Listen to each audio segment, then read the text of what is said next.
I once feared you, Li Shimin, as I wish to live. Now that I no longer desire life, why should I fear you? I am the eldest grandson of Emperor Gaozu and the legitimate son of Empress Wende, and I have dwelled in the Eastern Palace for 17 years. Who else but I shall occupy the throne of the Crown Prince? Is it that the Emperor is unworthy, and thus I am unworthy? Can you simply declare me deposed? With the historians present, my word shall be recorded for posterity. In the 16th year of the Zhen Guan era of the Great Tang, Crown Prince Li Chengqian, holding the spirit tablet of his mother, Empress Wende, dressed in the ceremonial robes, bestowed by Emperor Gaozu, took his own life within the Hall of Supreme Harmony. From this, the historical record shall declare that Emperor Li Shimin of the Great Tang imprisoned his father, murdered his brothers, killed his nephews, usurped his sister-in-law, and forced his legitimate eldest son to perish within the Hall of Supreme Harmony. The historians were filled with elation. Li Shimin's countenance turned ashen. Stop! Quickly! Restrain this rebellious son.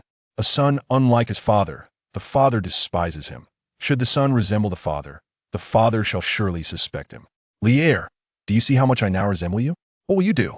If you ask me who I am the champion of the second competition of the Xuanwu Gate in the Great Tang. Chapter 1. I beseech your majesty to address me as Crown Prince. A tall, elegant man with striking features, though slightly limping, ambled along the jade path in front of the Hall of Supreme Harmony. Despite the awkwardness of his gait, he radiated an indescribable aura of nobility. The Hall of Supreme Harmony, the epicenter of power in the Great Tang Empire, stood majestically, exuding unrivaled authority and solemnity. The intricately carved dragon and cloud motifs between the eaves and brackets seemed to narrate the supreme status of this palace and the flourishing era it represented. Suddenly, the man halted, as if burdened by countless thoughts. He slowly raised his gaze, fixating on the towering palace before him. Bathed in the morning light, the palace appeared as a colossal golden mountain piercing the clouds. The enormous columns at the entrance loomed high, adorned with lifelike dragons whose gem-studded eyes seemed to silently scrutinize all worldly matters. 3 years had passed since he traversed to the Great Tang, yet standing before this palace still filled him with awe. For this edifice was not merely a structure. It embodied the splendor of the Great Tang, personified imperial authority, and represented the pinnacle of power that countless individuals dreamt of attaining. In the square before the palace, the bluestone pavement gleamed like a mirror, immaculate and unblemished on either side. The imperial guard stood at attention, their armor glistening coldly in the sunlight, their long spears standing tall like a forest, silently proclaiming the majesty of the palace. After standing for a while, the man let out a deep sigh, his tone tinged with sorrow. Such grandeur, I fear I shall not witness again. Upon uttering this, memories of the past few years flashed through his mind like a slideshow. 3 years prior, he had become the Crown Prince Li Chengqian of the Great Tang. To avoid the tragic fate that had befallen him in the original history, he had drastically altered his previously extravagant and indulgent lifestyle, living cautiously to the point of self-restriction, ensuring he committed no faults. Yet, unexpectedly, Li Shimin's favoritism towards Wang Litai had only increased, culminating in an edict just 5 days prior that allowed him to reside in the Hall of Martial Virtue, a place of higher significance than the Eastern Palace. The treatment bestowed upon Wang led the world to believe that the Crown Prince was destined to be deposed. Furthermore, the previous Crown Princes, Li Jiansheng and Yang Yong, had met their end at the hands of their respective brothers, Li Shimin and Yang Guan. This had instilled a sense of perpetual unease among the officials of the Crown Prince's residence, ultimately leading them to conspire against Li Tai, arranging for an assassin to strike him down and gathering a faction to rebel. By the time he discovered their plot, it was already too late. Rebellion? Against the one known throughout history as unmatched in military prowess? Even with an army of 10,000, he felt it impossible to succeed against one with 300, especially after witnessing Dou Jianda's failure at Hulao Pass. According to history, what awaited him next was exile, followed by death in the place of his banishment. At this thought, Li Chengqian spat in disdain, his expression resolute. If fate has decreed that Li Chengqian shall perish, then let me make a grand exit before my demise, lest my crossing be in vain.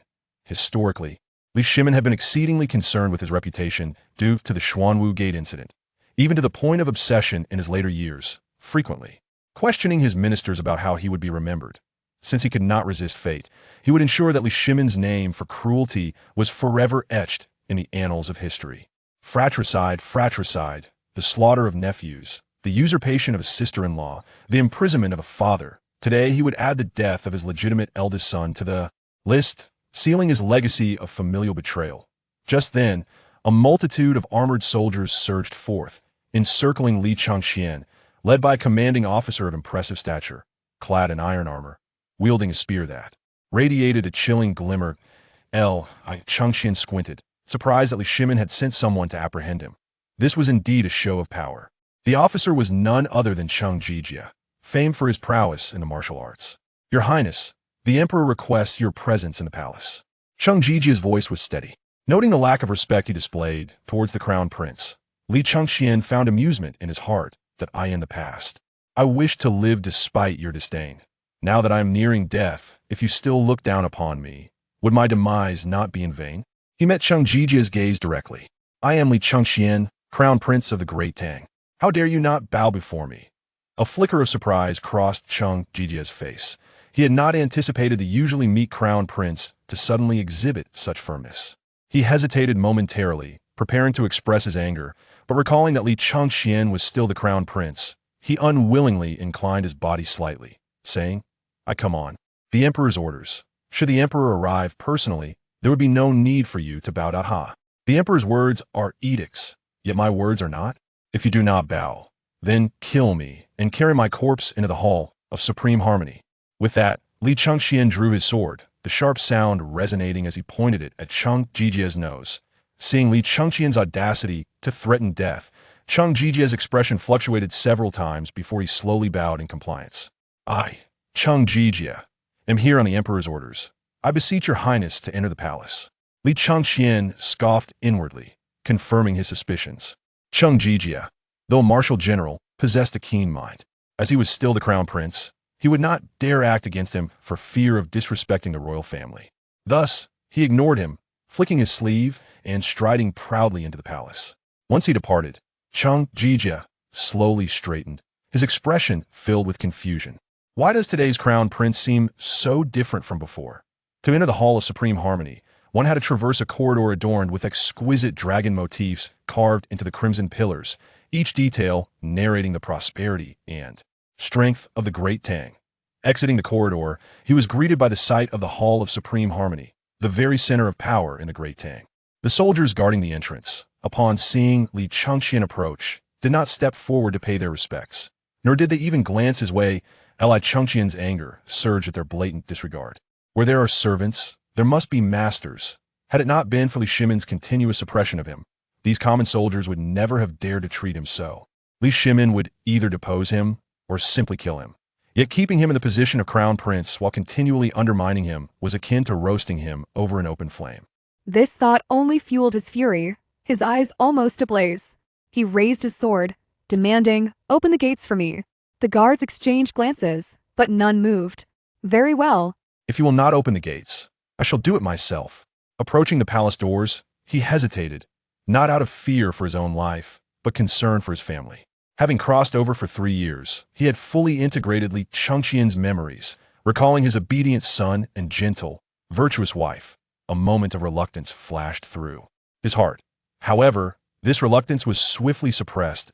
In a situation where the nest is overturned, no egg remains intact, for he had witnessed how Li Shimin had exterminated the entire Li Jianqing family. Resolutely, he pushed open the palace doors, a chill immediately enveloping him. There sat a man of imposing countenance, the very embodiment of dragon and phoenix, the heavenly Khan of the East, the emperor of the Great Tang. Li Shimin on either side stood. Distinguished figures, with the formidable general of the Tang dynasty, Li Jing, renowned for his martial prowess, leading the right flank, accompanied by others such as Wei Qi. Jing Di, the forefront of the left flank was Chang Sun Wuji, one of the principal architects behind the Xuanwu Gate incident and the foremost meritocrat of the Zhen Guan era, followed by Fang Xianling, Wei Zheng, and Chu Suiliang, among others. The assembly of such illustrious individuals is unparalleled throughout history, making it difficult for any faction to rival their collective stature. Li Chengqian sighed deeply. Faced with such formidable company, what could he do but maintain his composure?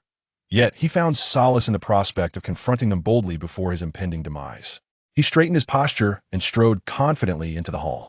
The ministers and military officials had just witnessed Cheng Jie leading troops to apprehend the crown prince, but now that the prince had arrived, Cheng Jie was nowhere to be found, leaving them somewhat perplexed.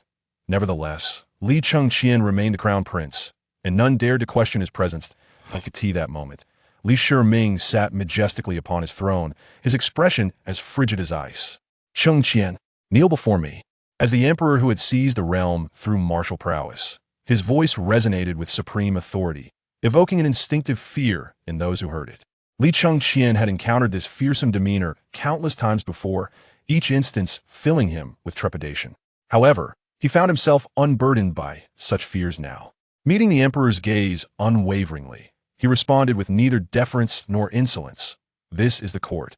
I implore your majesty to address me as the crown prince. Li Shimin was taken aback by Li Chengqian's audacity in speaking so boldly, momentarily stunned before his countenance grew even colder. You conspire against me? You disregard familial bonds and send assassins after the Prince of Wei, and you still dare to claim the title of crown prince. Under normal circumstances, when an emperor approached the crown prince, ministers would typically rise to his defense. Yet, on this occasion, all present adopted a stance of passive observation. The group of relatives, including Chongsun Wuji, would typically lend unwavering support to Li Chengqian. However, given Li Shimin's long-standing disposition to undermine Li Chengqian, the relatives had consistently chosen to distance themselves from the crown prince. Chapter 2. Did Li Shimin die of anger? Li Chengqian had long been accustomed to the feeling of isolation in the court, and at this moment, there was no hint of surprise on his face. He merely cast a cold glance around the assembly of ministers. At that moment, Wei Ting, a close ally of Li Tai and the grand historian, stepped forward, bowing respectfully to Li Shimin. Your Majesty, the crown prince is ungrateful. He should be stripped of his title immediately and exiled to the frontier. Other supporters of Li Tai soon echoed his sentiments. Your Majesty, Li Chengqian is disloyal and unfilial, lacking both benevolence and righteousness. His title as crown prince must be revoked at once. Among them, one individual pointed directly at Li Chengqian. If His Highness kneels and begs for your Majesty's forgiveness, and then repents at the ancestral temple, your Majesty's mercy may yet grant him leniency. Listening to their words, Li Chengqian could not help but scoff inwardly, thinking, how absurd. I am here to confront Li Shimin with my life. Leniency? Spare me.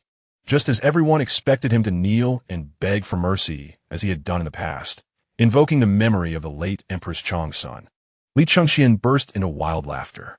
Ha ha ha, he exclaimed, meeting Li Shimin's gaze directly.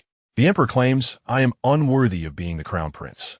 Does that mean he was deserving when he held the title himself? Or does he believe that one who wielded his brother's severed head to coerce our father is fit to be the crown prince? He then turned to the faction of Li Tai. I am the eldest grandson of Emperor Gaozu, the legitimate son of Empress Wende, and I have been the rightful crown prince of the Tang for 17 years.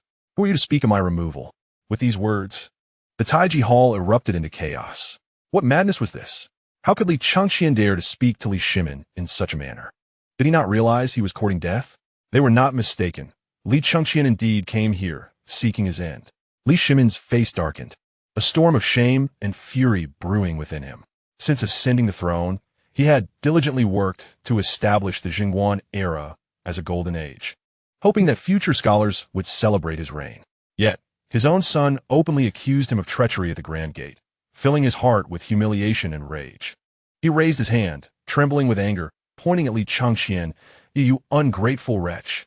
Ignoring the emperor's fury, Li Chengqian turned to the civil officials and shouted, where are the historians?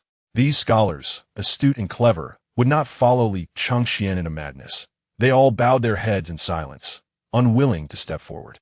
Crown Prince Li Chengqian commands the historians of the Tang to present themselves. At that moment, the head historian, Fang Xianling, who had always favored Li Tai and was known for his astuteness, could not ignore the crown prince's summons due to protocol. He glanced at Li Shimin, who was now visibly losing his composure. I must see what this ungrateful wretch intends. With a reluctant flick of his robe, Fang Xianling stepped forward, his expression one of deep discontent. He was dark-skinned, of modest height, and bore a rugged visage that resembled a warrior more than a strategist.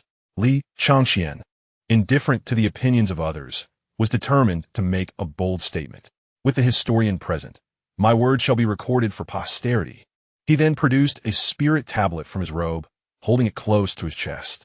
Some of the ministers, quick to notice the tablet inscribed with the name of Empress Wende, exchanged disdainful glances.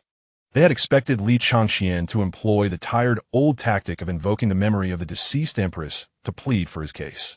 Li Shimin, too far away to read the inscription, was nevertheless astute enough to deduce its significance.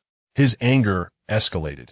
Time and again, Li Chengqian invoked the memory of his beloved wife, disturbing her peace in the afterlife. Such behavior, hiding behind his mother in times of trouble, was unworthy of the Tang dynasty. Li Chengqian regarded the crowd with cold disdain, thinking, "Underestimate me, will you? I shall make you weep." In the 16th year of the Zhen Guan era, crowned Prince Li Chengqian, holding the spirit tablet of Empress Wende, donned the ceremonial robes bestowed upon him by Emperor Gaozu, took his own life within the Taiji Hall. Thus, history records that Emperor Li Shimin of the Tang imprisoned his father, fratricide, killed his brothers, annihilated his nephews, bullied his sister-in-law, and drove his legitimate heir to death in the Taiji Hall. He became known as the emperor who forsook kinship like no other in history. As Li Chengqian's proclamation echoed, all present were rendered speechless. Those who had dismissed him as employing the same tactics were caught off guard. The Taiji Hall fell into an eerie silence. Furthermore, Li Chengqian's actions effectively dragged everyone present into the abyss. For each time Li Shimin recalled this moment, the presence of these ministers would pierce his heart like a thorn. At that instant, the ministers wished for nothing more than to stab themselves to silence their guilt. Li Shimin's face turned a deep crimson with rage. Li Chengqian, seeing this, felt a surge of satisfaction. This was the very effect he desired. He raised his gaze to Li Shimin, nearly bursting into laughter, thinking, "How furious the old man has become." At this point, he had accomplished what he set out to do, and now it was time to depart. With a decisive spirit, he charged toward a nearby pillar. The ministers, still in shock, were too dazed to intervene, but Li Shimin was not so complacent. His demeanor transformed into one of frantic madness, his eyes blazing as he locked onto Li Chengqian. "Stop him, quickly," he shouted, his voice cracking with urgency. The truth was, he had never felt such panic even in the most perilous battles at Hulao Pass. He disregarded the dignity of an emperor, leaping down from the Jade Steps. If Li Chengqian were to perish here, today's events would be forever inscribed in the annals of history, sealing his name as disloyal, unfilial, and devoid of kinship. The ministers finally snapped back to reality, but Li Chengqian had already resolved to end his life, and the event transpired so suddenly that they could not prevent it. Just as he was about to collide with the pillar, a tremendous force surged from behind him. A towering man, fair-skinned and muscular, grasped the nape of his neck, pulling him back. Li Chengqian's heart sank. This was disastrous. If he did not die, he would surely face torment at Li Shimin's hands. He struggled fiercely, intent on meeting his end against the pillar, but the confined space of the Taiji Hall allowed no escape, and the ministers had already encircled him like a fortified barrier. It was over. He would not die today, but he would suffer greatly. Li Shimin reached him, but the chaos made it impossible for anyone to clear a path for him. "Clear the way for me," he bellowed, and the ministers quickly made way. In a few strides, he was at Li Chengqian's side, his face still flushed with rage, and he now resembled a man possessed, his lips twitching uncontrollably. "You ungrateful wretch," Li Shimin stammered, seizing a minister's tablet from beside him and bringing it down upon Li Chengqian's head. Having spent half his life in battle, renowned for his archery and strength, Li Shimin's blow shattered the tablet against Li Chengqian's skull. The sudden, excruciating pain caused Li Chengqian to briefly lose his senses. Regaining his composure, he saw that Li Shimin was preparing to strike again. Panic flickered in Li Chengqian's eyes, judging by the intensity of Li Shimin's rage. He risked being beaten to death. While he feared neither death nor pain, he could not ignore the impending agony. However, given the extent of his offense, he knew that pleading for mercy would be futile. With determination, he raised his voice defiantly. "Your Majesty, will you strike me again? Pray tell, is this family law or state law?" In his fury, Li Shimin could hardly process the question, quickly seizing another tablet to strike again. Your Majesty, before all the ministers, please answer, is this family law or state law? This declaration, uttered in the presence of the court, pierced Li Shimin's heart. He despised the thought of others critiquing his personal conduct. He paused, momentarily halting his hand. Seizing the opportunity, Li Chengqian pressed on. If this is family law, is the emperor acting on behalf of my mother? But I shall inform you, I was nourished by my mother's milk. She would never strike me with a tablet. Li Shimin trembled with rage. How dare you mention your mother? You are not her son. She would never bear such a wretched child as you. With nothing left to lose, he decided to provoke further. How can I not be the son of both you and the Empress? My rebellious actions are merely a reflection of yours. Yet, I must admit, I am not as ruthless as you. For I have not killed my brothers or imprisoned my father. The heinous acts of fratricide and patricide were Li Shimin's Achilles' heel. To have them brought up in public only intensified his fury. At that moment, the courtiers realized the implications of the emperor having killed the crown prince in Tai Chi Hall. The world would brand him as unfeeling, and they too would bear the blame for failing to advise him properly. Instantly, they surrounded Li Shimin, attempting to usher him away. Do not obstruct me. I must slay this ungrateful son. Out of my way. Meanwhile, the external relatives led by Changsun Wuji feared that Li Chengqian might further infuriate Li Shimin, potentially leading to calamity for them all. They pulled him away while simultaneously urging, Your Highness, a small punishment is acceptable, but do not provoke the emperor to injustice. We must leave at once. Although these were civil officials, they had endured tumultuous times and possessed some martial skills, with Li Chengqian's leg still unsteady. He was unable to resist their dragging. Just as they were about to exit Tai Chi Hall, he, in a fit of spite, shouted, Emperor, I am not your uncle. I do not need a knife in my throat to die. I will surely crash into the ancestral temple. Just wait. When I reach the underworld, I shall inform my mother and our esteemed Gaozu, as well as those valiant warriors who perished for the Tang dynasty, of how you reign as emperor. Li Shimin, consumed by fury and shouting for everyone to get away, was momentarily deranged. Upon hearing this declaration, his eyes widened as if he were about to kill. You ungrateful child! I shall kill you. Before he could finish his threat, blood gushed from his mouth, and he collapsed, fainting from the sheer anger. His pallid face fell among the crowd. Had it not been for the throngs around him, he might have suffered a more severe fall. Chapter 3. Urgent military news. The courtiers plunged into chaos upon witnessing this. Quick! Summon the imperial physician. The emperor has fainted. Hurry! Go fetch Zhen Guan. Make haste! Li Chengqian, witnessing the commotion, could hardly contain his laughter. Could Li Shimin truly die for my words? What a delight this day brings!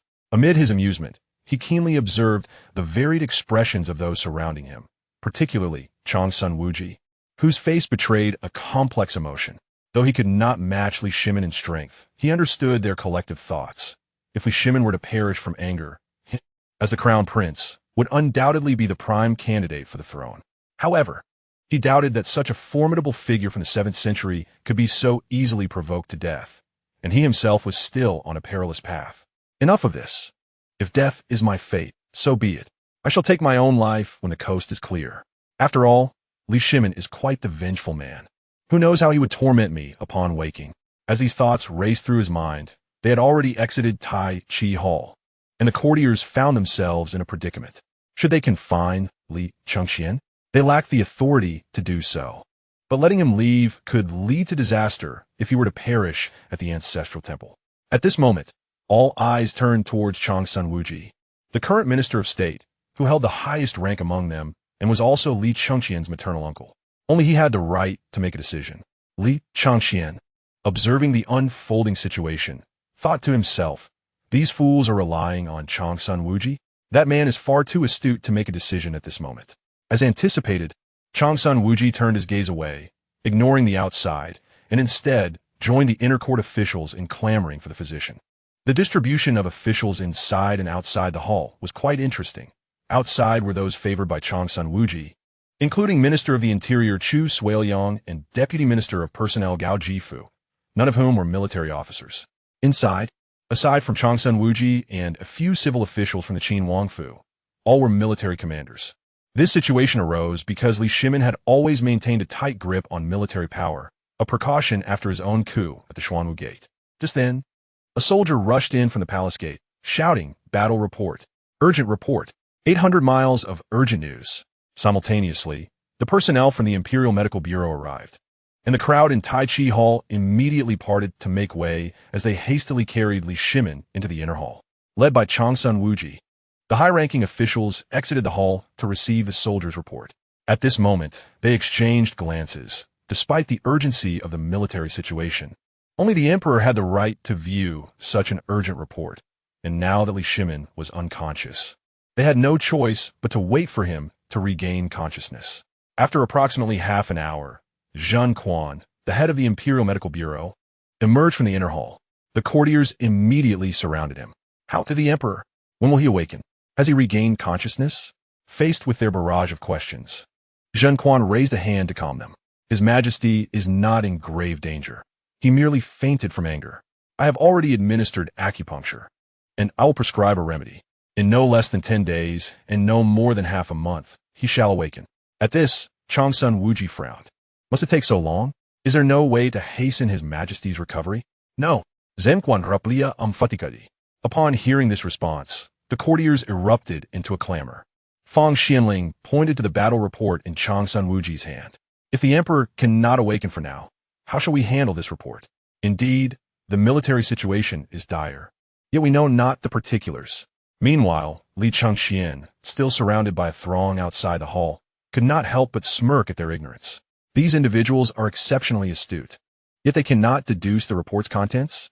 The truth is, none of them wish to bear the responsibility of revealing such urgent news. At that moment, Wei Zheng stepped forward, hesitating as if he had something to say. Observing this, Li Chengqian understood that he was about to speak, for this man was known for his decisiveness and candor. As expected, after a moment of contemplation, he addressed the assembly. Esteemed officials, the military situation is urgent, akin to a fire at our brows. Why not we all review the report together? Should His Majesty seek accountability in the future, we shall stand united to share the responsibility. What say you? These officials, who had aided Li Shimin in establishing the prosperous reign of Zhen Guan, were not mere fools. They understood the gravity of the situation. They nodded in agreement, recognizing that in times of urgency, one must act pragmatically. Indeed, should His Majesty inquire in the future, we are willing to share the burden. Seeing no dissent, Changsun Wuji, who had remained silent until now, declared, "All of you are dedicated to the state, putting aside personal interests. I too shall act accordingly." With that, he unsealed the document in his hand and first perused it himself before passing it to several high-ranking officials for their examination. After reviewing, their expressions varied. Some frowned, others grinned, while a few maintained their composure. Li Chengqian, growing impatient, thought, "These individuals are truly bothersome. This delay hinders my own demise. Why are they pretending? I can already surmise the report's contents. Did they not prepare beforehand?" It was now the beginning of the 16th year of the Zhen Guan era. According to history, there had only been one significant battle during these years, which was the battle against Shui Yintao at the Ruojian River.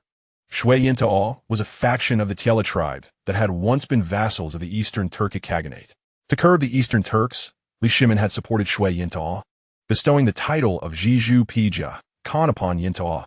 This war was sparked when, in the early 15th year of Zhen Guan, Shui Yintao sought a marriage alliance with the Tang dynasty, but was rebuffed by Li Shimin, leading to their enduring resentment and ultimately this conflict. However, the refusal of alliances and kinship was merely a pretext. The real concern lay in the burgeoning power of Shui Yintao, which felt emboldened enough to challenge the Tang dynasty. As a ruler renowned for his sagacity, Li Shimin was undoubtedly prepared, perhaps with strategies meticulously drafted by the Zhongshushang. The ministers exchanged glances, and it was ultimately Changsun Wuji who spoke. The leader of Shui Yintao, Yinan, has dispatched his son, Dedu, commanding hundreds of thousands of troops to invade our territory. If we do not act swiftly, we risk falling into a passive position. Fang Xianling furrowed his brow and added, "Currently, we face threats from Goguryeo in the northeast, poised to charge south, while in the southwest, Tubo watches us with predatory intent. Should the northern borders remain unstable, it could trigger a chain reaction." Changsun Wuji nodded in agreement. "Shall we deliberate on this matter?" The ministers looked at one another, hesitant to speak. Their shared thoughts reflected a consensus that this issue had long been predetermined, rendering any discussion superfluous. After a prolonged silence, no one dared to take the initiative. Among the listening military officials, one could no longer contain himself. A stout man, dark-skinned and rugged, with a full beard, exclaimed, "You lot are truly troublesome. Hasn't this matter already been settled? Just issue the edict and be done with it." Upon hearing this, the officials continued to maintain their silence, gazing at the floor. The man, irritated by their inaction, insisted, "You're all just afraid of lacking the emperor's consent, worried that if you issue an order to mobilize troops, you'll be blamed for it." Before he could finish, he was pulled back by Cheng Jijia, who emerged from the crowd. "Jingda, why are you stopping me? I haven't finished speaking," he protested, eager to continue. However, Cheng Jijia firmly held him back, stating, respectfully, "Let the esteemed officials make the decisions regarding military matters. You, who can barely read, should refrain from interjecting." Although Wei Qi Jingda's words went unfinished, they nonetheless pierced through the veil of hesitation. Fang Xianling interjected, "Given that the emperor is currently incapacitated, how shall we issue orders for troop mobilization? No one dares to take the lead in bypassing the emperor's authority. To do so would imply that the emperor's absence was acknowledged, suggesting that one possessed the influence and capability to command the ministers, which could easily be misconstrued as a precursor to rebellion. Additionally, with the succession in disarray, any capable individual supporting a prince could instigate another coup akin to the Xuanwu Gate incident." Li Chengqian, anxious and frustrated by the silence of the ministers, pushed them aside. "You all are wasting time. Is it not merely a matter of issuing orders for troop mobilization? I will do it." His declaration lit a spark of realization among the ministers. Legally, despite his previous transgressions and the recent incident with Li Shimin, he had not been formally stripped of his title, and as the crown prince, he retained the authority to govern in the emperor's stead, making his command for troop mobilization both reasonable and lawful. The ministers exchanged glances, tacitly permitting Li Chengqian to proceed. Even the allies of Li Tai recognized that the crown prince's position was now indisputably secure. All the ministers bowed in unison, urging, "Please, Your Highness, make your decision." In that moment, Li Chengqian felt a surge of determination. Even the smallest of creatures strive for survival. If not forced into a corner, he would not contemplate death. Perhaps this opportunity could be seized to secure his own survival. Fang Xianling, fearing Li Chengqian's recklessness, hastened to say, "Your Highness, the Zhongshu Sheng has already prepared a military strategy in advance.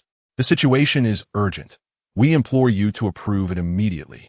Li Chengqian, upon hearing this, smirked inwardly, thinking, "Am I a fool? Once I approve this, I will lose my value." Observing his silence, Fang Xuanling's eyes glimmered with a sharpness as he stepped forward. "We beseech you, Your Highness, to approve it at once. Otherwise, delays in military matters could lead to severe consequences." How absurd. You all were stalling, and now I am to be blamed for delays? Li Chengqian's gaze turned cold, and his tone darkened. "Fang Xianling, let me ask you, what do you mean by consequences? Do you have an imperial edict to punish me?" Fang Xianling was taken aback by Li Chengqian's audacity, yet his cunning mind quickly regained composure. "Your actions earlier were witnessed by all. Your blatant disregard for the emperor's authority is nothing short of crime. In matters of statecraft, while Fang Xianling might surpass him, when it came to exposing vulnerabilities in dialogue, Li Chengqian realized that Fang Xianling was merely a novice in comparison. Furious, he thundered, "How dare you, Fang Xianling? If you do not possess a clear edict from the emperor, your words are but slander against the crown prince." He then turned to Changsun Wuji. "My lord, what do you say? What crime has Fang committed?" This inquiry was significant. Although Changsun Wuji was not a legal official, he was a principal figure in the revision of the Tang Code and held the highest interpretative authority over the law. While he might not support Li Chengqian, he also did not favor Li Tai, often engaging in subtle clashes with Fang Xianling. Caught off guard by this question, Changsun Wuji hesitated, as the accusation Li Chengqian levied against Fang Xianling was indeed a severe one, warranting execution according to the law. Yet, under the present circumstances, could he execute Fang? The answer was clearly no. While Changsun Wuji struggled to articulate a response, he was astonished at how drastically Li Chengqian had transformed. He was no longer the same individual. Seeing Changsun Wuji's silence, Li Chengqian silently reveled in his uncle's predicament, thinking that even the astute Chongsun Wuji had been caught off guard. However, he had no time to linger on this exchange. Time was of the essence. He addressed the assembly. I possess the authority to govern in the emperor's absence. Is that not correct? With Fang Xuanling's earlier remarks, no one dared to contradict him, and all bowed in agreement. We obey your command, your highness.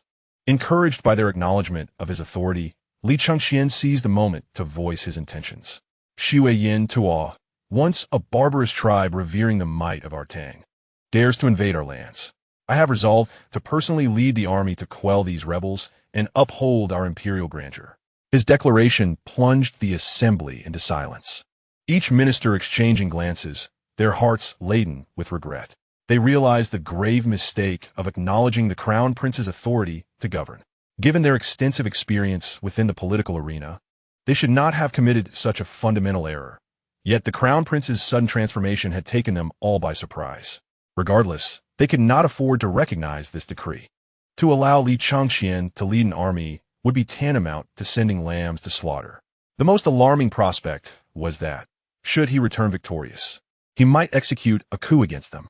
Success was uncertain, but if Li Shimin awoke, he would undoubtedly hold them accountable. Observing the military officials whispering among themselves, Li Chengqian noted their growing restlessness but felt no surprise. After all, these were the warriors who had fought alongside Li Shimin for years, bound by camaraderie and loyalty. Unlike the ministers who were mired in caution. Currently, the most influential general was undoubtedly Li Jing, who was known for his prudent nature, typically preferring to avoid political entanglements. He would engage in battle when commanded, but would retreat to his quarters when not, remaining indifferent to other matters. The next in line was Cheng Jijia, who was equally astute and unlikely to speak out. As expected, both remained silent. At this moment, Wei Qi Jingde, who had previously spoken, stepped forward once more. Cheng Jijia attempted to restrain him, but to no avail. Your Highness, I speak plainly as a simple man, so I hope you do not take offense. Given the current situation, it would be best for you to remain in the capital. If His Majesty awakens and cannot find you, it could lead to trouble. While this may seem straightforward, there is a subtlety in my words. However, Li Chengqian was unfazed and replied, I fight for the nation. What trouble could it be if my father cannot find me? General Yuqi Jingde, known for his forthrightness, did not mince words. You need not speak in such riddles. Just moments ago in the hall, you were scolded by His Majesty. When he awakens, who else would he seek if not you? You should know that His Majesty has a long memory when it comes to grievances. Li Chengqian's gaze shifted slightly, quickly uncovering a flaw in Yuqi's reasoning.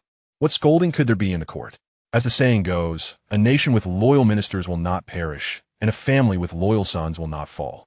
What I offered earlier was heartfelt counsel, and my father is receptive to such advice. How could he hold a grudge against me? This left Yuqi Jingde momentarily speechless, fumbling for words until he finally exclaimed, Your Highness, I am but a simple man and cannot argue with you. To be clear, you shall not lead the army out of the city unless you tread upon my corpse. His words reflected the sentiments of nearly everyone present. Li Chengqian understood that a few stubborn words would not persuade these men to allow him to command the army. However, political maneuvering is akin to commerce. I may demand a high price, and you may bargain, ultimately arriving at a mutually agreeable price. In truth, I do not feel compelled to personally lead the army. Upon hearing this, everyone's demeanor softened.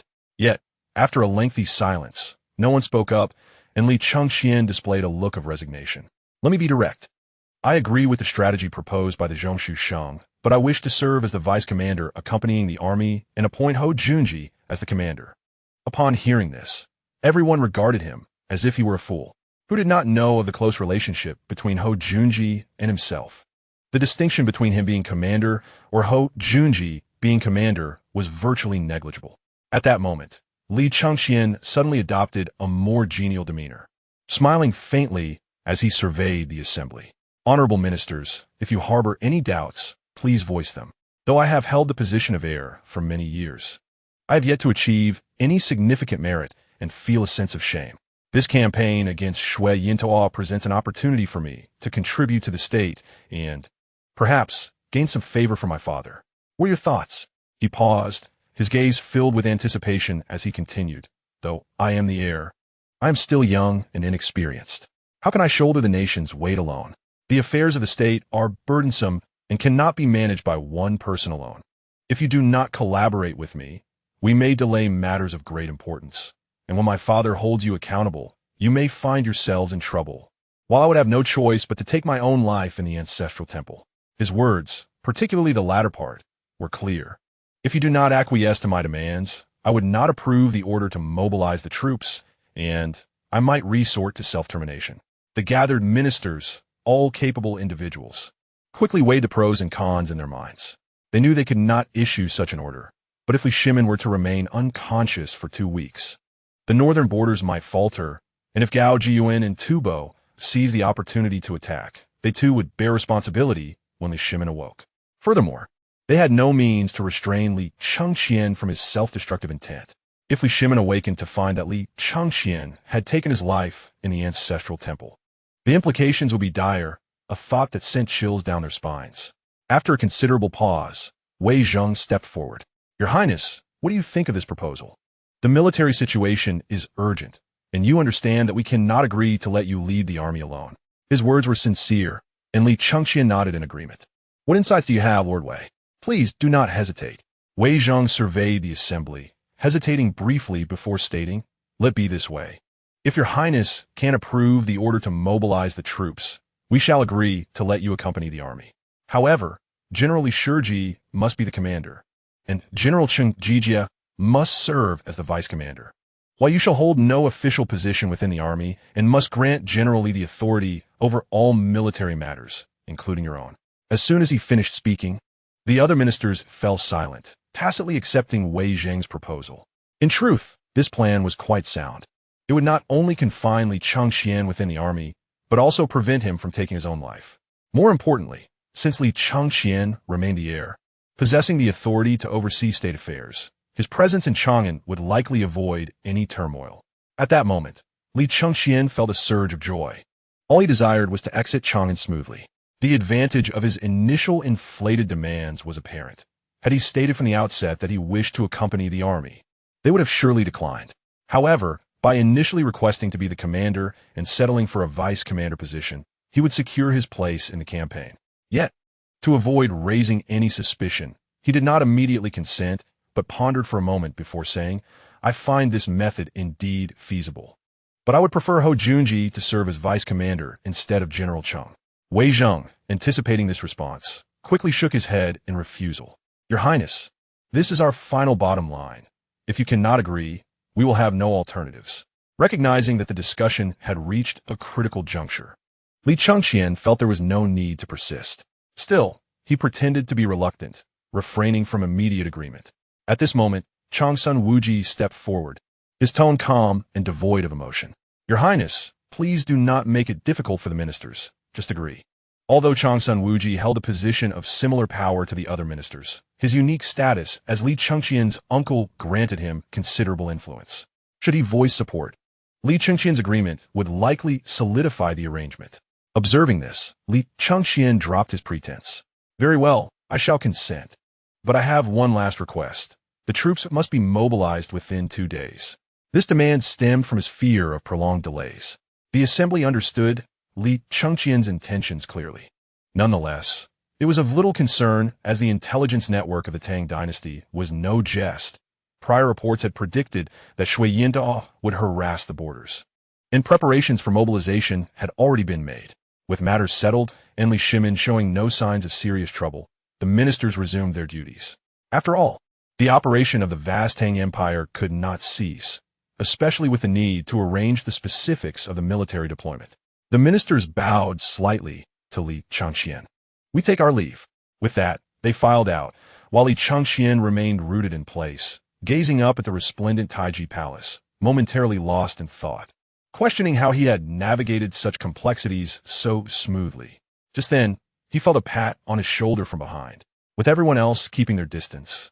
Who would dare approach him at this moment?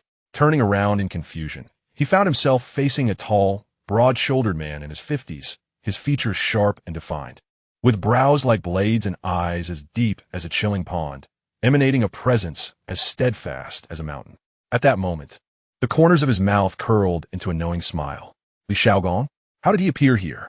This man hailed from a prominent family and had played a significant role in the tumultuous times at the end of the Sui dynasty, leading the Tang's military campaigns in Bashu and pacifying the south, while the northern territories of the Tang dynasty were won through Li Shimin's efforts. The south was largely shaped by Li Xiaogong's conquests. In a sense, he was the second greatest contributor to the establishment of the Tang dynasty. Yet, due to the magnitude of his achievements, he had remained reclusive, seldom participating in court affairs. The departing ministers cast sidelong glances at the two, their expressions revealing a mix of complexity.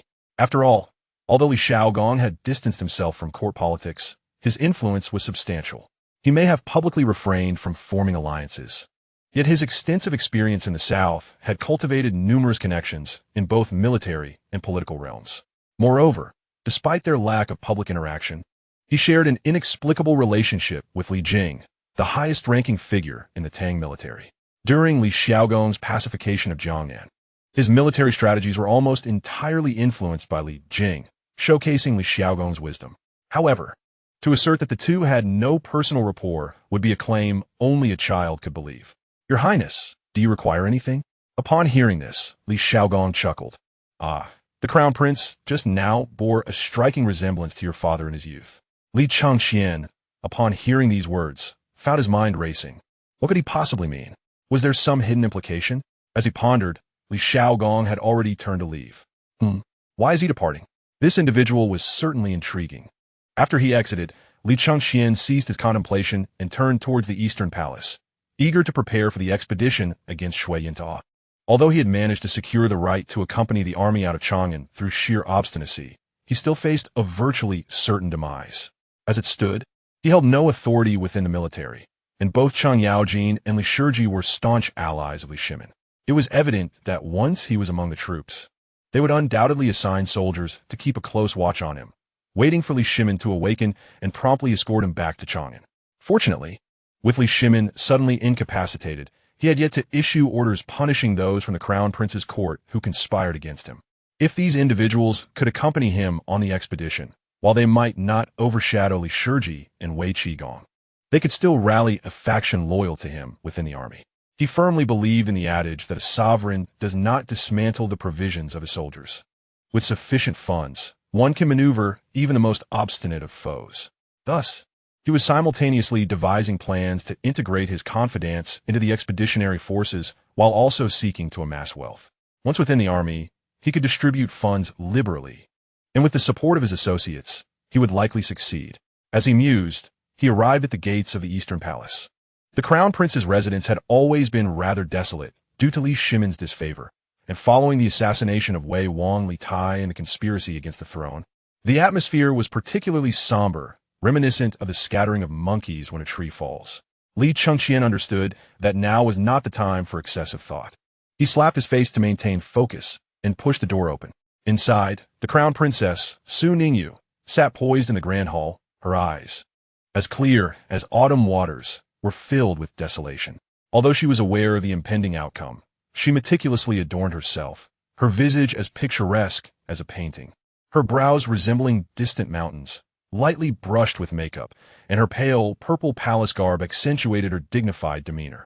She brushed her hair from her face, gazed at the sky, and murmured, "It should be time.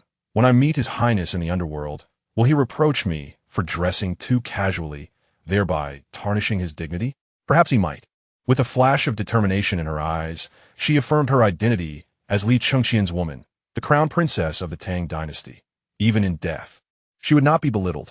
"Bring me the golden silk red wedding attire and phoenix crown I wore on my wedding day." Li Chengqian, who had just entered, overheard this and was perplexed by his wife's intentions. Yet, in an instant he comprehended her resolve.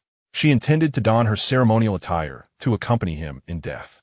His heart swelled with emotion, further solidifying his determination to seize this opportunity to carve out a path to survival. Navigating around the shadow wall, he entered the front hall. "No need for preparations.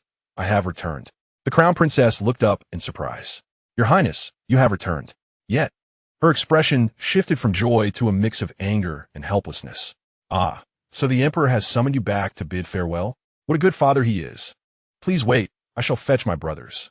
At this moment, the urgency was to gather funds. There was no time for anything else, so he waved his hand. No need to summon them. Quickly gather all the valuable items from the estate.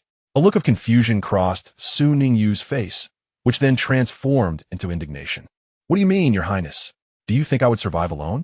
Since the moment I married you, we have been one entity. Our fates are intertwined. If you die, what is the point of my existence? Do not worry. I will not tarnish the reputation of the Crown Prince's residence. Once you depart, I shall accompany you. Hearing this, Li Chengqian felt a warmth in his eyes. What a magnificent woman she was, a truly admirable crown princess.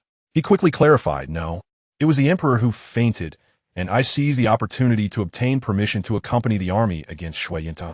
Now, I require money to win hearts during the march. A look of elation erupted on Su Ningyu's face, laced with disbelief. Is what you say truly the case? Indeed. Hurry and gather as much as you can.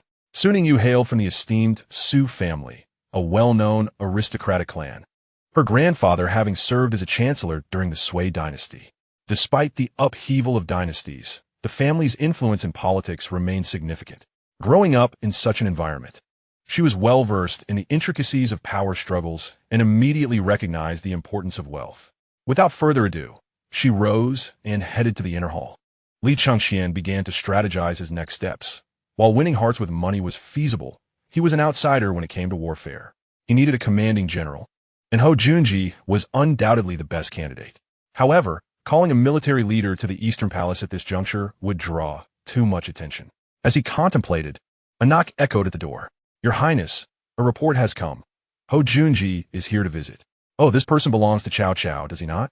He arrives unannounced. While his presence was likely to invite speculation, time was of the essence, so his arrival was welcome. Amidst the clanking of armor, Hou Junji stepped into the hall. He was not particularly tall, yet his prominent brow and sharply defined features radiated a fierce aura. Li Chengqian frowned slightly. Had this man lost his senses? He dared to enter the palace clad in armor? However, he quickly dismissed his concern. Hou Junji had a set way of leading troops and training soldiers, though his political acumen was practically non-existent. Otherwise, he would not have aligned himself with a crown prince clearly on the decline. Junji, please take a seat and speak. Li Chengqian gestured slightly. Hou Junji, however, did not express gratitude, merely inclined his head. I am clad in armor, so I shall not sit. Has Junji come with matters to discuss? Li Chengqian feigned ignoranza. Hou Junji, though lacking in political savvy, was not a fool. He immediately sensed Li Chengqian's distrust, and his expression soured. Have I not earned your Highness's trust after years of shared endeavors? Seeing him directly confront him, Li Chengqian felt no anger. Such emotions were easily manipulated. Ah, Junji, what are you thinking? You are aware of the events that transpired in the court. Yes?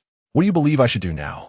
Hou Junji's brow furrowed, and he declared, in my opinion, Your Highness should issue an immediate decree allowing me to accompany the army. Once the troops reach the halfway point, I shall take care of those too. He gestured in a manner mimicking the act of slitting a throat. Then we can lead the army to attack Chang'an. Success is assured. Li Chengqian found himself speechless. Hou Junji's greatest flaw was his arrogance and disregard for others. Who instilled in him such courage to believe he could eliminate Li Shiji and Wei Qigong? It was folly to think of attacking Chang'an, Li Shimin. The strongest figure of the 7th century was merely incapacitated, not dead. Nevertheless, Hou Junji was currently the only usable military leader at his side, making it unwise to openly refute him. The army may march forth, yet the supply of provisions still relies on the court. If we encounter resistance while attacking Chang'an, the troops will surely face starvation, and that will be troublesome.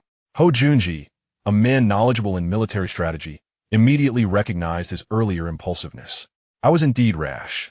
What do you suggest, Your Highness? Li Chengqian had already formulated a comprehensive plan.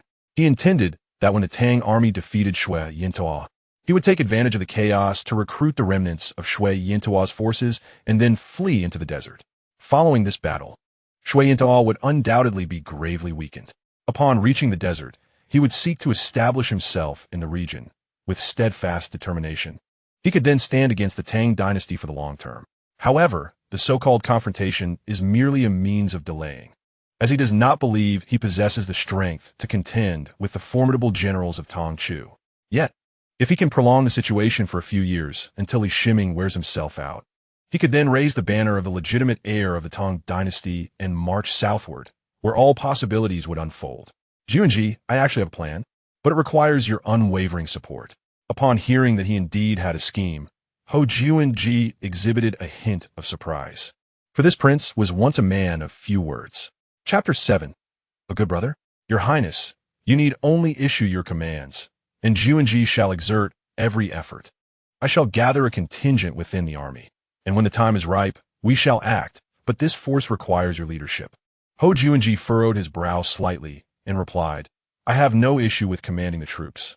But Li Chengqian understood the hesitation in his words and rose to pat him on the shoulder. As for the matter of accompanying the army, it is certainly out of the question, and you must follow discreetly. Remember to find a way to bring all your trusted soldiers along, as they will prove invaluable when the time comes. Rest assured, when our grand endeavor succeeds, your title shall be elevated by me. Although he was participating in the rebellion alongside Li Chengqian, his military achievements would spare him from the death penalty, at worst resulting in exile or imprisonment. However, Li Chengqian's request for him to secretly mobilize troops without the court's knowledge was a crime deserving of annihilation for his entire clan. Yet Ho Juanji appeared oblivious to this danger, his face alight with joy, his thoughts consumed by the prospect of being elevated to a princely title. With excitement, he exclaimed, Thank you, your highness. Shall I prepare at once? Yes, go ahead.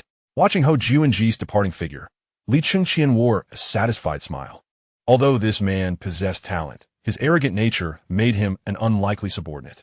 Nevertheless, he appreciated two qualities in him, audacity and ruthlessness, characteristics necessary for the endeavors he intended to undertake. At that moment, Su Ningyu also instructed her servants to move boxes into the main hall, and after about half an hour of labor, the hall was filled with crates. Li Chengqian, somewhat perplexed, wondered why there were so many. Rising, he casually opened one box, revealing neatly stacked silver ingots.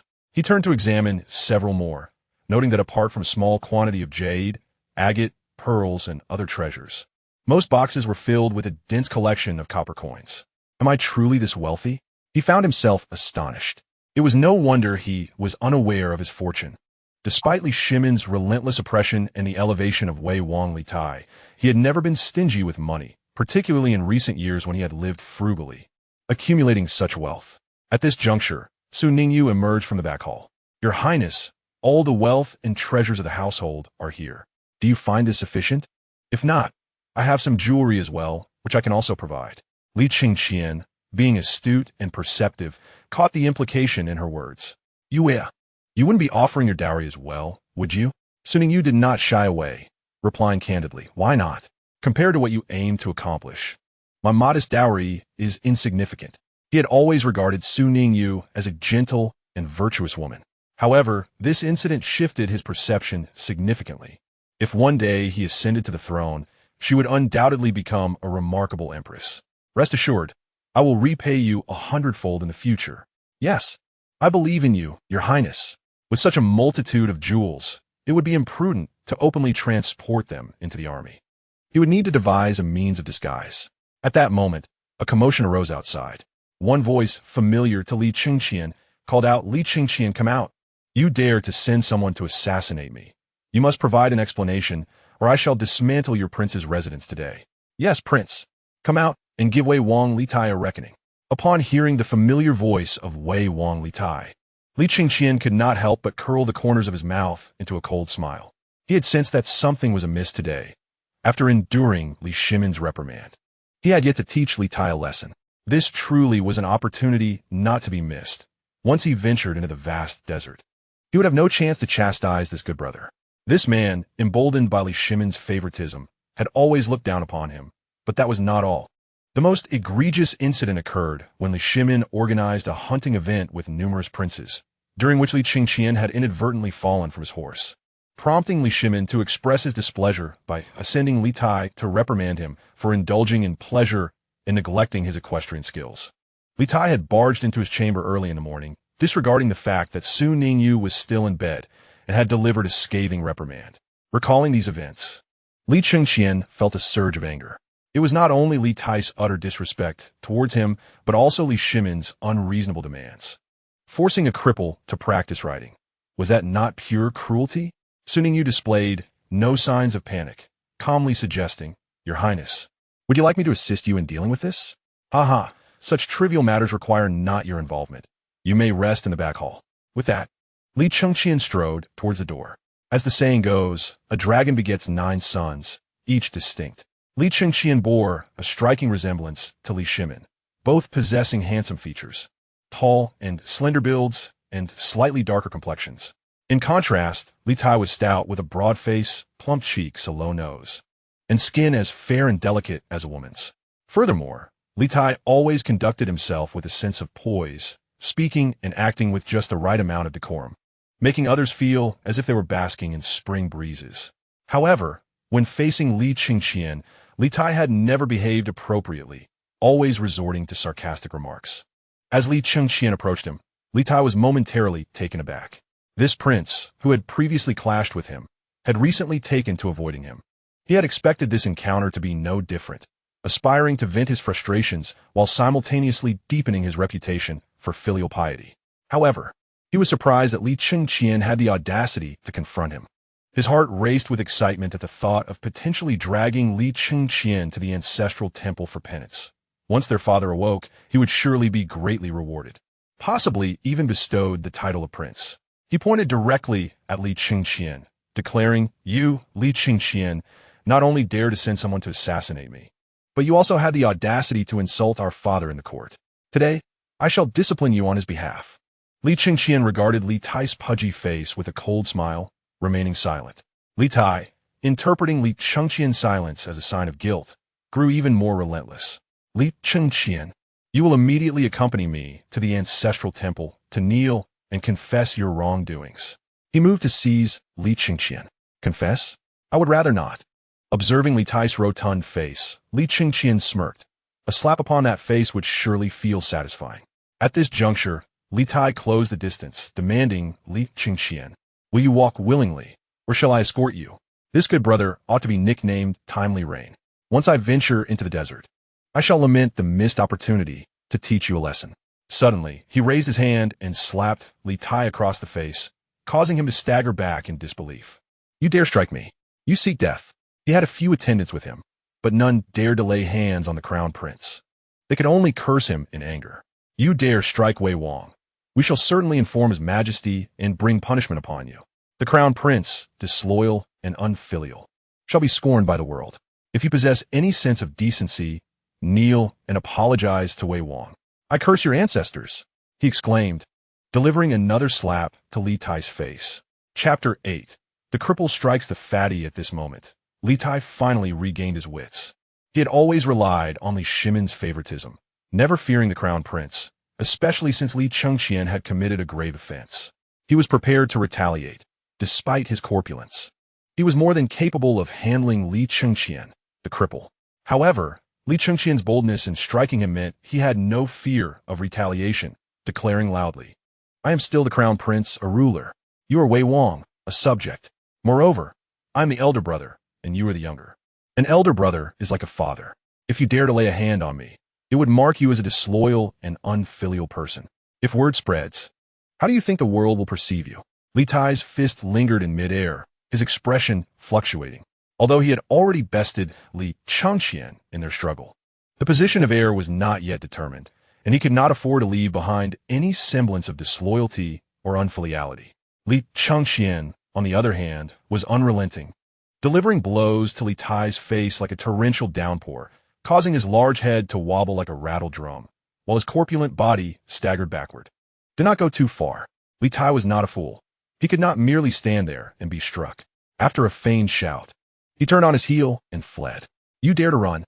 Though Li Chengqian was somewhat hindered, he was still able to pursue a plump target. In a matter of steps, he caught up, raised his injured leg, and delivered a forceful kick to Li Tai's rear. With a cry of despair, Li Tai lost his balance and fell heavily to the ground, his face covered in dust. The attendants rushed to encircle him, helping him to his feet. Gritting his teeth, Li Tai's face turned a shade of iron, yet he dared not linger. He shot a fierce glare at Li Chengqian and, with a voice laced with tremor, commanded, "Go. Quickly assist this king." Li Chengqian stood his ground, watching the disheveled retreat of Li Tai, a mocking expression etched on his face. Haha, dear brother. Whenever you feel the urge to visit, you are always welcome. The words only fueled Li Tai's inner fury, which he had to suppress. Vowing silently that once their father awoke, he would settle the score with Li Chengqian. Observing the disarrayed retreat of Li Tai and his entourage, Li Chengqian laughed heartily, feeling that he had no regrets left in Chang'an. The following morning, as the dawn light began to break, the gates of the imperial palace slowly opened. Li Chengqian, clad in resplendent garments, stepped forth from the East Palace with an air of composure, followed by a retinue of subordinates. These individuals bore various boxes of all sizes, creating a spectacle that drew the attention of palace servants and court officials alike. What is His Highness up to? A young eunuch murmured, his eyes brimming with curiosity. Who knows? But have you heard about yesterday's events in court? Another court official whispered conspiratorially. How could one not have heard? His Highness. The words were cut short as a companion hastily intervened. Shh. Do you wish to invite disaster upon yourself? The nervous glance he cast around betrayed his fear of being overheard. Li Chengqian, walking at the forefront of the procession, listened to these hushed whispers, a subtle smile gracing his lips, for this was precisely the effect he desired. Chang'an, nestled in the Guangzhou Plain, is blessed with fertile land. Yet its limited expanse struggles to sustain a growing population. To maintain the operation of the capital of the Tang Empire, it necessitated the collective strength of the entire nation. However, the waterways, particularly in the turbulent section of the Yellow River near the Sanmenxia, rendered the transport of goods impractical, leading to the establishment of an extensive transportation system. This extractive supply method inevitably increased the burdens on localities. Nevertheless, in a land historically rich in heroes, no one dared to challenge the authority of the rulers, primarily because Li Shimin was unparalleled in his martial prowess, instilling a sense of fear that quelled any thoughts of rebellion. With the gradual opening of the Silk Road, Chang'an had transcended its identity as merely a Chinese capital, evolving into a global metropolis. The commercial market within Chang'an was divided into the East and West markets. The East market, situated southeast of the imperial city and in proximity to the palace, catered primarily to the affluent, dealing predominantly in luxury goods such as silk, jewelry, and porcelain. Conversely, the West market, located southwest and close to the commoners' residences and areas frequented by merchants, was a bustling hub of diversity, offering an array of products from everyday necessities to exotic treasures. For those with connections, it was possible to procure items unavailable elsewhere. Upon exiting the palace gates, Li Chengqian found himself torn between visiting the East or the West market. After a moment's contemplation, he turned and commanded, "Split into two groups. One shall accompany me to the East market, while the other shall remain on standby at the West market." His intent was to engage in a lavish spree of purchases, both to conceal his amassed wealth and to project an image of a crown prince who had relinquished any struggle, preparing to indulge in the final days of revelry. This would reassure both the ministers and Li Tai, allowing him to accompany the military without suspicion. The East market was not far from the palace, reaching it in just over a quarter of an hour. Due to the sizable entourage he led, they attracted considerable attention from passers-by along the way. As Li Chengqian entered the East market, the cacophony of voices mingled with the aromas of spices and wine enveloped him, as if drawing him into the intoxicating whirlpool of the prosperous Tang dynasty. The morning light bathed the glazed rooftops of the shops, casting a golden hue over the entire street, making even the dust in the air appear sprinkled with gold. The market stretched for a length of 5,000 to 6,000 steps, filled with silk merchants, porcelain vendors, and goldsmiths, a dazzling array that was beyond count. Li Chengqian had no desire to peruse each stall individually. With a wave of his hand, he called for the finest merchant of the street. "I wish to make purchases." The Tang royal family was relatively progressive. Even Li Shimin often ventured out for leisure, yet it was rare for the crown prince to personally engage in shopping, thus drawing throngs of onlookers. After a few moments, a man in a gray long robe, with a somewhat tanned complexion and an unremarkable appearance, emerged from the crowd. Li Chengqian raised an eyebrow. "Are you the finest merchant in this street?" The man knelt on one knee, his tone respectful. "Your Highness, I am but a merchant, not the finest. That remains for your Highness to judge." Intrigued by the man's demeanor, Li Chengqian replied, "Very well, present your finest wares. I seek everything, food, necessities, entertainment. Everything must be the best quality. Otherwise, do not blame me for ruining your reputation. The man stood up, still maintaining a respectful tone. Please wait a moment, Your Highness. I shall return shortly. With a subtle signal to the crowd, chairs were promptly brought forth for Li Chengqian. As time passed, goods began to arrive in an orderly fashion under the man's direction. The scene was a grand display of opulence, with several merchants showcasing exquisite fabrics, including gossamer thin silk and intricately embroidered brocades, alongside a multitude of fine silks. Furthermore, the Western merchants brought forth large chests containing blankets adorned with pigeon blood rubies, luminous pearls the size of longan fruit, and a dazzling array of colorful gemstones. An abundance of porcelain and precious metals followed, creating a breathtaking sight stretching over 70 to 80 meters, a vivid testament to wealth and prosperity. To be truthful, as a crown prince, Li Chengqian had seen much, yet he was still rendered speechless by such a spectacle. He could not help but marvel, recognizing that such scenes were scarcely seen throughout the annals of Chinese history. The splendor of the Tang dynasty was indeed remarkable. What do you think of these items, Your Highness? Do they meet your approval? The merchant's voice pulled Li Chengqian from his reverie. Indeed, have them all delivered to the East Palace. He then turned to a middle-aged man behind him. The chief steward of the East Palace, Du Li, who was no ordinary individual, having been entrusted to him by Emperor Gaozu, Li Yuan himself, making him one of Li Chengqian's most trusted confidants aside from Ning Ruyu. Steward Du, please tally the accounts. I shall head to the West Market for now. Once you're finished, come find me. Had it been anyone else, facing such an overwhelming shopping spree, they would have inquired about their master's intentions. However, Du Li simply lowered his gaze and replied calmly, Understood, Your Highness. With that, Li Chengqian boarded his carriage and set off towards the West Market. Inside the carriage, his expression grew contemplative, his fingers absently rubbing together. According to his plan, the dignitaries of Chang'an would surely have heard of his extravagant shopping spree by now. For in the realm of commerce, politics and trade were inextricably linked, with most merchants in the East Market having connections to high-ranking officials. At this moment, all eyes would be drawn to the West Market, and he intended to seize this opportunity to orchestrate certain matters. As the carriage traversed its course, Li Chengqian persistently lifted the curtain to gaze outside. After approximately 10 minutes, he mused that they had nearly arrived. Swiftly, he retrieved garments that he had previously placed within the carriage, transforming his appearance with great care. He then beckoned to the coachman, instructing, I shall disembark first. You may drive the carriage to the Western Market. As the carriage slowed, Li Chengqian nimbly leapt down and briskly entered a narrow alley.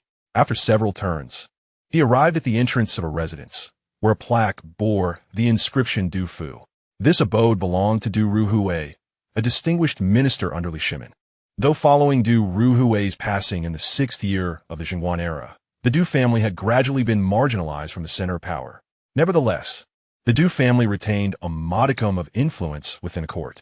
His purpose for visiting was due to the presence of Du Ruhui's second son, Du He, the husband of Princess Qingyang, who was a steadfast confidant. Within the Du residence, 4 individuals were seated around a table, with Du He leading the assembly, accompanied by Du Jinglun, Zhao Jia, and Li Yanyan.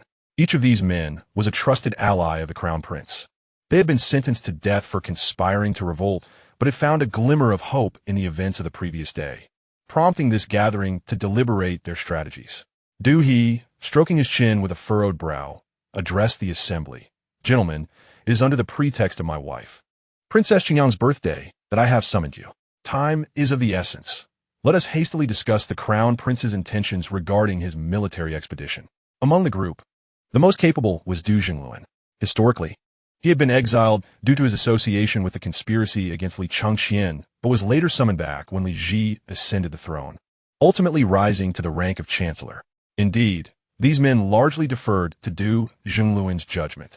He was tall and slender, clad in a flowing scholar's robe, exuding an air of scholarly elegance and composure. Noticing the silence, Du Jinglun adjusted his short beard and remarked, The crown prince's participation in this military campaign undoubtedly presents an opportunity, but how this opportunity is seized will depend on His Highness himself. Our immediate priority is to establish contact with the Eastern Palace. The men fell into contemplation. They were all individuals who had fallen from grace, their movements curtailed. Simply coming to the Du residence was a challenge. If they were to recklessly reach out to the Eastern Palace, it could backfire. At that moment, a guard entered and announced, "Esteemed gentlemen, there is someone outside requesting an audience, claiming to be from the Eastern Palace." Upon hearing this, their eyes lit up with excitement. It was indeed a most fortuitous occurrence. Du rose promptly, saying quickly, "Invite him to the back hall." He turned to the others and cautioned, "Gentlemen, the front hall is crowded with prying eyes. We must remain vigilant." The others nodded in agreement, rising immediately. After all, their prior conspiracy had been exposed due to a betrayal that leaked their plans. "Your Highness, what brings you here?" they inquired, as Li Chengqian, dressed in common attire, limped into the back hall. He gestured for them to remain seated and stated, "I have urgent matters to entrust to you. Due to time constraints, I shall not elaborate." Producing an envelope from his bosom, he regarded Du Zhenguan, recognizing him as the most capable among them. "Zhenguan, take this. Once I have departed, you shall act according to the strategies outlined within." Du Zhenguan stepped forward to accept the envelope, and Li Chengqian continued, "Rest assured, you have treated me as a national hero. I shall repay your loyalty in kind." "Thank you for your kindness, Your Highness," they replied. "I shall take my leave now. Remember to act according to the instructions in the envelope." With that, he turned and exited, leaving the others in stunned silence. After a moment, Du remarked, "I cannot shake the feeling that today, as Crown Prince, is different from the past." Du Zhenguan nodded slightly. "Indeed, His Highness has previously opposed our plans. Perhaps he has finally lost faith in the Emperor and is resolved to take decisive action." Nodding in agreement, they all acknowledged the sentiment. As Li Chengqian left the Du residence, he limped toward the Western Market. Fortunately, the distance was not great, or it would have been quite arduous for one with a limp. Unlike the Eastern Market, which boasted well-decorated shops, the Western Market was primarily filled with stalls. In the summer heat, the Western Market was bustling with people. An array of food vendors stretched endlessly before him, while some entertainers performed tricks in the wider spaces. And at secluded corners, fortune tellers set up their stalls. The news of Li Chengqian's extravagant spending in the Eastern Market had spread, and at the entrance stood a dozen individuals eager to catch his attention. The prospect of securing a deal with Li Chengqian was enticing, as the commission alone would suffice for a lifetime of indulgence. As Li Chengqian turned a corner and entered the Western Market, many were taken aback to see him approaching on foot rather than disembarking from a carriage. Some in the crowd even changed their expressions before swiftly retreating, presumably sent to monitor him. However, Li Chengqian remained unfazed, confident that by the time they discovered he had met with Du He and the others, he would already be far from Chang'an. With a light-hearted tone, he remarked, "Oh, why are there so many people? Are they all here to sell something?" No sooner had he spoken than a throng of individuals surged toward him, surrounding him eagerly. "We welcome Your Highness. We are at your service." In truth, he had already achieved his aim of distracting the ministers and meeting with Du He, and there was no need for further extravagance in the Western Market. However, he still sought a particular item, one crucial for his plans to conquer the desert and establish a lasting opposition against the Tang dynasty. I do not require so many of you. Here's the deal. Whoever can procure the most alchemical materials within an hour shall be rewarded," he declared. During the Tang dynasty, the practice of alchemy was prevalent, utilizing various materials, with gold and stones being common ingredients alongside precious herbs. Among them, sulfur and saltpeter were particularly vital, as their acquisition would enable Li Chengqian to fabricate gunpowder, a weapon far ahead of its time. The individuals showed no surprise, as it was customary for the nobility to engage in alchemical pursuits, and they immediately dispersed to seek the requested items. With nothing pressing to attend to, Li Chengqian meandered through the Western Market, where merchants eagerly approached him to showcase their wares. "Your Highness, this is exquisite deer skin. Would you care for it? The price is negotiable." "Your Highness, I have sheep hides from the outer regions of exceptional quality. If you're interested, I can offer a discount." He refrained from engaging with them, mindful of the value of money for future needs, and continued to stroll forward. The streets were lined with a plethora of goods, spices, silk, and porcelain, all contributing to a vibrant marketplace atmosphere. Li Chengqian relished this experience, for it had been years since he had encountered such a lively scene. Suddenly, a man wearing the distinctive headdress of a foreign merchant stepped in front of him. This man bore the shrewdness characteristic of traders. His eyes narrowed, and a sycophantic smile gracing his lips. Displeased at having his reverie interrupted, Li Chengqian furrowed his brow and prepared to express his annoyance. However, the man remained undeterred, stepping closer and lowering his voice conspiratorially. "Your Highness, I have exquisite slaves from the western regions. Would you like to have a look?" This suggestion doused Li Chengqian's irritation like cold water, and he found himself intrigued. The foreign trader, noticing his interest, beamed even more effusively and stepped aside, gesturing invitingly. "This way, Your Highness. I assure you, it will be a feast for your eyes." Driven by curiosity, Li Chengqian nodded and followed the trader down a narrow alley. At the alley's end, several carriages were stationed, their curtains partially drawn, revealing shifting silhouettes within.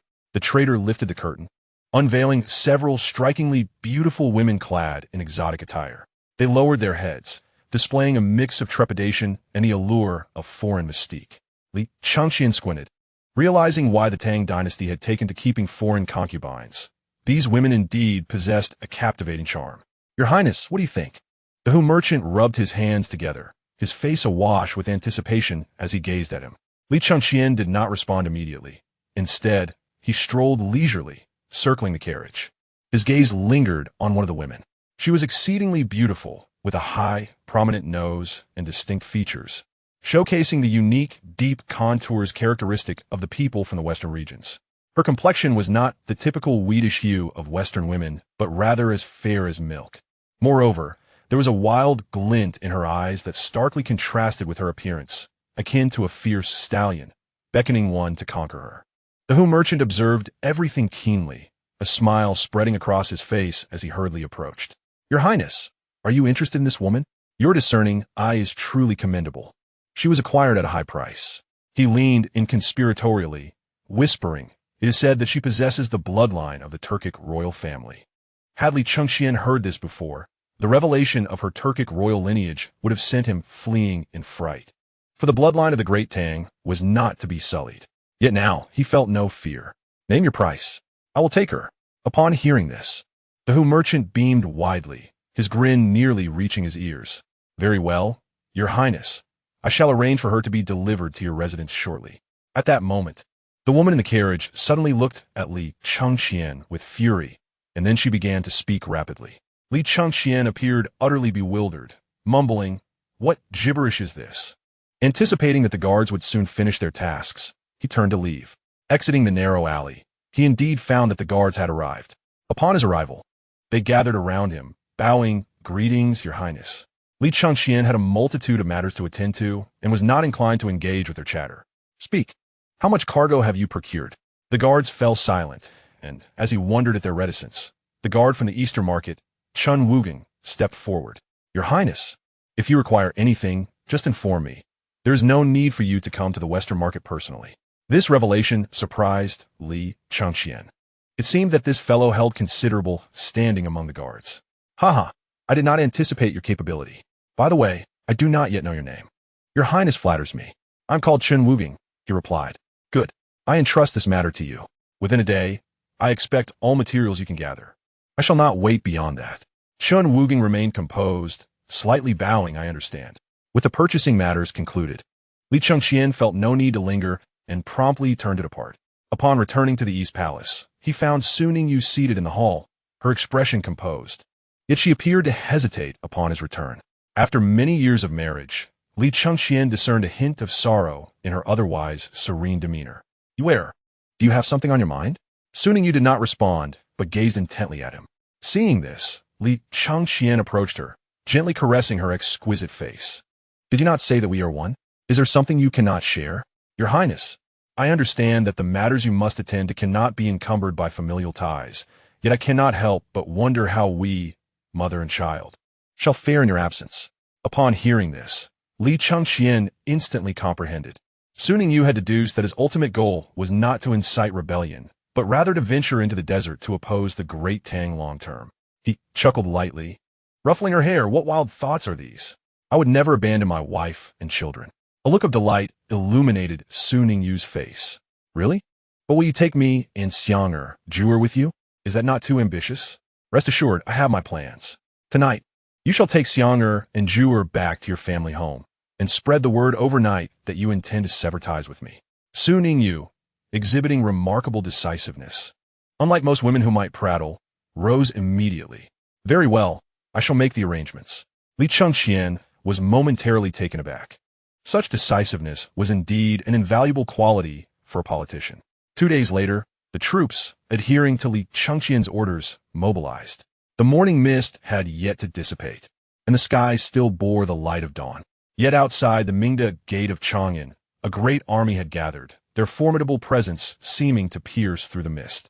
At that moment, Li Chengqian sat astride a snow-white warhorse, clad in shining armor, with a gilded saber hanging at his waist, and the red tassels of his helmet fluttering in the morning breeze. He tilted his head slightly, surveying the vast expanse of the great Tang army before him, feeling a tumult of emotions. The might of the great Tang army filled him with pride as the crown prince. Yet the thought of confronting such a formidable force in the future filled him with uncertainty. Could he truly withstand a long-term struggle against the great Tang? Just then, a resounding drumbeat jolted him from his reverie. The rhythm was steady and powerful, akin to the heartbeat of the earth. The front line of heavily armored infantry, wielding long sabers, gleamed with a cold light in the morning sun, their steps synchronized, each movement producing a chorus of clashing armor, reminiscent of distant thunder. The light cavalry on both flanks, armed with iron spears and short crossbows, donned dark armor. The vanguard, Cheng Jijia, raised a hand, and the cavalry lifted their spears in unison, halting their steeds. Kill! Kill! Kill! The neighing of horses and the roars of soldiers intertwined, creating a heart-pounding crescendo. With Li Shimin currently incapacitated, the responsibility of rallying the troops naturally fell upon Li Chengqian. He welcomed this duty, for it was an excellent opportunity to win their hearts. Ascending the platform, he narrowed his eyes and unsheathed his saber with the utmost vigor. With a voice that boomed, he shouted, "Warriors, are you afraid of this expedition?" "Not afraid, not afraid, not afraid." The soldiers gripped their weapons tightly, raising their arms in fervent response. Good.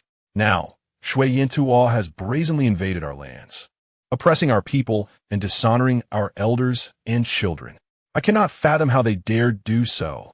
They possess blades. Do we, the sons of the great Tang, not possess blades? The soldiers erupted into an even more fervent roar. We have blades. We have blades. We have blades. In this battle, I shall lead the charge. Should any among you witness me retreating in battle, you are permitted to execute me. With that vow, he severed a lock of hair with his saber as proof. This act propelled the morale of the troops to unprecedented heights. We vow to live and die alongside your highness. With that, the thunderous drums resounded once more, and the army surged forward like a mountain in a tidal wave, kicking up clouds of dust. Chapter 11. The expedition at this moment. The ministers and military officials gathered at the city gate to bid farewell wore expressions of complexity. They had never anticipated that the usually mild-mannered Li Chengqian could deliver such a stirring speech. Yuqi Jingde pursed his lips and remarked, "After all, he is His Majesty's son. He truly bears his youthful spirit." The others remained silent, their expressions even more intricate. Most of them had fought alongside Li Shimin for many years, and Li Chengqian's earlier display indeed mirrored the vigor of the young Li Shimin, particularly the martial generals, who were flooded with memories. In that moment, they seemed to see in Li Chengqian, who bore a striking resemblance to Li Shimin in stature, appearance, and youth, the valiant general who had swept through the chaos of the late Sui dynasty, especially that declaration of leading the charge, which transported them back to the glorious days of following Li Shimin into battle, when he would always say, "I shall lead the charge. You may follow closely behind." After a prolonged silence, Zhang Liang, who had participated in the Battle of Hulao Pass alongside Li Shimin, remarked, "Ah, I did not expect that among the many princes, the crown prince would so closely resemble His Majesty." Changsun Wuji, for some unknown reason, seized the opportunity to interject. After all, he is the eldest son of His Majesty and Empress Wende. It is only natural he resembles His Majesty. Upon hearing this, the others turned their gazes toward him. For Changsun Wuji had never supported Li Chengqian and had always maintained a respectful distance. To speak such words in this context was indeed a rarity. At this moment, riding alongside the army, Li Chengqian could scarcely fathom that his impassioned speech had elicited such profound thoughts among the courtiers. Suddenly, a cacophony of hooves from the rear guard drew his attention, and he turned to see Chengqian galloping towards him with a contingent of several dozen riders. As the vanguard, his sudden return could be perceived as a dereliction of duty. However, Li Chengqian was acutely aware that a single Li Ji was more than sufficient to contend with Shui Yintao. Chengqian's presence was merely to keep an eye on him, akin to a warden supervising a solitary inmate. It was entirely reasonable for the warden to seek out his only prisoner. "Ah, General Cheng, why are you not leading the troops at the front, but instead coming to seek me out?" Li Chengqian inquired, his tone laced with sarcasm. Chengqian reined in his horse and waved his hand dismissively. "Your Highness, you jest. My purpose in this journey is solely to keep watch over you, while General Li is fully entrusted with the command of the troops." To Li Chengqian's surprise, instead of fabricating an excuse, Chengqian spoke candidly. "Is it not you who jest, General? I have committed no wrongdoing. Why must you watch over me?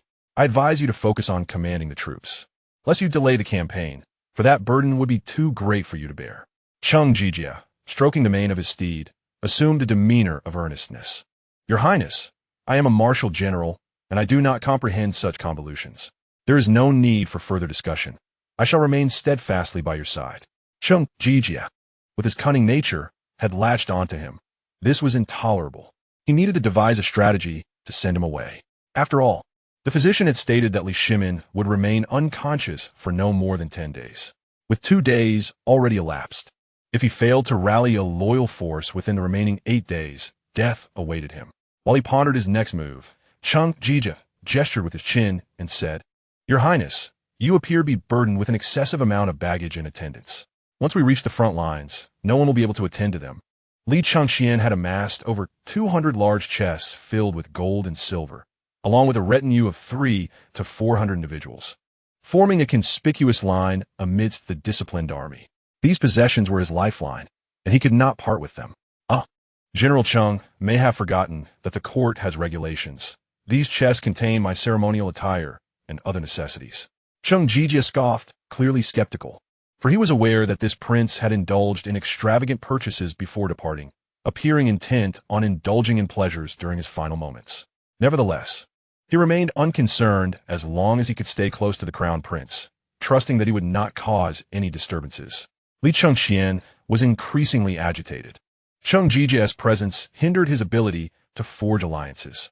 Noticing that the crown prince was ignoring him, Chengqian began to circle around Li Chengqian's belongings, inspecting one item after another. This only heightened Li Chengqian's irritation, and he spoke with impatience. "General Cheng, are you planning to search through my belongings?" No. How could I dare to do such a thing? I merely observed that you seem to have some female attendants among your entourage." Chengqian's keen eyes had indeed caught sight of the women accompanying him. He had brought along the singing girls he had acquired while on the road. For after all, wealth and beauty were unparalleled means to win hearts, and it was prudent to have them on hand for unforeseen circumstances. Although being discovered with female attendants would likely result in their dismissal from the army, Li Chengqian could not afford to admit it. For alongside these women were several individuals of utmost importance to him. If they were unveiled, his plan to flee into the desert would be irrevocably compromised. What female attendants? General Cheng must be mistaken. Chengqian smirked. "Oh, am I indeed mistaken? No matter, we can verify this when the army makes camp later." Infuriated, Li Chengqian gritted his teeth. None of the dignitaries during the Zhen Guan era were particularly amiable. Looking at Chengqian's stern countenance, he felt an overwhelming urge to slap him, but this thought was swiftly extinguished. Chengqian was a renowned warrior in history, and engaging him in combat would likely result in his own defeat. While the Tang dynasty had prepared for Shui Yintao's incursion, with Li Shimin now unconscious, the border could not afford any mishaps. Thus, Li Jiqi ordered the troops to march swiftly until just before midnight, when he commanded them to set up camp and rest. The soldiers were the elite field army of the Tang dynasty, and upon receiving the command to rest, they promptly began to pitch their tents in perfect order, creating no commotion whatsoever. Under the bright moonlight, the silver beams illuminated the continuous rows of tents and the soldiers' armor, casting a cold yet majestic glow. Within the camp, the soldiers busily attended to their tasks in an orderly fashion. The fragrant smoke of cooking wafted through the air as they prepared steaming porridge in iron pots. The war horses in the stables whinnied softly, their hooves lightly tapping the ground, while soldiers occasionally added fodder and gently stroked their manes, murmuring soothing words. On the weapon racks, long spears and swords were arranged neatly, glinting with a chilling light that exuded an aura of impending violence. Li Chengqian observed the entire process of the army setting up camp, determined to imprint every detail in his memory. After all, should everything proceed smoothly, he would one day lead an army himself, and this experience was invaluable. Chapter 12. Facade of Sincerity, with Cheng Yaojin summoned to the command tent for a meeting. Li Chengqian seized a brief opportunity for freedom to gather support. He strolled around until he paused by a bonfire, where a group of soldiers was preparing their meal. Upon his arrival, they all stood and saluted. "We pay our respects to your highness." Li Chengqian quickly approached and helped the foremost soldier to his feet, saying, "We are all comrades in the army, with no distinction of rank. There is no need for excessive formalities." The soldier, taken aback, replied, "Your highness, I am but a simple man and do not possess the eloquence for such matters. When we reach the battlefield, just wait and see. Haha, splendid. The Tang dynasty is fortunate to have brave warriors like you." He patted the soldier on the shoulder and withdrew a stunning Bai Hai Ming Zhu hairpin, crafted from the finest gold and adorned with a priceless pearl from the South Sea. "Here, this is for you, but it is merely a temporary loan. You must slay 10 enemies on the battlefield for it to truly belong to you." The South Sea pearl on the Bai Hai Ming Zhu hairpin shimmered with a soft luminescence in the moonlight. The soldier stood in disbelief. The value of such an item was astronomical, and as a lowly soldier, he would likely never be able to afford it without extraordinary luck. "Your Highness, are you truly giving this to me?" Li Chengqian smiled and pressed the hairpin into his hand. "Why hesitate? Do you doubt your ability to kill 10 enemies?" Upon hearing this, the soldier thumped his chest and declared, "Your Highness, what are you saying? I could easily slay not just 10, but 20. Haha, splendid. If you truly manage to slay 20, I shall have further rewards for you. By the way, what is your name and where do you hail from?" The soldier replied, "In response to your highness, my name is Bei Xianghui, and I hail from Taiyuan." He gestured toward the dozen soldiers behind him, saying, "These brothers are also from my hometown, all from Taiyuan." It was surprising to encounter someone with the surname Bei, yet it mattered little. Li Chengqian patted the soldier's shoulder again. "Gather your brothers. There are rewards for all." Upon hearing this, Bei Xianghui turned and called out, "Brothers, come over. The crown prince has rewards." The other soldiers quickly gathered around, their faces alight with anticipation. While the hairpin was no longer available, Li Chengqian still had a considerable amount of silver ingots on him, which he promptly distributed among them. "Rest assured, fight valiantly, and I shall ensure further rewards in the future." "Thank you, your highness." The soldiers knelt in unison, their expressions filled with gratitude. For Li Chengqian's generosity could sustain them for several years of military pay. "By the way, Xianghui, how long have you been in service?" "Your highness, we have been serving for 3 years, and this is our first participation in a great battle. We all aspire to achieve military merit to return home and marry a wife. However, the rewards bestowed by your highness are already sufficient. Rest assured, we shall still strive to slay the enemy, and perhaps even acquire 2 wives. Marrying a wife? Upon hearing this, Li Chengqian felt a cold sweat break out on his forehead. Indeed, these soldiers are not born of stone. They are all nurtured by their parents, and their families remain in Tang. How could they possibly venture far into the desert with him? Noticing his unusual expression, Bei Xianghui inquired with concern, "Your highness, what troubles you?" "It is nothing, nothing at all." Li Chengqian waved his hand and continued, "By the way, Xianghui, do you have any family at home?" A trace of melancholy crossed Bei Xianghui's face. "No, my family perished long ago due to the ravages of war." He then glanced at his companions. "We are all orphans." Li Chengqian's heart surged with joy. He had stumbled upon a treasure, and not just one, but a dozen. These individuals, unencumbered by familial ties, would undoubtedly be willing to accompany him into the vast desert. After all, it was true that the great Emperor Yangguang had wreaked havoc across the realm, leading to fierce competition among warlords. Following the unification of the Tang dynasty, the borders were in a state of perpetual conflict, resulting in countless orphans. He immediately comforted, "Fear not, for you will have a family henceforth." How could I dare to accept such a title? Li Chengqian leaned closer and whispered in his ear, "You may call me Li Dage when there are no others around. I shall call you Xianghui Laodi." This statement left Bei Xianghui visibly startled yet deeply moved. "I cannot presume to do so, and my life is but a humble one. How could I be worthy to be addressed as your brother?" Observing Bei Xianghui's reaction, Li Chengqian felt quite satisfied, for he needed such a simple-hearted individual. "Very well. You shall address me as such. Shall I retract my words? By the way, come to my tent later. I have some matters to discuss with you." Bei Xianghui was overwhelmed with emotion, feeling an impulse to charge into battle for Li Chengqian. He nodded vigorously like a chick pecking at rice. "Yes, I shall go at once." Li Chengqian nodded, confident that Bei Xianghui could be considered his trusted confidant. Recruiting an ordinary person is, in fact, quite simple, typically involving 3 steps: providing what they lack, showing them respect, and ensuring they feel trusted. After sitting in the tent for a short while, he soon heard Bei Xianghui's voice from outside. "Your Highness, I have arrived." Li Chengqian promptly rose to personally lift the curtain.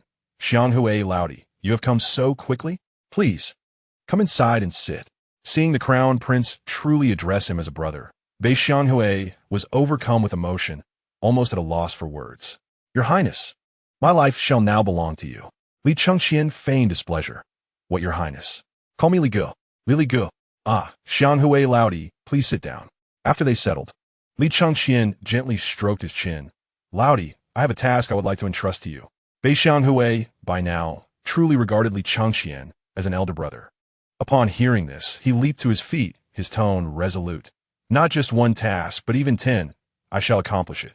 "Ha! Do not be so agitated. Sit down and let us discuss. You heard the rallying speech before. However, this is my first time marching in a battle, and I lack a retinue. It would not be prudent for me to charge into the fray alone, would it? Thus, I wish to enlist some individuals as my retinue. But since charging in a battle is perilous, I would prefer to find those with backgrounds similar to yours. Would you be willing to undertake this task?" Bai Xianghui, a soldier of humble origins, had little understanding of courtly intricacies, and he immediately nodded in agreement. "Your Highness, rest assured, I will handle it well. I will return to the camp and recruit the brothers for you." Li Chengqian quickly gestured. "No, it is best if you handle this matter discreetly. Too many people knowing would surely alert Cheng Yaojin, that crafty individual. There is no need. You can manage it alone, and it must remain confidential." He stood, pointing to his leg. "You know my leg is not in good condition. General Cheng and the others think I am unable to take the field, so I wish to surprise them." Bei Xianghui, still oblivious to the underlying motives. "Li Gu, you can rest easy. I have fellow townsmen of similar backgrounds. I will speak with each of them shortly." Seeing him agree, Li Chengqian called out, "Zhen Guan, please come in." He had brought Du Li along on this expedition for 2 reasons.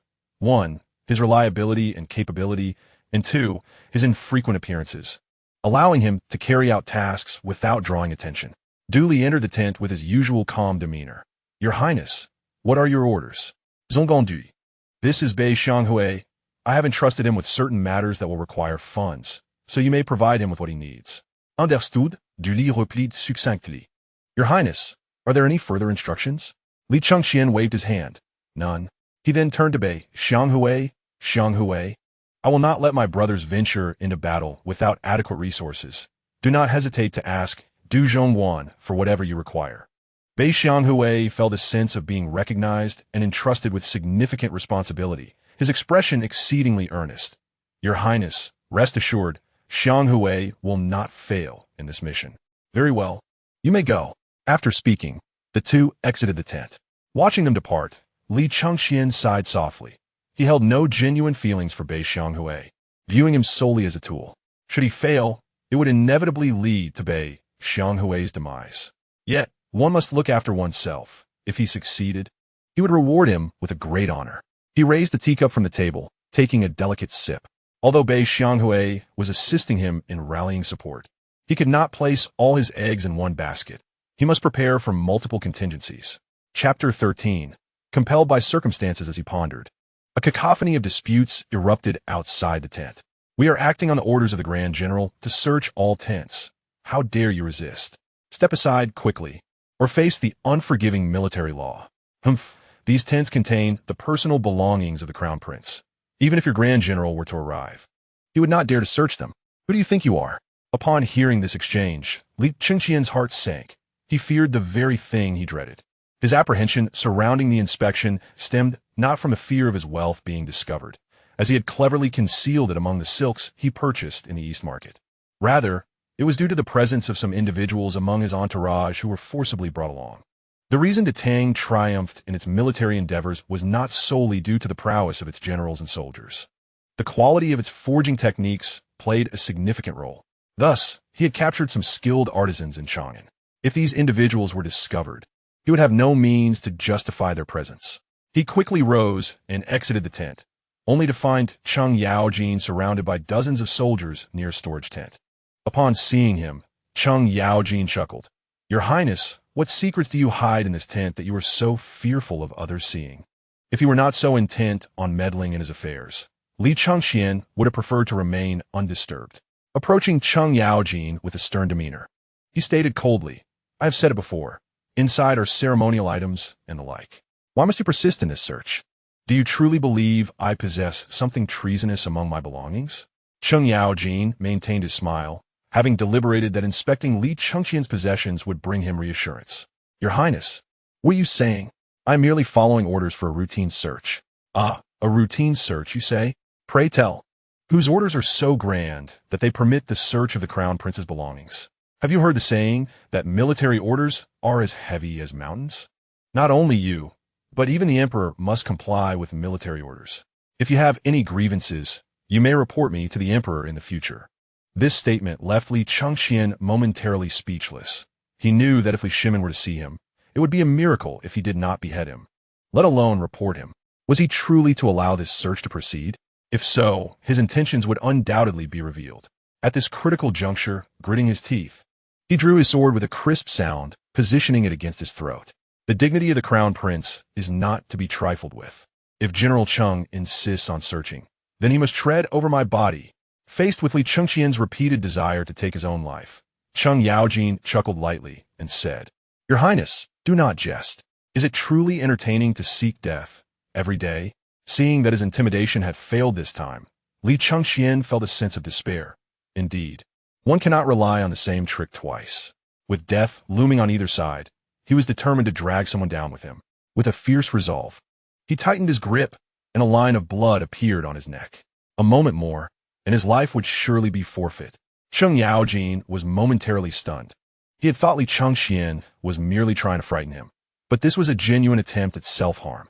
Although the position of Crown Prince was nearly destined for abolition, he understood that Li Shimin still harbored paternal feelings for Li Chengqian. If he were to force Li Chengqian to death, it would surely bring dire consequences upon himself. Weighing the pros and cons, he shrugged and said, "Very well, since your Highness is so resolute, I shall refrain from searching. I take my leave." With that, he turned and departed with his subordinates, though he felt puzzled as to why the Crown Prince would choose death over allowing a search. "I must investigate this matter discreetly." Once Cheng Yaojin left, Li Chengqian exhaled in relief, but soon anxiety replaced it. His desperate act would undoubtedly arouse suspicion. It was imperative to devise a plan quickly. Yet, with soldiers everywhere in the camp, any hasty action would surely lead to discovery. After much contemplation, he decided that rather than waiting for death, he would take a gamble. He immediately instructed those around him, "Go summon Chief Steward, do inside the tent." Li Chengqian sat at the head, observing duly. Without the need for further words, he instructed, "Act as I have commanded." However, Dooley did not depart as promptly as usual. Instead, he frowned slightly. "Your Highness, this course of action is exceedingly perilous. In my opinion, it would be prudent to reconsider." Li Chengqian intended to take the risk of having Ho Junji launch a surprise attack, while simultaneously moving people to safety amidst the chaos. However, this plan was indeed fraught with danger, yet he could not conceive of an alternative. Reconsider? How so? Cheng Yaojin has already grown suspicious. "I suspect he will send someone to investigate tonight." Dooley replied, "Your Highness, I propose we utilize those who G." "Oh, how might we do that? Please elaborate." Dooley shifted his gaze. "I believe it would be wise for your Highness to voluntarily present the Hu Ji for General Cheng to see. This will surely dispel his doubts." To Dooley's credit, he was quite clever. This indeed could be a solution. After all, Li Chengqian had previously indulged in extravagant pleasures and surrounded himself with women, which would not raise undue suspicion. Very well, we shall proceed as you suggest. At midnight, the camp lay in silence, save for the occasional sound of the wind and the footsteps of patrolling soldiers.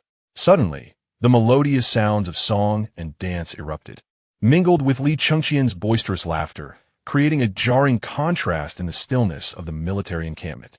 Within moments, these two sounds rippled through the camp like stones cast into a tranquil lake, stirring up waves of unrest. The military discipline was strict, forbidding noise at night, let alone revelry. Soldiers poked their heads from their tents, glancing around in search of the source of the commotion. Sheng Yaojin sat within his own tent, considering dispatching a few trusted men to scout the tent where Li Chengqian stored his belongings. Upon hearing the raucous sounds, his expression shifted. His tent was adjacent to Li Chengqian's, and he quickly deduced that the noise emanated from there. His brow furrowed as he muttered a curse. The crown prince exhibited an utter lack of decorum. He had noticed earlier that there were women among Li Chengqian's entourage, but he had not anticipated that the prince would dare to gather them at night for drinking and merriment. Yet he was also puzzled. Was he truly being overly suspicious? Was Li Chengqian genuinely intent on indulging in pleasure during his final moments? In the past, he would have dismissed such behavior, but now it was different, as his primary duty during this campaign was to oversee Li Chengqian. The crown prince's actions in gathering a throng of singers and dancers in the army would undoubtedly tarnish the reputation of the Li Tang royal family. Should this come to light, he would surely be held accountable for his failure to maintain order. Sheng Yaojin swiftly exited his tent, the night breeze brushing against him with a chill. He raised his eyes toward Li Chengqian's tent, his frown deepening. Inside, shadows danced as the sounds of song and laughter grew louder. At that moment, stern voices rang out across the camp. Generally commands: immediately locate the source of the noise. General, li commands: immediately locate the source of the noise. This order came from Li Ji, known for his strict military discipline. Anyone daring to engage in merriment within his ranks would be committing a grave offense. Upon hearing the command, Sheng Yaojin wasted no time and hurried toward Li Ji's command tent. Upon arrival, he found Li Ji standing outside, his face a stormy shade of anger, clearly seething. It appeared he had not yet discovered that Li Chengqian was at the center of the revelry, which relieved Sheng Yaojin. Otherwise, the situation would have been utterly untenable. General Li, Sheng Yaojin spoke with urgency. Chapter 14. A narrow escape. Li Ji turned to see Sheng Yaojin, his brow slightly furrowed. Jia, what brings you here? Sheng Yaojin did not waste words. He grasped Li Ji's arm and whispered, brotherly, let us speak privately. Without waiting for a response, he pulled Li Ji to a secluded corner. Li Ji was taken aback by this sudden action, but seeing Sheng Yaojin's serious demeanor, he suppressed his irritation and asked in a low voice, what is the matter? What has happened? Sheng Yaojin glanced around to ensure no one was in earshot before lowering his voice further. Mao Gong, do not investigate any further. The sound are coming from His Highness, the Crown Prince's tent. Li Ji's expression shifted drastically upon hearing this. Having fought alongside Li Shimin, he had developed a favorable impression of Li Chengqian after his inspiring speech. Yet, to learn he had so quickly reverted to such debauchery was shocking. He was fortunate that Li Chengqian was to be deposed.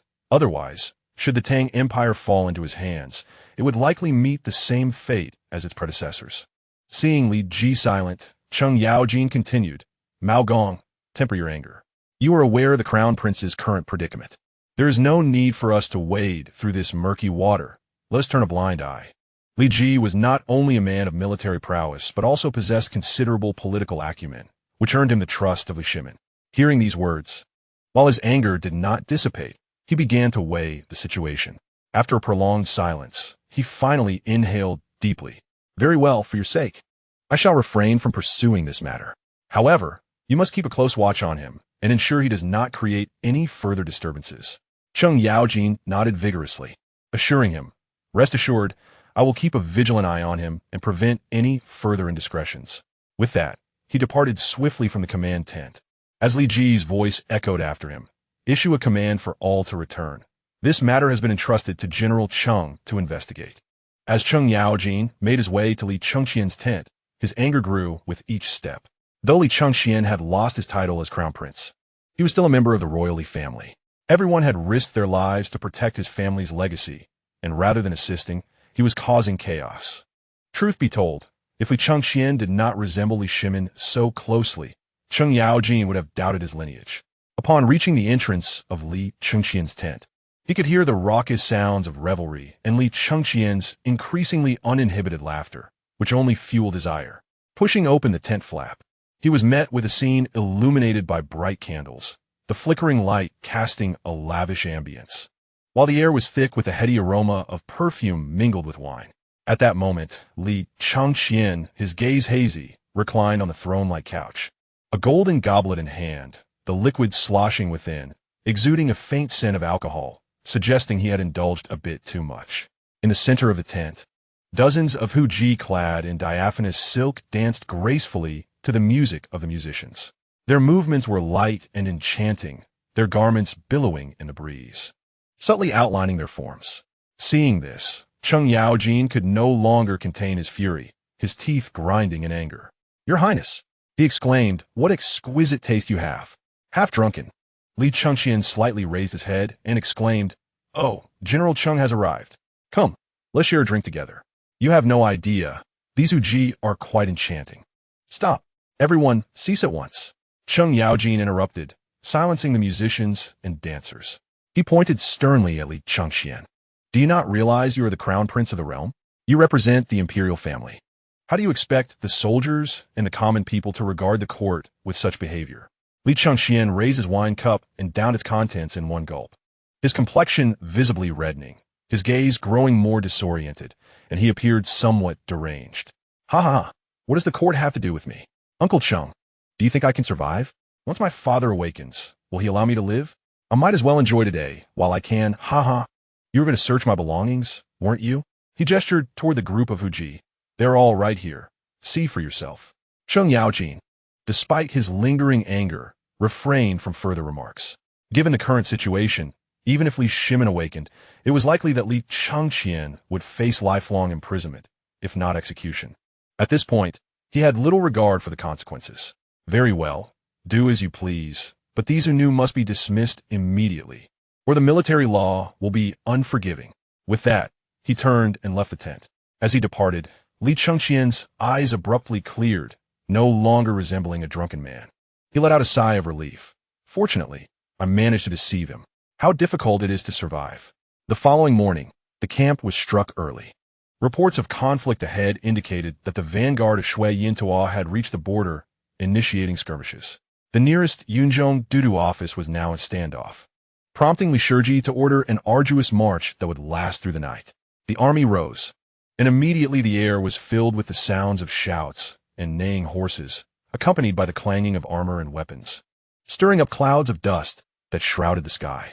Li Chengqian remained observant throughout, meticulously noting everything for future reference. After about half an hour, the army had completed its preparations and set forth. At this moment, Li Chengqian was secretly astonished, truth be told. For an army of 50,000 to complete their departure in such a short time was indeed remarkable. This efficiency was undoubtedly a testament to Li Shiji's military prowess, but even more so to the rigorous training of the Tang soldiers, who followed orders without question. As the army commenced its march, Li Chengqian rode alongside them, when suddenly, a rapid clatter of hooves approached from behind. Without needing to look back, he knew it was Cheng Yaojin. "Your Highness, why do you not wait for me? Why the haste?" Cheng Yaojin's familiar voice resonated behind him. Li Chengqian retorted, "I am in a hurry to reincarnate." Cheng Yaojin laughed heartily. "Ha, do not worry. With me here, Your Highness, you cannot reincarnate just yet." Annoyed, Li Chengqian spurred his horse forward, ignoring him entirely. However, Cheng Yaojin, with a squeeze of his horse's belly, galloped up and seized his reins. Taken aback, Li Chengqian nearly fell from his mount and exclaimed in anger, "What do you intend, to harm the crown prince?" "Cool me. I have a knife. Feel free to use it." "Your Highness, do not be so agitated," Cheng Yaojin replied softly. "Did you release those huji last night?" "Oh, do you want them back? I can return them to you." Cheng Yaojin spat in disdain. "What do I want with them? I have plenty at home."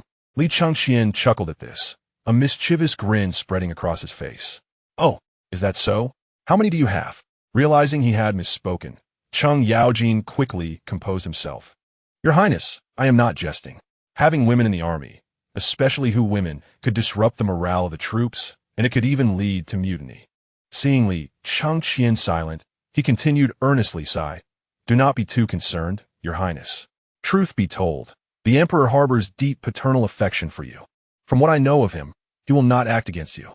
Li Chengqian merely cast a disdainful glance at him, feeling a profound lack of respect for Cheng Yaojin's words. This man spoke without understanding the heat of the fire. It was not he who had been roasted for 16 years.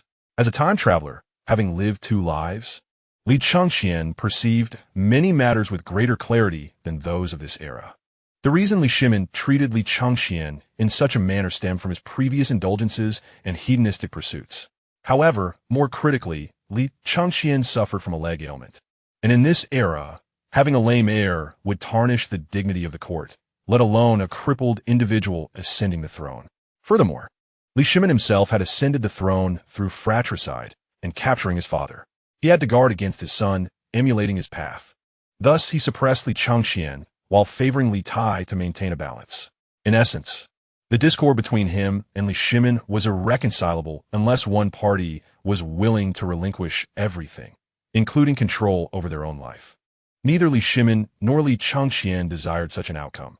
After all, who willingly places their flesh upon the chopping block? Chapter 15. The Assassination. Noticing Li Chengqian's silence, Cheng Yaojin, feeling slighted, released the reins and followed him on horseback.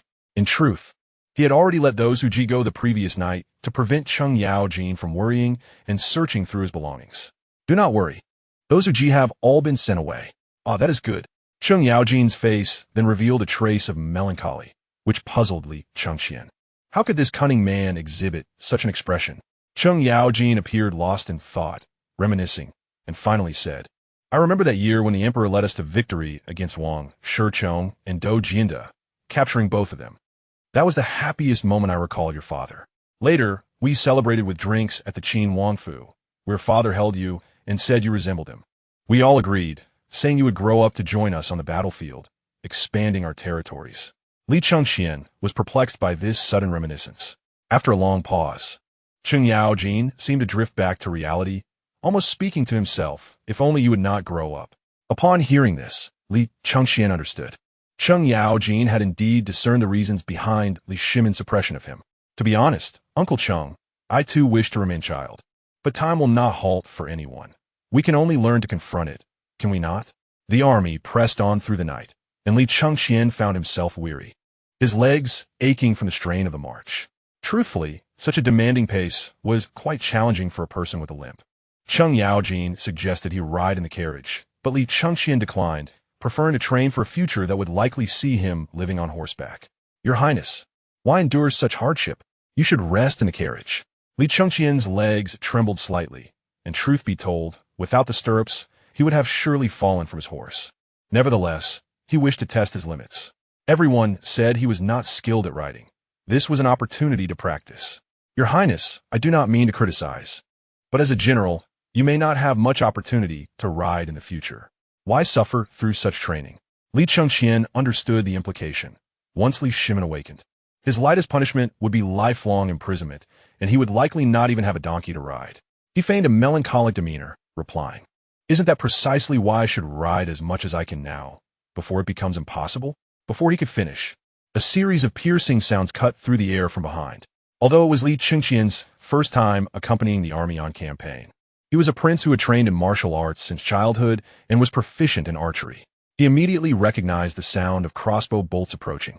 In that instant, with the fatigue of the long ride weighing on him, he was unable to react in time to evade the incoming projectiles, feeling a chill creeping down his spine.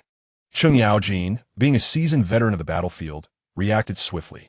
With a swift motion, he drew the sword at his waist, squeezing his legs against the horse's belly as he charged towards Li Chengqian, attempting to intercept the lethal strike aimed at him. Though his reflexes were commendable, he was still a fraction too late. At that moment, Li Chengqian felt his body hair stand on end, his heart pounding like a drum, as if he could hear the rush of his own blood. Never before had he felt such a clear and imminent threat of death. Just as the situation reached a critical point, a figure burst forth like lightning from Li Chengqian's side. This individual wielded a gleaming spear and bellowed, "Do not harm His Royal Highness." Before the words had fully escaped his lips, the spear danced with deadly precision, accompanied by the sharp sound of metallic friction, as several crossbow bolts were expertly knocked to the ground.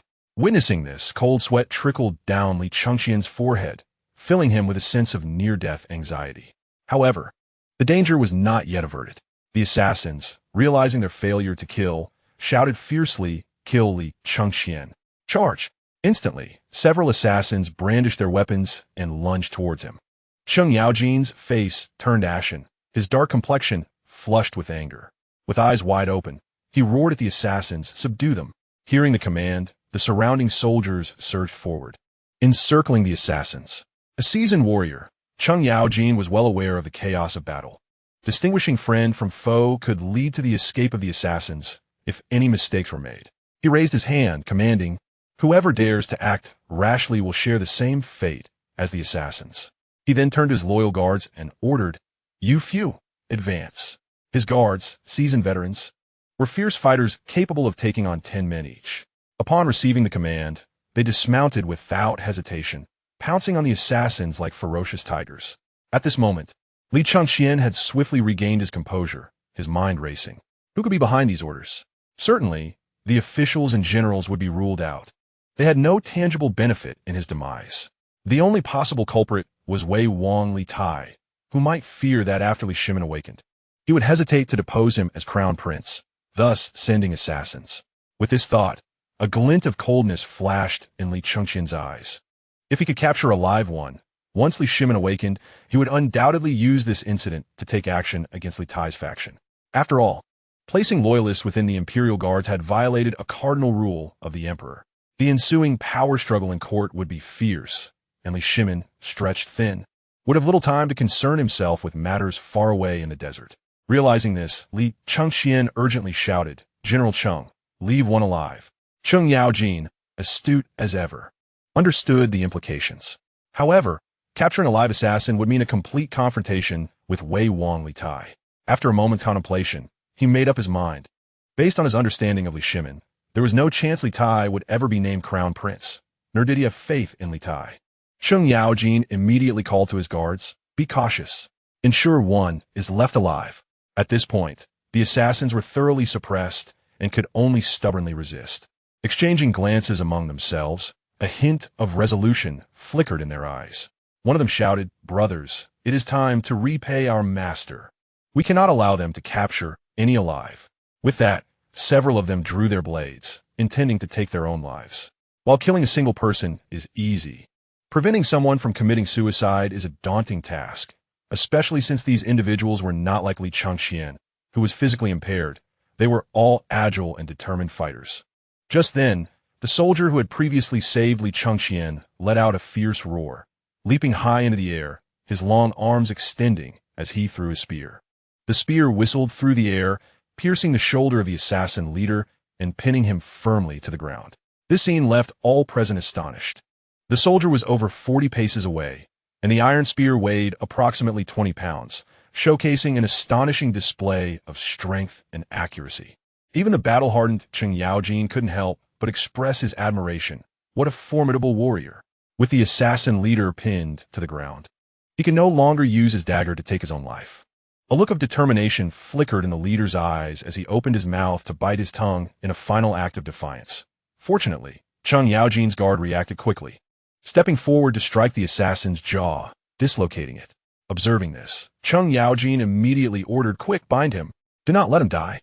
With a live captive successfully secured, Li Chengqian wasted no time, turning to Cheng Yaojin and saying, "General Cheng, please send someone to notify Li Shuai. I must interrogate this assassin immediately." Cheng Yaojin's expression remained unchanged, yet he was somewhat taken aback, for this crown prince's meticulous thoughts were a stark contrast to his former self. The difference between immediate interrogation and one postponed was vast. Who could guarantee there were no accomplices within the army? If the assassin were to be detained within the military, he might meet an untimely end. Transporting him to Chang'an posed its own risks.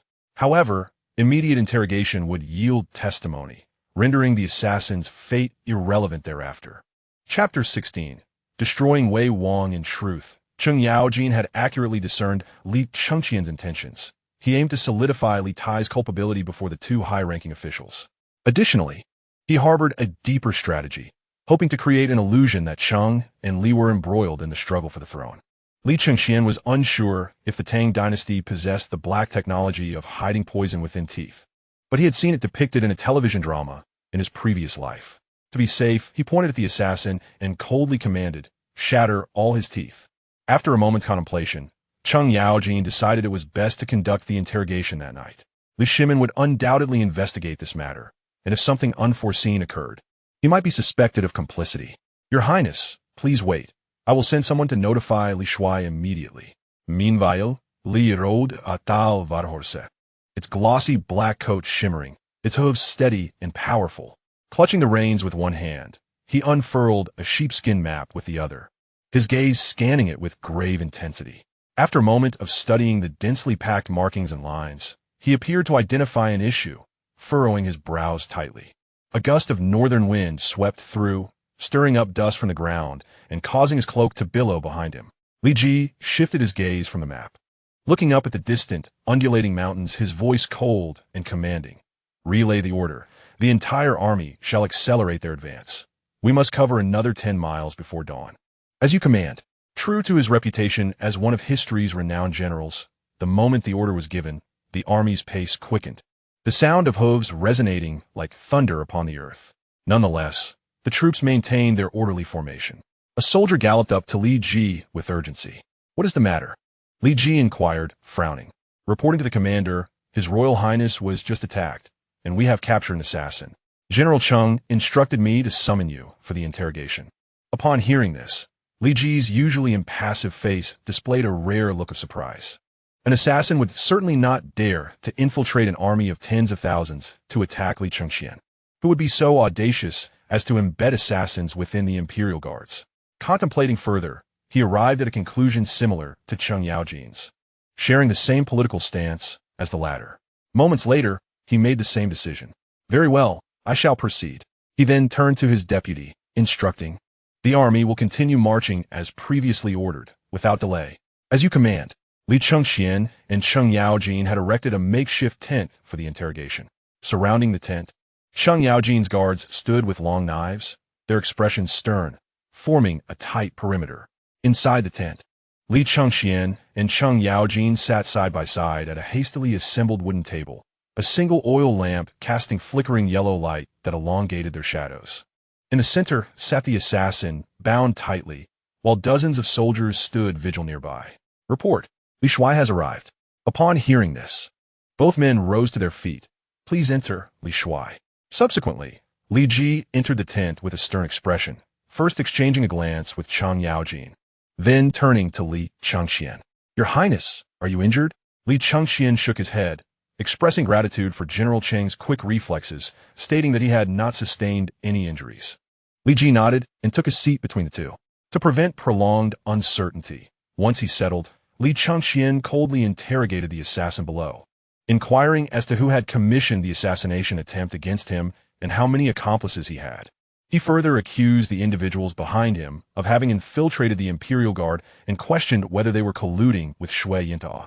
The first two questions were relatively standard. However, the latter two were malicious. The charge of colluding with foreign enemies could lead to the annihilation of one's entire lineage. Li and Cheng exchanged glances, their thoughts aligned. It seemed that Li Chengqian was well aware that his position as crown prince was irrevocably lost and was seizing this opportunity to eliminate Wei Wang Li Tai. The assassin, upon hearing this, remained silent, his expression resolute, conveying an unyielding determination not to divulge any information. Li Chengqian understood that his discord with Wei Wang Li Tai was well known. Should he resort to torture, it would inevitably raise suspicions of coercion.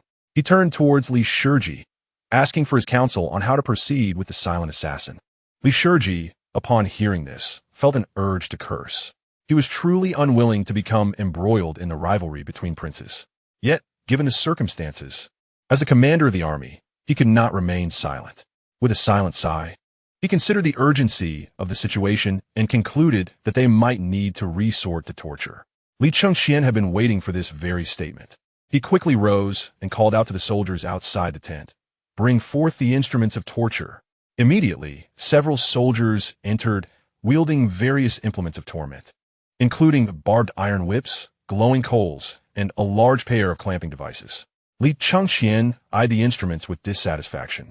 It was evident that the assassin was resolute, and these tools would likely fail to extract any confessions from him. Cheng Yaojin grinned menacingly, asking, "So, do you wish to speak now? Or would you prefer to experience the sensation of these instruments firsthand? Once applied to your body, it remains uncertain whether you will retain your wholeness." True to Li Chengqian's expectations, the assassin, resolute as a rock, raised his gaze to survey the torturous tools in the soldier's hands. "General Cheng, do you truly intend to torture me? Are you not concerned about the consequences?" The implication of his words was clear. "If you interrogate me, do you not fear incurring the wrath of Wei Wang?" Though Cheng Yaojin was cunning, as a high-ranking official who had rendered significant service to the Tang dynasty, he bristled at the threat. His expression darkened.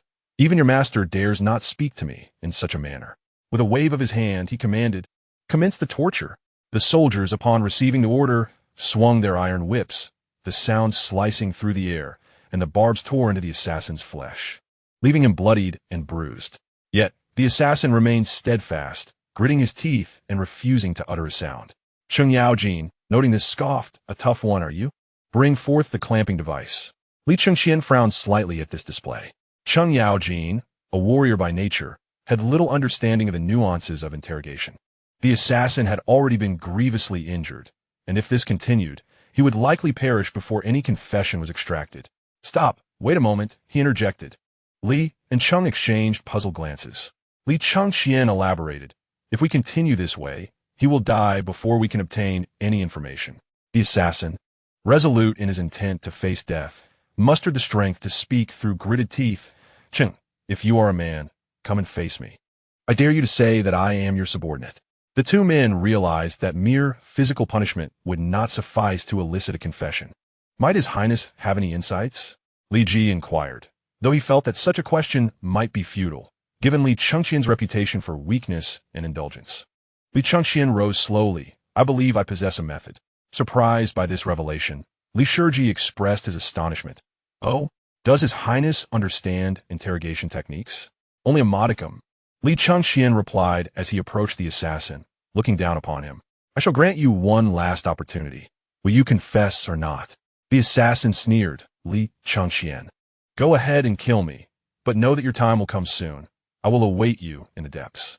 Rest assured, I shall not perish so soon.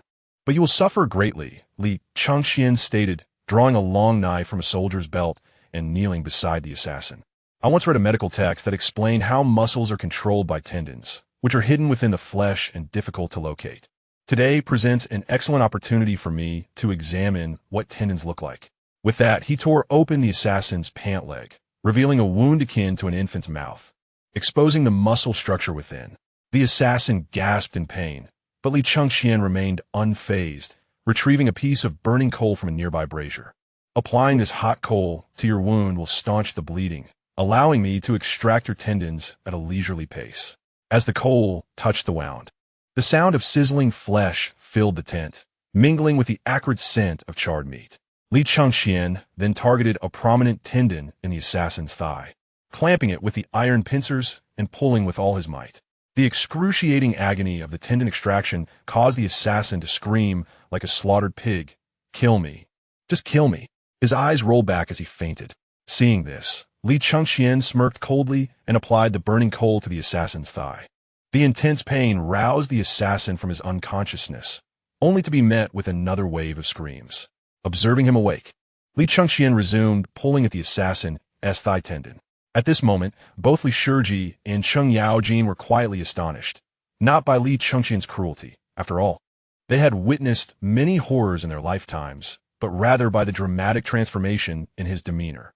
Particularly in recent years, Li Chengqian had been exceedingly humble, almost to the point of servility. Now, witnessing him remain unflinching while extracting a man's tendons, the stark contrast was astonishing. After a few more pulls on the thigh tendon, the assassin fainted once again.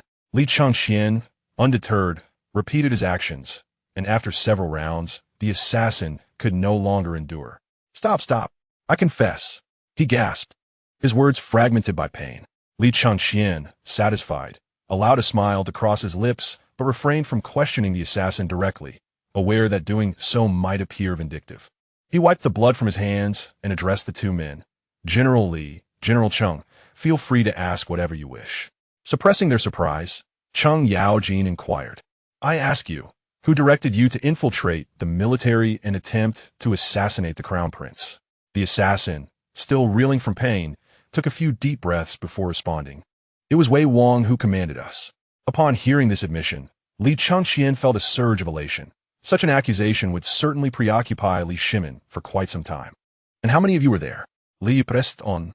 "In truth, we had only a few operatives. Apart from myself, the others have been eliminated." Upon hearing his response, Li Ji felt there was nothing further to inquire. He turned to Li Chengqian and asked, "Your Highness, do you have any questions?" He certainly did, but he would not pose them directly. "Li Shuai, how do you suppose they infiltrated the Imperial Guard?" "As far as I know, the selection of soldiers in the Imperial Guard is rather stringent."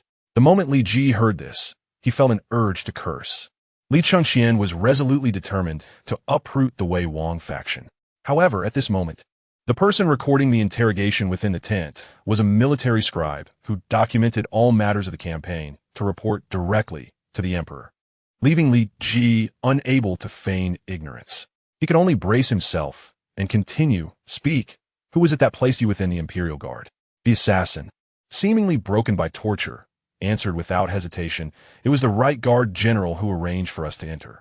The Right Guard General was indeed one of the leaders of the 16 guards, possessing the capacity to facilitate such infiltration. At this moment, Li Chengqian's heart swelled with joy, while Li Ji and Cheng Yaojin displayed expressions of astonishment. The current Right Guard General was none other than Fang Xuanling's son, the Duke of the Imperial family, Fang Yai. If this matter were to reach Li Shimin's ears, the Fang family would undoubtedly face severe consequences. Li Chengqian initially sought to unearth a few of Li Tai's supporters to further complicate court affairs. But he did not anticipate that the revelation would implicate the esteemed minister Fang Xianling.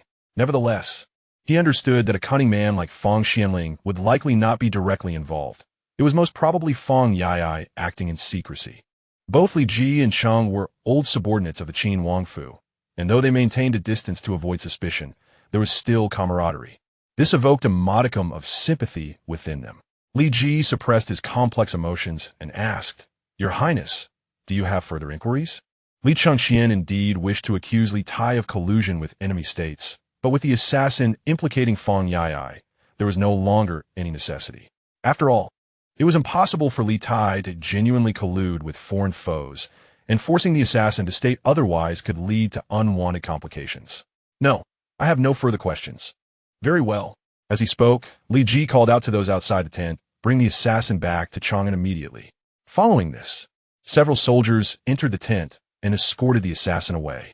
Cheng Yaojin, who had remained relatively silent until now, let out a soft sigh. Alas, Lord Fang truly is muddled. How could he allow his son to engage in such conduct? Upon hearing this, Li Ji's expression shifted slightly. "Old Cheng, this matter is for His Majesty to decide. You must not speak carelessly." Cheng Yaojin slapped his forehead. "Oh dear, my mouth. It must be that the exhaustion from these days of marching has left me a bit delirious." After the three exited the tent, Li Ji naturally returned to command the troops, while Cheng Yaojin continued to accompany Li Chengqian, now more vigilant due to the recent assassination attempt. At this moment, Li Chengqian suddenly recalled the soldier who had saved him earlier. With such extraordinary skills, yet currently at the bottom of the hierarchy, he must be won over. However, without any power within the army, seeking out a soldier was akin to searching for a needle in a haystack. He turned to Cheng Yaojin, "General Cheng, could you assist in locating the soldier who saved me?" Expressing gratitude to a lifesaver was only reasonable, so Cheng Yaojin did not hesitate and replied, "Your Highness, please wait a moment. I shall find him at once." The army continued its march until dawn broke in the east, at which point Li Ji commanded a halt to rest. Chapter 18.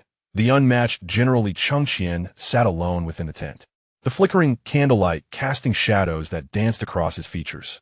With a slight frown, he peered through the half-drawn tent curtains towards the outside. Although the army was resting, His tent was surrounded by a throng of soldiers, forming a veritable fortress to protect him from further assassination attempts. These were all men sent by Cheng Yaojin, acting out of good intentions, yet such vigilant protection only served to heighten Li Chengqian's unease. The constant sounds of soldiers' footsteps, the clinking of armor, and hushed conversations outside felt like countless needles pricking at his restless mind. He sighed inwardly, realizing that time was slipping away.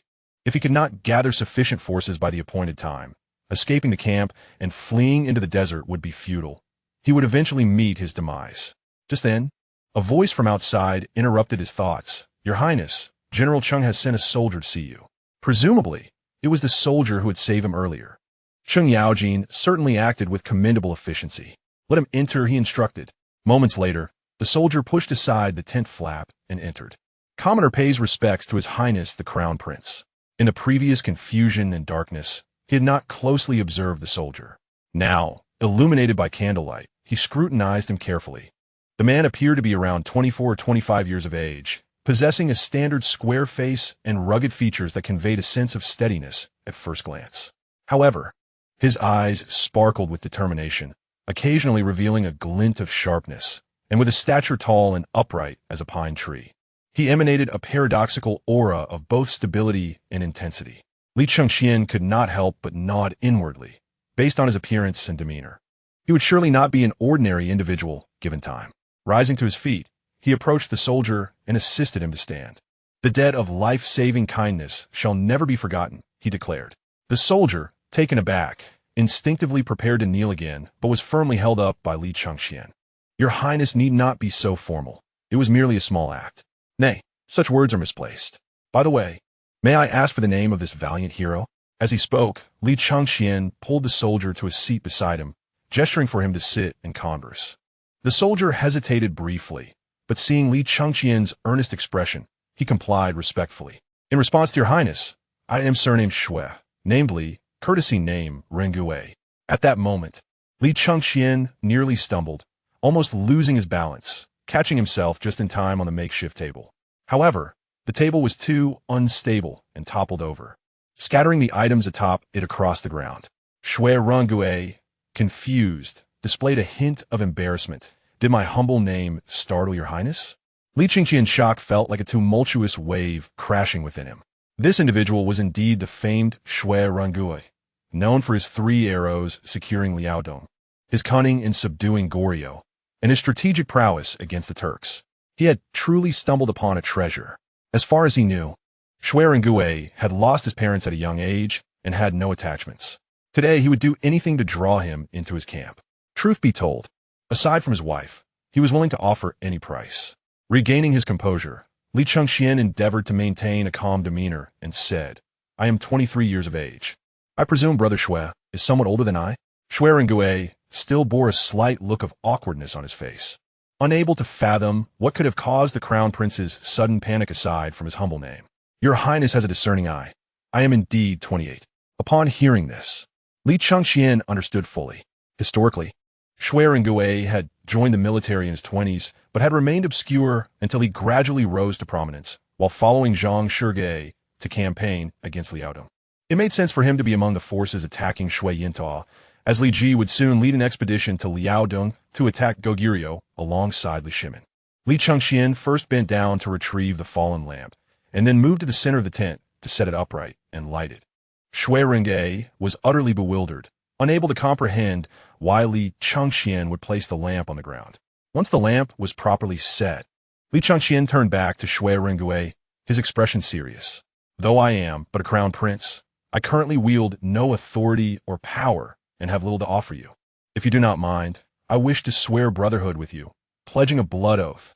In his eagerness to win over Shui Rengue, Li Chengqian had nearly lost his wits, disregarding all notions of hierarchy. Furthermore, who would propose brotherhood upon first meeting, especially given their stark differences in status?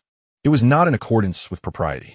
Shui Rengue's mind was momentarily overwhelmed, and he even began to question whether Li Chengqian was of sound mind. Seeing him in silence, Li Chengqian grew anxious. "What? Does Shui Xiong disdain me, the prince whose sun is setting? Alas, it is my unfortunate fate." With a long sigh, Disappointment etched across his face, he lamented. No, no, your highness, Ringui does not mean that. As a mere commoner, having yet to achieve any merit in the military, how can I be worthy to be called your brother? At this moment, Li Chengqian's mind gradually calmed, and he inwardly chided himself for losing his composure. Despite having many siblings, the familial bonds within the royal family are tenuous, leading him to long for a brother of a different surname with whom he could share his heart. Now that Shuexiong has saved my life, I feel an inexplicable kinship towards him. However, if Shuexiong truly does not wish for this, I shall not force it upon him. It must simply be fate. This reasoning was quite rational, and though Shui Ringui was puzzled by the truth of his words, he had already mentally categorized Li Chengqian as a normal person. Your Highness's generous kindness, Ringui cannot repay. But as a commoner, the notion of brotherhood is something I must decline. Upon hearing this, Li Chengqian felt an urge to slap himself. How could he have faltered earlier? Losing this opportunity might mean losing this unparalleled general. At that moment, Shui Ringui paused and lowered his voice, saying, My junior brother Bei Xianghui has conveyed your aspirations to me, and I am determined to follow. Hearing this, the calm within Li Chengqian's heart began to surge once more. In that instant, the phrase, after the dark comes the dawn, materialized in his mind. He had not anticipated that his unintentional act would lead to such fortune. After all, if Shui Ringui is so formidable, his junior brother must be no less impressive. However, he could not comprehend why Bei Xianghui, as Shui Ringui's junior, was not renowned in historical texts. This question eluded him for the moment, so he chose to dismiss it. With a smile, he said, I see. Then Ringui is unaware that my relationship with your junior brother is already akin to that of brothers. Now, with you added, it is perfect. I was indeed rash earlier. Let us find a suitable occasion to formally pledge brotherhood under the heavens. Shui Ringui was taken aback to learn that his junior brother had already become brothers with the prince, displaying a look of surprise. However, now that the matter had reached this point, to refuse again would be most unbecoming. Furthermore, to receive such courtesy from the crown prince upon their first meeting was undeniably moving. His emotions began to swell. Ringui shall follow you through life and death to repay your kindness, your highness. Haha, splendid. But alas, we have no wine, otherwise I would certainly drink 3 cups with you, Shuedige. As he spoke, he retrieved a jade pendant from his bosom, his gaze reflecting nostalgia. Shuedige. This is a relic left to me by my mother. Today, I present it to you as a token, hoping that our brotherly bond may endure as long as the heavens and the earth. This gesture truly moved Shui Ringui. Setting aside the fact that it was given by the empress to the prince, a relic from a mother to her son was immensely precious. No, no, this is something Ringui cannot accept. Li Chengqian was resolute, determined to gain Shui Ringui's genuine affection, disregarding any formalities. He directly pressed the jade pendant into Shui Ringui's hand, fearing it might shatter upon falling. Shui Ringui did not dare to retreat too far. Is this still called your highness? Does Shuedige truly wish to deny me? With no other choice, Shui Ringui gritted his teeth and said, Very well. As your elder brother, I shall comply with your wishes. Ringui shall henceforth follow your highness through thick and thin. Upon hearing this, Li Chengqian was overjoyed, knowing that this matter was settled. Rest assured, I, Chengqian, shall never betray the loyalty of a brother, and in the future, I shall treat you as a national hero.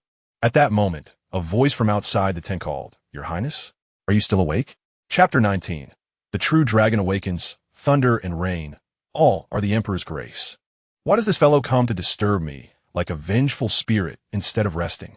Li Chengqian replied with irritation, I am not asleep. Does General Cheng wish to sleep with me? At this moment, Cheng Yaojin entered the tent, and upon seeing this, Shui Ringui cupped his hands and said, I shall take my leave. Li Chengqian nodded. After Shui Ringui left, Cheng Yaojin looked at the fallen desk and the lamp in the middle, puzzled. Your Highness, what is this performance about? What is it to you? I wish to rest. General Cheng may leave. Saying this, Li Chengqian walked to the bed and lay down. Cheng Yaojin had actually come to ask if he needed something to eat, but feeling dismissed, he had to leave in disappointment. Meanwhile, within Chang'an City, everything appeared calm and prosperous on the surface. However, beneath the surface, tumultuous waves surged. The reason being, Li Chengqian's position as crown prince was now destined to be abolished. It was believed that once Li Shimin awoke, he would deliberate on the matter of succession, for a nation cannot be without a ruler for even a day. This stirred those court officials who had been merely observing to begin to take action, many of whom favored Wei Wang, causing a throng within the Wuda Hall, as lively as if Li Tai were to ascend the throne the next day. Yet, many politically astute, high-ranking officials remained cautiously observant, particularly the royal relatives among the three dukes, with Changsun Wuji, the one most trusted by Li Shimin. At this moment, within the office of the Minister of State, Changsun Wuji sat across from his uncle, Gao Shilian, one of the prominent officials of the court. Fuji, who do you think the emperor will ultimately name as crown prince? Gao Shilian gently sipped from the tea bowl and inquired. Changsun Wuji, being intimately acquainted with Li Shimin's character, believed no one understood him better than himself, except for the late Empress Changsun. After a moment of contemplation, he replied steadily, "The emperor is wise and powerful, and in the prime of his life. In my opinion, he will not hastily name a successor." After a pause, a glimmer of insight crossed his eyes. Moreover, even if he does appoint a successor, it will not be Wei Wang. "Oh, why are you so certain?" Changsun Wuji chuckled lightly. "Do you think Chengqian is not favored by the emperor because he indulges in pleasure and extravagance? That is merely one aspect of the reason. Do not forget, the emperor himself also enjoyed fine garments, exquisite feasts, and beautiful women in his youth. If the crown prince lives a lavish life, is that truly a problem? Oh, I would like to hear your thoughts. Uncle, both you and I are fathers. Which father does not prefer a son who resembles himself? Our emperor is wise and powerful, having achieved success in his youth. The son he favors should be one whose appearance and abilities mirror his own. Chengqian suffers from a leg ailment, rendering him incapable of riding and shooting, and his gentle disposition naturally does not endear him to the emperor. As for Wei Wang Li Tai, he is portly and politically astute but lacks firmness. He is certainly not a candidate for the crown prince either." If Li Chengqian had heard this, he would have slapped his thigh and exclaimed, "Damn it, Li Shimin prefers a strong? Why did no one say so earlier? I could have been more formidable." Gao Shilian, upon hearing this, appeared contemplative and then said, "When it comes to understanding the emperor, you truly excel. Your analysis is sharp and incisive. Who do you think will ultimately inherit the throne?" "Hee, in my view, Jin Wang Li Ji has the greatest hope." That cannot be right. Did you not say the emperor favors those who resemble him? Jin Wang is famously gentle in disposition. You only know one side of the story, not the other. Our Jin Wang, on the surface gentle, possesses an unyielding character, reminiscent of the emperor in his youth. A father knows his son best. I believe the emperor has noticed this as well. If that is the case, should we not begin to support Jin Wang immediately? Not so fast. Throughout history, openly supporting a prince while the emperor is still alive rarely ends well, especially with our emperor, a rare sage king in a millennium and in the prime of life. We should take it slow. Had Li Chengqian heard this conversation, he would have ceased to slap his thighs and instead questioned who among them was the true time traveler. He would also marvel at Changsun Wuji's remarkable insight, for his ability to perceive the political landscape was indeed akin to prophetic foresight. At this moment, a servant hurriedly approached Changsun Wuji, breathless from running. "My lord, great news." Changsun Wuji furrowed his brow slightly, his tone tinged with displeasure. "How many times must I remind you to maintain a demeanor of calmness, like a serene lake, even in the face of thunderous storms? What does this frantic behavior signify?" After catching his breath, the servant continued, "It is not about you, my lord, but His Majesty. News from the palace indicates that His Majesty is about to awaken." Upon hearing this, both Changsun Wuji and Gao Shilian sprang to their feet.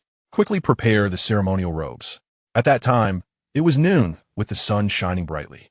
Li Chengqian rode on horseback, his eyes still heavy with sleep. The fatigue from the forced march had not yet subsided, causing him to grimace in discomfort. However, the thought of having a fierce general like Shui Rengue by his side brought an involuntary smile to his lips, embodying a bittersweet blend of pain and joy.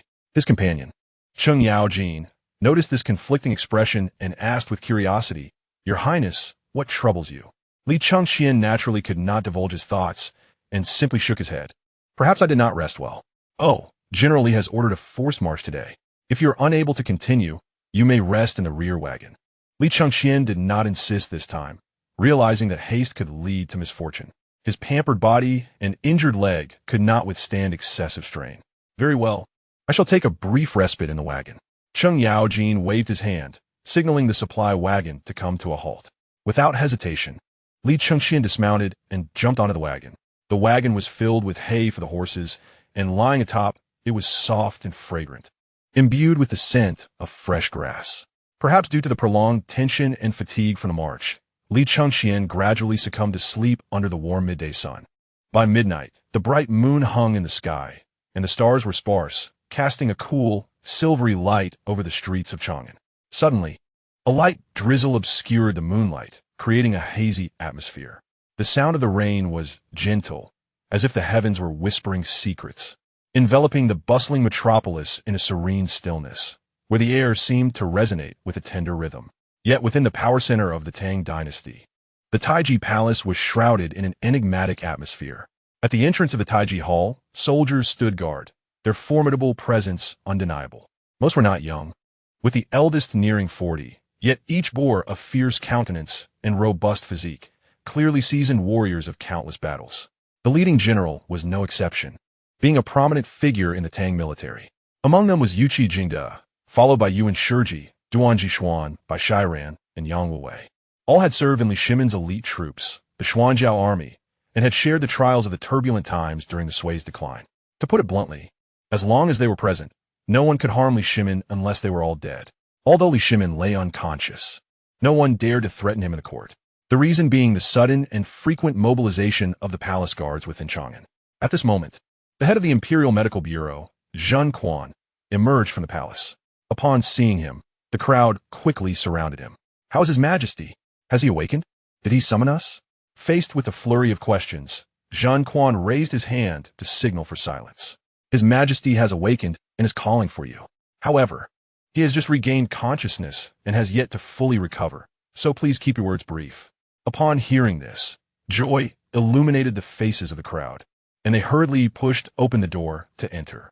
Inside, Li Shimin reclined on his bed, slowly sipping a medicinal concoction, appearing somewhat frail.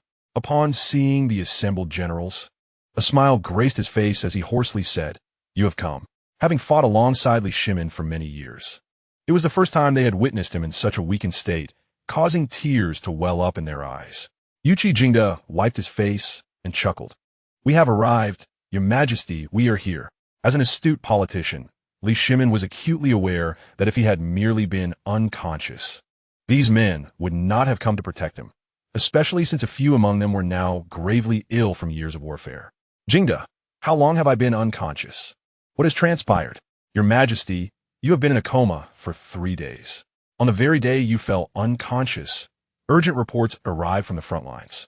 The ministers, acting on their own, reviewed the reports indicating that Shui Yintao had dispatched an army of 100,000 to invade our territory. However, Your Majesty, there is no need for concern. The Zhongshu province has already issued orders for troops to be dispatched based on prior agreements." Upon hearing this, while his expression remained unchanged, a flicker of peculiar emotion flashed in Li Shimin's eyes. "Oh, given the urgency of the situation, that is indeed the right course of action. Well done." He then casually inquired, "By the way, who authorized the troop deployment? Was it Chang Sun Wuji or Fang Xianling?" Yuqi Jingde hesitated, unsure of how to respond. After all, it was Li Chengqian who had caused Li Shimin's fainting, and mentioning him right after Li Shimin had awakened might lead to another fainting spell. Jingde, in my memory, you are not one to stutter. What is the matter? Have you grown timid with age?" "No, Your Majesty." The order for troop deployment was approved by His Royal Highness the Crown Prince. Li Shimin's eyes widened in surprise, followed by a mocking smile. He possesses quite the skill to issue orders for troop deployment after so blatantly defying me. Summon him to see me at once. I wish to inquire why he treated me in such a manner. Your Majesty, it may take some time to summon him." At first, Li Shimin thought that Li Chengqian had truly gone to the Taimao temple to take his own life, and his voice quivered slightly. "What? Has that rebellious son perished? And no, we would never allow His Highness to die. He has accompanied the army to confront Shui Yintao." Upon hearing this, Li Shimin's face changed drastically, and he was about to erupt in anger. "Why would you send Li Chengqian to lead troops? Is that not inviting disaster within our own walls? Yuqi Jingde quickly added, "But, Your Majesty, do not worry. He is merely accompanying the army, and Li Ji is the commander, with Cheng Yaojin serving as the vanguard." Li Shimin, possessing a keen political instinct, pondered for a moment and deduced the situation. "Oh, this arrangement is indeed prudent. Immediately convey my orders for Cheng Yaojin to escort Li Chengqian back to the capital without delay. I shall obey. By the way, I have yet to ask, why have all of you come?" "To report to Your Majesty, at noon today, the palace guards were suddenly mobilized frequently, and we were concerned for your safety, which is why we came." "Very well, I understand. You may go rest now, and please summon Changsun Wuji to see me." With that, Li Shimin closed his eyes to rest. The others took their leave, knowing that as long as Li Shimin had awakened, no one could cause turmoil by moving troops. The Tiansu general held such an undeniable authority. Changsun Wuji and the other ministers had already received news, but were blocked outside by Yuqi Jingde and the others. Upon receiving the summons from Li Shimin, Changsun Wuji rushed toward the Taiji Hall. The remaining ministers wore varied expressions, but all shared a common thought. His Majesty indeed trusts Changsun Wuji the most. Among them, Fang Xianling appeared somewhat downcast. He believed that his standing in the emperor's eyes was comparable to that of Changsun Wuji, yet he was surprised that Changsun Wuji had been summoned first. In the Taiji Hall, Changsun Wuji quietly approached Li Shimin's bedside. Seeing him resting with his eyes closed, Changsun Wuji remained silent, standing quietly. After a considerable time, Li Shimin's eyes fluttered open slightly. "Is it you, Fuji?" "Reporting to Your Majesty, it is I." Li Shimin patted the side of the bed. "Come, sit and speak." Changsun Wuji did not decline and sat down directly. "Alas, I have been contemplating quite a bit just now. Why do you think Chengqian committed such an act of rebellion?" Changsun Wuji earned Li Shimin's trust not only for his capabilities and noble lineage, but primarily for his cautious approach in all matters. After a moment of contemplation, he cautiously remarked, "Your Majesty, I believe that the crown prince might feel that his recent transgression is beyond your forgiveness, which led him to act in such desperation during the court assembly. Is that so? What do you think prompted Chengqian to commit such an error? Have I been too lenient in my guidance? Or is there another reason?" The implications of these words were manifold. Changsun Wuji could not possibly be unaware that Li Chengqian's current predicament was entirely a result of Li Shimin's coercion, yet such truths could not be voiced. Furthermore, as a subject, he could not accuse the emperor of failing in paternal instruction. However, Li Shimin had always preferred candor over flattery, and the final phrase, "Or was there another reason?" bore heavy connotations. Did it imply that Your Majesty's throne was attained through rebellion, and the crown prince is merely following in your footsteps? Your Majesty, perhaps the crown prince does not fully grasp your intentions. Moreover, the education of princes follows established protocols within the court, not solely dictated by your will. As for other matters, the crown prince was once pure and filial in his youth. His current state is undoubtedly influenced by the slanderous words of petty individuals." Faced with this impeccably crafted response, Li Shimin nodded and then smiled. "Why do you laugh, Your Majesty?" Changsun Wuji inquired, puzzled. "I am amused. For Chengqian truly is my son. To be candid, when you advised me to take drastic measures at the outset, I harbored another plan in my heart, to abandon everything and confront Emperor Gaozu in the palace, questioning why, despite being your sons, I alone was driven to a dead end." Upon hearing this, Changsun Wuji felt a stir in his heart. It seemed that the bond between the emperor and the crown prince was profound, indicating that the crown prince would certainly be spared from the death penalty. Of course, the crown prince is your and the empress's firstborn. Is it not natural for a son to resemble his father? Indeed, it is quite natural for a son to embody his father. After speaking, a hint of softness appeared in Li Shimin's eyes as he reminisced about Li Chengqian's childhood. After a long pause, he sighed lightly, quickly concealing the father's tenderness and restoring the majesty of the great Tang emperor. "Fujiji, do you know why the imperial guards have been mobilized today?" As a high-ranking official, Changsun Wuji was well informed. Yet he could not speak openly about matters concerning the royal family. "I am not entirely certain, but at noon today, Li Ji dispatched someone to escort an assassin back to Chang'an, while the army Sima sent back a statement from the assassin." "An assassin? Which assassin would dare to infiltrate the military camp?" The politically astute Li Shimin immediately realized that someone had infiltrated the imperial guards with trusted confidence. As for the target of the assassination, it was undoubtedly Li Chengqian, who was currently accompanying the troops, and he could roughly guess the mastermind behind it. Splendid, splendid. Each of you possesses remarkable skills. If Li Chengqian were here, adhering to the principle that angering Li Shimin bears no consequences, he would certainly retort, "Isn't this all a result of your own poor example? Fujiji, you may take your leave for now. I have my own arrangements for tomorrow's court assembly." "As you command."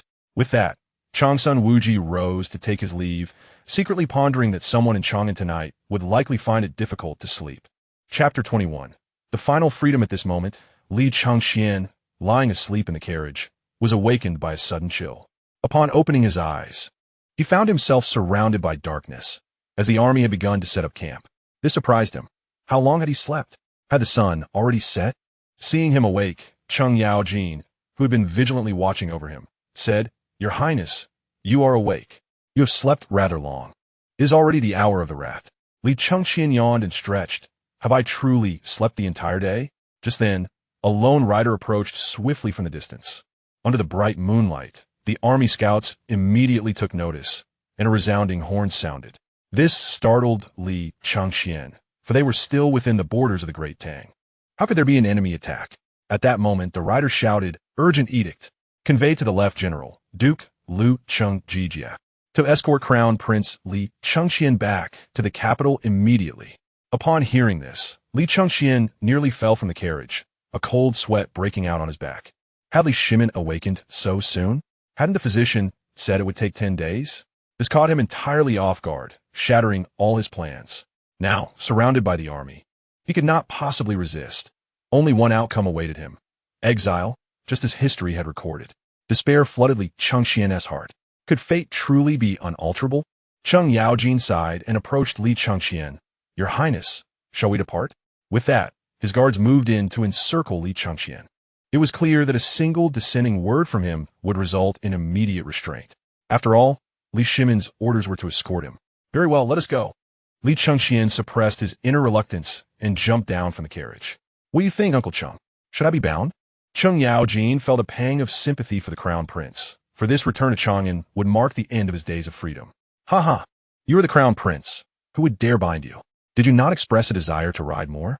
Come, let us compare equestrian skills."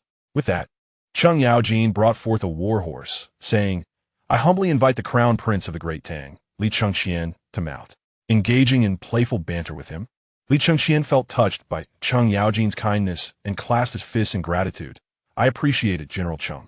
With that, he mounted the horse and galloped toward Chang'an, with Cheng Yaojin and his guards following suit. The moon shone like silver, illuminating the vast wilderness. Under the moonlight, Li Chengqian galloped wildly, the hoofbeats resonating distinctly in the tranquil night. The wind whispered past his ears, urging him to hasten. He knew that this might be the final moment of freedom in his life. With that thought in mind, he tightened the reins, spurred the horse, and shouted, "Giddy up." At this moment, he wished to unleash all the wildness within him. Having been pampered for decades, and now, with a limp, coupled with his unsatisfactory emotions, Li Chengqian could only gallop for half an hour before feeling fatigued. He reined in the horse, and its speed gradually diminished. Looking up at the starry sky, he felt both rage and helplessness. Why had fate dealt such a hand to Li Chengqian? Just as he was given hope for survival, he was thrust back into despair. At that moment, Cheng Yaojin caught up to him, saying, "Your Highness, your riding skills are commendable. I nearly couldn't keep up." Li Chengqian scoffed at this statement. Who was Cheng Yaojin? A valiant warrior capable of severing the heads of generals amidst a sea of soldiers. How could he not catch up? However, he understood that Cheng Yaojin was merely trying to comfort him. "By the way, Your Highness, you have been marching for days and are quite fatigued. Moreover, the wilderness offers no shelter. You should sit in the carriage." After speaking, the sound of hooves approached from behind. Looking back, he saw 2 soldiers driving a carriage with a compartment toward them. Li Chengqian understood that they were preparing to confine him. However, Cheng Yaojin allowing him to ride for a while was already a generous gesture, and he felt no need to complicate matters. When the carriage arrived, he wasted no time. Dismounted and said, "I appreciate it, General Cheng." With that, he climbed into the carriage. Meanwhile, within the camp, Li Ji sighed with relief. The crown prince had finally departed, and with Li Shimin recovering, the pressure on him had lessened. Just then, The sound of frantic hoofbeats echoed from the distance. Having spent his life in military affairs, Li Ji's expression changed instantly upon hearing that sound. The army was preparing to set up camp. Who would dare to move the horses? Moreover, he had always commanded strict adherence to orders. No one would dare act without his command. At that moment, a soldier rushed in, shouting, "Report, General Li. A large number of soldiers have stolen horses and fled the camp with the crown prince's attendants." Li's fury erupted. Morale is paramount in battle. A general can win hearts. In warfare, morale is of utmost importance, and the act of fleeing can severely undermine it, potentially rendering the army completely ineffective. He immediately bellowed, "Pursue! Dispatch the elite cavalry of the headquarters to pursue the commander, come what may." Understood. Inside the carriage, Li Chengqian felt a tumult of emotions. A blend of fear at the impending confrontation with Li Shimin and uncertainty about the future. Suddenly, a cacophony of galloping hooves pierced the air. He was taken aback, for he had been seized so abruptly that he did not expect anyone would come to his rescue without his command. Outside, Cheng Yaojin scanned the horizon, initially believing it was yet another imperial decree. However, upon further reflection, he realized the sound of the hooves originated from the direction of the army camp. Instantly, he became alert and commanded his guards, "Form ranks to meet the enemy." Upon hearing this, Li Chengqian's heart stirred. Could someone truly be coming to save him? Who could it be? Duty? Or Shui Rengue? Unlikely, for if they had departed the army under his lead, it would have been seen as a noble act due to his status as the legitimate heir. But without his presence, should they abandon their posts to rescue him and fail, they would surely face dire consequences. Who would take such a risk? Just then, a familiar voice called out from outside, "Your Highness, Rengue is here." The sound brought tears to Li Chengqian's eyes. He had not anticipated that his insincere attempts to garner favor would lead Rengue to risk his life for him. Cheng Yaojin recognized the soldier who had previously saved Li Chengqian.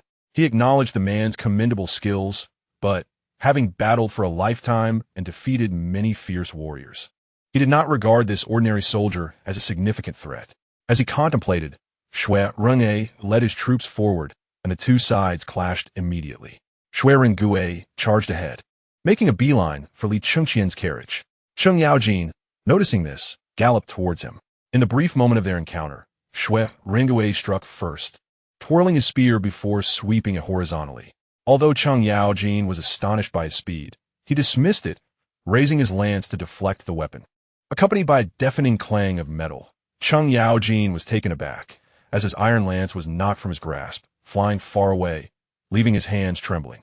At that moment, Shui Rengue reached the side of the carriage, urging, "Your Highness, hurry." Hearing this, Li Chengqian was filled with joy and leapt from the carriage. Shui Rengue swiftly thrust his spear multiple times, severing the ropes that tethered the carriage, then seized Li Chengqian by the collar and hoisted him onto the horse. "Your Highness!" Quickly, Cheng Yaojin, witnessing Li Chengqian being abducted before his very eyes, was incensed and quickly retrieved his lance, executing a swift maneuver to confront Shui Rengue. Shui Rengue, undeterred, replied, "Your Highness should go. I will hold him off." Li Chengqian understood the gravity of the moment. There was no time for words, and he urged his horse to gallop away. Cheng Yaojin, now dismissing his previous underestimation, wielded his iron lance fiercely, aiming a powerful strike at Shui Rengue's head.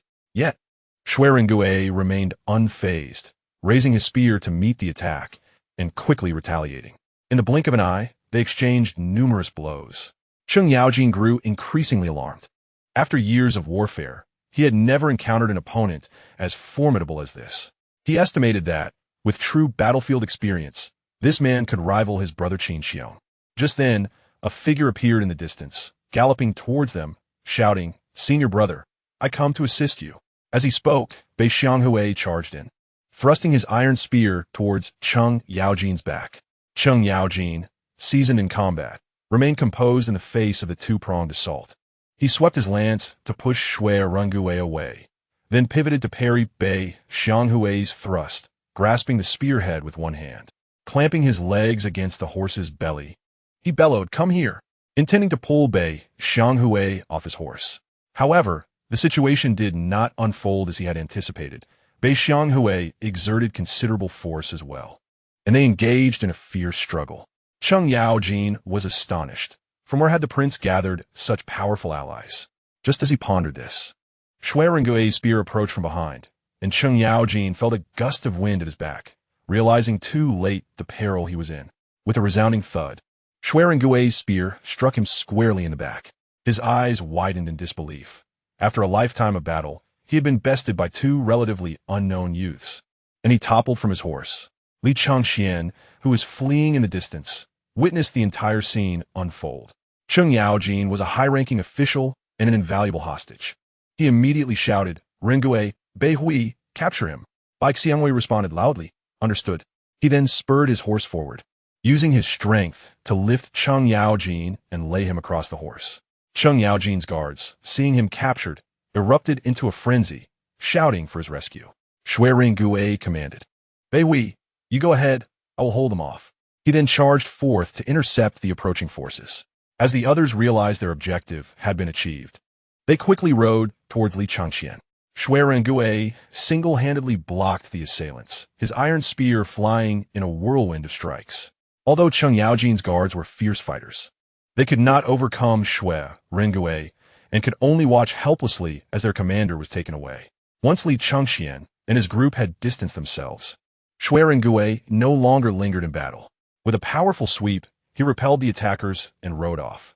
Cheng Yaojin's guards did not pursue, knowing they could not catch up.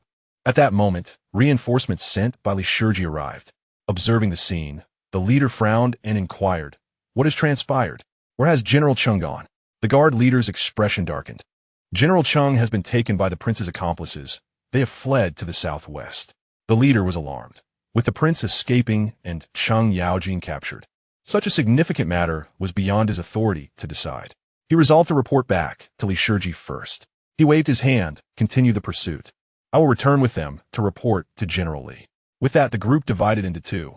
Li Chengqian and his party galloped for nearly half an hour, believing they had evaded their pursuers and stopped to rest. At this moment, although Li Chengqian was elated to have escaped, he began to contemplate the path ahead, for the situation had diverged entirely from his previous plans. Moreover, he found himself bereft of provisions and funds. Under such circumstances, it would be unnecessary for Li Shimin to send men after him. He would starve to death in a few days. At that moment, Shui Rengui caught up with him. Li Chengqian regarded him, feeling an overwhelming sense of gratitude, and after a moment's reflection, he said, "Rengu, have you considered the consequences of your daring rescue?"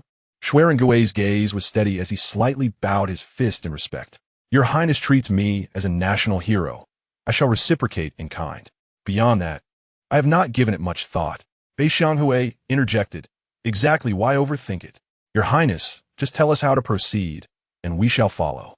Faced with the unwavering loyalty of both men, Li Chengqian's resolve to survive grew even stronger. He turned to the gathered soldiers, roughly estimating there were around 200 to 300 of them. He couldn't help but marvel at Bei Xianghui and Du Li's efficiency in rallying such a number in such a short time. Although the soldiers showed no outward signs of regret, their eyes betrayed a sense of uncertainty about the future. They understood that they were, without a doubt, following the prince in rebellion. As a leader, it was paramount to maintain morale when a team faced adversity. Therefore, it was essential to articulate clearly to his followers the principles underlying their potential success, rather than merely urging them to die for him with fervent cries. The theoretical foundation stems from a rational analysis of the circumstances surrounding both adversaries, with such analysis being contingent upon a meticulous examination of specific issues. To achieve this, one must interconnect the current situation with known intelligence, alongside our own circumstances, in order to arrive at an accurate resolution. Presently, they are confronted with the foremost challenge of being pursued by Li Shiji's forces. However, given the current fervor at the borders, it is believed that Li Shiji will not linger excessively. Thus, the predicament is not insurmountable. Nonetheless, the initial plan anticipated that Li Shimin would awaken after 10 days, at which point he would be closer to the border, enabling an escape into the vast desert. Yet, remaining within the territory of the Tang dynasty poses a significant risk. Without prompt decisions, they are bound to become trapped like birds in a cage. Moreover, he has lost everything he once possessed from Chang'an. Without these resources, even if he manages to reach the desert, sustaining a long-term conflict with the Tang dynasty would be exceedingly difficult. despite the overwhelming disadvantages presented by the information and circumstances. They possess an unparalleled advantage. Li Shimin has just awakened and has yet to publicly announce the revocation of his princely title. This advantage allows them to exploit an information gap. Fully cognizant of the situation, Li Chengqian gazed intently at the assembly, his voice resonant. Chapter 23. The Horseshoe That Transcends Time. I am the legitimate eldest son of the Tang dynasty, the crown prince, yet alas, my father has been swayed by treacherous individuals seeking my capture. Here, I vow that within my lifetime, I shall eradicate these traitors and restore order. I dare to ask all valiant warriors, are you willing to accompany me in this endeavor? If anyone is unwilling, they may seize me now and deliver me to the court in exchange for wealth and glory. From a moment, these individuals stole horses to escape the camp. They essentially sealed their fate. Furthermore, human nature inclines towards blind obedience. None wish to reveal their cowardice before such a multitude, seen as the small-minded who covet riches. Immediately, the soldiers raised their arms in fervent declaration. We pledge our lives to follow His Highness. Observing the fervent crowd, Li Chengqian understood that morale derived from mere promises could not endure. He needed to articulate the theoretical basis for their potential victory. As far as I know, Li Shiji's provisions and weaponry are amassed 200 li away in Zhangye, where the garrison is sparse. If we travel day and night, leveraging my status as the crown prince, we shall surely prevail. At that moment, our forces could swell to 10,000. Subsequently, we could swiftly advance southward and seize Chang'an. This proclamation ignited another wave of enthusiasm among the crowd.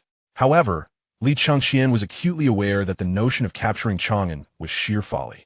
The combined garrison forces across the court exceed 1 million, with over 200,000 elite troops concentrated in the Guangzhou region. These soldiers could easily overwhelm them with a mere spit, not to mention the presence of the unparalleled General Li Shimin stationed in Chang'an. Therefore, attacking Chang'an would be tantamount to suicide.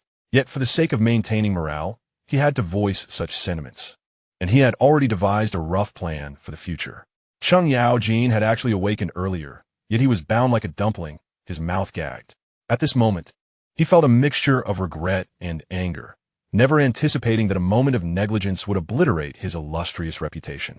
Upon hearing Li Chengqian's impassioned speech, he could not help but feel astonished. In truth, the garrison in Zhangye numbers in the tens of thousands. A mere few hundred could not hope to conquer it. However, as Li Chengqian still held the title of crown prince, even if Li Shimin were to issue a decree revoking his princely title, the Zhangye garrison would unlikely receive the order before Li Chengqian's arrival. By leveraging his princely status to deceive the gatekeepers of Zhangye, he could slay the commanding officer, thus not only securing provisions and weaponry, but also recruiting thousands of soldiers. Furthermore, Li Chengqian's confidant, Hou Junji, had previously led an army to annihilate the nearby Gaochang kingdom, where many of his former allies resided. If he fled to Gaochang and rallied his forces, he might establish a power capable of long-term resistance against the Tang dynasty. More critically, a substantial portion of the provisions required for the court's military campaign in the grasslands is stored in Zhangye. Should this location be compromised, Li Shiji would inevitably find himself in dire straits in the desert. Fortunately, Li Shimin awakened in time. Otherwise, the consequences would be unimaginable. Even so, a chill ran down his spine as he pondered how Li Chengqian, who had once indulged in pleasure and had adopted a low profile in recent years, could devise such a meticulous plan. Nonetheless, the seasoned warrior Cheng Yaojin soon identified a flaw. Their cavalry was limited, and they could not change mounts. A single horse's hooves could not endure a relentless march of 200 li immediately. He began to struggle violently, eager to speak. If he could expose this flaw, the morale of Li Chengqian's forces would surely falter. Observing this, Li Chengqian smiled, taken aback that just days ago the warden watching over him had swiftly become his prisoner. Beiwei, General Cheng seems to have something to say. Remove the cloth from his mouth. Understood. With that, Bei Xianghui swiftly yanked the cloth from Cheng Yaojin's mouth. General Cheng, how does it feel to be captured? Faced with the mockery, Cheng Yaojin was instantly enraged, yet he reminded himself to remain calm, for he sought to sow discord among the troops. It's tolerable. By the way, Your Highness, your plan has a flaw. Oh, I will be eager to hear more. With the limited horses you possess, you cannot possibly march 200 li. In my view, It would be better for you to surrender and admit your mistakes to His Majesty. Given your familial ties, His Majesty would not treat you harshly. Indeed, upon hearing this, the soldiers present displayed expressions of concern. However, Li Chengqian had his own countermeasures.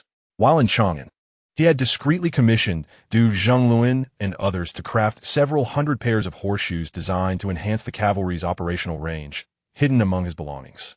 Haha, General Cheng is merely overthinking it. Have you not been eager to inspect my luggage? I shall now reveal to you that among my belongings are several hundred pairs of gear that will enable our steeds to endure prolonged engagements. Cheng Yaojin, upon hearing this, naturally remained skeptical. After all, horseshoes of such advanced design would not emerge for centuries. Even if he believed it, how could Li Chengqian retrieve his belongings, which had been left in Li Shiji's camp? That would be a surefire path to death. Even if your highness truly possesses gear that allows horses to fight for extended periods, would generally provide it to you? Li Chengqian anticipated this response and did not answer, instead wearing a mischievous grin as he regarded him. With such a valuable hostage in their midst, would Li Shiji truly deny him resources? In the Taiji Palace, though Li Shimin had just awakened, he neglected to rest and immediately immersed himself in a sea of memorials. Your Majesty, General Qin seeks an audience. The eunuch's voice prompted Li Shimin to pause his duties, a smile gracing his face. Oh, Shu Bao has arrived? Quickly, let him in. After a brief moment, Qin Xiong entered the hall. Upon seeing him, Li Shimin hurriedly summoned a young eunuch. Quickly, bring a cushion for Duke Yi. He then stepped forward and grasped Qin Xiong's hand, his tone tinged with reproach. It has been raining incessantly lately. Your health is not well. Why have you come to the palace? Historically, Qin Xiong had already passed away 3 years prior at the age of 56. Normally, such a formidable warrior capable of claiming the heads of generals amidst a sea of troops would not succumb to illness at such a young age. The reason lies in the fact that during Li Shimin's campaigns, all his generals, including himself, fought with reckless abandon, their lives unimportant compared to the enemy's destruction. Historical records state, whenever Shu Bao accompanied Taizong in battle, should there be a valiant enemy general or fierce soldiers flaunting their prowess, Taizong would become incensed and order Shu Bao to take them down. Shu Bao would comply, charging forth on horseback, spear in hand, to pierce through the throngs of enemies. This essentially means that every time Li Shimin witnessed the enemy flaunting their superiority on the battlefield, he would dispatch Qin Xiong to eliminate them amidst the chaos. Additionally, Li Shimin once remarked to Wei Qi Jingde that one cannot allow a single horse to deprive a warrior of his courage, spurring Wei Qi Jingde to charge into the fray single-handedly to slay enemies and seize their mounts. This relentless struggle for survival has led many of these generals to suffer poor health in their later years. Furthermore, Li Shimin harbors a deep belief in the efficacy of elixirs, frequently sending these ailing generals potions that are often composed of highly toxic minerals. It is a wonder that they have not succumbed to an early demise. Thus, upon his arrival in the Tang dynasty, Li Chengqian sought to forge amiable relations by assisting them in restoring their health. He clearly understood the root causes of the ailments afflicting warriors like Qin Xiong, so he procured donkey hide and blood-nourishing herbs to create a superior tonic, donkey hide jiao, which he presented to them, advising them to abstain from consuming the elixirs while partaking in his remedy. However, to his surprise, these loyal subjects of Li Shimin were so devoted that they rejected any association with him, merely responding with a chorus of gratitude. Upon taking a seat, Qin Xiong remarked, "This is merely a gesture of goodwill, knowing that your Majesty has just awakened and is burdened with state affairs. I feared for your health, and thus brought you some nourishing supplements." Despite his imperial status and vast wealth, Li Shimin was genuinely pleased to hear such sentiments. Chapter 24. Sovereign and Subject, Father and Son Shu Bao. You truly are something. When it comes to offering supplements, it is I who should be providing for your health. He continued, "What precious herbs do I lack in my palace? Do you think I am in need of your meager offerings?" Qin Xiong waved his hand dismissively and stood. "Your Majesty, you are mistaken. While it is true that your palace houses rare medicinal ingredients, you have yet to experience the benefits of my supplements." With a single arm movement, Qin Xiong displayed a martial stance and unleashed 3 powerful punches, each crackling through the air with a force that made the lights flicker in the room. Li Shimin, witnessing this display, felt a flicker of astonishment. "Shu Bao, Has your ailment truly abated? Ha! That is indeed wonderful. The truth was that Li Shimin had been in declining health himself over the years, as the six deeds of Zhaoling had been mercilessly shot to shreds, leaving their riders in dire straits. You expect me to rely on the supplements you provide? Indeed. Now, does your majesty still believe my supplements inferior to the treasures of your palace? However, do bear in mind that consuming these supplements means abstaining from the elixirs. Qin Xiong cautioned earnestly. Ha! Splendid. With such a miraculous remedy, you and I can once again fight side by side. Li Shimin's eyes sparkled with enthusiasm.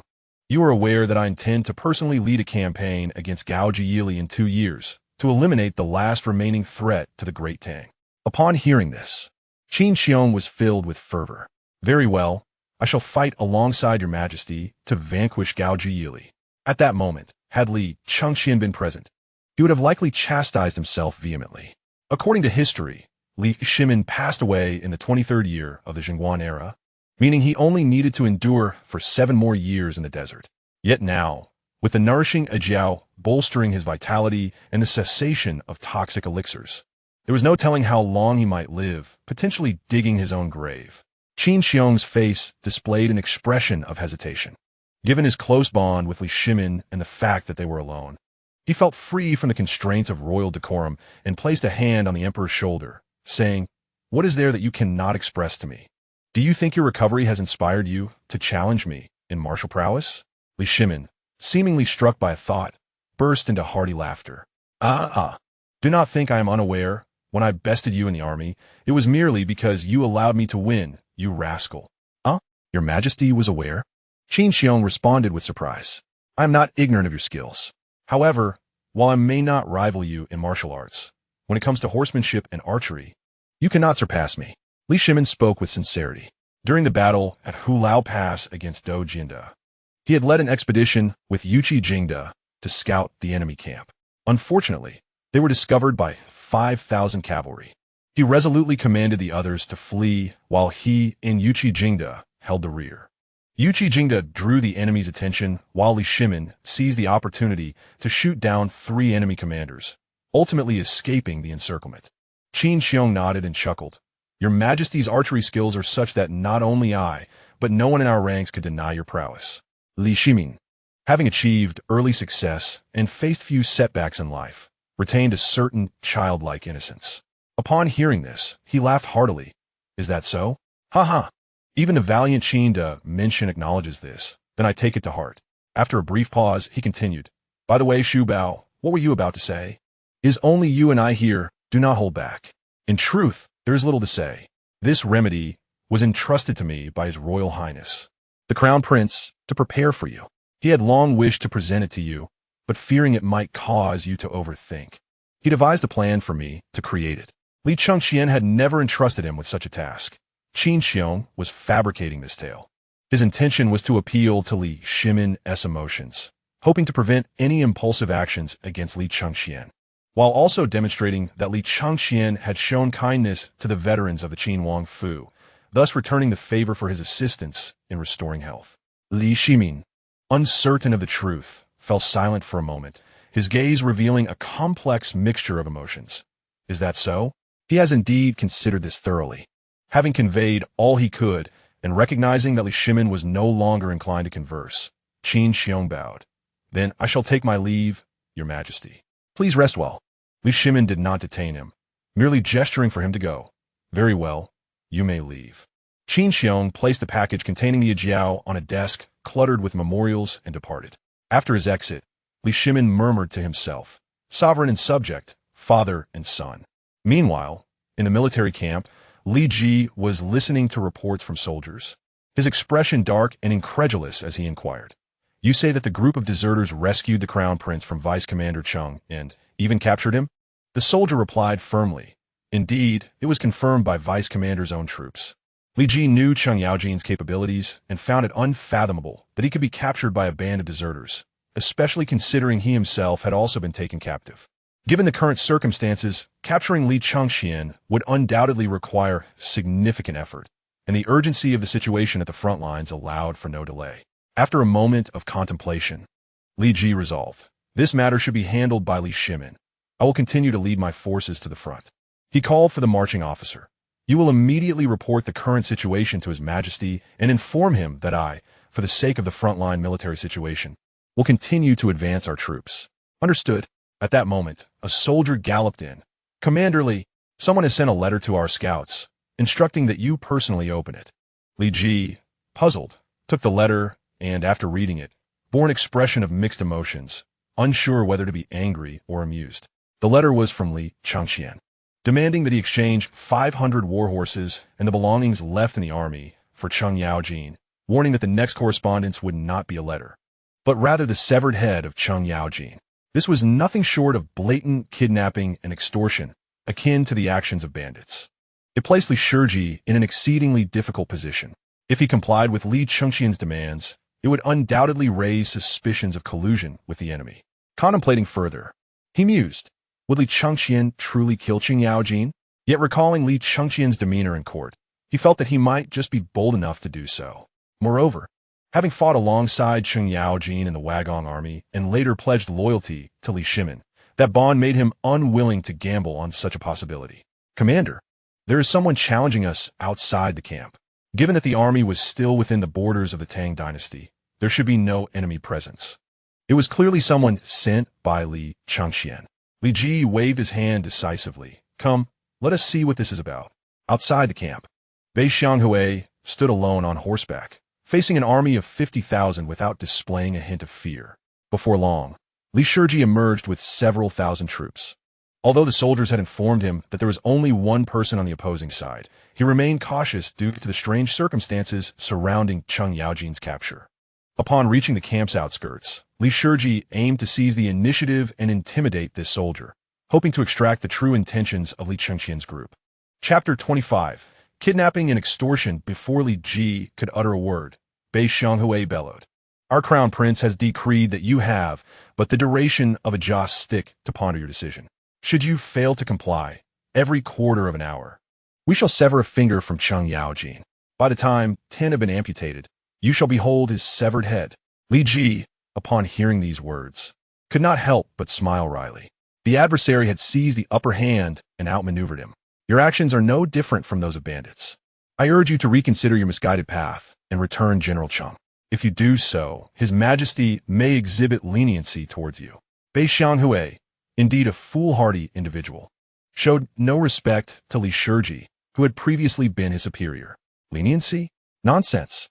If we speak of leniency, it is our crown prince who embodies it. Just as you demand 500 war horses, which rightfully belong to us. Damn it, the more I think about it, the angrier I become. Today, I shall act on behalf of His Highness. If you do not present 1,000 Qingzi, 1,000 penny, and 1,000 ma, prepare to collect Cheng Yaojin's corpse. The terms Qingzi, penny, and ma are slang for weapons, bows and crossbows, and horses, respectively. Li Ji, having once aligned with the Wagong army, understood this immediately, and his brow furrowed. He was incensed by the audacity of this man, yet puzzled as to where the crown prince had gathered such ruffians. At that moment, he resolved to subdue this individual and discreetly gestured to the soldiers behind him. Soon, a volley of arrows was unleashed towards Bei Xianghui. Prior to his arrival, Li Chengqian had warned him that Li Ji was a man of unyielding character, unlikely to capitulate easily. Thus he remained vigilant. Seeing the multitude of arrows hurtling towards him, Bei Xianghui sneered, wielding his spear with the grace of a dancing dragon, creating a formidable barrier that deflected the incoming projectiles. Then, he swiftly turned his steed and retreated. Another wave of arrows followed, but he adeptly evaded them, finding refuge beyond their range. Upon realizing they had failed to capture him, the soldiers beside Li Shiji clamored for orders. Great General, shall we pursue? Li Shiji waved his hand. Let him go. Afterward, he gazed in the direction where Bei Xianghui had vanished, silently admiring the man's exceptional skill. He was indeed a rare and formidable warrior.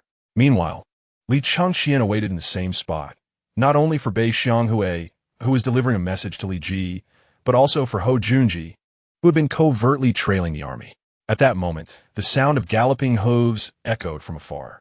Shui Ringui and the others immediately tensed, gripping their weapons. Prepared for battle, Li Chengqian looked in the direction of the noise, certain that it was Hou Junji approaching. He He gestured for his comrades to remain calm. There is no need for alarm. It is our own. With that, he rode forth, and soon enough, it was indeed Hou Junji who arrived to join them. Li Chengqian scanned the area briefly. Hou Junji had brought nearly 200 men, battle-hardened warriors who had fought alongside him in many campaigns. With this reinforcement, he now commanded almost 1,000 troops, sufficient for a swift strike at Zhangya. My lord, I am armored and thus will not bow. Hou Junji offered a slight nod, his tone somewhat lacking in reverence. Li Chengqian was unperturbed. No need for formalities, Junji. By the way, there are still 7 days until our agreed rendezvous. Why do you summon me so suddenly? Li Chengqian saw no need for subterfuge and replied candidly. Li Shimin has suddenly regained consciousness and has issued orders to apprehend me and return to Chang'an. I owe my escape to the likes of Shui, Rangui, and others. Hou Junji furrowed his brow, glancing behind Li Chengqian, noting the absence of provisions and weaponry. My lord, what course of action shall we take? If the court sends troops to pursue us, we are certain to meet defeat. Moreover, with so few men, we cannot besiege or capture any territory. Li Chengqian narrowed his eyes. He refrained from disclosing his ultimate plan to Hou Junji, fearing the latter's attachment to the comforts of the Tang dynasty might sway him against retreating into the desert, potentially leading to his betrayal.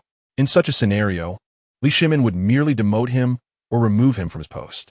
However, now that Hou Junji had committed the grave offense of unauthorized troop movements, he had no choice but to follow Li Chengqian's lead. Regardless, Li Chengqian saw no need to divulge too much, considering Hou Junji's unpredictable nature and ruthless demeanor. After all, a man who could betray Li Shimin, who had favored him greatly, might very well betray Li Chengqian as well. To be frank, I intend to launch a swift strike at Zhangya and act accordingly thereafter. As the Minister of War for the Tang, Hou Junji was acutely aware that the majority of supplies earmarked for the assault on Shui Yintao were stockpiled in Zhangya. He quickly grasped Li Chengqian's intentions, but expressed his disdain. You, a sheltered prince, lack the understanding of warfare. Our current number of horses cannot support a journey of 200 li. My lord, our number of steeds is limited. A swift strike at Zhangya may not be feasible. Not an issue. I have prepared provisions capable of sustaining the horses for a 200 li dash. Moreover, Li Ji will send us 500 warhorses. Hou Junji was incredulous regarding the possibility of obtaining provisions sufficient for such a journey, and he doubted that Li Ji would refrain from pursuing them, let alone supply horses. His tone turned brusque. My lord, you seem to underestimate the complexity of the situation. Rest assured, Junji, Li Chengqian responded, turning to indicate behind him. Take a look at this. Following his gesture, Hou Junji's expression shifted dramatically, astonishment flooding his features. General Cheng, what brings you here? Cheng Yaojin, bound tightly like a zongzi, felt a flush of shame. Being captured by the crown prince alongside a band of unknowns was indeed humiliating. Gritting his teeth, he warned, Junji, we share a past. I advise you to return to Chang'an and confess to His Majesty. He may yet show you leniency. Hou Junji, a man of unwavering resolve, coldly replied, General Cheng. Spare me your words. I have no path left to turn back. Li Chengqian turned to Shui Rangui, introducing him. Come, Junji, allow me to present a formidable warrior. It was he who captured General Cheng. Hou Junji regarded Shui Rangui with skepticism. He knew of Cheng Yaojin's prowess. How could a man merely in his late 20s have subdued him?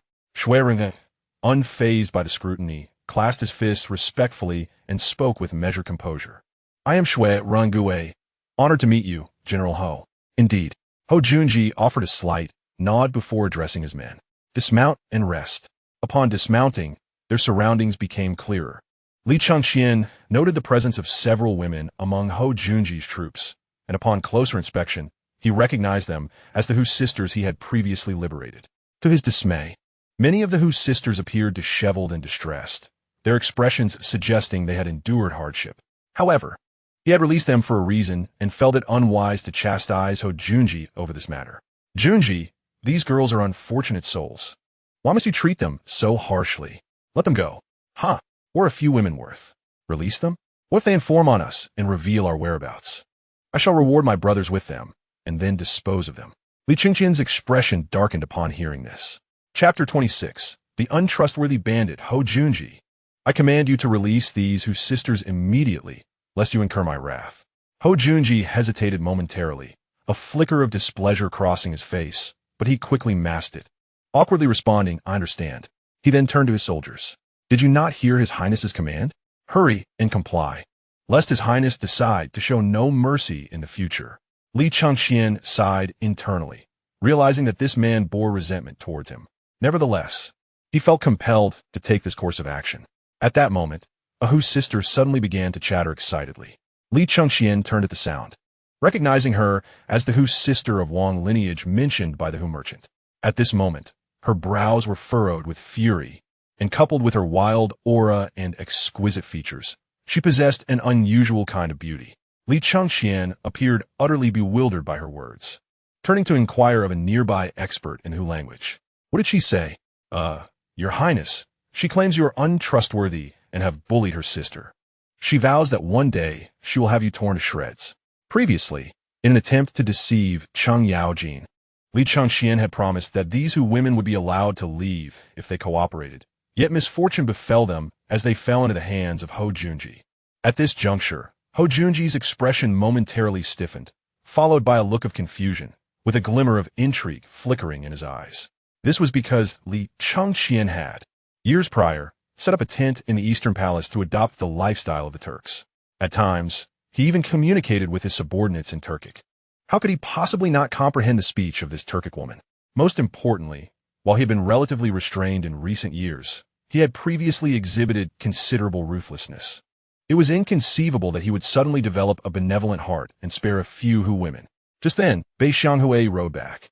Li Chengqian hastily approached him and inquired, "What is the situation?" Bei Xianghui took a sip of water and replied irately, "Don't mention it. That fellow Li Ji shot arrows at me directly. Fortunately, I heeded your advice and was prepared. Otherwise, I wouldn't have returned."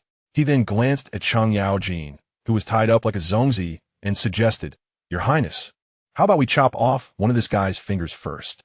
Otherwise, Li Ji won't listen to us." Li Chengqian frowned, not out of concern for Li Ji's stubbornness, but rather feeling that Bei Xianghui had changed from his previously simple demeanor, almost as if he had transformed into a different person. At that moment, Shui Rengui approached Bei Xianghui and tugged at his sleeve, expressing displeasure. "Xianghui, what are you doing? Speak properly to His Highness." "Huh? Oh, Your Highness. I momentarily forgot my manners and my urgency. Please forgive me." Li Chengqian sensed something amiss with the two of them, but had no opportunity to inquire further. He promptly stated, "Let us wait. There will be developments soon." As time passed, nearly 2 hours elapsed, and dawn began to break.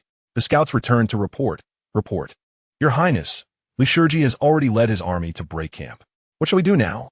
Upon hearing this, the crowd believed that Li Ji had resolutely disregarded Cheng Yaojin's fate, and their expression soured. After all, without the essential provisions needed to sustain their horses for 200 li, they faced certain doom. However, Li Chengqian smiled confidently, ready to reassure everyone. He understood that elucidating the theoretical basis for success to his subordinates to bolster morale should not only occur amid significant setbacks, but should be a continuous endeavor. Only in this manner could the team maintain an unwavering belief in victory, fostering profound cohesion. He raised his hand to signal for silence and proclaimed in a clear voice, "Do not panic, everyone. If Li Ji insists on being unyielding, why does he not send troops to pursue us? Moreover, he and Cheng Yaojin have shared a decades-long bond. He would never abandon him. Furthermore, Cheng Yaojin held the title of Duke and was a prominent minister of the court. If he were to perish at our hands, the court would undoubtedly investigate. Thus, I believe Li Ji will ultimately relent, though he may not openly concede due to various reasons." Upon hearing this, the crowd exhibited contemplative expressions and their anxiety began to dissipate. Particularly, Ho Junji, who had served alongside Li Ji and Cheng Yaojin for many years, understood their camaraderie and felt that Li Chengqian's reasoning was sound. Noticing the morale lift, Li Chengqian ordered, "Quickly dispatch scouts for further reconnaissance." At this moment, the atmosphere surged with enthusiasm, and many volunteers stepped forward to investigate. Yet, Li Chengqian felt a twinge of uncertainty within, recognizing that his earlier assertions were merely conjecture. After a brief interval, scouts returned with the news. "Your Highness, Li Shiji indeed left behind numerous items, including countless steeds, weapons, and bows." Hearing this, Li Chengqian's apprehension finally eased. Hou Junji clasped his fists and requested, "I shall lead the troops immediately." However, Li Chengqian shook his head in refusal. In military operations, one must possess both the imaginative vision and the audacity to act, as well as the calm intellect to analyze the current situation. If the provisions left by Li Ji were merely bait, waiting for them to arrive before being surrounded, it would spell trouble. Therefore, orders must be given only after thorough and detailed reconnaissance, followed by a calm analysis of the findings to ensure the most accurate decision is made. There is no harm in delaying for a moment. Let's scout again. After another brief period, this time, the reconnaissance team consisted of 100 men, returning in waves rather than all at once. Your Highness, Li Ji has indeed left behind horses and military supplies, as well as the boxes you requested earlier. Your Highness, Li Ji's army has marched 5 or 6 li, and there has been no noticeable reduction in their numbers. Your Highness, there are no ambushes within 3 li of the supplies. Based on this intelligence, Li Chengqian promptly mounted his horse and declared decisively, "Brothers, let us set forth." As soon as the words left his mouth, the eager crowd spurred their horses towards the supplies. Upon reaching the destination, the bound Yaojin was deeply moved that his old friend had not forsaken him, and he began to struggle violently, signaling that he wished to speak. To prevent any potentially disruptive remarks from unsettling the troops, Li Chengqian had kept him thoroughly gagged. Seeing him attempt to speak now, Li Chengqian could not help but wear a teasing expression. "General Cheng, you wish to speak? Your brother truly cares for you." At this, Cheng Yaojin struggled even more fiercely. Someone removed the cloth from General Cheng's mouth. Once the cloth was taken away, Cheng Yaojin spat before saying, "Your Highness, you have obtained the supplies. It is time to release me, is it not?" Release you? That was not entirely out of the question. However, he reconsidered. Keeping him might provide an opportunity to extort Li Shimin once more. "Heh, General Cheng, you are privy to my marching route and all plans. I cannot let you go so swiftly. I must trouble you to endure for a few more days." "Your Highness, how can you be untrustworthy?" Before he could finish, Li Chengqian immediately commanded, "Someone, gag him again." Cheng Yaojin, unable to speak, trembled in fury. In his former life as a bandit, he had engaged in kidnapping for ransom, but he had never encountered someone as untrustworthy as Li Chengqian. Subsequently, Li Chengqian instructed everyone to begin inspecting the supplies, discovering that there were indeed more than double what he had requested from Li Shiji. Without a doubt, this was due to Bei Xianghui's unilateral decision. Bei Xianghui scratched his head and sheepishly admitted, "I was worried that it might be insufficient." Now that morale was high, Li Chengqian refrained from scolding him, opting instead to commend him. "Well done." The horses, weapons, and so forth were to be directly distributed to the soldiers, but the gold, silver, coins, and craftsmen he had brought from Chang'an could not be transported.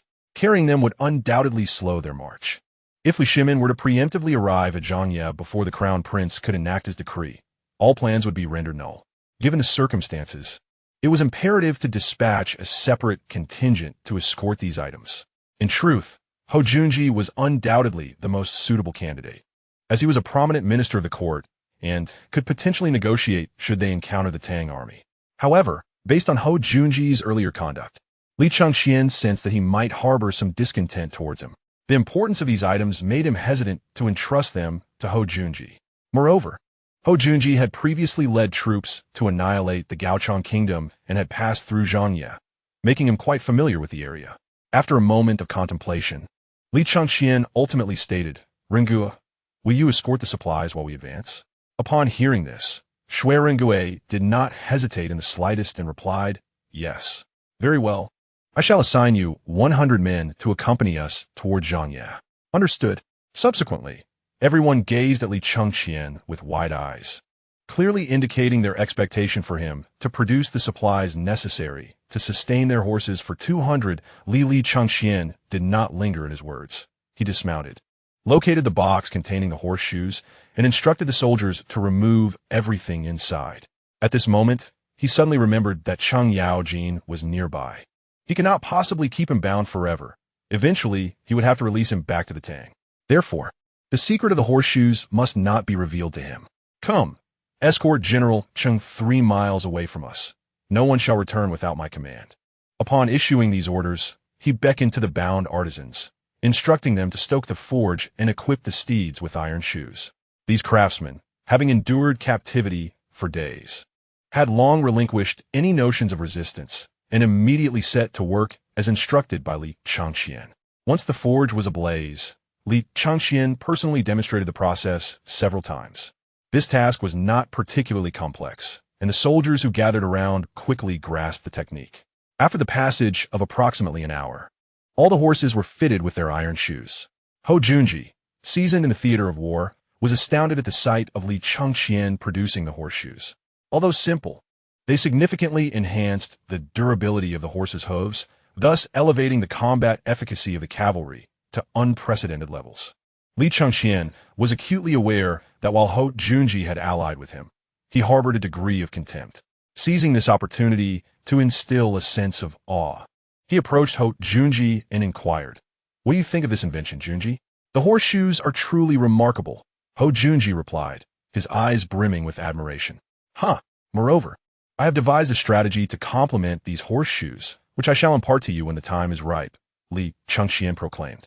Hou Junji was baffled as to how Li Chengqian, who had never seen battle, could not only invent horseshoes but also conceive a military strategy. Nevertheless, he expressed his admiration, saying, "Your Highness is indeed wise. I cannot compare." At that moment, with all the horseshoes properly installed, Li Chengqian's gaze turned steely as he commanded, "Everyone, we shall swiftly strike Zhangye. Depart." Before he finished speaking, he was already galloping ahead like an arrow released from a bow. The others mounted their steeds and followed suit. 1,000 horses thundering in unison, raising clouds of dust and producing a cacophony reminiscent of thunder. Chapter 27. Deception and subterfuge. They galloped until dawn, encountering numerous checkpoints along the way, all of which Li Chengqian bypassed using his identity as the crown prince. "Your Highness, I estimate we are nearing Zhangye. What shall we do next?" Hou Junji asked, riding closer with a hint of concern in his tone. Just as Li Chengqian was about to respond, the distant sound of thundering hooves reached them. Everyone tensed, gripping their weapons and focusing their gaze ahead. Li Chengqian quickly assessed the situation. Zhangye, being a military stronghold, was likely surrounded by patrols, and this approaching cavalry might very well be the guarding troops. He halted his horse and raised his hand, signaling for calm. "Do not be alarmed. Sheathe your weapons." He then rode forward alone. The cavalry approached swiftly. Their leader, a robust figure with a thick beard, barked, "Who are you to march here without orders?" Li Chengqian endeavored to appear composed, responding in a steady tone, "I am Li Chengqian, the crown prince, here on imperial command." The man clearly doubted his claim, furrowing his brow. How could the crown prince possibly be here? Li Chengqian, sensing the skepticism, produced the imperial seal from his robes and extended it. "This is the crown prince's seal. Present it to the commander of Zhangye, and the truth shall be revealed." The man accepted the seal, still wary, but ordered his soldiers, "Quickly deliver this to the general." The soldiers behind Li Chengqian held their breath, anxiety gnawing at their hearts. If they could not deceive the guards, or if Zhangye had already received orders regarding the deposed crown prince, they would find themselves trapped with dire consequences. Within a short span, the ground trembled beneath the thunderous hooves of approaching cavalry. The tension among Li Chengqian's soldiers heightened, some reaching for their weapons. Eyes fixed on the front, every heartbeat seemed synchronized with the approaching sound of hooves. Li Chengqian, equally apprehensive, felt a cold sweat trickling down his palms. In an instant, the horseman drew near, revealing a formidable commander, his face rugged and adorned with a thick beard. "I am Li Wu, at your service, your Highness. I beg your pardon for not dismounting to pay my respects while still in armor." Upon hearing this, a weight lifted from Li Chengqian's chest, a sensation akin to emerging from a perilous ordeal. His soldiers shared his relief, their expressions betraying a sense of comfort. Yet they understood the importance of maintaining composure. "No matter. Let us proceed into the city, where I have proclamations to issue." "Yes, your Highness." With that, the entire entourage hastened toward Zhangye. In due course, they arrived at the foot of Zhangye, where the imposing walls, constructed of azure bricks, loomed high and sturdy, flanked by watchtowers adorned with fluttering banners. The guards atop the walls were vigilant, their armor glinting ominously. Once inside, they beheld a stockpile of provisions, weapons standing like forests, and the occasional whinny of war horses adding to the atmosphere of this formidable border stronghold.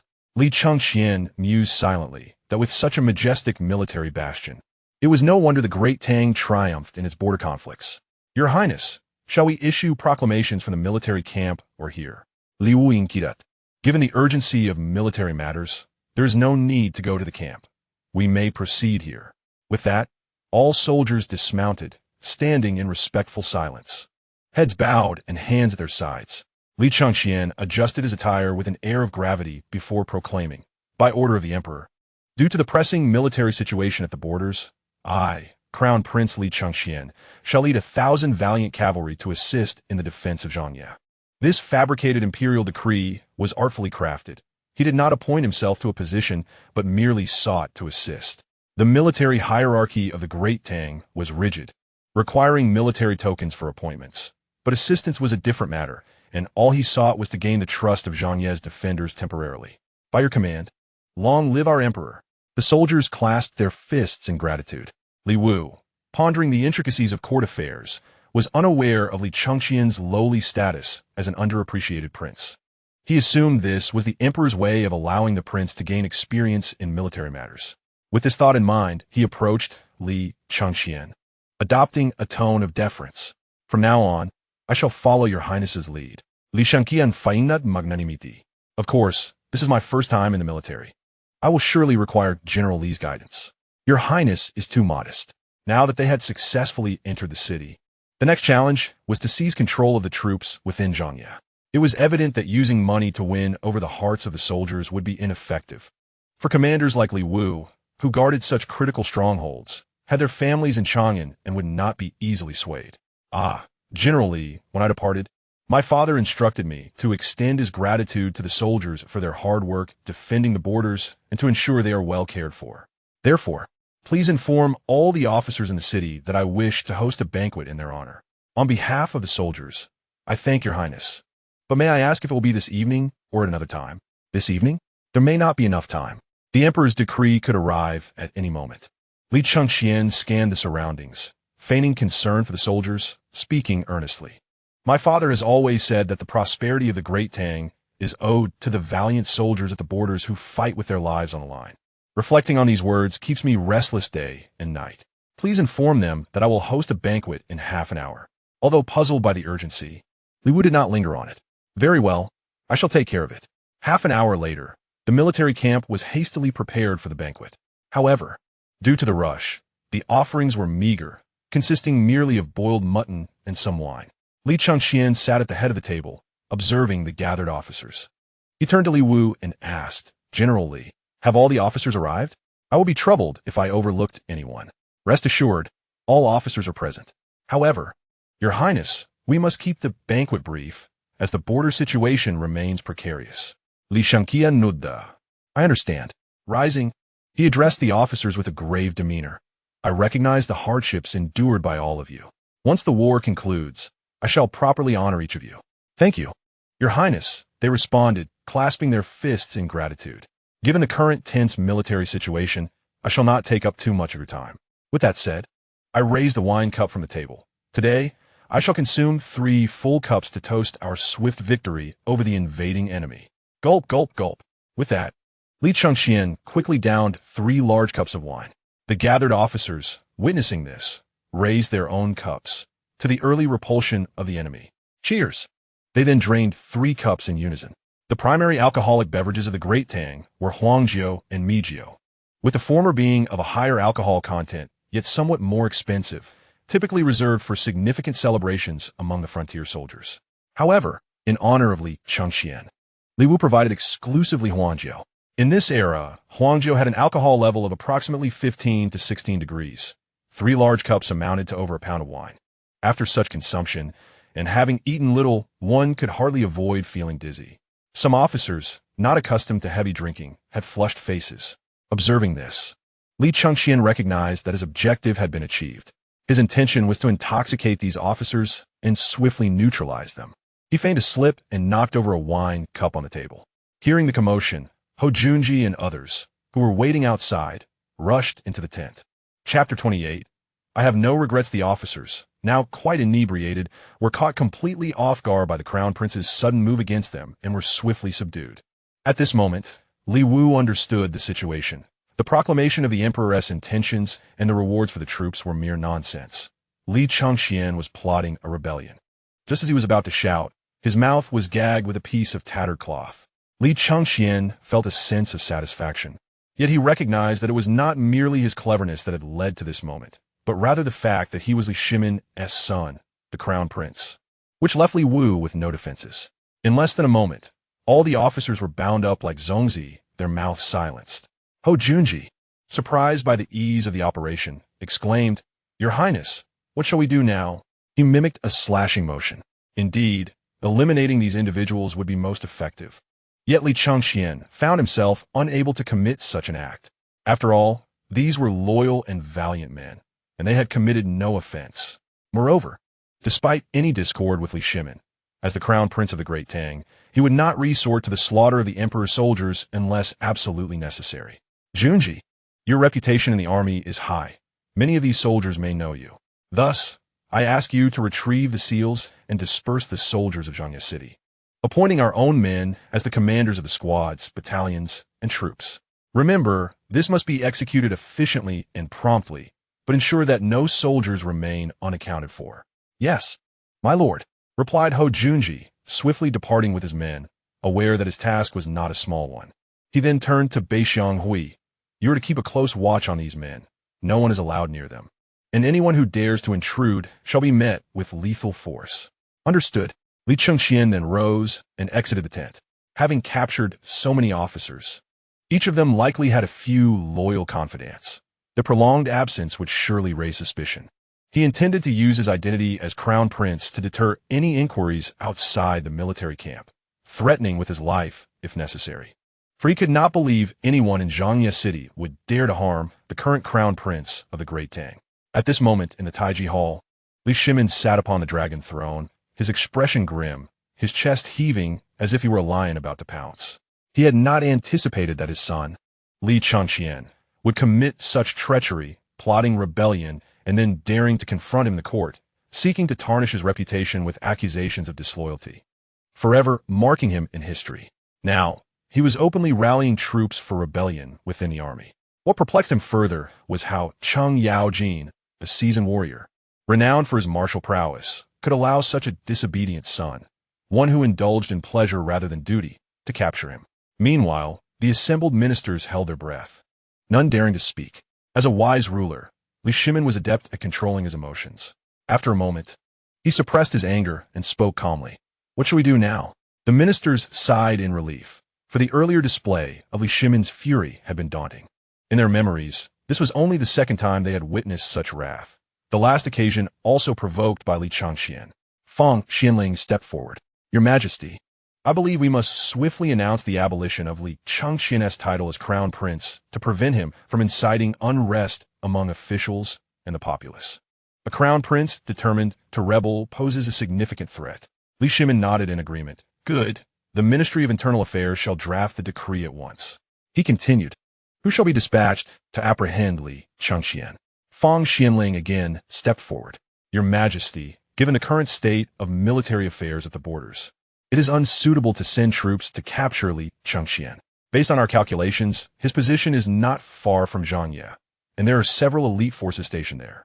Li Shimin, consumed by fury, was too weary to ponder further. He simply nodded, believing it sufficient, and approved the plan. The ministers then began discussing strategies for combat against Shui Yintao, including the movement of provisions, the crafting of weapons, and logistical support. The court session continued until the afternoon before it concluded. After leaving the court, Li Shimin did not return to his study to handle memorials as was customary, but instead proceeded directly to the grand ancestral temple. He had been preoccupied with state affairs since awakening, neglecting to rest adequately, and had received news of Li Chengqian's escape that morning. At this moment, his complexion was notably pale, and his steps were heavy and slow. The attending eunuchs, observing his state, expressed concern. Your Majesty, please take care of your health. Li Shimin slightly raised his head, his voice hoarse. I am aware. Within the grand ancestral temple, the flickering candlelight illuminated the towering ancestral tablets. The incense burned slowly, curling upwards and permeating the solemn atmosphere. Li Shimin stood before the tablet of Emperor Gaozu, Li Yuan, his expression seemingly calm, concealing a deep-seated fatigue in his eyes. Reflecting on his life as a soldier, undefeated in battle, he had vanquished the Turks, obliterated Gaochang, and crushed Tihan, diligently working to ensure the prosperity of his people. Yet, he never anticipated being condemned by his eldest son as one who forsook familial bonds, threatened with death to inscribe such shame in history.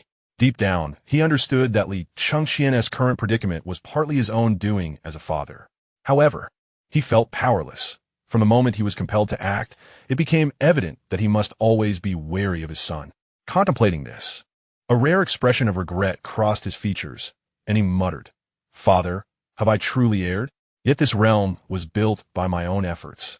Am I to stand by while my elder brother's knife is poised at my throat? Allowing him to ascend the throne of the empire I sacrificed everything to establish? I refuse to accept such a fate." With newfound resolve, his gaze became steadfast and composed. "Since my ascension to the throne, I have worked tirelessly, vanquishing formidable foes and achieving great feats. I have no regrets, regardless of how the world perceives me. I stand firm in my convictions." After declaring this, he swept his sleeve and departed the grand ancestral temple. Outside, a young eunuch hurried to assist him. "Your Majesty, where shall we go now?" Li Shimin replied coldly, "Back to the Taiji Hall."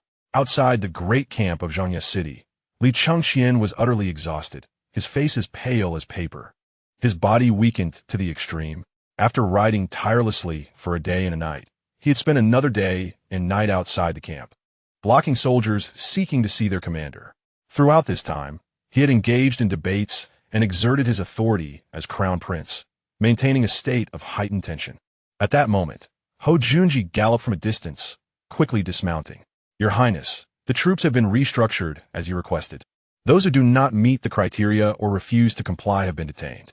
Having been under immense mental and physical strain, upon hearing this, Li Chengqian finally relaxed, his body collapsing forward in exhaustion.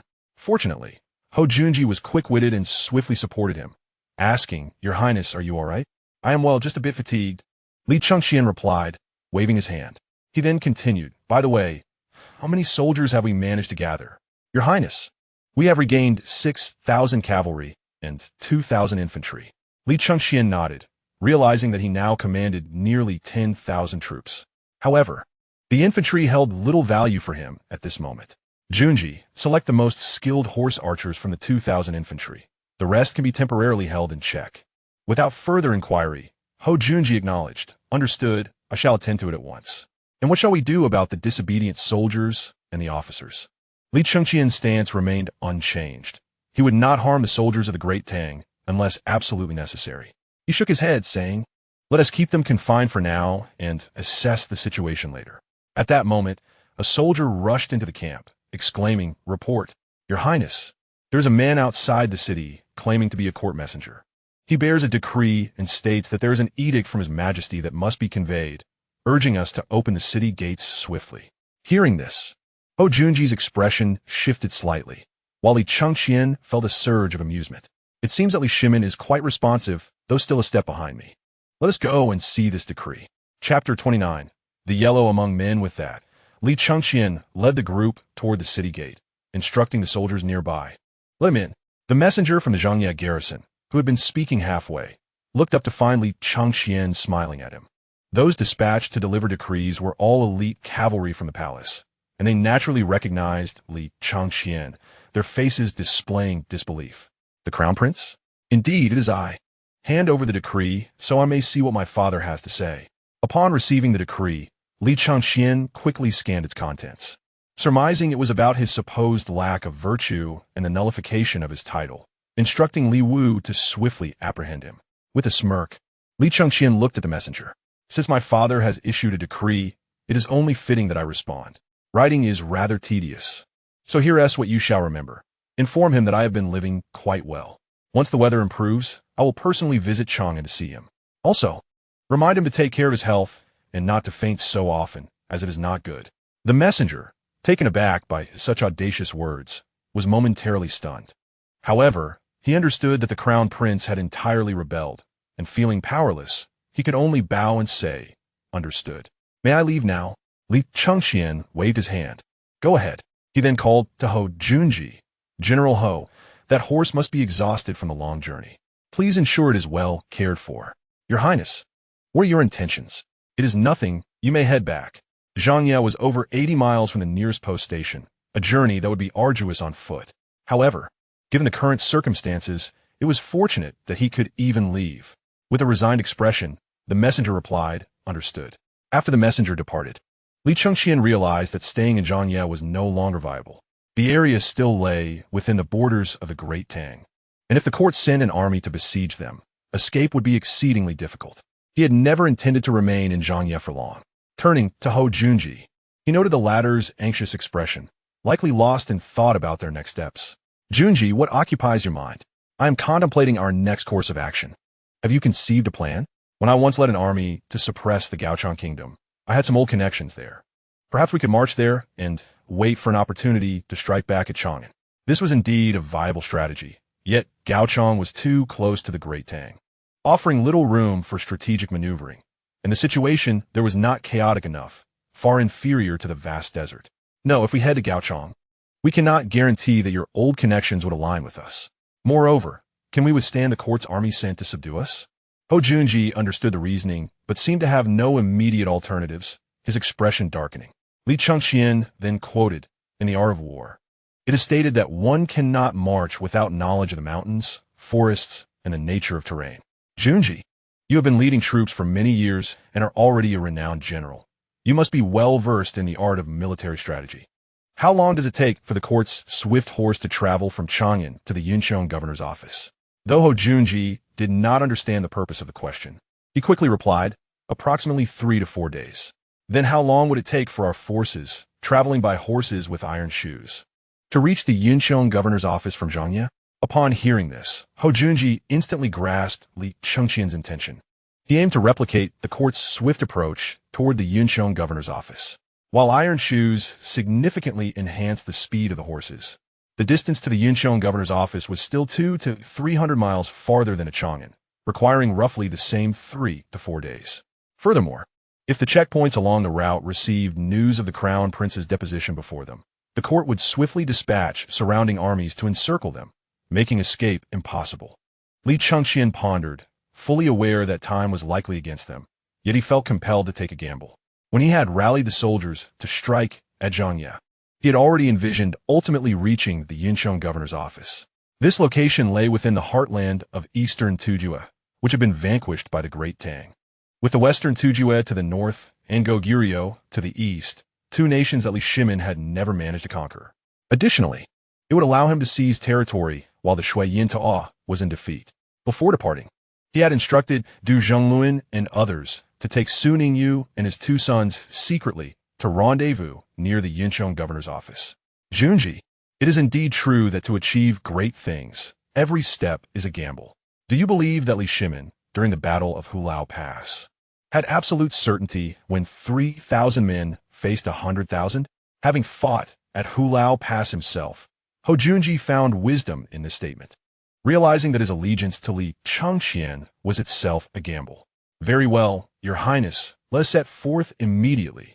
Indeed, speed is of the essence. Make the arrangements at once. After half an hour, the troops assembled. The forces initially brought by Li Chengqian had endured a night of rapid marching and then further reorganization, leaving them extremely weary. Logically, they should rest for a day, and with so many soldiers needing to be accommodated, a long march was not particularly prudent. Li Chengqian understood this, yet felt he had no choice. Every step he took was a precarious gamble, and he could only continue to wager. At that moment, Shui Ringue, carrying treasures and craftsmen, fortuitously arrived. Seeing him, Li Chengqian immediately rode forward to greet him, asking, "How was your journey? Did you encounter any troubles?" Shui Ringue appeared visibly exhausted, indicating that the journey had not been easy, especially without Li Chengqian's presence, which had left them on edge. Your Highness, it was relatively uneventful. Looking at the assembled army, he understood that Li Chengqian had successfully taken Zhangye, but seeing that they were preparing to move again, he questioned, "Your Highness, where are you headed? Time is of the essence. I will have Xiang Hui explain on the road." What about these goods and craftsmen? No matter. I have obtained the seal of the Zhangye garrison. The court will not be aware that we have seized Zhangye for the time being. We will disguise ourselves as a supply convoy headed for the front lines. Li Chengqian anticipated that he would likely face conflict upon reaching Yinchong, so it was essential to have Shui Rengue by his side. He turned to Du Li, saying, Du Zhen, I will assign you 500 men to transport these supplies toward the Yinchong governor's office. Is there any issue? Du Li accepted without hesitation, responding promptly, understood. Li Chengqian was momentarily taken aback by how readily he agreed, realizing he must assess Du Li's capabilities thoroughly once they reached safety. Turning to Hou Junji, he instructed, among these supplies, there is a considerable amount of gold, silver, and copper coins. Please retrieve and distribute them immediately. Hou Junji comprehended that this was an attempt to win the hearts of the people, to prevent the recently conscripted soldiers from rebelling during their journey. This shall be executed forthwith, he declared, yet lingered to inquire, Your Highness, what shall be done about the provisions in Zhangye? Shall they be set ablaze? Li Chengqian shook his head in refusal, for those provisions were the fruits of the hard labor of the common folk of Datong, and to destroy them would be a source of great regret. However, they could not be left for the court, as these supplies have been stockpiled in advance to support Li Ji's army. After a moment of contemplation, a mischievous smile crept onto his lips. You must immediately arrange for some individuals to pour yellow water into the granaries, so that when spring arrives, these grains may still serve as seeds. This way, not only will Li Ji's army lose their supply line, but the court will also require substantial manpower and resources to transport and dry the seeds they intended to use. I shall see to it, he concluded, pausing briefly to add, what shall be done about General Cheng? This hostage was to be utilized multiple times, and thus could not simply be discarded. Take him with us, he ordered. Understood. Li Chengqian was already quite affluent, and prior to his departure, he had taken all valuable items from his East Palace, which amounted to a considerable sum.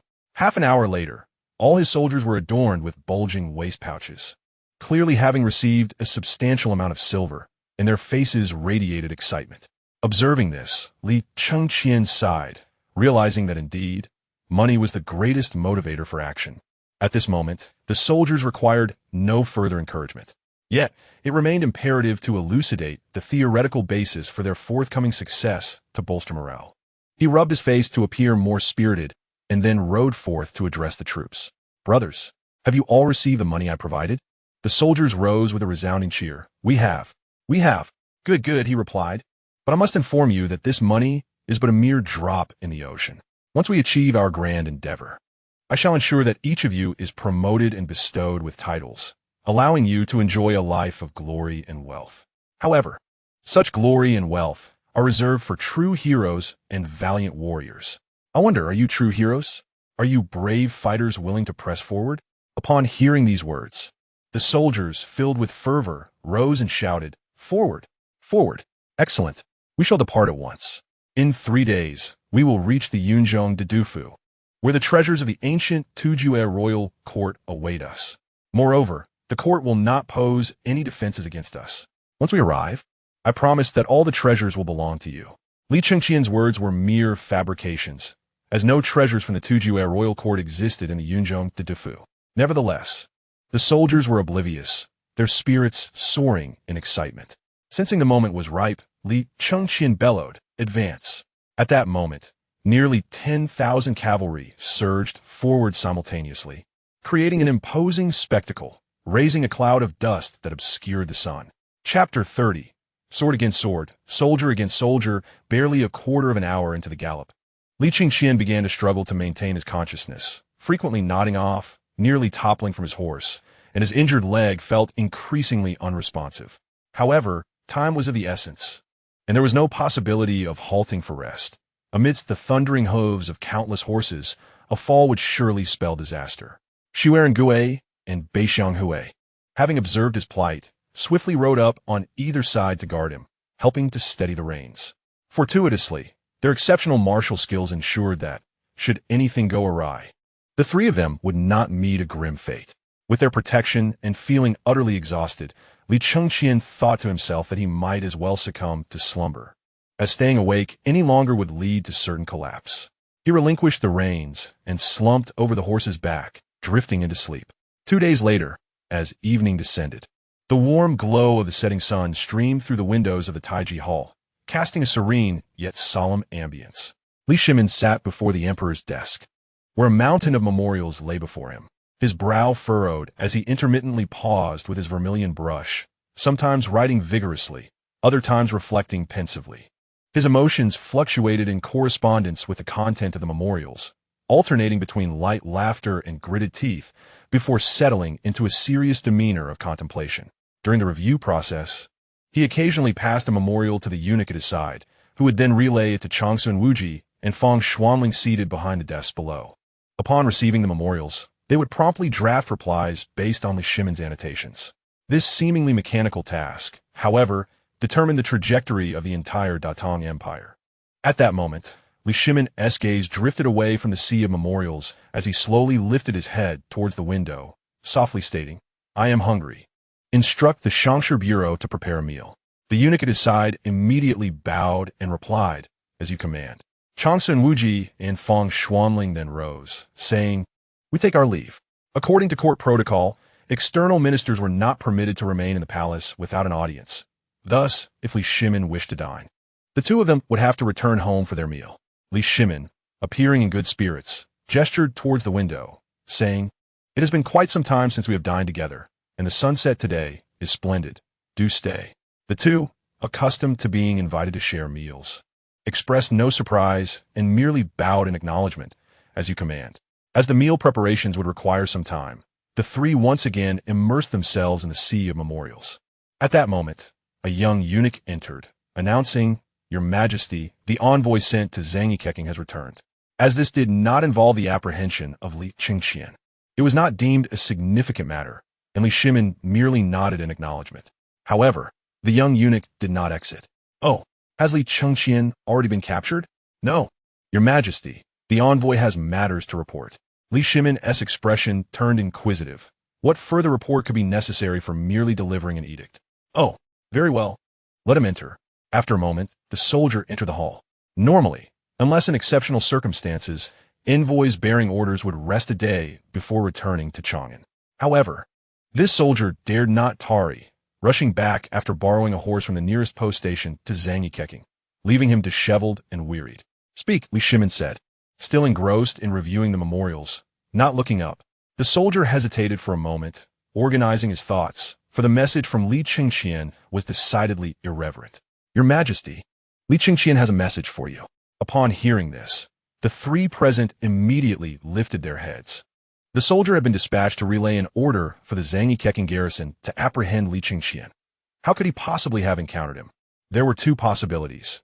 Either the Zhen Guan garrison had captured him beforehand, yet without the court's orders, the garrison commander would not dare mobilize troops. Or Li Chengqian had brazenly thrown himself into the jaws of the trap. Was that feasible? Li Shimin's expression turned stern. "Speak." "Your Majesty, I did not encounter the garrison commander Li Wu, and from the circumstances, it appears that Zhen Guan has already fallen to Li Chengqian. Based on prior information from Li Ji, Li Chengqian commanded no more than 1,000 troops. How could he possibly capture a city defended by tens of thousands with strong fortifications? Elaborate on all that you witnessed in Zhen Guan. And what did that rebellious son instruct you to relay to me?" The soldier recounted the entire sequence of events, including Li Chengqian's message. Li Shimin's countenance darkened, his rage boiling over as he slammed his hand on the desk and stood up. "Come to Chang'an to see me? This rebellious son wishes to confront his father with sword against sword, soldier against soldier? How dare he?" Though furious, he surmised that Li Chengqian had exploited a timing advantage, deceivingly opening the gates of Zhen Guan under the guise of the crown prince. However, he could not fathom how Li Chengqian's steed could gallop tirelessly for over 200 miles. Changsun Wuji and Fang Xuanling shared Li Shimin's concerns but were equally puzzled by the situation. Could it be that there were high-ranking generals in the court secretly aiding Li Chengqian with horses? Or had Li Ji concealed some critical information? Li Shimin rose directly, his voice chilling. "Summon all civil and military officials to Taiji Hall at once." In a brief half-hour, the Taiji Hall was filled with civil and military officials. Although they were unaware of the reason behind Li Shimin's summons at this hour, they could discern his stern demeanor, which exuded an aura of menace, rendering them silent. After a considerable time had passed, Li Shimin's expression gradually softened. He no longer regarded Li Chengqian as a son, but as a rival. When faced with an adversary, he would not allow emotions to sway him, regardless of whether this person was his elder brother, who had been like a father to him, or his own firstborn son. Fang Xianling, please recount the events to the assembly, Li Shimin commanded.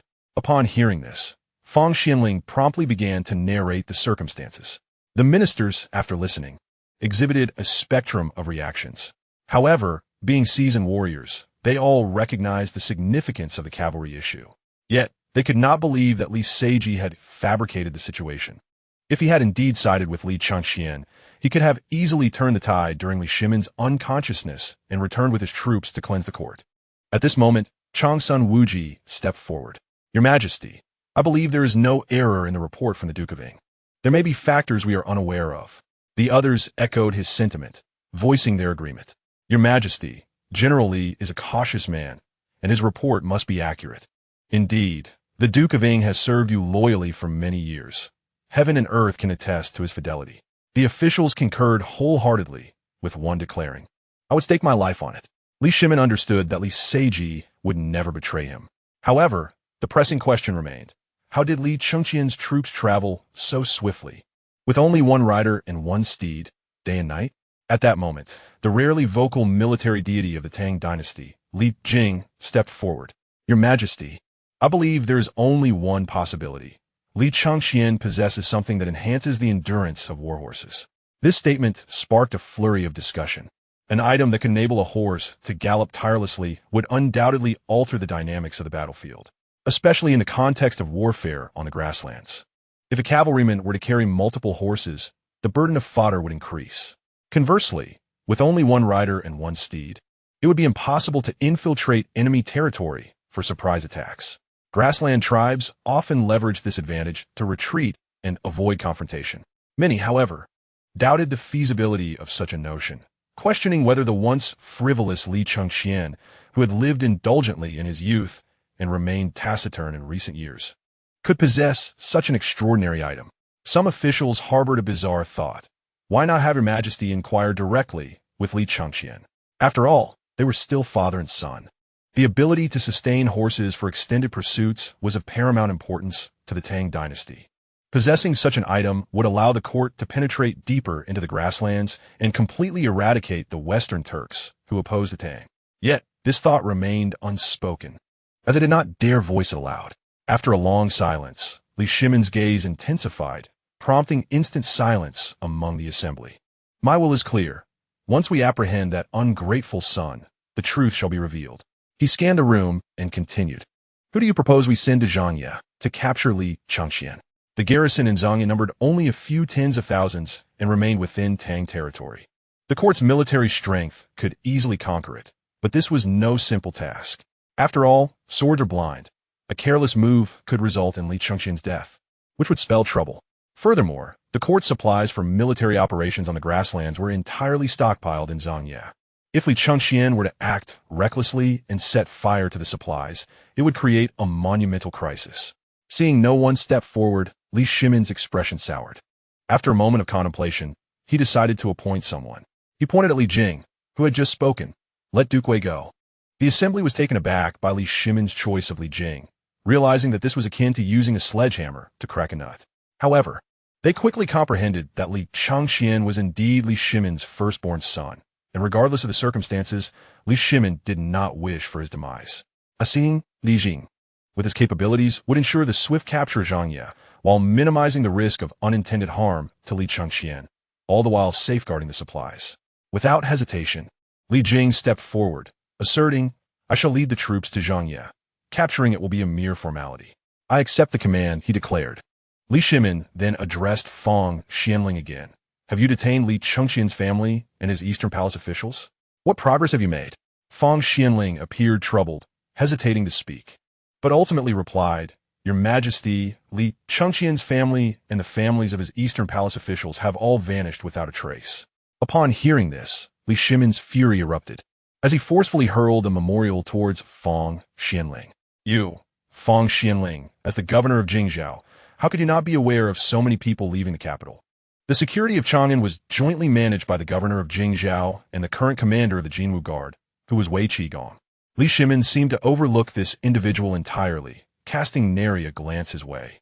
Since ancient times, serving as sovereign has been akin to walking with a tiger. Irrespective of your trustworthiness or past contributions, an emperor's wrath can swiftly lead to peril.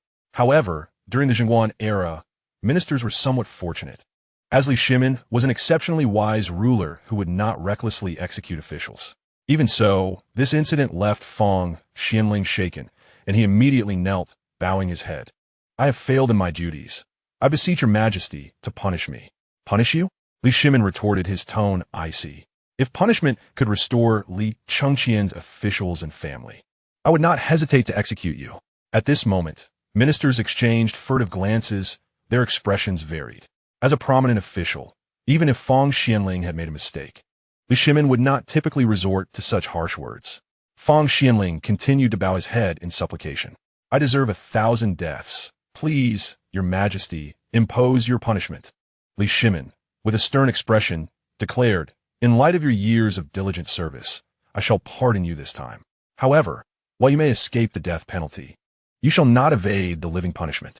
Henceforth, you are dismissed from all official positions and shall remain in the Zhongshu province. The dismissal of all official titles constituted a severe punishment, and coupled with Li Shimin's demeanor, many officials were left bewildered, pondering what had transpired. The severity of both his words and the punishment was striking. Yet, a select few, privy to the underlying circumstances, felt a chill. Was the emperor preparing to act against the Fang family due to Fang Eli's affair? Fang Xianling, in despair, wept profusely, repeatedly bowing. Thank you for your grace, your majesty. I accept your decree with gratitude. As the individual directly involved, he sensed the reasoning behind Li Shimin's actions more acutely than others. Li Shimin's intention was likely to take action against the faction of Prince Wei. By dismissing Fang Xianling from his position, he was attempting to protect him from being implicated by his son, intentionally allowing the Fang family to escape unscathed. Observing this veteran minister of the Tang dynasty in such a state, Li Shimin felt an unspoken pang in his heart. However, he could not allow any emotions to surface. A sovereign must remain devoid of sentiment. Every word and action could sway the fate of the entire Tang Empire, compelling him to harden his heart and coldly declare, "You may leave." Fang Xianling, upon hearing this, silently rose and retreated to the back.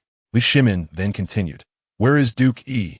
Qin Xiong stepped forward from behind, clasping his fists. "I am here." Duke Yi, Qin Xiong, you hold the position of governor of Jingzhou, where the security and welfare of the people reside in your hands. You must proceed with utmost caution and not fail my expectations. I accept the command. This decree struck a dissonant chord among those unaware of the intricacies, but possessing a keen political instinct, with Qin Xiong assuming the governorship of Jingzhou. Alongside the commander of the Jinwu Guard being Wei Qigong, the security of Chang'an would be firmly under the control of the martial faction. These individuals were among the emperor's most trusted allies, leading to the conclusion that significant events were on the horizon. After the court session, the ministers returned to their residences. The tumult had taken nearly an entire watch, and they would need to rise for the morning assembly in just over 2 hours.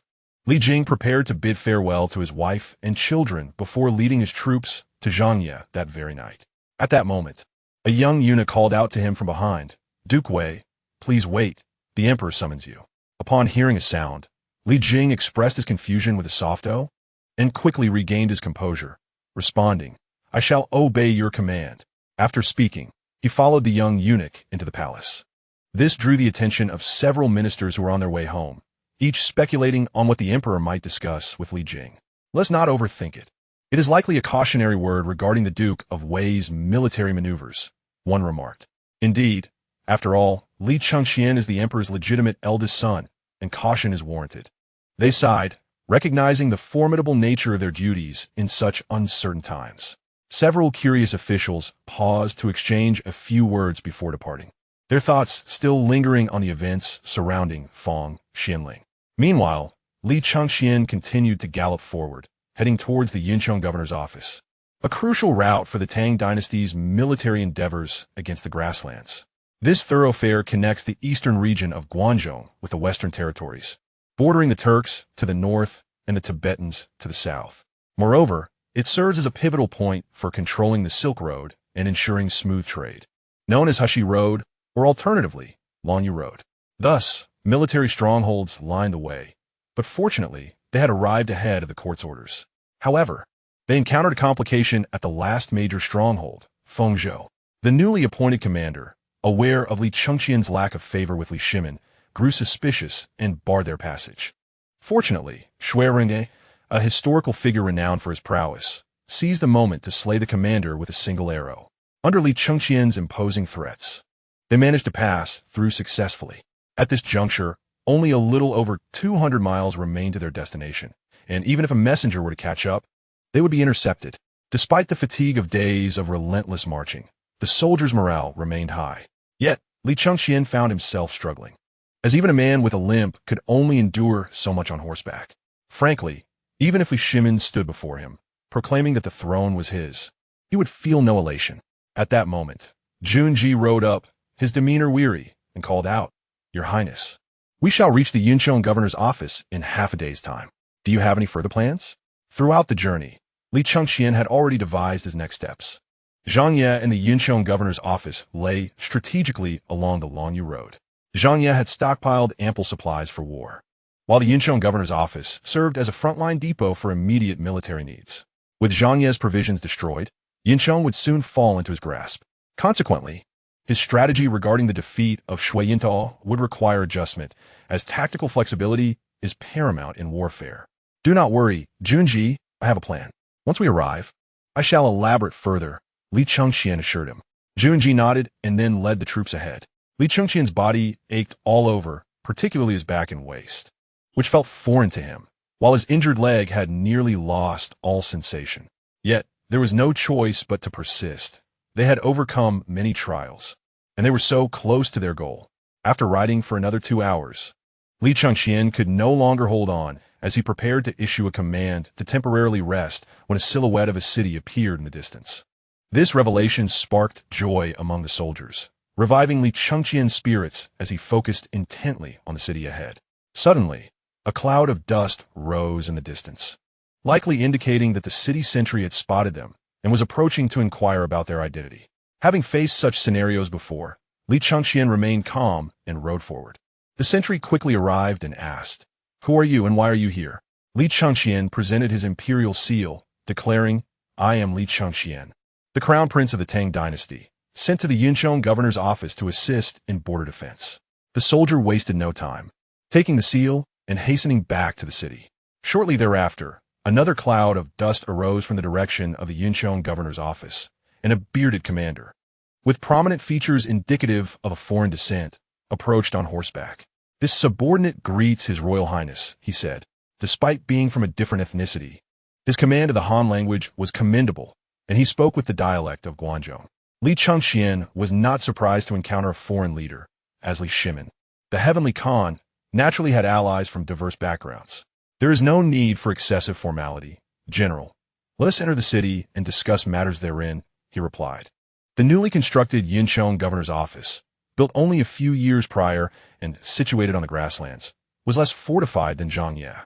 Its outer defenses consisted of earthen walls standing only 5 or 6 meters high, with rudimentary wooden watchtowers. Nevertheless, amidst the vastness of the grasslands, the sight of such a city was truly magnificent. Historically, few dynasties had the capability to construct cities in these plains. The grassland people, lacking guile, welcomed Li Chengqian warmly after he recited his fabricated imperial edict. "Your Highness, you must be weary from your long journey. I shall arrange a feast so that you may enjoy some refreshments and rest well tonight," the commander assured him. Pleased, Li Chengqian nodded in appreciation. "I am grateful, General." He then signaled to Junji and the others behind him. The banquet boasted an abundance of hearty dishes, prominently featuring roasted whole lambs. As most of the attending officers hailed from the grasslands, Li Chengqian, following the example set in Zhangye, poured drinks for the guests, stating, "Allow me to drink 3 large cups first." However, the commander stopped him abruptly. Our customs dictate that if there is wine, we all partake together. How could the crown prince drink alone while we abstain?" With a wave of his hand, the earnest grassland warriors eagerly filled their cups. This display amused Li Chengqian. who thought to himself how generous these men were. In no time, the soldiers were swaying from their indulgence. Once he deemed it sufficient, Li Chengqian overturned the tableware. At that moment, Junji and his men, who had been lying in ambush outside, rushed in to seize control of the situation. Seeing this, Li Chengqian understood that their plan had succeeded. The garrison at the Yinchuan governor's office numbered only around 10,000, a force easily manageable with his own troops, allowing him to avoid the need for a vigilant watch as he had done in Zhangye. Junji, Ringue, and Xianghui proceed to reorganize the troops as we did in Zhangye. I truly cannot endure any longer. I shall take some rest, and should anything arise, call for me immediately. The three nodded in understanding, recognizing that Li Chengqian, unlike them, was not accustomed to the rigors of martial training, and given his injuries, it was commendable that he had endured thus far. Your Highness, rest easy, we understand. The following morning, Li Chengqian awoke early, having slept soundly, perhaps due to his recent exhaustion and not even dreaming. Feeling refreshed and invigorated, he stretched and stepped out of the tent. The Yinchuan governor's office was modest in size, and it took only a few steps to reach the city walls. The crisp morning wind, infused with the unique essence of the grasslands, greeted him. Under the rising sun, the boundless plains shimmered with a golden hue, resembling an expansive sea of gold. For Li Chengqian, whether in this life or past one, it was his first encounter with such breathtaking grassland scenery, filling him with exhilaration and igniting a sense of ambition. However, this fervor was swiftly extinguished by the current dire circumstances. Though I have endured numerous trials to arrive at the Yinchuan de Fu, this is merely the initial step of a long journey. After some contemplation, I estimated that Li Shimin has approximately 7 years of life left. Presently, the Tang dynasty boasts a plethora of renowned generals and strategists, not to mention the formidable Li Shimin, a warrior unparalleled throughout history. In essence, I must endure for 7 years amidst this hellish situation. Nevertheless, it matters little. Merely days ago, I was driven to the brink of death in the Taiji Palace. And now that I am alive, what is there to fear? Life is merely about doing one's utmost. If fate does not favor me, I must simply accept it. With this thought in mind, my mind began to race, analyzing the current situation. Li Ji's army is on a different route. After reaching Ningxiao Wuling, he will enter the grasslands via the eastern line, likely arriving in 5 or 6 days. With the supplies in Zhangye destroyed by him, and the Yinchuan de Fu now under my control, even if Shiji remains undefeated, he will be embroiled in a protracted battle. I aim to take this opportunity to integrate the Tang army. Yet this does not imply that I will allow Shui Yintao to invade the Tang territory. To put it plainly, while I may be at odds with Li Shimin, it is not for foreign tribes to take advantage of the situation. I must devise a plan that will allow me to both integrate troops and defeat Shui Yintao. At the same time, I must plan for the future. The Tang may not be able to attend to me for the time being, but once they regain their footing, they will undoubtedly send a large army. Therefore, I must establish a lasting stronghold to prepare for future dominance over the grasslands and to defend against the Tang forces. This requires vast amounts of resources. Without supplies, troops cannot be gathered, and without funds, there can be no warfare. Nearby, there exists a veritable treasure trove, the Silk Road. Utilizing my knowledge from my past life, I can produce paper, liquor, perfume, and fine salt, among other things. If I can secure a foothold in this domain, the flow of wealth will be ceaseless. Furthermore, with the accumulation of substantial riches, I could even establish a bank and issue currency. At that point, I could launch a financial offensive against the Tang. Just then, voices reached me from below the city walls. Your Highness, you are awake. Chapter 33, Papermaking and a Propaganda War. Looking down, I replied, yes, I am awake. How is the reorganization of the troops progressing? The soldiers of the Yinchuan de Fu, primarily former Turks, offered little resistance, and the reorganization is nearly complete. You have done well, I said as I descended from the city walls. The capable generals at my disposal now are Hou Junji, Shui Ringue, and Bei Xianghui. The foundation of power lies in military strength. Regardless of how many plans I may have, without a formidable army, they are mere fantasies. Junji, you are now a distinguished Duke of Chun. Today, I confer upon you the title of Wang of Monin, appointing you as the Grand Commander of the Tang's anti-rebellion forces, commanding the entire army. Upon hearing this, Ho Junji's face radiated with joy. His journey alongside Li Chengqian to the grasslands had always been motivated by the hope of an elevation in rank, which he never expected to come so swiftly. Though they currently occupy a remote corner, who can guarantee that Li Chengqian will not one day return to Chang'an and ascend the throne?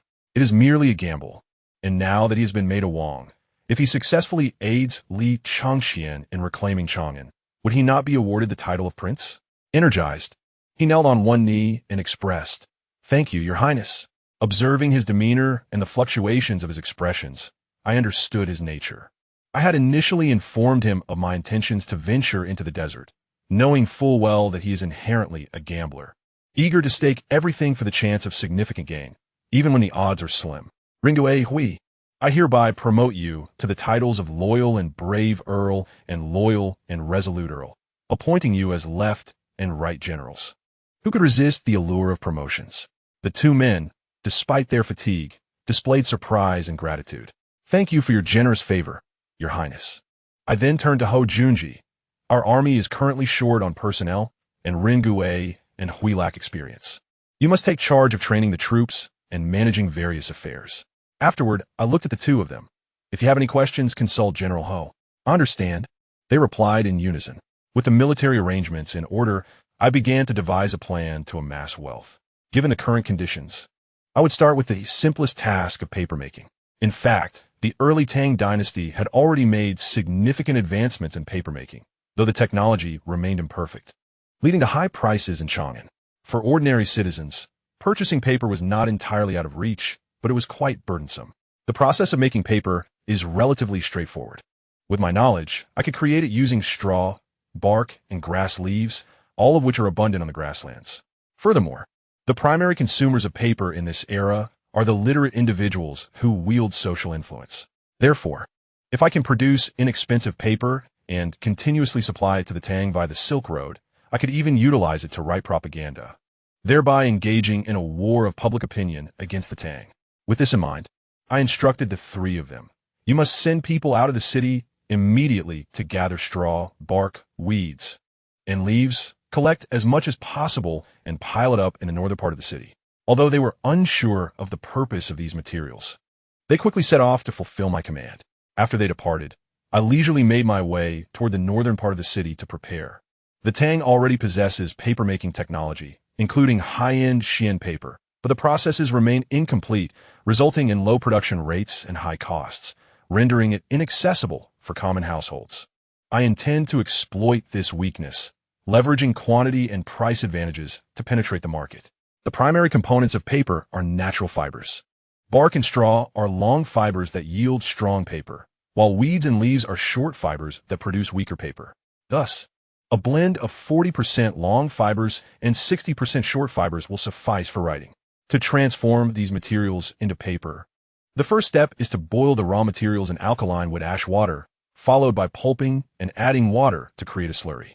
Then, using a screen, I can lift the fiber layer from the slurry and dry it to produce paper. After mentally outlining the steps, I instructed the soldiers to commence work. The initial task is to create a large heating vessel. An iron pot is too costly, so it is best to dig a pit on site.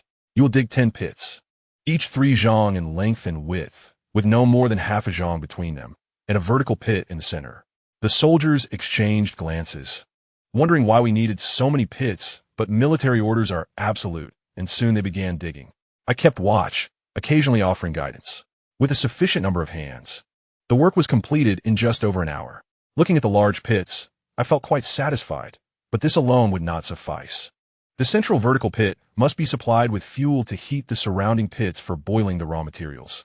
Thus, the walls of the pits must be reinforced to withstand high temperatures. Fortunately, the grasslands are rich in kaolin.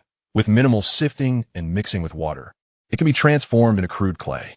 Once applied to the pit walls and subjected to high temperatures, it will form a shell capable of resisting heat. Immediately, I instructed the soldiers, "Go outside the city and gather some fine soil. I will tell you what to do, and good work will be rewarded."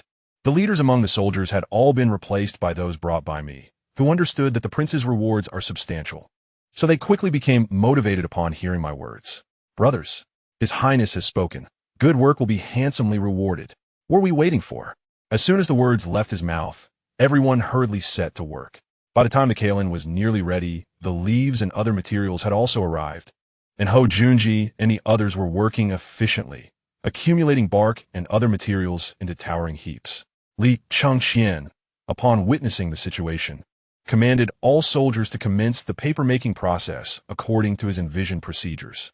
3 days later, the formidable army of Li Shiji had arrived near the Nuo Zhenshui River. Li Chengqian sat solemnly within the command tent, facing the trio of Ho Junji, Shui Rengue, and Bei Xianghui. Ho Junji spoke first, Your Highness. The Tang army is now less than 20 miles from the Nuo Zhenshui River, and it is estimated that they will engage with Shui Yintuo's forces within a day's time. Having been stationed at the Central Army for training, Ho Junji had received his information from scouts. Shui Rengue and Bei Xianghui had been dispatched to gather intelligence, both to comprehend the surrounding terrain and to seek out the grand merchant caravans of the Silk Road. With the paper nearly complete, a market for it had to be found. Rengue, Hui, share your observations, Li Chengqian instructed. At your command, the two exchanged a glance, and Shui Rengue began, Your Highness, from my observations, if Li Shiji's army continues at their regular pace, they should have arrived today. However, they have delayed, indicating a lack of provisions. Bei Xianghui added, Indeed. Your Highness, I have noted that the cooking fires of Li Shiji's army have decreased from 2 per day to 1. Li Chengqian nodded, confirming his suspicions. Junji, what is the strength of Shui Yintuo's forces, and who leads them? In response, Your Highness, Shui Yintuo's army numbers approximately 120,000. Led by the Khan's nephew, Daduoshi. Daduoshi, scarcely mentioned in historical texts, was unfamiliar to Li Chengqian, prompting him to inquire, Junji, do you know anything about Daduoshi? How does his command ability compare to yours? Upon hearing this, Ho Junji smiled broadly. Your Highness, this inquiry is difficult for me to answer. However, I am confident that with an army of similar size, I could capture him. If we faced half, we could annihilate them, and even against a third, we could achieve a significant victory. Had anyone else made such a claim, Li Chengqian would have dismissed it as mere boasting. Yet, knowing Ho Junji's character as a gambler and a desperate one at that, imbued his words with considerable weight. Very well, I shall keep this in mind. Ensure that you monitor the movements of both armies closely, Li Chengqian commanded. Just then, a soldier entered the tent, announcing, Your Highness, there are individuals outside claiming to represent the general of the southern expedition, here to demand provisions. At this revelation, Li Chengqian couldn't help but smile. The general of the southern expedition could only be Li Shiji, seeking emergency supplies from the governor of Yunzhou. Chapter 34. Shall I seek that rebellious son? Bring him in. I wish to speak with him directly. After a brief interval, a soldier entered, his face pale and lips cracked, clearly having gone several days without adequate sustenance.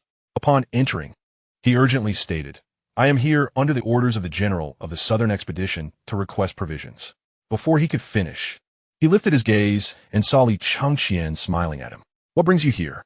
The soldier hesitated, aware that Li Shimin had publicly stripped Li Chengqian of his title as crown prince, leaving him uncertain of how to address him. Ha, brother. Have you come to urge General Li for supplies? Li Chengqian continued, No need for concern. Return and inform General Li that we are not affluent ourselves, and he must devise his own solution. However, if it truly becomes dire, my brothers are welcome to the governor's estate for a hearty meal. The soldier could say nothing further and could only nod. Understood. I'll take my leave now. Li Chengqian waved him off, go, and tell General Li that should he find himself unable to thrive in the Tang, he is always welcome here. The persistent shortage of supplies had left Li Shiji troubled. He had written multiple petitions to Li Shimin, requesting an immediate allocation of provisions. Yet, the responses only deepened his anxiety, suggesting he first procure supplies from the governor of Yunzhou, where there were still tens of thousands of pickles of grain in reserve. Given that the army consumed over 1,000 pickles daily, such a stockpile would not last long. With no other options available, he had to make do with what little he could.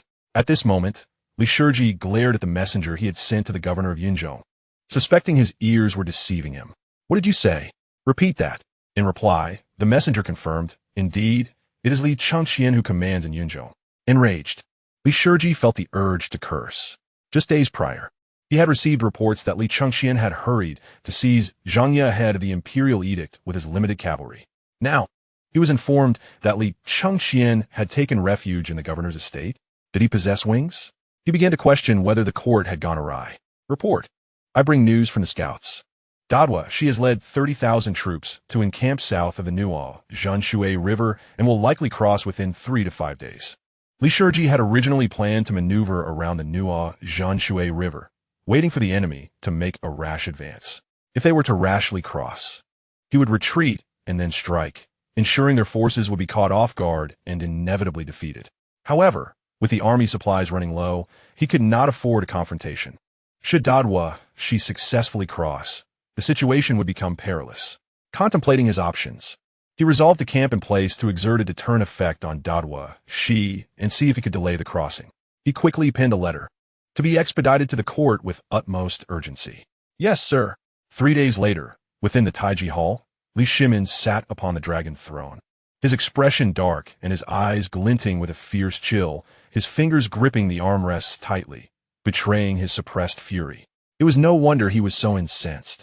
He had just received a battle report from Li Jing stating that Li Chengqian had departed Zhangye, and before leaving, he had tainted the grain stores there with human blood, rendering them unfit for consumption by the army. Following that, he received Li Shiji's urgent communication, indicating that Li Chengqian had occupied the governor's estate in Yunzhong. In doing so, the Tang forces at the Nuo Zhanshui River had effectively lost their logistical support, and if things went awry, they could be annihilated by Shui Yintao's forces, an elite contingent of 50,000. Tang Jian, as the Minister of Revenue, how quickly can provisions be transported to the front lines? Tang Jian, hailing from a family of officials, had a father who was a minister during the Sui dynasty and had been closely allied with Li Yuan in the early days, making him a vital supporter of the Tang dynasty. A somewhat portly, middle-aged man stepped forward. Your Majesty, I estimate that it would take at least half a month for supplies to arrive. With the current situation, half a month's delay meant Li Shiji's army would starve before ever engaging in battle. Li Shimin understood this all too well and replied sternly, no, they must arrive within 7 days. Otherwise, Li Shiji's army will surely be in grave danger. The court was mobilizing supplies from various provinces, which would then be transported over thousands of miles by river and land. 7 days was undeniably a fantasy. Tang Jian could not acquiesce to such an impossible demand and stated plainly, Your Majesty, this is simply unfeasible. The other ministers present were also aware of this truth, yet no alternatives seemed available. Li Shimin understood the impossibility of the task himself. He was filled with both fury and frustration. Since his ascension to the throne, barring the Wei-Shui alliance, he had triumphed in every conflict. Yet now he found himself cornered, as if he were to passively witness the destruction of Li Shiji's army. Simultaneously, he was astonished by Li Chengqian's ability to traverse such vast distances in mere days. It seemed almost akin to flight. This only intensified his longing for whatever means Li Chengqian possessed to extend the range of their steeds. At that moment, Changsun Wuji stepped forward, bowing slightly as he said, Your Majesty, I have a suggestion, though I am uncertain of its viability. Upon hearing this, a glimmer of hope flickered in Li Shimin's eyes as he urged, Oh, you have a solution? Speak quickly. The eyes of all the ministers in the hall turned towards Changsun Wuji, intrigued, as the current stalemate left them all wondering what he might propose. Changsun Wuji pondered for a moment before slowly articulating his thoughts. Perhaps the court should draft a letter to the crown prince. Currently, he occupies the Yinchong Duda mansion, commanding approximately 20,000 troops with ample provisions. If he were to dispatch forces to harass the Dedusher faction, General Li Ji's army would surely hold out until the supplies arrive. Upon hearing this, the other ministers regarded him as though he were a fool. Was this not mere platitude? If His Majesty could humbly request that Li Chengqian allocate half of the provisions from the Yinchong Dudu mansion to General Li Ji, would not the crisis be averted? Upon hearing these words, Li Shimin's expression darkened, nearly exuding palpable ire as he clenched his teeth, retorting, Are you suggesting that I implore that ungrateful son? Seething with rage, he abruptly stood from his dragon throne, his voice tinged with fury. Even if I were to abandon 50,000 troops, I would never beg that rebellious child. Summon the order. Let Li Jing hasten his forces along the right path to assault Yinchong and ensure the capture of Li Chengqian. The ministers exchanged glances, astonished by their sovereign's apparent madness. With Li Ji devoid of supplies, How could Li Jing fare any better? Was this not tantamount to delivering vegetables to the enemy? Regret washed over Li Shimin as he realized his impulsive words had been influenced by Li Chengqian's provocations. He began to remind himself repeatedly that Li Chengqian was an adversary, not his son. The ministers, who were undoubtedly capable of fostering the illustrious Zhen Guan era, were not mere sycophants. Witnessing Li Shimin's fury, several stepped forward, led by the renowned Wei Zheng, known for his unyielding demeanor. Your Majesty, I implore you to rescind your decree. Do not allow fleeting emotions to dictate hasty decisions. Are the lives of our Tang soldiers so trivial that they can be dismissed at your command? Li Shimin recognized that he had spoken too rashly. However, still consumed by anger, he bristled at Wei Zheng's admonishment, his face paling as he struggled to contain his rising fury. The other ministers echoed their concerns. Your Majesty, war is a crucial matter of state. We beseech you to reconsider your command and deliberate further. Your Majesty, as the Son of Heaven, you must consider the welfare of your subjects and cannot act impulsively. At this, the remaining civil and military officials rose in unison, pleading for their sovereign to contemplate the welfare of the realm and retract his decree. Li Shimin, overwhelmed with indignation, felt tears of frustration welling up. How humiliating it was for him, the esteemed Khan and Emperor of the Tang, to endure such indignities. Chapter 35. The restoration of Li Chengqian's title as Crown Prince yet. He found himself unable to stand by while 50,000 soldiers perished on the plains. Struggling to regain composure and suppress his immense frustration, he conceded. I was impulsive just now. I shall revoke the decree. Upon hearing this, all the ministers knelt and bowed deeply, exclaiming in unison, Your Majesty is wise. However, the steadfast Wei Zheng had no intention of letting the matter rest.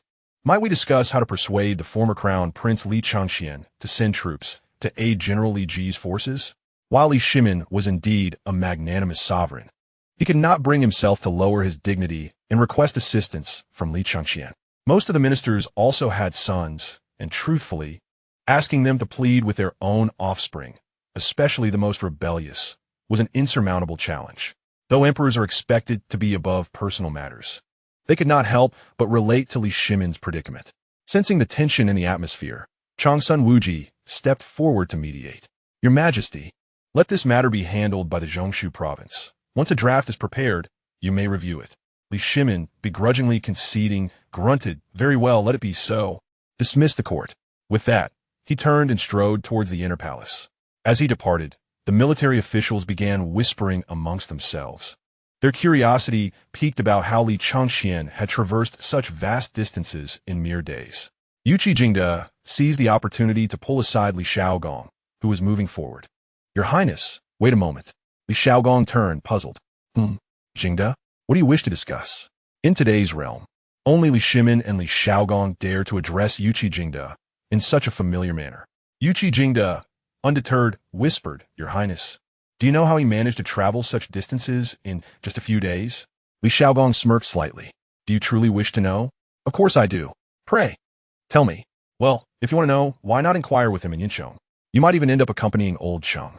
Finding this playful banter annoying, Yuqi Jingde seized Li Shaogong's sleeve, insisting, No, you must explain yourself today. Otherwise, I shan't let you leave. Realizing he had provoked Yuqi Jingde, Li Shaogong sighed. Enough of this. We are in the palace, not your home. Will you tell me? If not, I shan't release you. Fine, you win. Let me think. Surely, Chengqian must be utilizing the device he invented to enhance the speed of the warhorses. The few military officials accompanying Yuqi Jingde, though previously aware of Li Chengqian's rapid advance toward Zhangye, had only considered it a distance of a couple hundred li. Now, faced with the prospect of over 1,000 li, they were left astounded. Your Highness, is that device truly so formidable? Could such a thing exist in this world? Li Shaogong scoffed. Is that not obvious? Without such a device, the only possibility left is that he flew to Yinchong. He then regarded them with a bemused expression.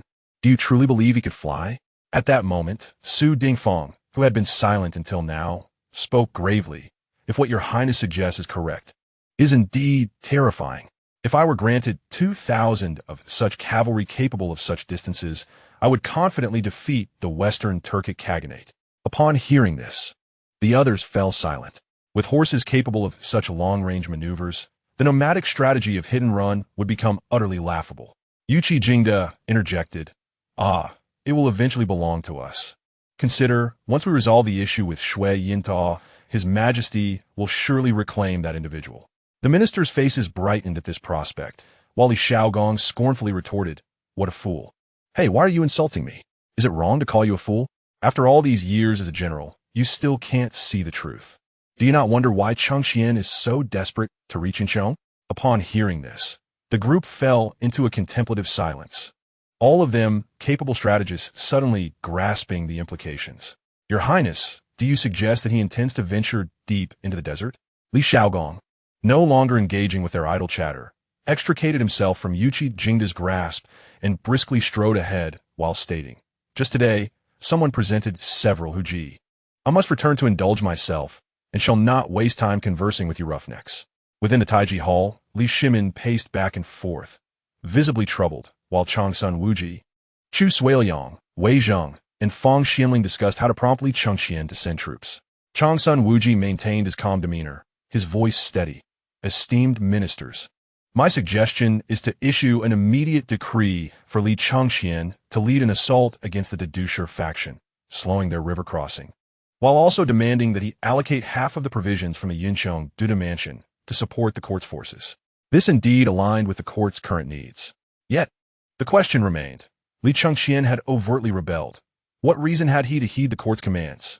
Moreover, military affairs were ever-changing, and with Chang'an located thousands of li from the desert, any delay in negotiations could result in Li Ji's forces perishing in the sands. Thus, an irresistible offer must be presented to Li Chengqian. Although they all understood this implicitly, it was a truth that could not be spoken aloud. The atmosphere in the hall fell into a momentary silence. After a lengthy pause, Li Shimin finally ceased his pacing and approached the ministers, feigning ignorance as he inquired, what progress has been made in our discussions? The ministers, astute as they were, refrained from speaking and instead handed a drafted decree to Li Shimin, respectfully requesting, Your Majesty, we humbly present this for your review. Li Shimin took the document and furrowed his brow, pondering aloud whether that rebellious son would heed the call to arms. A few individuals exchanged glances, each silently acknowledging the futility of the question. The answer was undoubtedly no. It was then that Wei Zheng, bold as ever, broke the silence. Your Majesty, might we consider a temporary measure? What if we restore the crown prince's title in exchange for his military support? These words resonated with everyone present, as Li Chengqian would certainly find it difficult to refuse such an advantageous proposition. The crux of the matter lay in whether Li Shimin was willing to humble himself and reverse his decree, as it would be akin to bowing to his own son.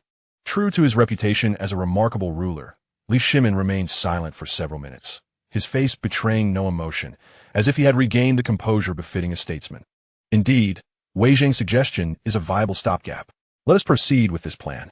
The swiftness of Li Shimin's agreement left the assembly momentarily stunned, followed by expressions of deep admiration. Such magnanimity was rare among men.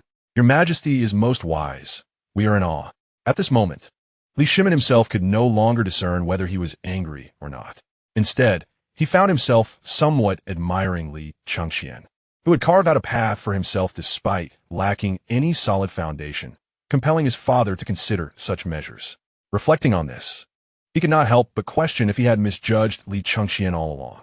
Could it be that this eldest son resembled him the most? 2 days later, the imperial edict restoring Li Chengqian's title as crown prince spread throughout the land, further complicating the political atmosphere in Chang'an, particularly in the Wuda Hall of Litai, which had transformed from a bustling hub to a scene reminiscent of fallen leaves scattering in the wind. Meanwhile, Li Chengqian, stationed far away in the Yinchong governor's office, had been diligently immersed in the paper-making enterprise, his hands marred and raw from the caustic pulp. In the pit where the pulp was boiled, steam billowed, and as he gazed at his battered hands, he grimaced, pondering the difficulties of earning a living. Exiting the pit, he approached the drying area where countless sheets of paper lay neatly spread on wooden boards, glistening softly in the sunlight. A gentle breeze rustled the sheets, producing a delicate whispering sound. This sight brought him satisfaction, and he stepped closer to carefully peel off a dried sheet. The texture was slightly coarse, Yet its resilience was commendable, sufficient for writing, and most importantly, it was remarkably inexpensive to produce. Now, he needed to consider the market. He wondered how Shui Rengui and his companions fared in their search for merchants. At that moment, he spotted Hou Junji and two others hastily approaching, their faces alight with joy. What is the cause of such elation? Is it a wedding or a night of revelry? Upon arriving, they exclaimed in unison, "Congratulations, Your Highness." "Ah, I am to be wed?" Their unexpected declaration left him momentarily baffled, as their expressions were filled with confusion. The most straightforward among them, Bei Xianghui, interjected, "What wedding? It is the emperor who has decreed the restoration of your title as crown prince." This revelation astonished Li Chengqian. What game was Li Shimin playing? Just then, a soldier hurriedly approached. "Your Highness and esteemed generals, the court's messenger brings an edict for you, and he waits just outside the city." In an instant, Li Chengqian understood. The restoration of his title must come at a cost. He surmised that it likely entailed his deployment of troops and provision of supplies to assist Li Jiji's forces in their dire straits. Upon reaching the city gate, the messenger announced loudly, "Crown Prince Li Chengqian, receive your edict." How absurd it was for him to receive an edict now, he thought, casting a glance at Bei Xianghui, who seemed to comprehend his sentiment. Li Chengqian stepped forward and seized the edict from the messenger's hand. As he perused the document, he found it largely filled with superfluous praise extolling his virtue and filial piety, culminating in the restoration of his title. The latter part mandated that Crown Prince Li Chengqian must immediately mobilize troops to assist Li Jiji's forces without delay. The tone and insistence of the command, coupled with Li Shimin's willingness to swallow his pride, indicated the gravity of Li Jiji's situation.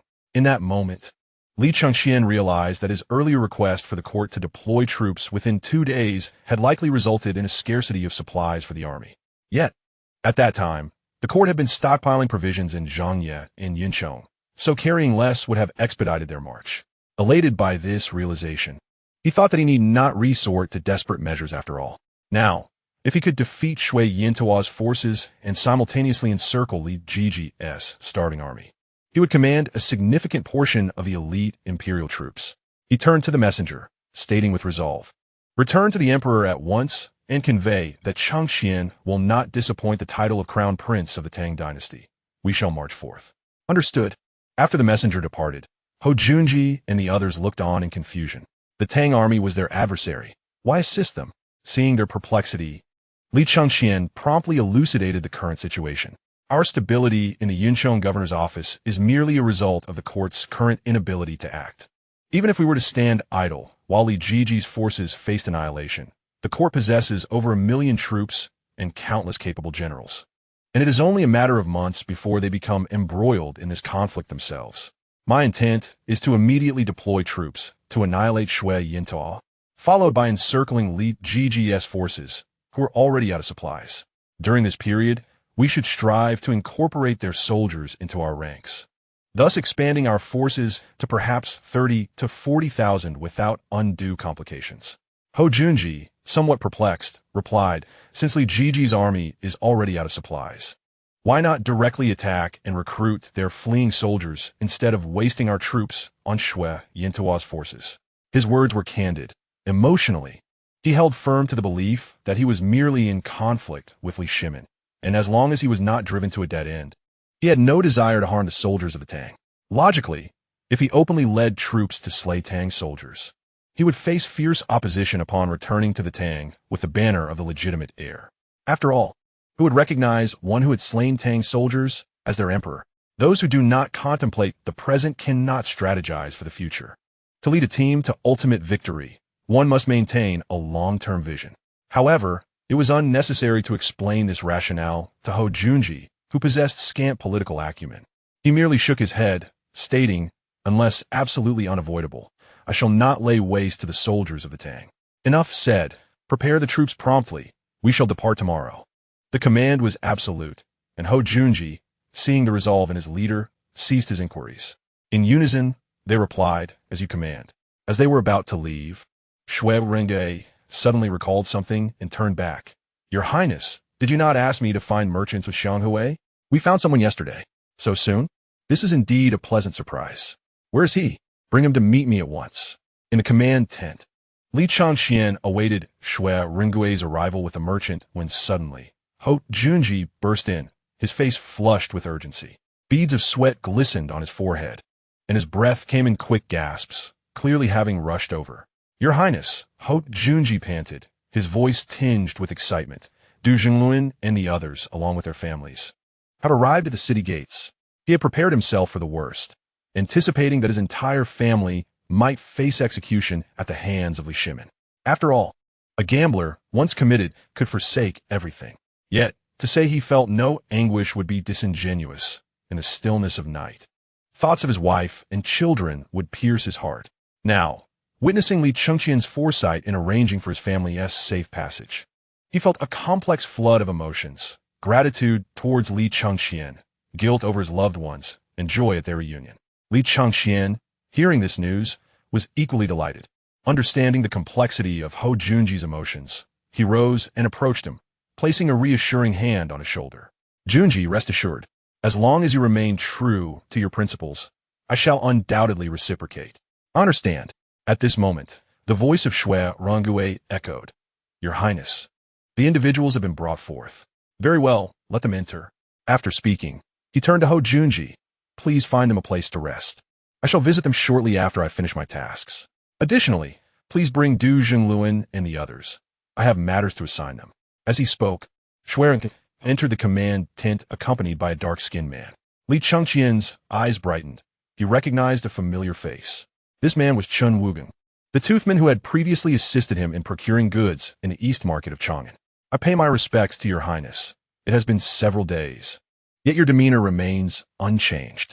Chen Wugang maintained his composure, exuding an air of unpretentious dignity.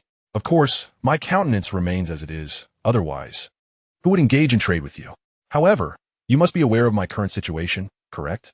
Such a merchant as Chen Wugang, being of a certain stature, naturally had some knowledge of court affairs and recognized that Li Chengqian had indeed become a genuine rebel. Nevertheless, he remained calm and collected. Your Highness, I am merely a merchant. I concern myself only with business matters. Upon hearing this, Li Chengqian narrowed his eyes, realizing that this individual possessed some background. Otherwise, he would not have answered so readily to do business with a rebel. Chen Wugang continued. However, I am curious about what sort of business your Highness wishes to engage in with me. Li Chengqian, not one for unnecessary words, directly picked up his handmade paper from the table. Here, take a look at this paper. Upon receiving the paper, Chen Wugang examined it meticulously, his brow furrowing slightly as he spoke candidly. Your Highness, I must not deceive you. The quality of this paper is rather ordinary. Moreover, the court has an official paper-making bureau, offering paper at a reasonable price and of decent quality. Li Chengqian remained composed, unperturbed by his comments. Such paper in the private market is typically sold for 5 won per sheet, while the official bureau sells it for 3 won. However, the court's pricing is somewhat forced. They sell at a loss to enable commoners to access literature and encourage more individuals to participate in the imperial examinations, thereby breaking the aristocracy's monopoly on the civil service. I intend to sell this paper for 1 won per sheet. What do you think? This statement ignited a spark of excitement in Chen Wugang's eyes, and he looked up at Li Chengqian, incredulous. Is your Highness truly serious? Naturally, I speak the truth. Tell me, how much of this paper can you handle? Whatever quantity your Highness has, I can procure the same. Seeing his confidence, Li Chengqian smiled. I currently have approximately 10,000 sheets, and I can produce around 3,000 sheets daily. This revelation unsettled Chen Wugang. In the Tang dynasty, a household's income was about 21 per month. Thus, 10,000 sheets equated to an income of 10,000 won, equivalent to the earnings of 10,000 households. Furthermore, the daily output of 3,000 sheets was astonishing. He was somewhat skeptical, for even the court's official paper factory could only produce about 1,000 sheets per day. Does your Highness truly possess such a quantity? Rest assured, my words are sincere. Simply state whether you dare to accept this business proposition. Chen Wugang appeared torn. He had believed that engaging in trade with Li Chengqian would entail purchasing goods, which posed no issue. However, selling such a large quantity was a different matter. Should it be discovered that the source of the goods was provided by Li Chengqian, it could lead to significant trouble, resulting in financial ruin and even imprisonment. Nevertheless, The potential profit was exceptionally enticing. Selling at 1 won per sheet, he could return to Chang'an and sell them for 2.5 won each, yielding a twofold profit. Driven by the prospect of substantial gains, Chun Wugang ultimately gritted his teeth. Your Highness, I shall undertake this business. When shall I begin acquiring the goods? Upon hearing this, Li Chengqian smiled, realizing the power of money. You may commence at any time. However, I have one request. I wish to write something on the paper. Chen Wugang found this request inconsequential. He agreed to this transaction because he did not intend to sell the paper himself, but rather to distribute it under Li Chengqian's name along the Silk Road. Although the profit would be slightly lower, it afforded him safety, as no investigation could lead back to him. No problem. However, I will need to use your name to sell this paper. That is certainly acceptable. Li Chengqian nodded readily. Should you require assistance, I can also lend you some soldiers. At that moment, Du Jingluan and others entered the command tent. They all appeared weary and travel-worn, clearly having endured considerable hardship along the way. Particularly, Du He, whose previously fair complexion and handsome features were now disheveled, with strands of hair sticking to his forehead, his face smudged with dirt. I pay my respects to your Highness. Everyone spoke in unison. Observing their condition, Li Chengqian felt a pang of sympathy, reflecting on how unfortunate these individuals were to follow him, the Crown Prince. You have all worked hard. I hope you encountered no dangers on your journey. Du Jingluan clasped his hands in respect. Your Highness, we followed your instructions, disguising ourselves as a merchant caravan, trailing behind General Li Shiji's army. Fortunately, we encountered no threats. That is good to hear. By the way, your timing is impeccable. I have tasks to assign to you. Though exhausted, everyone responded in unison. Your Highness, please issue your commands. He intended to launch a campaign of public opinion against the Tang dynasty using the paper. However, to initiate such a campaign, a certain level of influence was required. To use a modern phrase, it necessitated a substantial number of fervent supporters to rally behind him. Otherwise, even if he spoke eloquently, no one would believe him, let alone create any waves. I have produced a batch of paper intending to sell it to the Tang through the western regions. However, I wish to inscribe certain contents on this paper. Presently, there are few individuals in Yunqing who can write, so I need you to transcribe.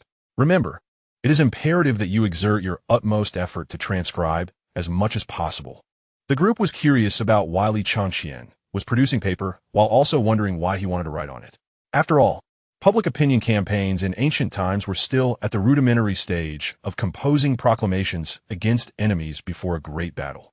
Li Chengqian pondered momentarily on what to write. To convert educated individuals into fervent supporters, the most effective means was to move them with stirring poetry. As a time traveler, he had access to many exquisite verses. The challenge lay in choosing the right one. Suddenly inspired, he unfurled his writing paper and began to inscribe. The current Tang dynasty was brimming with martial vigor, and with Li Shimin being exceptionally skilled in martial arts, the court fervently encouraged the populace to practice martial arts.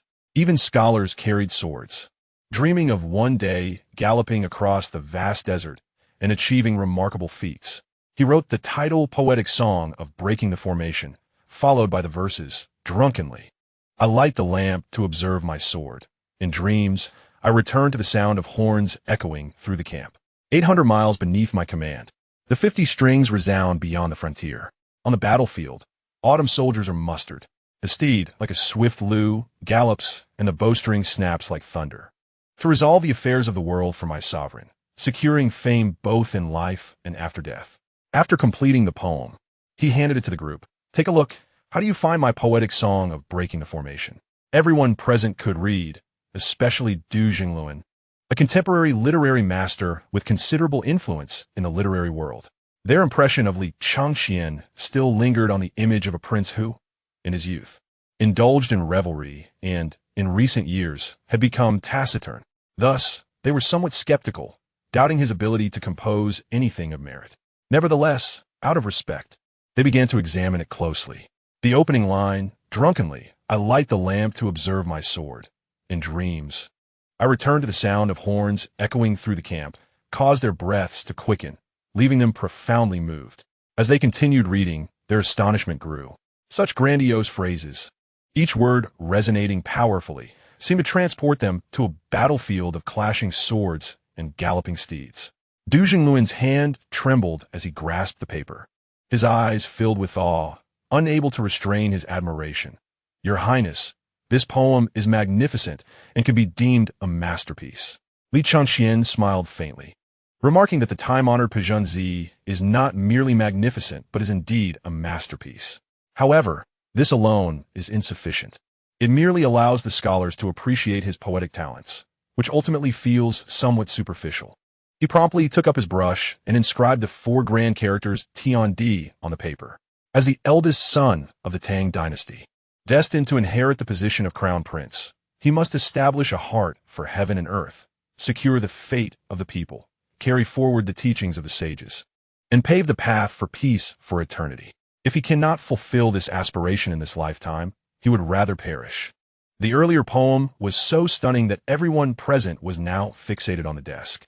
As Li Chengqian finished writing, the crowd was left speechless. His lofty spirit and grand ambition were simply beyond verbal expression.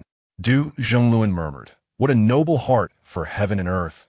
What a commitment to securing peace for generations!" He immediately knelt and bowed, his tone filled with fervor. "Zhongluan is willing to assist your Highness in achieving this ambition, even if it means sacrificing my life." The other attendees, save for Chen Wugang, were all well-educated individuals who also felt an overwhelming excitement. "We are willing to support your Highness in this endeavor, even if it costs us our lives." Li Chengqian, witnessing this, felt immense satisfaction and could hardly contain his laughter. These lines of poetry would undoubtedly earn the admiration of scholars throughout the Tang dynasty. At that point, if Li Shimin sought to send troops against him, he would need a more convincing pretext. Otherwise, he would be condemned by the learned populace. Go and transcribe it. The more copies, the better. Upon hearing this, the crowd gradually calmed their excitement, responding, "As you command." Recently, Li Shimin had been in quite a good mood, as Li Chengqian not only commanded troops, but also achieved continuous victories. Chapter 38, Grain Theft. A recent battle report indicated that a commander under Li Chengqian, named Shui Ringwei, had boldly led 100 cavalry to directly assault the Shui Yintuo army, slaying thousands and even capturing the son of their leader, the Khan of Shui Yintuo. Thus, the war between the Tang and Shui Yintuo should conclude in a resounding victory for the Tang. Next, he needed to devise a plan to bring Li Chengqian back to Chang'an, for it was far too perilous for the Tang's legitimate heir and crown prince to linger in the desert. Should he fall into the hands of the Western Turkic or Goguryeo, or should either side seek contact with him? They might raise the banner of clearing the usurpers and march south. Although he was confident in the current strength of the Tang, he had already planned to personally campaign against Goguryeo in 2 years, and it would be ill-advised to invite complications in the meantime. Moreover, once Li Chengqian was brought back to Chang'an, the Tang would acquire resources to extend the operational range of their cavalry. With such resources, his expedition against Goguryeo in 2 years would surely meet with great success. Reflecting on this, he felt even more elated, as though the means to extend cavalry operations were already within his grasp. At that moment, a young eunuch had helped him don his attire. "Your Majesty, the court meeting is fast approaching." In good spirits, Li Shimin nodded. "The weather is growing increasingly warm. Instruct the Shangshi Bureau to prepare some dried plum drinks for the ministers to cool off." At the court meeting, the ministers sat in silence, and several from the Zhongshu province wore expressions of hesitation. Observing this, Li Shimin felt curious. "What is amiss? My army has just achieved a great victory over Shui Yintuo. Should we not be celebrating? Why do you appear so somber?" He chuckled. Could it be that the dried plum drink from the imperial kitchen is unpalatable? To be honest, the ministers were reluctant to dampen Li Shimin's good mood. However, they ultimately had to speak. After exchanging glances for a while, it was Changsun Wuji who finally stepped forward. "Your Majesty, I report that news has arrived from the front lines indicating that the supplies sent by the court to General Li Ji have been intercepted by His Highness the Crown Prince, and the court has lost contact with Li Shiji." Upon hearing this, Li Shimin's smile instantly froze, and he was engulfed by a surge of rage. That was a considerable quantity of supplies, over several 100,000 dan, half of which had been prepared in advance for the campaign against Goguryeo in 2 years. "What did you say? How is that possible?" "Absolument impossible." General Bai Shiji was tasked to escort the supplies with 30,000 elite cavalry, and most of Li Chengqian's forces are still pursuing the Shui Yintuo army at Nuo Zhenshui. There is no way he could have intercepted the supplies. Your Majesty, this matter is undoubtedly true. The crown prince had his soldiers disguise themselves as Li Ji's subordinates, falsely claiming that the army had been out of supplies for some time and urgently required a distribution of 100,000 dan of grain. General Bai was deceived and was caught unawares. Upon hearing this, Li Shimin realized that the truth of the matter was likely valid. At that moment, he felt a twinge of admiration for his rebellious son, Li Chengqian. His strategic maneuvers in warfare were undeniably commendable. Though the situation appeared perilous, Li Shimin was not overly concerned, for he had devised a comprehensive plan.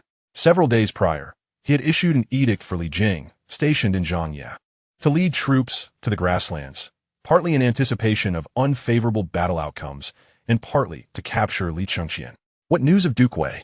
Your Majesty, Duke Wei has reached the vicinity of Lingwu. Good.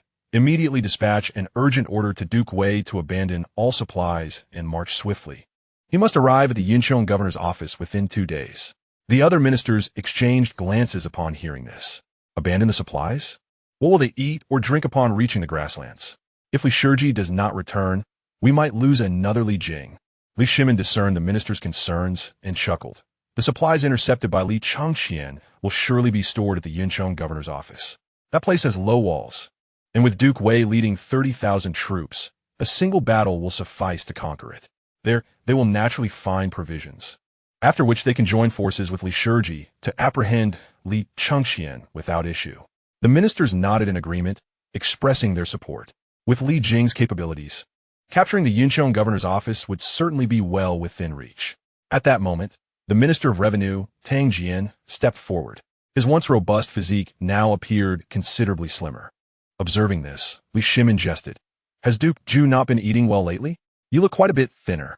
Tang Jian did not respond to the jest, but wore a rather grave expression. Your Majesty, I regret to report that due to my ineffectiveness, the revenue from the court's paper-making office has plummeted recently. If this continues, it will be quite difficult to sustain. Upon hearing this, Li Shimin's playful demeanor vanished, replaced by a solemnity. The paper-making office was crucial to one of his significant national policies. The objective was to provide inexpensive paper, enabling more ordinary people to read and subsequently participate in the imperial examinations, thereby preventing a recurrence of the situation seen in the Han and Sui dynasties, where a mere handful of families monopolized official positions. Speak. Why has this happened? Your Majesty, recently an abundance of paper priced at 2 and 5 li has flooded the market, causing merchants to shun the goods from the paper-making office. Now, the warehouses are filled with unsold paper. Li Shimin had a basic understanding of the paper-making process.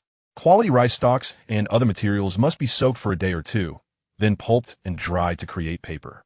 The cost of rice stalks is not low, and the court's price of 3 per sheet was already a loss.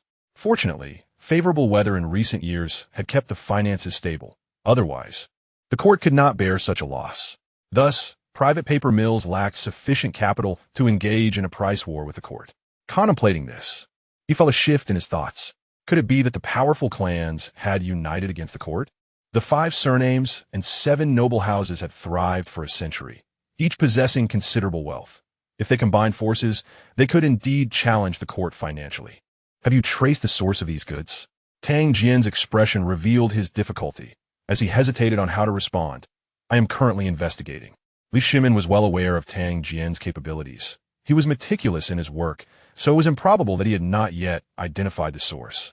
He immediately concluded his suspicions. Given the significant influence of the 5 surnames and 7 noble houses in the court, it was likely that Tang Jian was hesitant to name names for fear of offending someone. Frowning, he expressed his displeasure. Minister Tang, do not forget that you are Duke Zhu of the Tang dynasty. Today, this realm belongs to the Tang. Is there any need for hesitation in your words? Li Shimin had every right to say this, for he was confident that as long as he lived, no malevolent forces would dare to emerge. However, the situation would change once he was no longer present. Thus, he must clear away all dangers to the Tang Empire while he still held power, leaving a peaceful realm for future generations. Upon hearing these words, Tang Jian immediately ceased to conceal the truth, for it was you who prompted him to speak. Your Majesty, the paper in question originates entirely from the grasslands, and some sheets contained 2 poems penned by His Highness, the Crown Prince. Therefore, I surmise that this paper must have been produced by the Crown Prince himself. At this moment, many ministers present were already aware of the matter, and could not help but marvel at Tang Jian's audacity. Anyone participating in the court assembly knew well that Li Shimin would become incensed at the mere mention of Li Chengqian's name. In Chapter 39, Li Shimin resonated with the situation. In truth, he was somewhat slow to realize the implications, not due to ignorance, but because, while the art of papermaking is indeed a significant national policy, he could not possibly concern himself with every minute detail, such as whether a sheet was sold for 1 or 2 won. Otherwise, with the vastness of the Tang, he would soon find himself overwhelmed by the sheer volume of affairs to manage. To everyone's surprise, Li Shimin did not erupt in anger, but maintained a composed demeanor. This was due to his recent self-reassurance that Li Chengqian's ability to swiftly assemble a military force, thereby placing the court in a precarious position, as well as his invention to extend the combat range of cavalry, must certainly be a testament to his inherited excellence. It is a well-known truth that if a father is remarkable, it is difficult for the son to be otherwise. The previous absurdities were merely a reflection of the father's overwhelming brilliance. This self-affirmation instilled a sense of pride within him. However, he was utterly ignorant of the intricacies of papermaking, leading him to believe that Li Chengqian could not possibly be adept in such matters. Tang Jian was likely misled by the scheming of the noble families, who might have conspired with Li Chengqian to create a smokescreen for rebellion. If Li Chengqian were aware of his thoughts, he would undoubtedly exclaim, "Quickly administer electric therapy to this fellow, for it may soon be too late." Li Shimin then turned his gaze to the newly appointed Jingzhao In Qin Xiong. "Duke, you are responsible for the security of Chang'an and must be well informed about the happenings within city. Pray tell, from whence did this paper arrive?"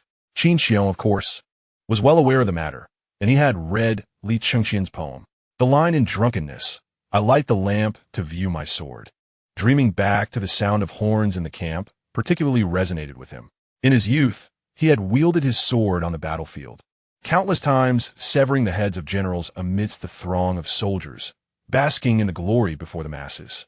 Yet, due to deteriorating health over the past decade, he could no longer partake in warfare, and the sense of loss weighed heavily on him. At that moment, he was mumbling to himself, in drunkenness, "I light the lamp to view my sword." "Huh? Your Majesty, what is your command?" Qin Xiong, utterly engrossed, had not heard what Li Shimin had said. Observing his distraction during the assembly, Li Shimin grew quite displeased and curtly stated, "I inquire about the origin of this paper." Oh. Upon realizing the gravity of the matter, Qin Xiong straightened and replied, "Your Majesty, as far as I know, this paper comes from the western regions. I have also inquired with some merchants, and they all claim it was obtained from His Highness, Li Chengqian." Seeing that the reality diverged significantly from his assumptions, Li Shimin felt a twinge of dissatisfaction. "Duke E, is this information reliable? Can it withstand thorough investigation?" Qin Xiong, known for his dependability, assured him, "Your Majesty need not worry. My words are absolutely truthful and can withstand scrutiny." Seeing his steadfastness, Li Shimin had no choice but to accept it. Yet, he began to ponder, for in his understanding, papermaking required substantial financial resources, so how could Li Chengqian possibly sustain such losses? "Minister Tang, pray explain. Why is the Crown Prince's paper so much cheaper than that of the court?" Tang Jian, who had been diligently engaged with this matter, was well informed. "Your Majesty, based on my recent studies, the quality of the Crown Prince's paper is somewhat inferior to ours, yet remains suitable for writing. It seems the materials and techniques employed differ from those used in our papermaking establishment." The implication was clear. Their craftsmanship was indeed superior to that of the court. Li Shimin understood this, and a surge of excitement coursed through him. He yearned for this technique, for if the court could master it, the funds allocated to the papermaking bureau could be redirected, presenting substantial financial relief that could be utilized for myriad purposes. However, it was evident that Li Chengqian would not willingly provide such a boon. Yet, upon further reflection, he considered that once Li Jing arrived in Yunzhou, he would undoubtedly apprehend Li Chengqian. The secrets of papermaking and the enhancement of cavalry combat range would eventually belong to him. Upon this realization, his spirits lifted, contemplating that perhaps raising Li Chengqian, this rebellious son, was not in vain. When the time came for him to submit these two innovations to the court, he could afford to be lenient regarding the prior acts of insubordination and rebellion. Oh, is that so? Huh. I did not expect my rebellious son to possess a modicum of cleverness. He then recalled the two poems. Present them to me for examination. However, I am aware of his literary talent, and I doubt he can compose anything that rivals my own verses gifted to Xiao Yu. The tempest knows the strong grass. Amidst turmoil, one discerns the loyal minister. Tang Jian had not prepared the two poems in advance and was contemplating whether to recite them when Kong Yingda, the grand scholar of the Imperial Academy, stepped forward. This man was a master of the Confucian classics, particularly renowned for his magnum opus, Wujing Zhengyi, and was the most influential scholar of the realm. He possessed a tall stature, a lean visage, and an air of scholarly gravitas. Though his official robes appeared somewhat faded due to prolonged laundering, they remained impeccably clean. Your Majesty, I have here two poems composed by His Highness, the Crown Prince. Forgive my candor, but the Crown Prince's poetry is not something you can compare with. This statement instantly elicited a dark scowl from Li Shimin, who inwardly cursed. This insufferable old scholar, much like Wei Zheng, speaks with such irritating audacity. Do you think I am incapable of discerning my own son's character? In matters of poetry, opinions vary widely. Once I have read it, I shall assert he has written poorly and impose a sentence upon this old scholar for his insolence, confining him to his home for 3 months to spare me his incessant bother. After receiving the paper inscribed with the poems from the eunuch, Li Shimin glanced at it with disdain. The opening lines, in drunkenness, I light the lamp to view my sword, dreaming back to the sound of horns in the camp, immediately struck a strong chord within him. After all, the most fulfilling days of his life were spent in the military, and the verses transported his thoughts back to those tumultuous, exhilarating times. Upon finishing the poem, he was so moved that his face flushed with excitement. What a splendid steed! The Lu, swift as the wind, the bow like thunder, its strings resounding. Yuqi Jingde, do you recall the battle at Hulao Pass? When you wielded the spear and I held the bow. Yuqi Jingde, too, was inspired by the poem's ardor and laughed heartily. I certainly remember. Moreover, your Majesty once proclaimed, with you wielding the spear and I the bow, who in the world could stand against us? Indeed, I did say that. Were it not so, how could I, as the poem states, resolve the affairs of the realm? It is no wonder Li Shimin was so exhilarated, for Li Chengqian's choice of this poem was deliberate. In the weakened Song dynasty, where Xian Qiji resided, it might not have resonated much. Yet at present, with the Tang dynasty's military prowess seemingly invincible at the borders, the strength of the nation filled everyone, including Li Shimin, with a sense of grandeur, inevitably eliciting a profound response. Kong Yingda, undeterred by the emperor's excitement, continued, Your Majesty, does this poem not surpass your own? The tempest knows the strong grass. Amidst turmoil, one discerns the loyal minister. Li Shimin, taken aback in public, felt a surge of indignation but remained silent. Your Majesty, warfare is a nation's crucial instrument. An ancient saying goes, the supreme art of war is to outwit. The next is to engage in battle. For the enduring peace of the realm, beyond military might, a spirit of resilience is indispensable. Please indulge me in presenting the next poem. In chapter 40, this is simply written for me. Li Shimin curled his lip in feigned disinterest, yet continued to read. Upon completion, he was rendered speechless. The 4 lines of this poem seemed tailor-made for him, embodying the aspirations he had tirelessly pursued throughout his life. Moreover, in striving to reach this pinnacle, he had sacrificed so much: brotherhood, paternal bonds, and now, even a relationship with his own son. As he contemplated these sacrifices, he felt warmth welling in his eyes. Having completely lost interest in addressing his ministers, he simply waved his hand to signal the court's dismissal and proceeded to the inner palace, still mumbling those 4 lines of poetry, to establish a heart for heaven and earth, to open peace for all generations. Meanwhile, far away in the desert, Li Chengqian was supervising soldiers outside Li Shiji's military camp as they slaughtered sheep. At this moment, 50 sheep, perfectly roasted to a golden hue, lay in a neat row. The charcoal blazed fiercely, with fat dripping and sizzling sounds echoing, while the aroma of meat wafted in the gentle breeze, detectable even from 10 miles away. despite Li Shiji having issued a clear military order prohibiting soldiers from looking outside. His troops had been out of supplies for 7 days. Even the toughest men could not withstand such hunger. Thus, many soldiers stretched their necks to gaze at the roasted lamb, their eyes gleaming with desire.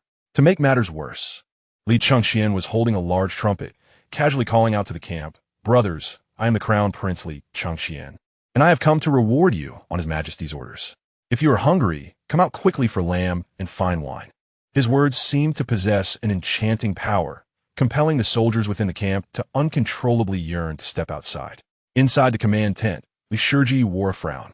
Having gone days without food, his lips were cracked and his face haggard, with strands of white hair already sprouting at his temples. He was truly in despair. Not only were his troops out of supplies, but they were also encircled by Li Chengqian and his men. Had it been normal combat, he was confident that his soldiers, despite the lack of rations, would possess the courage to fight to the bitter end. However, Li Chengqian was flaunting the imperial decree from Li Shimin to restore him to his position as crown prince, claiming that Li Shimin had appointed him to lead the army. This left Li Shiji cursing daily. Damn it, without a military token, what army are you leading? The audacity of this counterfeit decree was simply outrageous. Moreover, he could not comprehend what the court was doing. Why had the provisions not arrived? He even began to suspect that Li Shimin had not truly awakened, and that treachery was afoot within the court. At that moment, a stern-faced man with piercing eyes entered the command tent, appearing equally starved. This man was Zhang Liang, a valiant general of the Tang dynasty, dispatched by Li Shimin to assist Li Shiji after Cheng Yaojin brought Li Chengqian back to Chang'an. "General, the crown prince is outside with roasted lamb, and the brothers are struggling to hold on. Shall we go out and seize some?" In a state of hunger, one's sense of smell becomes remarkably acute. Therefore, Li Shiji too caught a whiff of the roasted lamb. He swallowed hard, a pang of hunger twisting in his stomach. He had indeed contemplated leading men out to snatch Li Chengqian's food. However, with 50,000 troops, how could they share just a little roasted meat? Such an equality would surely breed discontent among soldiers who had gone days without provisions, likely leading to chaos in the camp. Yet, he felt increasingly cornered. Did they truly think Li Shiji could be trifled with? With a decisive slap on the table, he stood up. "Let us go. Select 800 elite soldiers, and I will lead you to seize the lamb." Seeing his agreement, Zhang Liang quickly gathered the troops. Moments later, 800 elite soldiers had assembled before the command tent. Li Shiji wore a wry smile. He had never imagined he would lead men to steal roasted lamb. Yet, circumstances dictated actions. He was famished and lacked the energy for a pre-battle speech, simply waving his hand. "Let us go. I'll lead you to seize the lamb." With that, the troop marched out of the camp, heading straight for the roasted lamb. Meanwhile, Li Chengqian, who was supervising the roasting, noticed the stir within Li Shiji's camp, but felt no concern. His intent in offering such food was not merely to tempt the soldiers to defect. After all, the quality of the Imperial Guard was exceptionally high, and Li Shiji maintained strict discipline. He surmised that even if the soldiers were driven to the brink of starvation, they would not desert. His ultimate goal was to compel Li Shiji to lead his troops out, whether to break through or to seize food. He simply needed them to emerge. Once captured, the 50,000 soldiers, deprived of their commander, would be at his mercy. After a while, a clarion call resounded from a camp. Moments later, clad in armor and bearing a look of hunger, Li Shiji charged forth, shouting, "Brothers, straight for the lamb." This peculiar battle cry amused Li Chengqian. It seemed Li Shiji had a sense of humor after all. The cavalry moved swiftly, and in mere seconds, Li Shiji and his men reached within 20 meters of the roasted lamb. The soldiers of the Tang army gazed at the meat so near, their eyes filled with fervor, nearly popping out of their heads. Seeing this, Li Chengqian smiled faintly. His plan was nearly successful. In truth, a general of Li Shiji's caliber should not have made such a hasty blunder. However, he was truly compelled by circumstances, and when one is exceptionally hungry, their judgment often falters. Suddenly, the sound of galloping hooves filled the air, tightening Li Shiji's heart as he realized that Li Chengqian had been orchestrating this for days, targeting him all along. He cursed himself for committing such a fundamental error. Yet, he refused to accept defeat and turned to Zhang Liang, who remained fixated on the roasted lamb, saying, "Old Zhang, move quickly. If we don't, we won't be able to." Zhang Liang, upon hearing, quickly reacted. Brothers, there's an ambush. Run. They were not far from the camp, and truthfully, they could make it back if they pressed hard. Just as they tightened their reins to turn back, Li Chengqian's roasting party threw out bean cakes, which the horses, having gone days without proper fodder, could not resist. The scent of the bean cakes sent them into a frenzy, causing them to rear and bolt in every direction, resulting in chaos as soldiers collided, with many being thrown from their mounts. At that moment, Bei Xianghui led his men to arrive, swiftly subduing the Tang forces. In the ensuing confusion, Li Shiji and Zhang Liang were captured. Realizing the situation was dire, Li Chengqian laughed triumphantly. Thus, he could claim the 50,000 elite soldiers for himself. Unfortunately, he could not return to Chang'an. Otherwise, he would have relished witnessing Li Shimin's reaction upon hearing this news. With his objective achieved, and to prevent anyone from attempting to rescue Li Shiji and Zhang Liang, Li Chengqian ordered the men to return to the camp 2 miles away. Inside the command tent, Li Chengqian looked at the bound Li Shiji and Zhang Liang, pouting in delight. Now he held Cheng Yaojin, Li Shiji, Bai Shijiang, and Zhang Liang as his captives. What are you doing? How could you bind General Li and General Zhang? Quickly release them. He feigned displeasure, speaking to his soldiers. Your Highness, these two are skilled warriors. If we do not bind them, they may harm you. One soldier replied. What nonsense! They are my kin. How could they harm me? Quickly release them. Seeing his insincere demeanor, Li Shiji and Zhang Liang exchanged glances, their faces reflecting anger. If looks could kill, Li Chengqian would have perished 100 times over. Once the soldiers untied them, the two men stretched their arms and legs. Li Shiji scoffed, Your Highness, you are quite the schemer. You are truly set on opposing the Tang dynasty and your father, aren't you? Li Chengqian shuja, feigning indifferenza. What else should I do? Stay in Chang'an, waiting for Li Tai to ascend and have me killed? Or wait for my dear father to decide one day not to be pleased and eliminate me? Regardless of where I am, death is imminent. I find dying here in the desert preferable. At least it offers freedom, does it not? Li Shiji was acutely aware of his precarious position in the court and found himself at a loss for words. Indeed, what could he do? Zhang Liang, feeling bold, disregarded the formalities and exclaimed with wide eyes and a broad grin, Your Highness, let us dispense with the trivialities and hasten to procure some food. I am on the brink of starvation. Li Chengqian, ever prepared, clapped his hands, summoning soldiers from outside who entered bearing provisions.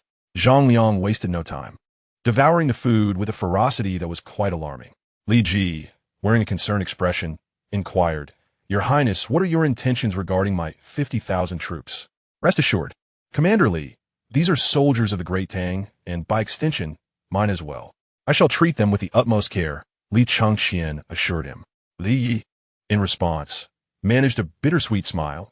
I thought Your Highness refrained from leading the charge to allow us to exhaust our resistance. Little did I know your true aim was to integrate us into your ranks. With that, he too began to indulge in the bountiful spread before him. At that moment, Bei Xianghui rushed into the tent, a frown etched across his face. Your Highness, trouble looms. Our scouts report that Li Jing is advancing with 30,000 troops and will reach Yunzhong within 2 to 3 days. The news nearly sent Li Chengqian sprawling to the ground. Li Shimin was decisively moving against him. He recognized that his success in capturing Li Shiji had not been through sheer military might, but rather through fortune and the advantages of his position as crown prince. Confronted with the formidable Li Jing, he knew he stood no chance. Yet, a pang of reluctance surged within him. The Yunzhong governor's office was indeed a splendid place. He had hoped to capitalize on the court's temporary disarray to govern here for a time, before venturing into the desert to seize the territory of Shui Yinta.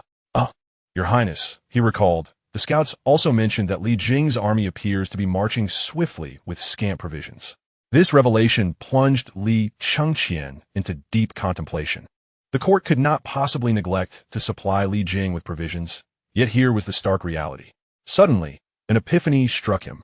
Li Jing was undoubtedly aiming for the millions of pickles of grain that he had commandeered from Baishuren. If he could swiftly subdue Li Chengqian, those provisions would suffice to replenish his forces. Though he grasped this logic, he still lacked the confidence to confront Li Jing. The illustrious titles of one of the 10 philosophers of the War Temple, and a warrior of great repute, struck fear into his heart. Moreover, his commanding general, Ho Junji, was also Li Jing's disciple. Xianghui, dispatch orders immediately for General Ho and Ringui to return to Yunzhong post haste.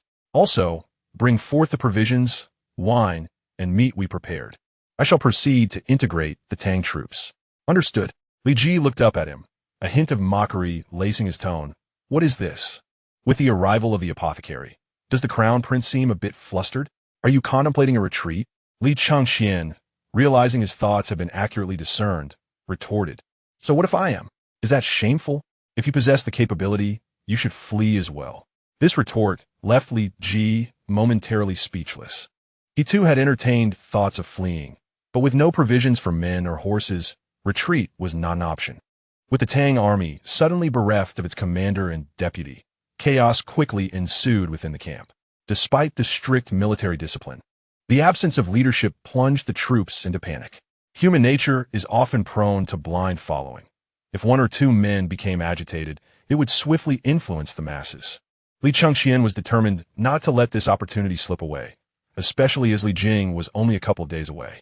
He rallied several hundred soldiers, accompanied by numerous pots of porridge and roasted meat, creating a cacophony outside the camp. Soldiers, I have negotiated with General Li. You shall heed my command from now on. Come forth and partake in the feast.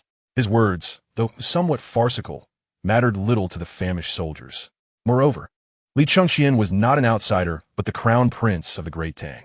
Although Li Ji was absent, he had left behind numerous loyal guards. Upon witnessing the unfolding situation, they attempted to intervene. However, without the tiger present, how could they possibly deter the pack of wolves? In no time, dozens of soldiers surged from the camp in a frenzy. An arrow was loosed from within, accompanied by a shout, "Who dares to flee the camp? Military law shall be enforced." Yet, such threats proved ineffective. As a dozen soldiers reached the food and began to gorge themselves, even more followed suit, breaking free from the confines of the camp. After what felt like an hour, the Tang army outside had formed a long queue, eager to receive their ration. Observing this development, Li Chengqian understood that his plan had succeeded and turned to Bei Xianghui. I entrust you with these 2,000 troops. Can you reorganize them within 2 days? Having participated in reorganizing troops under General Ho Junji twice, Bei Xianghui was well versed in the task and nodded in affirmation. I shall obey your command. Very well. I shall remain for half a day longer to bolster morale, after which I will return to Yunzhong. The remainder is in your capable hands. 2 days later, within the commander's tent of the Yunzhong governor's office, Li Chengqian sat at the helm. To his left were Ho Junji, Shui Rengui, and Bei Xianghui. To his right were Du Jingluan, Du He, Zhao Jia, and Li Anyan.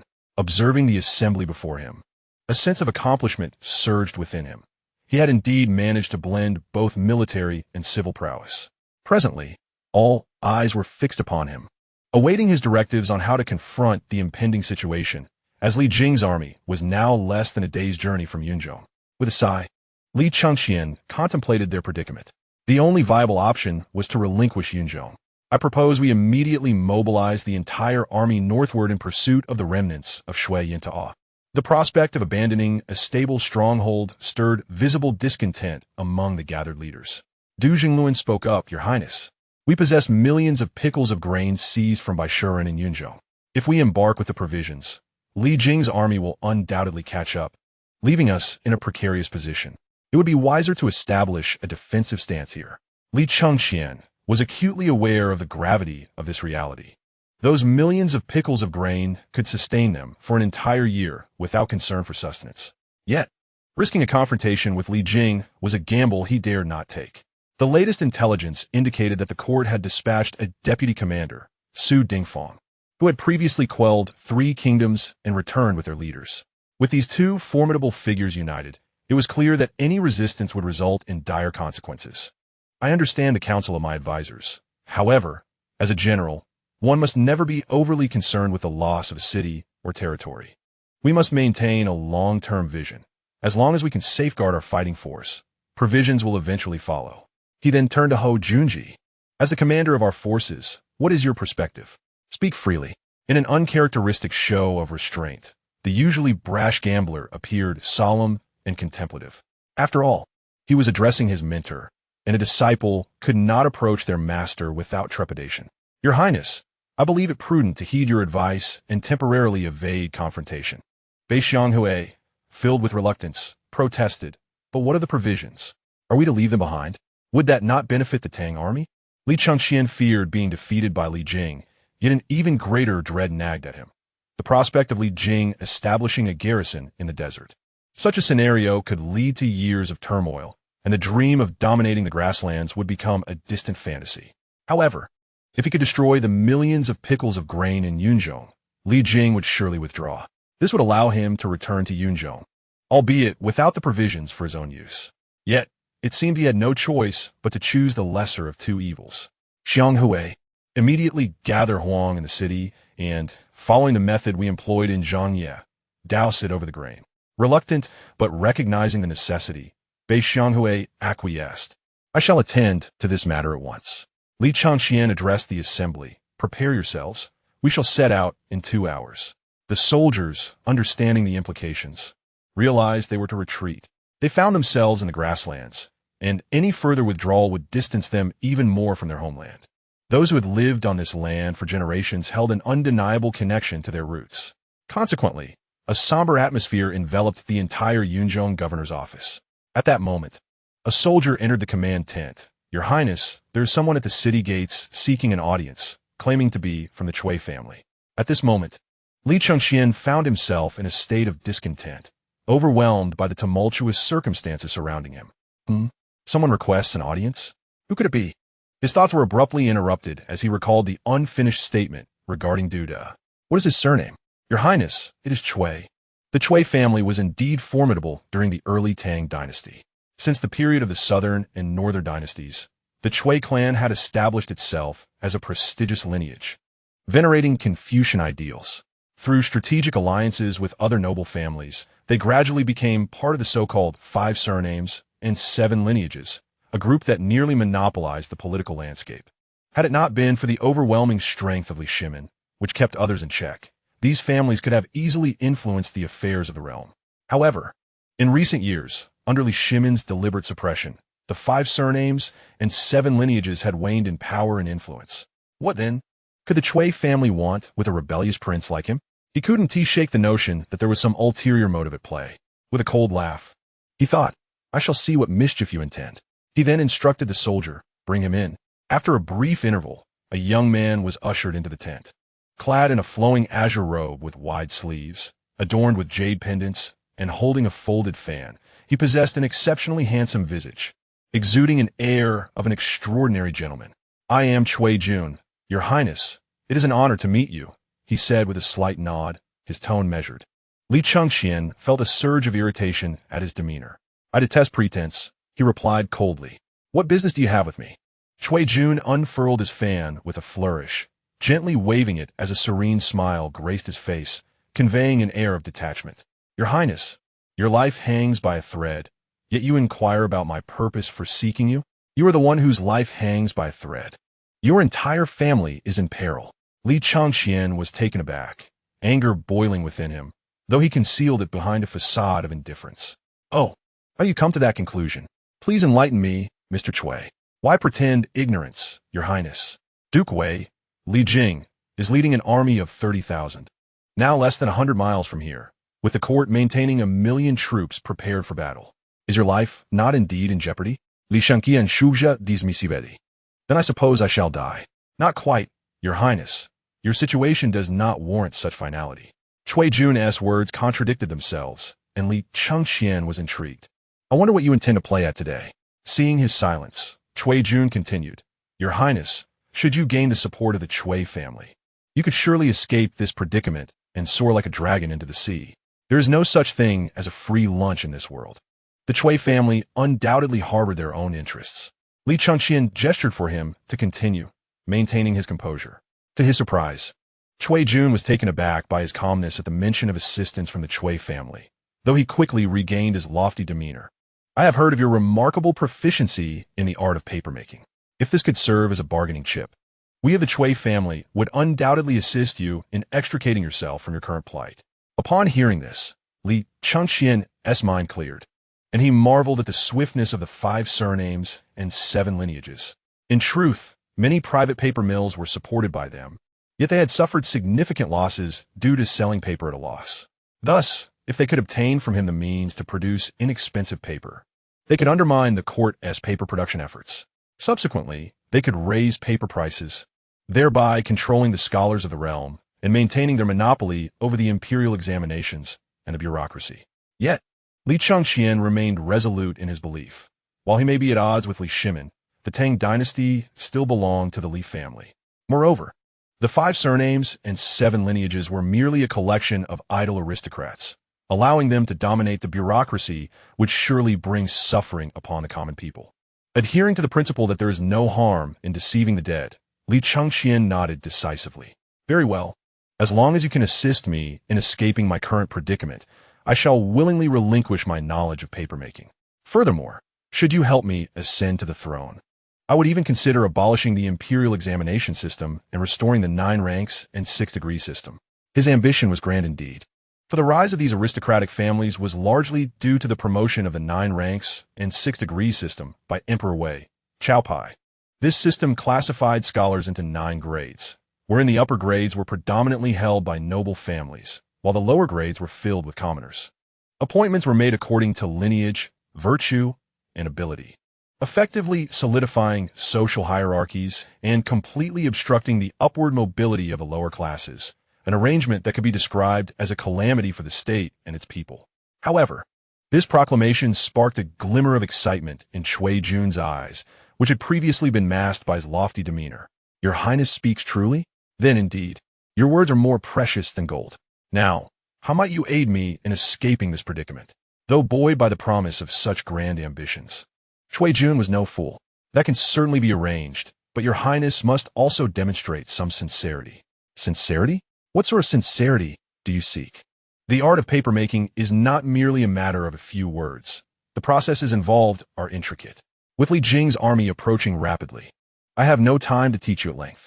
Feigning displeasure, Li Chengqian spoke with indignation. Cui Jun, still young and sent merely as a messenger, was inexperienced and genuinely intimidated.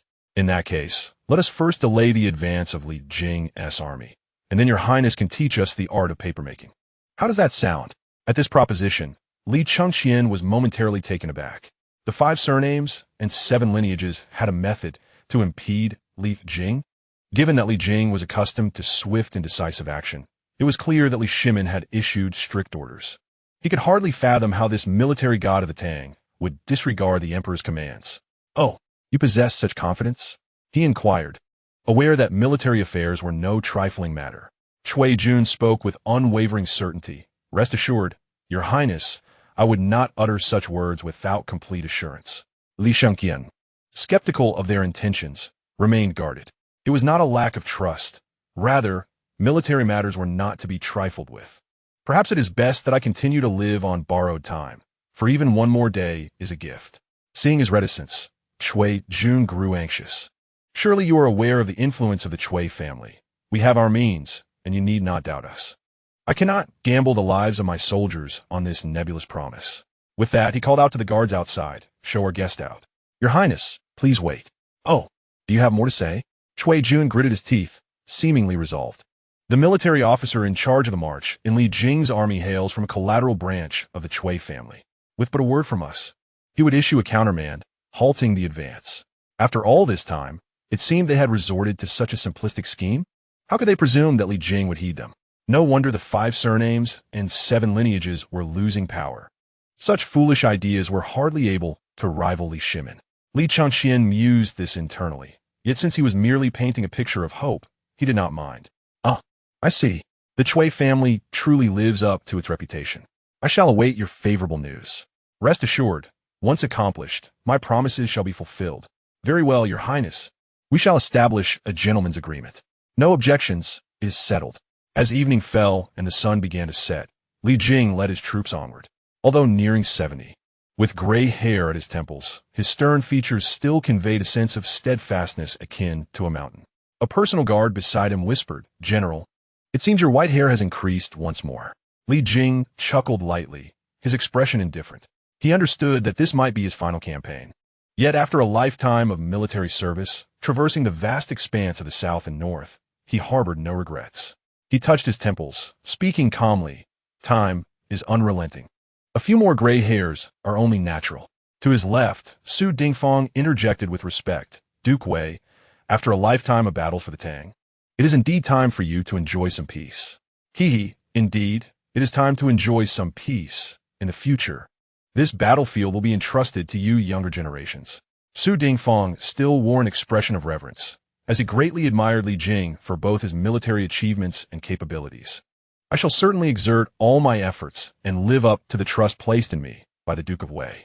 Alas, that was incorrect. It should be the trust placed in me by His Majesty. Su Dingfang realized his error and chuckled awkwardly. The Duke of Wei speaks correctly. It was a slip of the tongue on my part.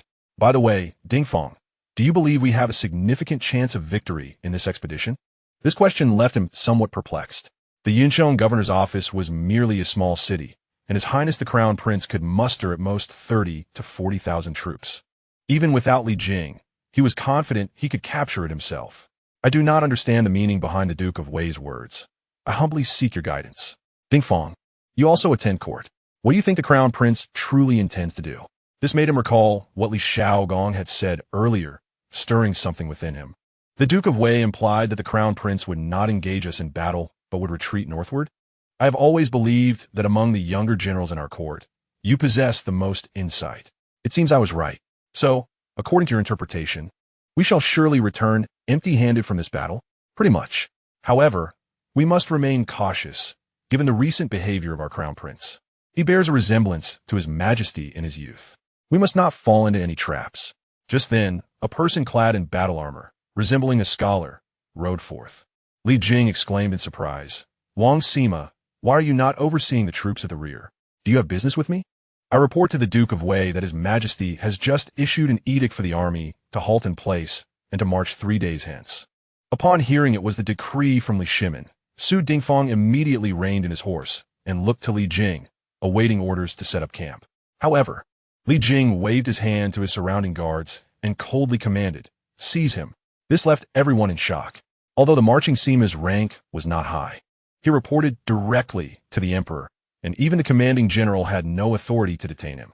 The marching Sima, seeing this, shouted sternly, boldly, Jing, do you dare to defy His Majesty's decree?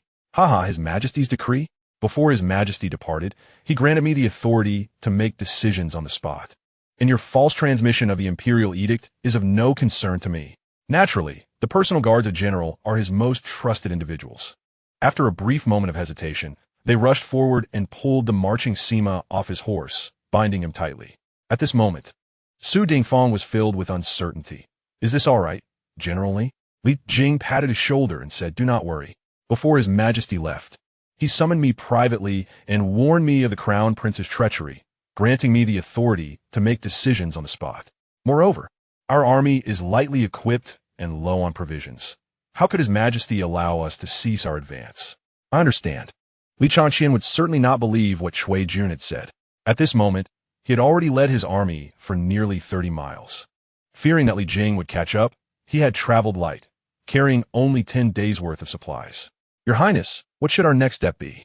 Ho Junji asked with a worried expression. He understood that the next step was not about where to go, but rather the issue of provisions for the troops. Chapter 43. Food shortage even if he dispatched troops to seize Shui Yintua's cattle and sheep. The vast desert made it unlikely that they would find anything before their supplies ran out. Reflecting on this, Li Chengqian couldn't help but let out a bitter smile. He had relied on provisions to conquer Li Ji, and now he found himself troubled by the very same issue. Indeed, this was poetic justice. He sighed, wishing that Li Jing had not arrived so quickly. With his knowledge from his past life, he could amass a fortune within a year. Unfortunately, there are no what-ifs in this world. Now, he could only persevere against all odds and forge ahead. Su Dingfang gazed at the empty Yunqiang governor's office and felt even greater admiration for Li Jing. The Duke of Wei is indeed a remarkable strategist. I am in awe. Li Jing's spirits were not high as he looked at his approaching guards and asked, how goes it? Is it similar to the provisions at Zhangye, spoiled beyond use? The guards forced a smile and replied, the general is correct. The entire city's provisions, amounting to millions of loads, are inedible. At that moment, scouts rode in swiftly from afar. We report to the two generals that over 100 scouts followed the direction of the Nuozhen water river and only discovered the military camp. Upon investigation, we confirmed it to be General Li Ji's camp, but for some reason, it is completely deserted. Li Jing was not surprised and merely nodded, "I understand. You need not investigate further." Su Dingfang, however, furrowed his brow in confusion. "General Li, why not investigate further? They are currently without provisions. If we do not seek them out, these 50,000 troops could be in peril." "Do not worry. These 50,000 troops are not in danger." "Oh, I do not understand. Please clarify." "General Li." Li Jing stroked his white beard and slowly explained, "From my observations of the Crown Prince's consistent behavior, it seems that these 50,000 troops have likely been dispersed and reabsorbed. Furthermore, in a few days, scattered soldiers will gradually return to the Tang territory." "I see. But why would anyone return to the Tang?" "Because the garrison at Zhangye was only partially reabsorbed. I inquired and learned that he only took in soldiers who were unencumbered and alone, rejecting those with families. Such actions are easily inferred by even common folk as to why Li Chengqian would act in such a manner. So the no fangri vida ahí is might. It seems the Crown Prince is determined to sever ties with the Tang. What should we do now?" "You should prepare the troops. We will return." Li Shimin's decree was to ensure the capture of Li Chengqian. This task had not been completed, and without permission, how could they return hastily? "General Li, this may not be advisable." "No worries. When in the field, military orders have their exceptions. Moreover, His Majesty has granted me the authority to make decisions on the spot." With that, a smile crept onto Li Jing's lips. "Haha, and our provisions are limited. If we linger here, we might follow in the footsteps of General Li Shiji. Furthermore, the Crown Prince likely has little food left as well. I believe he will soon take desperate measures to raid the borders. At that time, we will wait for the opportune moment to act, which will be even better." Meanwhile, Li Chengqian had already led his troops for an entire night, and they were utterly fatigued. "Send word to the entire army to set up camp and rest." "Understood." Ho Junji and the others took their leave to carry out the order. Soon after, Du Junlun rode up from the rear. Although he was in the army, he was not wearing armor, appearing instead as a learned scholar. "Oh, do you have matters to discuss, Minister?" "I report to your highness that we have just received news that after Li Jing's army arrived at Yinchong, they did not linger, but immediately returned. It appeared that events were indeed unfolding as he had envisioned. However, Li Jing was formidable, and he dare not take it lightly." "Good. Continue sending scouts to investigate, and report back immediately with any updates." Over the next few days, Li Chengqian circled around 30 miles from Yinchong until 5 days later. After reaching the farthest distance that scouts could explore, he finally confirmed that Li Jing had indeed left. He then ordered the entire army to return to Yinchong. At this point, the provisions in their army could barely sustain them any longer, causing Li Chengqian to lose his appetite and sleep. When he set out from Zhangye, he had nearly 10,000 troops, reabsorbing over 5,000 in Yinchong, another 10,000 from Baishur, and 20,000 from Ishiji. The nearly 50,000 troops consumed an astonishing amount of resources, making it exceedingly difficult to find sufficient food in a short period. Time. If only I had more time, Li Chengqian sighed heavily. Beside him, Shui Ringe and Beixiang Hui noticed his distress and intended to offer comfort, but honestly, the problem at hand seemed nearly insurmountable. It appeared that there was only one option left, which was to move south and seize provisions. But even that would yield limited results. Provisions were the primary means by which the court controlled the border troops, typically supplied monthly.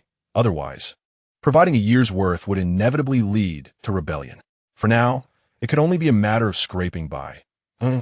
Quickly summon General Ho. I have matters to discuss." Ho Junji swiftly rode forth, his face betraying a deep sense of worry, as the issue of provisions was indeed dire. "Your Highness, what is your command?" he inquired. "Alas," the prince lamented, "after much contemplation, our only course of action is to venture south and seize supplies." Ho Junji furrowed his brow. As the Minister of War, he was acutely aware of the impeccable defensive arrangements of the Tang dynasty at the borders. Furthermore, the court had undoubtedly issued orders to the military, instructing them to disregard the commands of Li Chengqian, the crown prince, making such a move exceedingly perilous. "Your Highness, this course of action is far too reckless. In my opinion, we ought to deliberate further." "Deliberate?" the prince retorted. "If we delay any longer, we shall all perish from hunger. Moreover, these troops were merely conscripted. Should we run out of supplies, chaos could ensue." The desperate gambler's words underscored the immense danger of their situation. After a day of rapid travel, they arrived at the gates of the Yuncheng governor's office. In the distance, a cavalryman approached the army of Li Chengqian.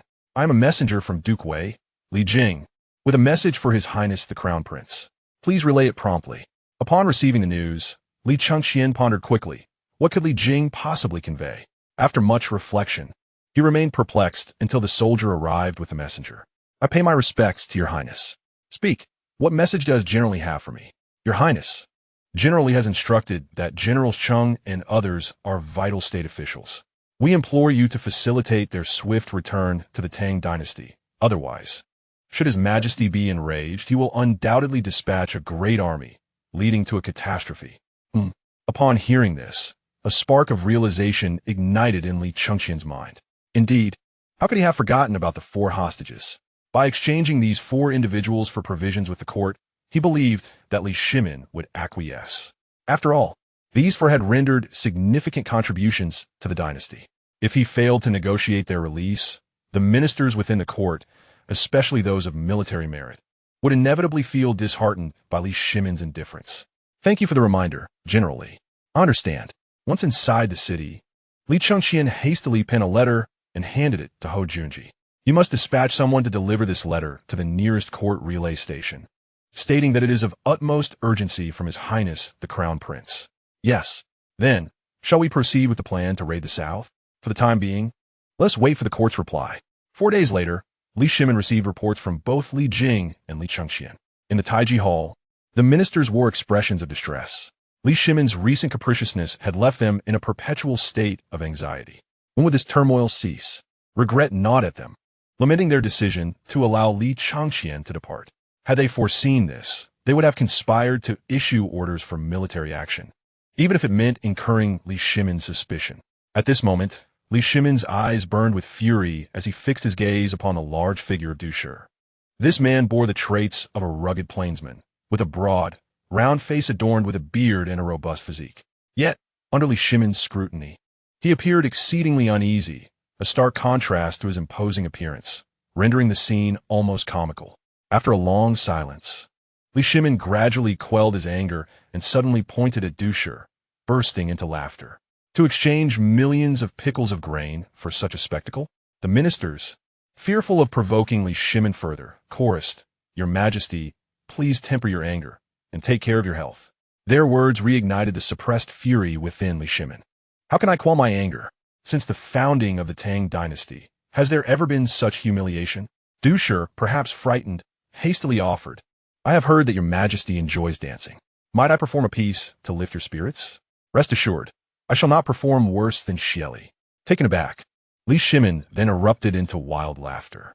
"Very well, dance for us." Du Shi complied and began to dance, his ample sleeves billowing with his movements, his robust form spinning and leaping with vigor and wildness. Observers who had witnessed Xieli Khan's dance in the past found themselves begrudgingly admitting that Du Shi danced indeed better. As he continued, Li Shimin felt a throbbing headache. To trade 50,000 troops and millions of pickles of grain for the sight of a plainsman dancing was an outrageous cost. He could not abide it and bellowed, "Cease this performance. Take him away. I no longer wish to see him." Soldiers entered the hall and escorted Du Shi out. "Your Majesty, spare me. If you do not fancy this performance, I can perform another." Li Shimin inhaled deeply, suppressing his rage, and then turned to the ministers. "Gentlemen, let's deliberate on this matter. That ungrateful son wishes to exchange grain for the release of Cheng Yaojin and the others. What shall we do?" This situation, while seemingly a loss of sovereignty, posed a dilemma, as Cheng Yaojin and his companions would undoubtedly be willing to sacrifice themselves for the nation if the adversary were an enemy state. However, facing the crown prince of the Tang dynasty complicated matters. Ultimately, the decision rested upon Li Shimin's disposition. Rescue is warranted, for failing to do so would equate to regarding Li Chengqian as an enemy state. The Tang dynasty, when confronted with an enemy, would not only execute 4 esteemed officials, but would obliterate the nation and its ancestral halls for even the death of 4 commoners. Those close to Cheng Yaojin felt a palpable tension, uncertain of Li Shimin's choice, aware that this situation was a result of defeat and capture. Seeing that no one spoke, Li Shimin understood their concerns and declared, "All 4 have fought alongside me in numerous campaigns. We share a bond of brotherhood. I shall not abandon them. With this statement, the ministers grasped his intent. They would be rescued. The Minister of Revenue, Tang Jian, stepped forward. Your Majesty, the Crown Prince has proposed 1,000,000 pickles of grain for each individual. But the court has just completed grain allocations across the provinces and cannot procure more in such a short time. The Right Minister of the Secretariat, Gaozu, suddenly bowed and said, Your Majesty, we have just received news that Hebei is experiencing inadequate rainfall this year, and there's a fear of severe drought. The court should prepare early to avoid being caught off guard. Indeed, preparations were necessary, not only because drought could lead to widespread famine, but also due to the historical tensions stemming from Li Yuan's decision to execute Dou Jianda, which had left Hebei somewhat estranged from the court. Additionally, this region was a stronghold of aristocratic families, and any misstep could incite civil unrest. However, given the court's current limited food supplies, Li Shimin did not respond but furrowed his brow and asked, Has the Grand Historian arrived today? The Grand Historian, responsible for astronomical observations and calendar revisions, was none other than the legendary figure Yuan Tiangang. He typically did not attend court, but today, fortuitously, he was present. Your Majesty, I am here. He was slender, with prominent cheekbones and hollow cheeks, and his deep-set eyes resembled tranquil pools. Despite having passed 50, he bore no gray hair, his long locks cascading casually over his shoulders, exuding an ethereal quality. Yuan Aiqing, do you believe there will indeed be a severe drought in Hebei this year? This inquiry fell within his purview, and demonstrating his exceptional ability, he answered without hesitation. I have observed the celestial phenomena. With the southern dipper pointing southward and Venus traversing the sky, this portends excessive yang energy and a lack of rain. Furthermore, based on the climatic patterns of the past decade, the likelihood of drought this year is exceedingly high. Then, dear Aiqing, do you possess any remedies for this? Forgive my candor, but celestial changes are beyond human control. It would be prudent for the court to prepare early. Li Shimin, realizing that metaphysical solutions were ineffective, resolved to confront the reality of the situation. Tang Shangshu, let us proceed as follows. You shall open half of the Chongping Song in Guangzhou, allocating half of it to Hebei Dao, while the other half shall be exchanged for the return of Cheng Yaojin and his 3 companions to the court. The Chongping Song primarily serves to stabilize grain prices and act as a military food reserve. It is typically not opened except in extraordinary circumstances.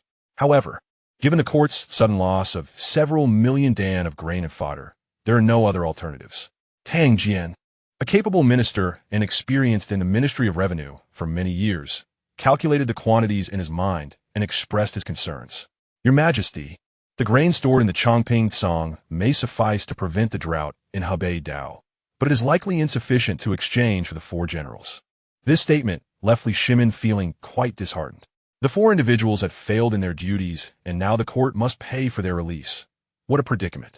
He could only console himself that Li Chengqian's army was also a part of the court's forces, treating it as a supply for military needs. Have you not seen Li Chengqian's memorial? Did he not say that payments could be made in installments? Let us redeem as many as we can. After the court session, I shall provide you with a detailed edict. I shall follow your command. With these 2 matters resolved, many ministers turned their attention to Li Shimin, awaiting his words. After all, Li Jing was still commanding troops outside, and at nearly 70 years of age, he was no longer fit for prolonged military leadership. Furthermore, a clear strategy regarding Li Chengqian was necessary, as the security of the Tang dynasty's border strongholds could not be left unguarded by the court. Li Shimin, well aware of this, proclaimed loudly, conveying my decree. Duke Wei shall return to the court to recuperate, and Su Dingfang shall command the troops stationed in Fengzhou. He then turned to Tang Jian, instructing, You are to immediately continue gathering grain from various provinces. As soon as the supplies are gathered, they shall be promptly allocated to Su Dingfang, enabling him to reclaim Yinchong and apprehend Li Chengqian. After the court session, only Li Shimin and Changsun Wuji remained in Taiji Hall. At this moment, an icy glint shimmered in Li Shimin's eyes. Those who understood him would recognize that this sovereign was contemplating bloodshed and not merely against 1 or 2 individuals. Fuji, have you perused Li Jing's letter? Changsun Wuji nodded, his typically inscrutable demeanor now reflecting a fierce resolve. The Cui family truly tempts fate. Not only do they dare to place their family members in military positions, but they also audaciously forge edicts, It is fortunate that the command is under Duke Wei and that we are not at war with a foreign enemy. Otherwise, the consequences will be dire. The cold light in Li Shimin's eyes intensified. Over the years, he had shown too much leniency, and some had forgotten how they had attained the realm. Fuji, do they believe that I am easily bullied? Changsun Wuji, equally incensed, advised Your Majesty. These aristocratic families can discreetly place a military officer within the ranks. It is likely they have done so elsewhere as well. If we act rashly, it may lead to unforeseen chaos. Li Shimin recognized the validity of this reasoning. These noble families had flourished for centuries, possessing deep-rooted connections. A hasty strike could indeed incite turmoil. Though he was not afraid of chaos, he was concerned for the common people, having only recently secured peace in the realm. I fully grasp this principle, yet I cannot swallow this humiliation. A glimmer of insight flickered in Changsun Wuji's eyes. Your Majesty, the Crown Prince has garnered quite a reputation in the scholarly community due to those 2 poems, and he sells paper at an incredibly low price, earning the gratitude of many lower-class scholars. If he could, in truth, Li Shimin's affection for Li Tai stemmed primarily from a desire to balance the power among his sons, thus preventing a recurrence of the Xuanwu Gate incident. A secondary reason was that while Li Tai was lacking in martial prowess, he excelled in literary talent, particularly in poetry. His poem Feng He Yong Gong had gained widespread acclaim, bestowing him considerable influence among scholars. Li Shimin intended for him to serve as a representative of the court among intellectuals, thereby counteracting the dominance of those noble families steeped in Confucianism. At this moment, far away in Yinsheng, Li Chengqian was in a state of great anxiety. The ransom letter had been dispatched 4 days prior, yet the court had not responded. His army had even reduced their rations from 2 meals a day to 1, and at this rate in a couple of days, they would struggle to have even 1 meal. Meanwhile, seated across from him, Chen Wuging was even more anxious, having already received deposits for paper amounting to over 100,000 coins. However, Li Chengqian's abrupt withdrawal had halted the paper production, leaving him unable to fulfill his commitments. Those who had placed deposits believed he intended to renege, and they banded together to block his caravan on the road. The goods he was transporting primarily consisted of tea, and with the rainy season upon them, if a few heavy downpours occurred, his entire stock would be ruined. Your Highness, you must find a way to resume paper production. If you cannot deliver, my tea could be lost. Chen Wuging urged anxiously. Li Chengqian was overwhelmed, unable to consider anything else. It was not merely a matter of losing some tea and coins. If things went awry, his life could be at stake. By the way, Wuging, can you procure grain? Li Chengqian suddenly inquired. Chen Wuging, aware of the impending food shortage facing Li Chengqian's army, felt that as a merchant, he could not possibly resolve such a problem for an army of 60,000 men. To be honest, Your Highness, I do operate a grain store. But even if I were to increase my stock tenfold, it would still not suffice for your forces. Moreover, without official documentation from the court, transporting such a large quantity of grain would undoubtedly lead to complications. Chen Wuging replied helplessly. Li Chengqian understood this predicament, but was growing increasingly desperate. He felt a sense of irony of being a time traveler, yet finding himself ensnared by money and supplies.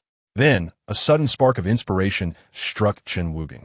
Your Highness, I know many merchants who trade in cattle and sheep across the grasslands and the western regions. Perhaps I can enlist their help in procuring some livestock as a temporary measure? This suggestion brightened Li Chengqian's eyes. It was indeed a feasible idea. However, the issue remained that he currently had no funds. The money he had brought from Chang'an had already been distributed to the soldiers to maintain morale, following the pretense that the Yunsheng governor's office had ample resources. Realizing this, he fixed his gaze on Chen Wuging. This is a good idea, but at present, I find myself short of funds. Would you consider lending me some? Rest assured, I shall repay you with interest upon our return. This proposal put Chen Wuging in a difficult position. He did have funds, but acquiring a significant number of cattle and sheep would require depleting his entire fortune. The risk was considerable. If the crown prince were captured and taken back to Chang'an, his family's hard-earned wealth would be lost. Sensing Chen Wuging's hesitation, Li Chengqian quickly reassured him, "Do not worry. Should anything happen to me, I will bequeath you the secret of papermaking. And I can also teach you a method that reduces the cost of salt production tenfold." Chen Wuging's expression turned to one of astonishment. Although individuals cannot directly produce or sell salt, They can operate salt fields under the supervision of the court. If he possessed a method that significantly lowered production costs, he could sell the salt to the court at a substantial profit. Ultimately, if necessary, he could even offer this technique to the court in exchange for an official position. Your Highness, do you speak the truth? As the crown prince of the Tang dynasty, would I deceive you, a mere merchant? Chen Wugang was now tempted to take a gamble, recognizing that he would not suffer losses regardless of the outcome. Very well, I shall undertake this matter, and I hope your Highness will not disappoint me. At that moment, a clear and crisp voice rang out from outside the tent. Do you know who I am? How dare you obstruct me? Hearing this voice, Li Chengqian could not help but smile wryly, realizing he had matters to attend to. Chen Wugang rose and clasped his hands in salute. I shall take my leave, your Highness. Go ahead, but remember to expedite the procurement of livestock. If all goes well, once I achieve my objectives, I shall reward you as Duking did. In the present day, the Duke of Ingwa, a valiant warrior known as Wu Shi, was once a merchant engaged in the timber trade. His fortunes changed when he devoted his entire wealth to support Li Yuan's uprising, eventually earning the title of Duke. This tale has evoked envy among merchants throughout the realm, who now regard him as an idol. Although the prospect painted before Chen Wugang was enticing, he understood that he could not acquiesce to such suggestions, for a single misstep could lead to dire consequences. He contemplated the matter of cattle and sheep, aware that a meticulously crafted plan was essential to extricate himself from potential peril. As a mere commoner, he believed it prudent to conduct business with the prince, daring not to aspire beyond that. Upon witnessing Chen Wugang's refusal, Li Chengqian bore no ill will, for human nature is inherently greedy. The tale of the Duke of Ingwa had sown a seed in his heart. With time, such a seed could grow into a towering tree, ensuring that Chen Wugang would eventually align himself with him. "Ha! Do as you wish," he declared, then called out to those outside the tent, "Let Xinyang enter." He added with a smirk, "If you dare to obstruct me again, beware of my royal brother's punishment." As he spoke, a young maiden clad in a pink ruchuan entered the tent. She was around 18 or 19, with a petite frame, a face resembling an egg, and large, sparkling eyes that glimmered with intelligence and mischief. This girl was Li Chengqian's full sister, the fourth daughter of Li Shimin and Emperor Chang's son, Princess Qingyang, Li Minghua. In her youth, to solidify the bond between the royal family and its loyal subjects, Li Shimin had arranged her marriage to Du Ruhui's son, Du He. However, following Du Ruhui's untimely demise, the Du family found themselves marginalized from the centers of power. Thus, despite Li Shimin's affection, Princess Qingyang's life was one of bittersweet realities. This time, Du He had left for the desert, and she had insisted on accompanying him, despite the barren landscape being a stark contrast to the splendor of Chang'an.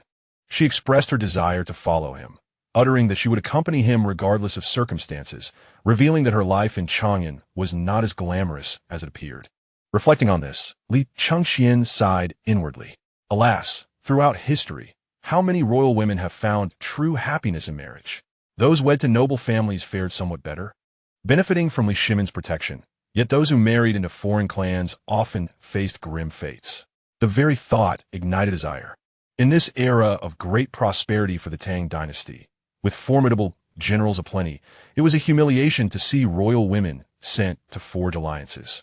If he were emperor, he would never allow such indignities. He would insist on sending 10 princesses yearly, or else threaten to obliterate the offending nations. Regrettably, he was not yet in a position of power, and he let out a weary sigh. "Minghua, you have arrived. I was merely preoccupied with some matters. Please, come in and sit." Li Minghua did not engage with his words, but instead turned her attention to Chen Wugang, covering her mouth with a laugh. "Ha! Why are you so dark? It's rather amusing." Chen Wugang felt a flush of embarrassment at her remark and hurriedly exited the tent, which displeased her. She turned to Li Chengqian and asked, "Brother, who is that? Why does he ignore me?" "Enough, Minghua. Do not cause a ruckus," Li Chengqian admonished playfully. She retorted, "If he doesn't want to speak, then he doesn't have to. Why so fierce?" With a playful blink, she continued, "So, what brings you to see your royal brother?" "Nothing of great import. The day after tomorrow is the birthday of sister-in-law, and I'm curious about what gift you will bestow upon her." Li Chengqian was taken aback, for he had forgotten the occasion, and guilt washed over him. Since Suning Yu and her 2 sons had arrived in the desert, he had been preoccupied, never having even laid eyes on them. Faced with his current state of impoverishment, He found himself at a loss for suitable gifts. The thought deepened his feelings of inadequacy. Here was a woman who had followed him into hardship. Yet he had neglected her birthday and could offer no meaningful present. Even as the crown prince, such a predicament felt deeply humiliating. Seeing him silent, Li Minghua assumed her brother was keeping secrets. Humph, keeping things from your sister? She teased. It's not a matter of secrecy, but rather a situation I cannot explain to you, he replied. Very well, very well. Suddenly, her expression turned serious. By the way, brother, when shall we return to Chang'an?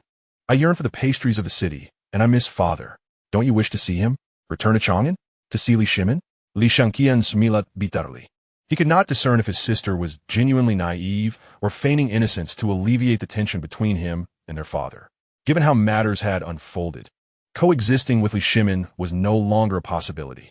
Even if they were to meet again, it would be after Li Shimin had passed, when he would lead his troops southward to capture Chang'an, paying his respects at the ancestral temple. Minghua, you do not comprehend our circumstances, but if you wish to return to Chang'an, I can send someone to escort you. The perpetually innocent Li Minghua displayed a hint of grievance. Father has always told me, follow the chicken if you marry a chicken, follow the dog if you marry a dog. If Dui does not return, how can I go back? This topic had reached an impasse, and Li Chengqian chose to ignore it, instead retrieving a mud-covered slab from beneath the table and engrossing himself in his work. He fashioned the clay into a small square and began to carve words into its surface. Noting his lack of engagement, Li Minghua felt disheartened, yet remained curious. Brother, why are you so engrossed in this mud? Ah, you wouldn't understand.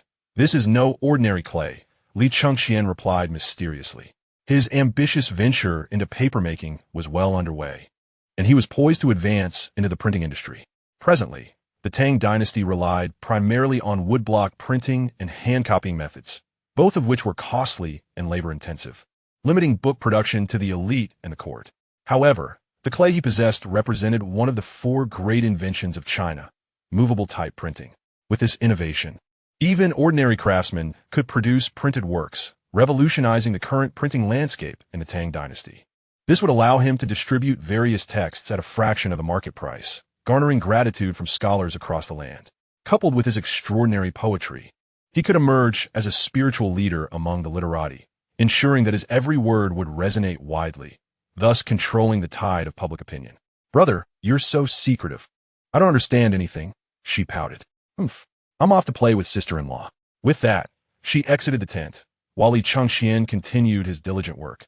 2 days later, at noon, Li Chengqian's army was bustling with activity as they prepared their meals. The spectacle of 60,000 soldiers dining was quite a sight to behold, with hundreds of wisps of smoke curling into the sky, resembling countless white silk ribbons.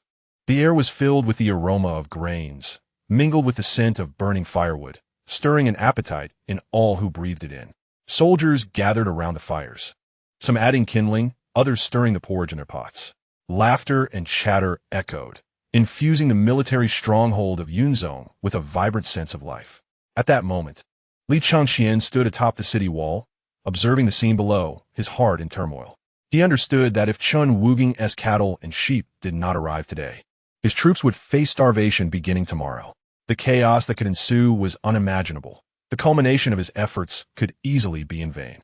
Just then, Shui Ringui and Bei Xianghui approached the base of the wall, each carrying a bowl of porridge. Your Highness, come down and have some porridge, they urged. Indeed, you have not eaten for 2 days. What good can saving a single mouthful do? Here, allow me to offer you this bowl of porridge. In the city, food supplies are scarce, and regardless of one's status or position, it amounts to merely a bowl of porridge each day. Thus, the 2 individuals before him are merely carrying their own rations.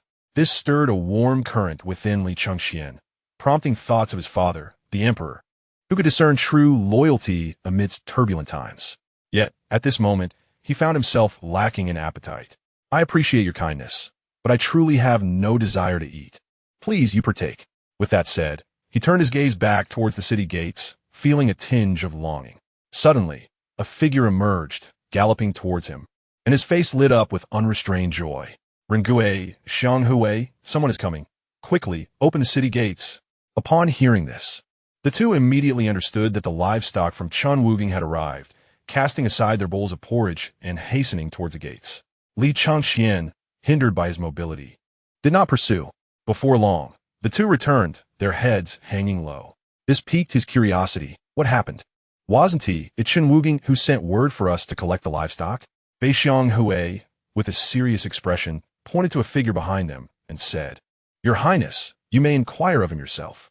Oh, and who might you be? This humble servant reports to your Highness at the behest of His Majesty. Upon hearing this, Li Chengqian felt a wave of disappointment, yet recognized that receiving news from Li Shimin was a positive sign, indicating that the court had generally acquiesced to his requests. Speak. The messenger, understanding that Li Chengqian could not kneel to receive the edict, refrained from unnecessary words. His Majesty has consented to your request, yet the court's provisions are currently limited. Thus, we can only comply with your proposal of staggered payments, providing 700,000 dan of grain to redeem one general to return. Moreover, the provisions will not arrive immediately, but will take 30 days for transport. This decree holds a certain significance. Li Chengqian's Gaza Shifta. Realizing he could not underestimate Li Shimin, the emperor's acumen surpassed his expectations. Utilizing Li Shimin's fear of discontent among the military elite to extract provisions to redeem the four had been a calculated maneuver. However, he had not anticipated that the emperor would counter with an even more cunning stratagem. By doing so, he aimed to instill in Li Chengqian the hope that the court would eventually provide the provisions to redeem the four, preventing him from descending into madness and slaughtering them, while simultaneously ensuring the ministers were not disheartened. Furthermore, it was evident that the court had inferred from Li Jing's reports that he too would face food shortages, which explained why they stated the first batch of provisions would take 30 days to arrive. Consequently, this would serve to demoralize his troops. When their morale was shattered, the court could then present sufficient provisions to redeem the four. By that time, he would be left without soldiers but with supplies, and the court would send forth a grand army to encircle him, leaving him with no recourse. At present, there were no other options. He could not truly succumb to madness and kill these individuals. After all, his ultimate aim was to reclaim the Tang dynasty. And if he were to slay the four who had rendered distinguished service to the empire, the obstacles he would face thereafter would multiply exponentially. Lacking the means to execute a more sophisticated strategy, he could only acquiesce. Very well, relay to His Majesty that I understand, and assure him that I will eventually visit Chang'an. With a sigh, Li Chengqian resigned himself to uttering a few empty threats. Understood. With that, the soldier departed swiftly. Just then, the sound of hooves echoed from outside the city once more. Li Chengqian hurriedly rushed to the city wall, only to see another figure and steed racing towards him. His emotions were akin to a roller coaster. Surely this time, it must be someone sent by Chen Wugang? Chapter 47. Diverting Internal Conflicts.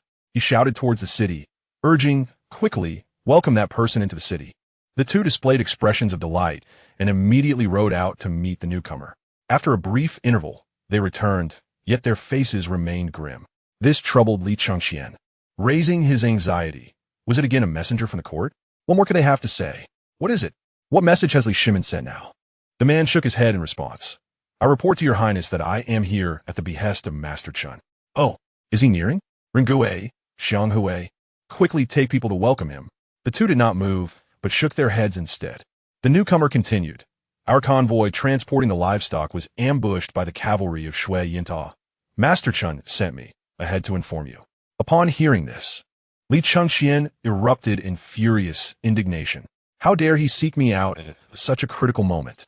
However, he quickly regained his composure. The current situation demanded a gamble. A race against time. He immediately instructed a nearby soldier. Summon General Ho to the command tent at once.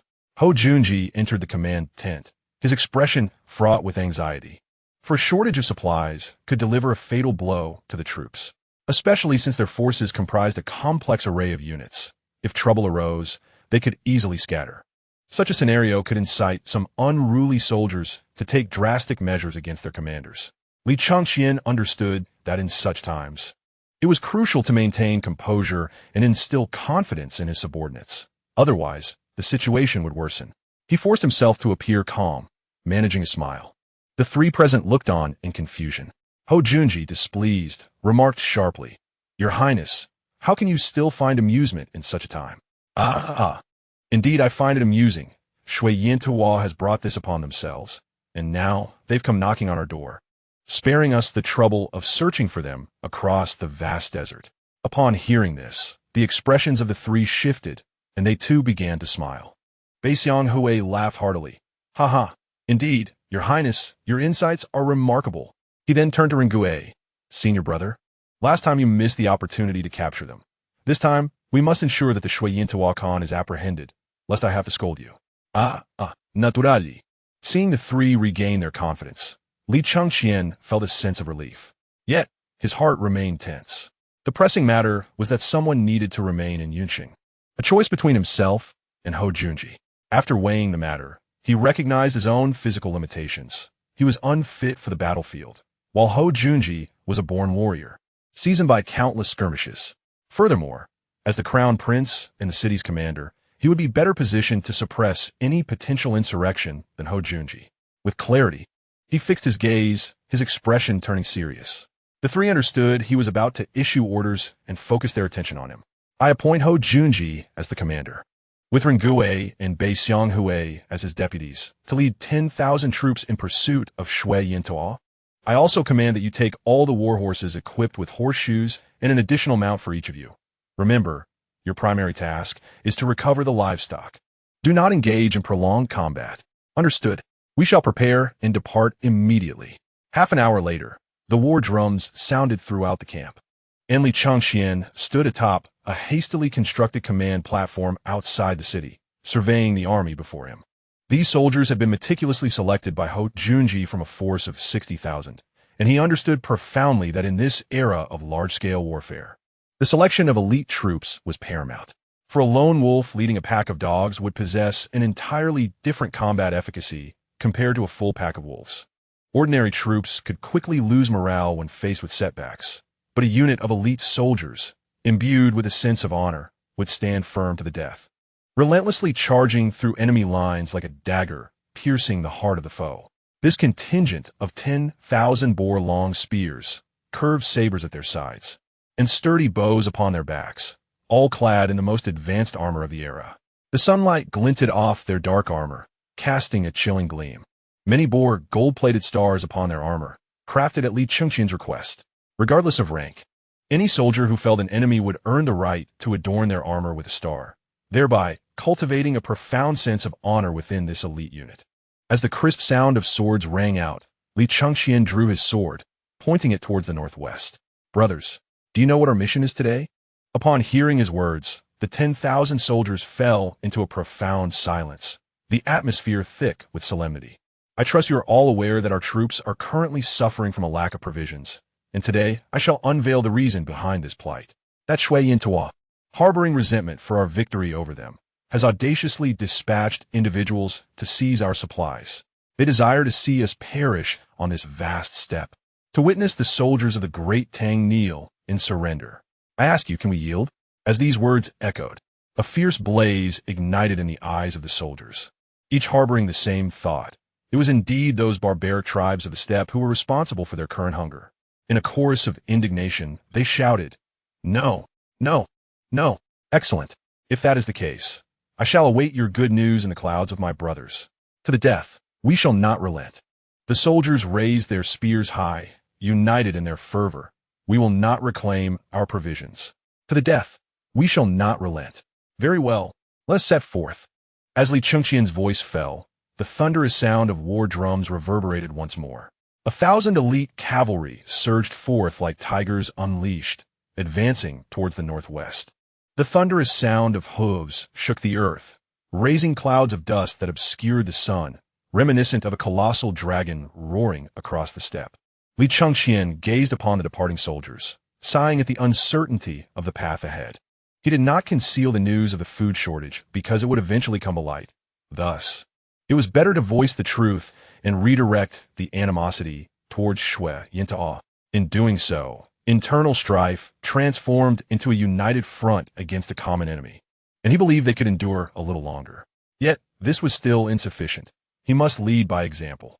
He had resolved to roll out his bedding and sleep openly at the entrance of the camp starting tomorrow, ensuring that all soldiers could see their prince sharing in their trials and tribulations. This morning, the sky was clear and the air refreshing. suffused with the unique vitality of the steppe. At this moment, Li Chengqian found his clothes soaked with dew, and his body ached painfully. He had not anticipated the biting cold of the night on the steppe. One night, spent sleeping outdoors, had left his injured leg in agony, as if it were being gnawed upon by insects.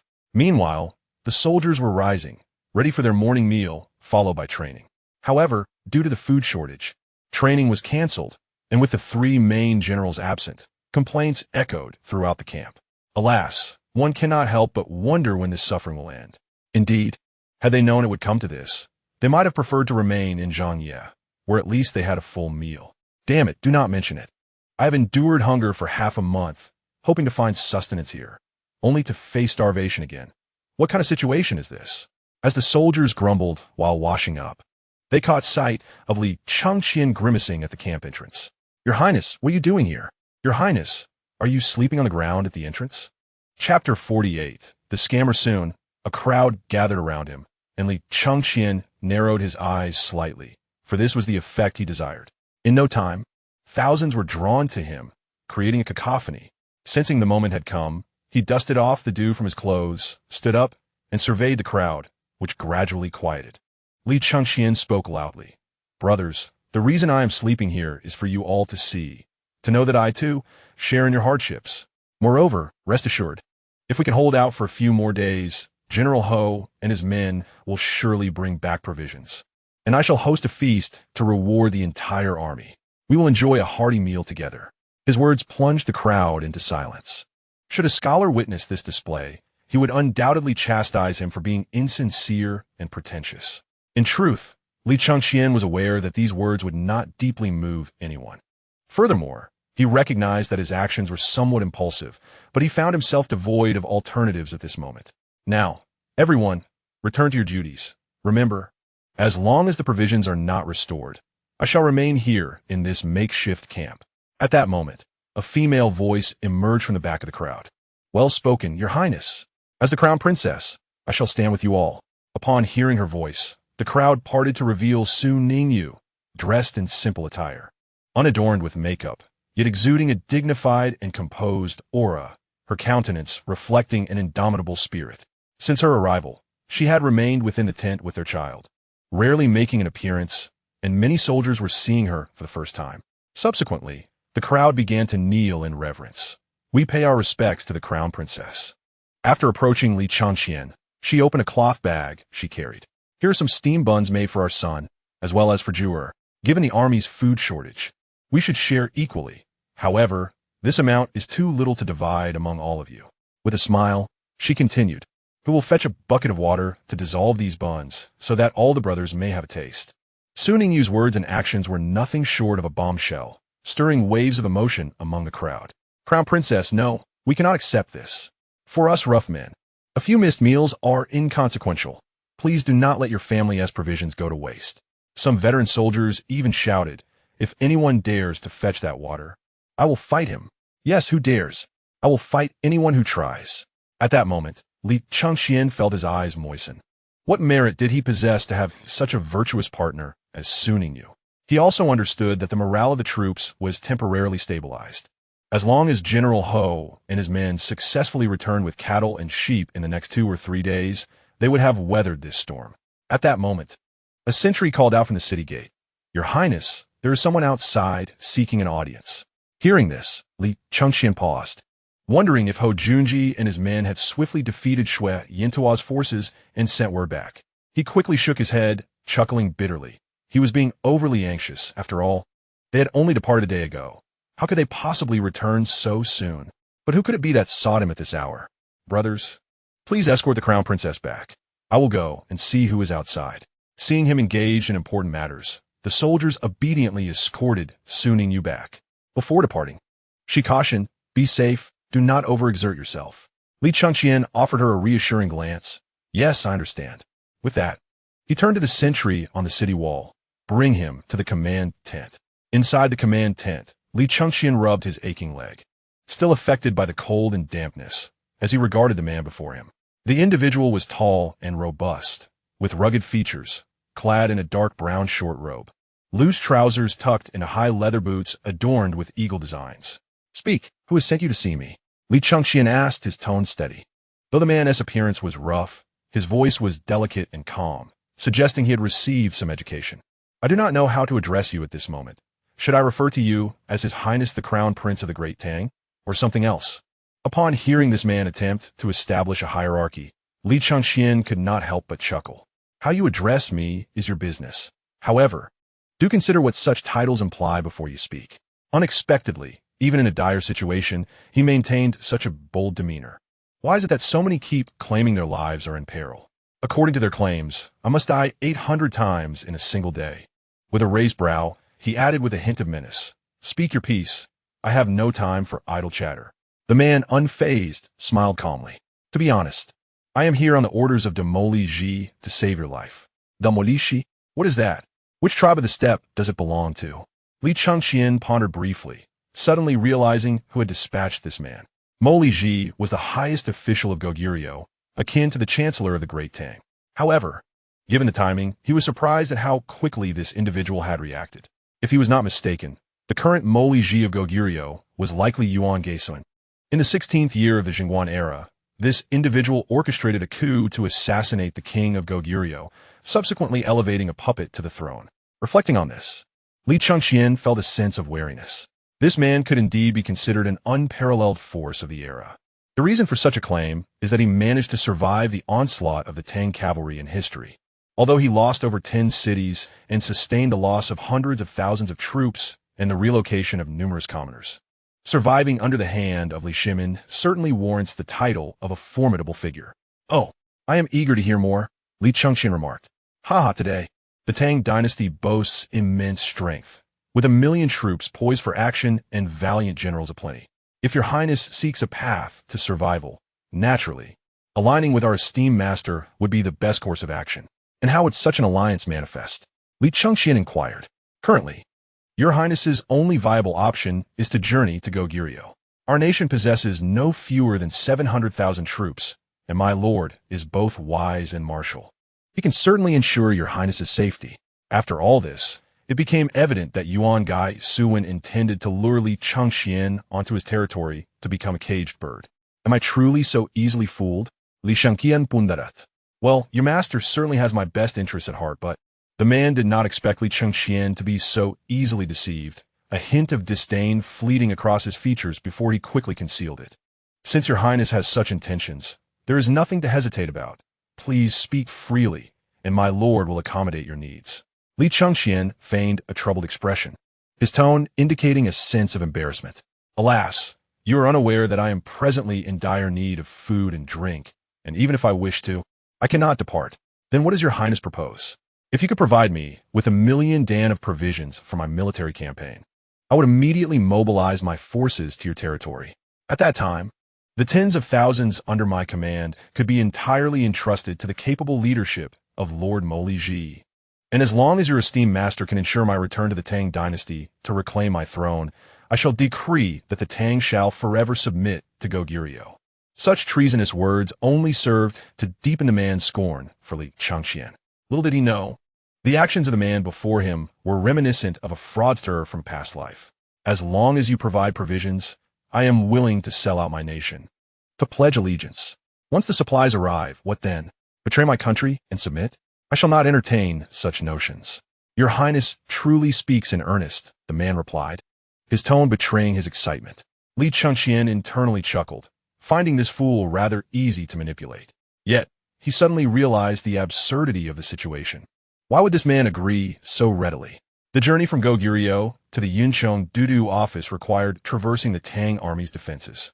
While an individual might pass, a large contingent bearing provisions would be impossible. However, he maintained an expression of sincerity. Indeed, I assure you, I speak with utmost honesty. Please return swiftly to report to your master. Chapter 49. Life on the edge. Very well, since this is the case. I shall borrow a phrase from your Tang dynasty. A gentleman's word is as steadfast as a 4-horse chariot, the man declared, clasping his hands together. I shall return immediately to inform my master. Excellent, do hurry along. With that, the man took his leave, and Li Chengqian could not contain his laughter. The envoys of this era bore a striking resemblance to Zhen Guan from the television adaptation of Romance of the Three Kingdoms. Despite this, he held little hope.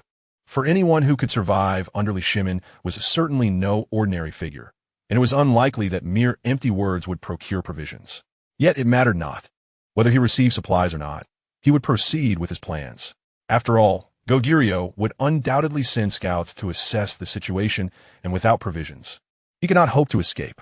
This was a gamble, dependent on whether Yuan Gaozu dared to stake his resources. Your Highness, there is another visitor requesting an audience outside the city, a soldier announced as he entered the tent. What's going on today? Why does it seem that visitors are incessantly arriving? The soldier hesitated before responding. He claims that he comes to save you, as your life hangs by a thread. This statement amused Li Chengqian, as it seemed there were indeed many good-hearted individuals in the world seeking to rescue him. Though he smiled outwardly, he reminded himself not to let down his guard. None of these visitors bore good intentions. Bring him in. After a short while, a travel-worn man entered the tent. Li Chengqian looked up and was taken aback. It was a familiar face. Cui Jun, no longer the composed scholar he once was, appeared weary and haggard, likely having endured a long journey. Seeing him in such disarray did not incite mockery in Li Chengqian, but rather a sense of caution. The Cui family was known for its scholarly prowess, and Cui Jun, despite his frail appearance, had managed to ride for many days. Such individuals were not uncommon in the Cui family, and in times of chaos, they could easily produce capable strategists akin to Lu Sun from the Three Kingdoms. Noting Li Chengqian's silence, Cui Jun clasped his hands and said, Your Highness, General Li Jing's forces have retreated. Should you not fulfill your promise? This remark momentarily stunned Li Chengqian. He had not anticipated the audacity of the Cui family. The retreat of Li Jing's army was due to his own destruction of all provisions, which had nothing to do with them. Is this some kind of jest? Cui Jun was well aware that the retreat had no relation to his family. However, having lost a military officer in the process, he sought to see if he could intimidate Li Chengqian into acquiescing for some advantage. Your Highness, if you refuse to acknowledge this, I have nothing more to say. Truly, were it not for his currently unstable position, he would have relished the opportunity to strike this shameless individual. Containing his anger, he replied, We are all reasonable individuals. Why pretend to be foolish? Cui Jun's thick skin remained unperturbed as he maintained his composure. In that case, shall we proceed to the next phase of our cooperation? We still wish to pursue the invention of papermaking. Adhering to the principle of a fool does not take advantage of a good opportunity. Li Chengqian nodded in agreement. Very well, let us collaborate. As long as you show sincerity, I shall gladly present the secrets of papermaking to you. Excellent. I hope your Highness will not speak in vain this time. We shall meet again in a few days, Cui Jun replied, turning to leave. Li Chengqian's quinta, uncertain of what this so-called collaboration entailed. Nevertheless, regardless of the details, as long as he remained true to the philosophy of the renowned northeastern philosopher, Ernest Miller, he was confident he could remain undisturbed. Your Highness, the sentry on the city wall reports that more forces are approaching us, another soldier announced. This prompted Li Chengqian to curse under his breath. What is going on today? Why are all these specters emerging? At that moment, another soldier rushed in, exclaiming, Your Highness, it is not bad news. In fact, it is excellent news. General Shui Rengui and his troops have returned. Upon hearing this, Li Chengqian leaped to his feet, neglecting to put on his shoes, and dashed out of the tent, anxiously asking, Is that true? Have they brought back cattle and sheep? Indeed, Your Highness. Countless cattle and sheep stretched for miles. How impressive was Ho Junji and his companions to have swiftly reclaimed the livestock from Shui Yintaw. This was nothing short of a military miracle. In no time, he arrived barefoot at the city wall and urgently instructed the soldiers nearby. Quickly send someone out to welcome them. The soldiers, famished and weary, perked up at the prospect of food being recovered and rushed toward the city gates, shouting in excitement. As the troops neared the city, Li Chengqian observed herds of cattle and sheep forming a long line, a magnificent sight. However, he quickly noticed that the number of troops was evidently insufficient, and neither Ho Junji nor Beixiang Hui was present. He could surmise with certainty that the two had disregarded his orders and had ventured off to pursue the enemy. Indeed, upon entering the city, Shui Rengui found Li Chengqian wearing a troubled expression. Where have those two run off to? Your Highness, They have continued to pursue Shui Yintao, came the soldier's response. Upon receiving confirmation, Li Chengqian's expression darkened. In the developmental phase of the army, such military ventures may be permissible. However, the flaw of disobeying orders must never be tolerated. Discipline is paramount in military operations. Noticing the displeasure on the prince's face, Shui Ringui quickly explained, "Your Highness, do not blame them. The opportunity for battle was indeed rare." The prince replied, "Ringui, it is not merely a matter of blame. Even if they were to capture Shui Yintao's Khan, the crime of insubordination must be addressed. Do you understand my concerns?" Shui Ringui sighed, "I understand, Your Highness." "Good, as long as you comprehend," Li Chengqian continued. "Now, recount the experiences of this battle." Shui Ringui responded. "After we set off, we marched according to the position indicated by the person sent by Master Chun, initially thinking we would need to pursue for 2 days to catch up. However, to our surprise, Shui Yintao remained stationary for reasons unknown. General Ho instructed me and Xiang Hui to charge from the flanks while he himself attacked down the center, resulting in a chaotic assault on the enemy camp." Li Chengqian nodded. These three were renowned generals commanding elite troops, and without the enemy's preparedness, they undoubtedly overwhelmed Shui Yintao in a single strike. "Now, please elaborate on why those two disobeyed orders and continued the pursuit." At this moment, a hint of excitement crossed Shui Ringui's face. "Your Highness, while we were clearing the battlefield and gathering the cattle and sheep, we discovered that the commander of this troop was the eldest son of Kaninan, Bajua." Hearing this, Li Chengqian was taken aback. Historically, after Kaninan's death, it was Bajua who succeeded him, wielding considerable influence among the steppe tribes. Capturing him could significantly sway the tribes to his side, alleviating considerable burdens. Yet, as previously stated, the issue of insubordination on the battlefield must not be condoned. Thus, he maintained a neutral expression. "I understand. You must be tired. Go and rest. I will reward the entire army tonight." "Yes." With that, Shui Ringui turned to leave. Li Chengqian gazed at the endless expanse of cattle and sheep, marveling at how capable Chen Wuging was, as well as how wealthy he must be. Roughly estimating, these livestock could sustain his army for a month and alleviate immediate concerns. Contemplating this, he wondered where Chen Wuging had gone, as he had yet to catch sight of him. At that moment, a weary voice interjected, "Your Highness, are you searching for this humble subject?" Turning, he saw a disheveled man, dressed in tattered clothing, looking at him. "Who are you?" "Ah, it is I, humble Chen Wuging. Has your Highness already forgotten me?" Li Chengqian was astonished at his disheveled state. "My apologies, I failed to recognize you. But how did you come to be in such a condition?" Chen Wuging wore a pained expression, regretting ever getting involved with Li Chengqian. "Oh, do not mention it.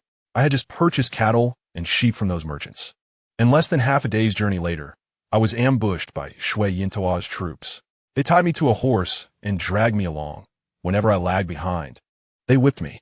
As he spoke, he parted his unkempt hair, revealing lash marks on his face, which made Li Chengqian feel somewhat awkward, as he was not responsible for Chen Wuging's plight.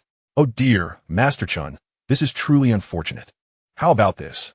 I will compensate you with an additional penny for each sheet of paper in the future." "Thank you, Your Highness.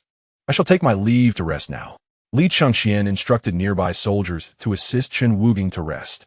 As the sun set, darkness enveloped Yunzhong City, illuminated by countless lights.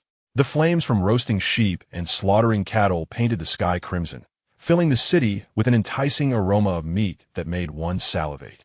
Steaming meat soup bubbled in large pots, as soldiers sat around the campfires, holding warm chunks of meat, devouring them with satisfied smiles. "Ha, this lamb is truly delightful," exclaimed a bearded old soldier, juices running down his chin, yet he paid it no mind, grinning broadly. "Indeed, after days of hunger, we can finally enjoy a hearty meal," a young soldier responded through mouthfuls of meat. Li Chengqian sat at the center of the camp, with Su Ningyu and Princess Chengyang to his left, and Shui Ringui and Du Jingluan to his right. "Brothers, let us raise our cups in celebration of our army overcoming adversity." Upon hearing this, everyone set down their food, stood, and clasped their hands in gratitude, exclaiming, "Thank you, Your Highness." They then emptied their cups in unison. The atmosphere grew increasingly jubilant, with soldiers rhythmically striking their weapons, many humming along to the beat. Li Chengqian was swept up in the joyous mood, feeling quite content. However, such good spirits were fleeting, as pressing challenges loomed ahead. His next step must involve establishing dominance over the steppes. Without a solid foundation, he could not contend with the Tang dynasty for long. Moreover, he needed to continue orchestrating a campaign for public opinion. With this in mind, he turned to Du Zhengluan. How goes the task I assigned you? Your Highness is nearly complete. Given the limitations of his own capabilities, he had entrusted the matter of movable type printing to Du Zhengluan and 3 other well-educated individuals. Well then, since it is ready, you shall discuss with Master Qin tomorrow about selling the printed books. As for the price, it must not exceed 50 yuan each. The book in question was the Wujing Jingyi, a vital text for the imperial examinations, widely held among scholars of the Tang dynasty. Du Zhengluan was immensely impressed by Li Chengqian, as the very concept of movable type printing was beyond his imagination, promising to increase the number of scholars dramatically and leaving a lasting legacy. I understand, but is 50 yuan not too low? Currently, the finest hand-copied edition of Wujing Jingyi is priced around 1,000 yuan, making 50 yuan significantly below market value. Li Chengqian was acutely aware of this, but he intended to set this price to disrupt the Tang book market, thereby earning the admiration of scholars.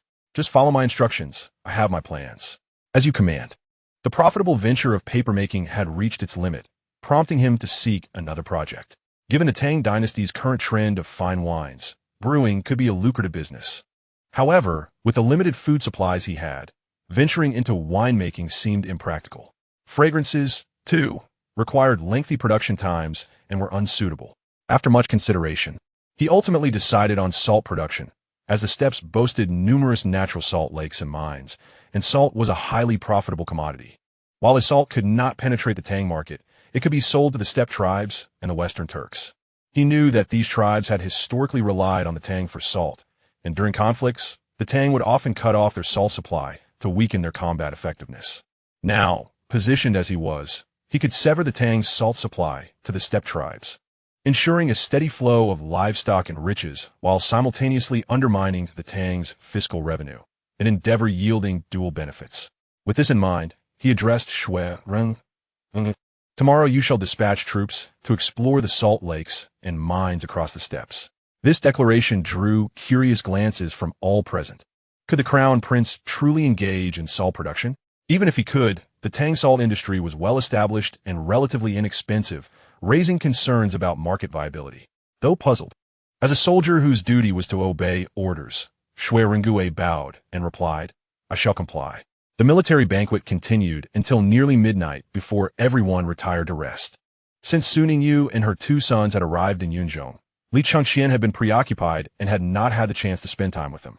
Upon witnessing the departure of the crowd, Su Ningyu rose and approached Li Chengqian, softly inquiring, Your Highness, may I assist you in resting? Having recently escaped the dire predicament of food shortages, the atmosphere was charged with excitement, prompting Su Ningyu to indulge in a few cups of wine. At this moment, a delicate blush graced her cheeks, reminiscent of early spring peach blossoms kissed by the dawn's light, and coupled with her dignified demeanor, she exuded an alluring charm.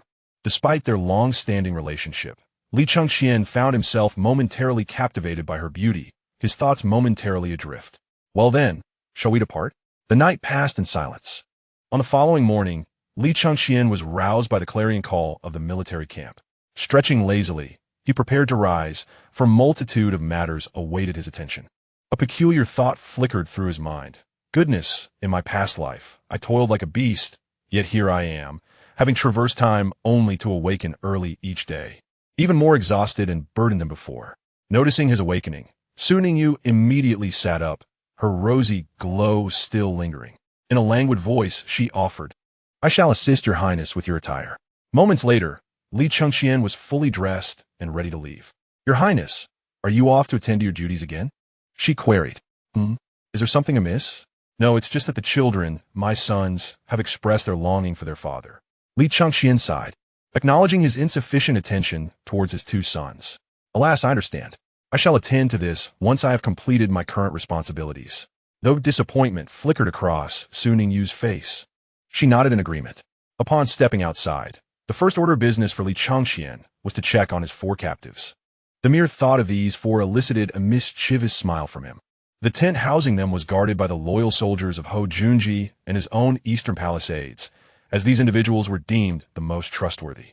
Upon his arrival, the captives bowed in unison, greeting him with, "We pay our respects, Your Highness." "No need for excessive formalities," he replied. At that moment, a furious roar erupted from within the tent. "Goodness, I've lost 13 tiles." Li Jiqi chuckled heartily. "Ha ha, old Cheng, your antics are futile." The clout of these four within the military was undeniable, prompting Li Chengqian to devise a clever plan. He gifted them a set of mahjong, hoping to engross them in the game and distract them from any rebellious thoughts. To his surprise, his strategy proved successful, as the four became utterly absorbed in the game, nearly to the point of madness. It was only logical. These four, once genuine bandits before aligning with Li Shimin, were well-versed in vices such as gambling. As he entered the tent, he found the four, shackled with handcuffs and leg irons, completely engrossed in shuffling tiles. Only Cheng Yaojin had an empty space before him, while the others were surrounded by a pile of betting slips. Naturally, they possessed no currency, leading Li Chengqian to surmise that these slips were Cheng Yaojin's IOUs. This revelation astonished him. Having just lost a significant round, he wondered how much he had truly gambled away. Clearing his throat, Li Chengqian gently announced, "Gentlemen, are you engrossed in play?" Only then did they notice his presence, although their hands continued to shuffle. Observing their bloodshot eyes, he felt a surge of concern. If these four were to collapse from exhaustion while playing mahjong under his watch, he would be unable to absolve himself of the blame for having harmed loyal subjects. "Gentlemen, might you consider taking a break?" "Alas, we wish to rest, but old Cheng refuses," Li Jiqi replied while continuing to sort the tiles. Zhang Liang chimed in, "Indeed, if we cease, he will turn against us." Cheng Yaojin, with bloodshot eyes, voiced his frustration. "I've already lost 3 grand estates. Do you think I will stop? I must recover my losses." Li Chengqian found the scene both amusing and astonishing. The cunning Cheng Yaojin was, after all, a compulsive gambler. Truth be told, if these four were not in rebellion, they would contribute little to society. "Enough of the game for now. I have matters to discuss with you." At his words, the four finally ceased their activities and turned their attention to him. "Your emperor has arranged provisions for your return, but only one may leave at a time. Discuss amongst yourselves who shall depart first." They exchanged glances, remaining silent, as they had all failed in their assigned tasks given by Li Shimin. While Li Jiqi and Zhang Liang could argue that their lack of supplies justified their failure, Bai Shiliang and Cheng Yaojin had lost millions of pickles of grain and had allowed Li Chengqian to mobilize troops under their noses, resulting in their capture. Although Li Shimin would not execute them, severe penalties were certain to follow. Thus, it seemed wiser to remain in the tent until Li Shimin's temper cooled. Noticing their silence, Li Chengqian furrowed his brow, suspecting they intended to remain indefinitely. He turned to Li Jiqi, the one with the least serious offenses. "Generally, you may leave first." Li Jiqi, recognizing the gravity of the situation, nodded in agreement. "When shall we set forth?" "Once provisions arrive, I shall arrange for your return to Chang'an." At that moment, Cheng Yaojin interjected, "But your highness, if Jiqi departs, how shall we play mahjong?" Li Chengqian could hardly suppress a smile at the gambling fiend's persistence. "Fear not. I shall teach you a thrilling 3-player game known as Do Diju, more exhilarating than mahjong, and guaranteed to leave you destitute." "That sounds splendid. I must recover my losses." Cheng Yaojin, ever the schemer, was not to be underestimated. Li Chengqian sensed that he might be using mahjong as a distraction while plotting to acquire something of value from his horses. As he pondered this, he commanded the guards stationed at the entrance, double the watch, and ensure that they do not leave the tent nor communicate with anyone.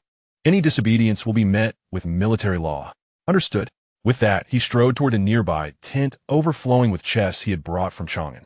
The money and valuables had long been distributed among the soldiers, leaving behind only the sulfur and saltpeter required for black powder production.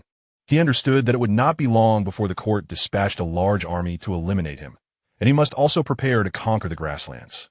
Therefore, he needed to utilize this brief period of tranquility to swiftly produce black powder. While its potency would not rival that of chemically synthesized yellow powder, it would suffice for the battlefields of this era. Should any formidable foes, be they the Tian, Su General, the Great Tang Heavenly Legion, Gao Jiyili, or the Western Turks, dare to confront him, he would ensure they faced dire consequences. With this in mind, he retrieved the necessary materials from chests. According to his memories from his past life, Black powder comprised 3 components: 75 saltpeter, 10 sulfur, and 15 charcoal. Among these, saltpeter primarily determined the powder's potency.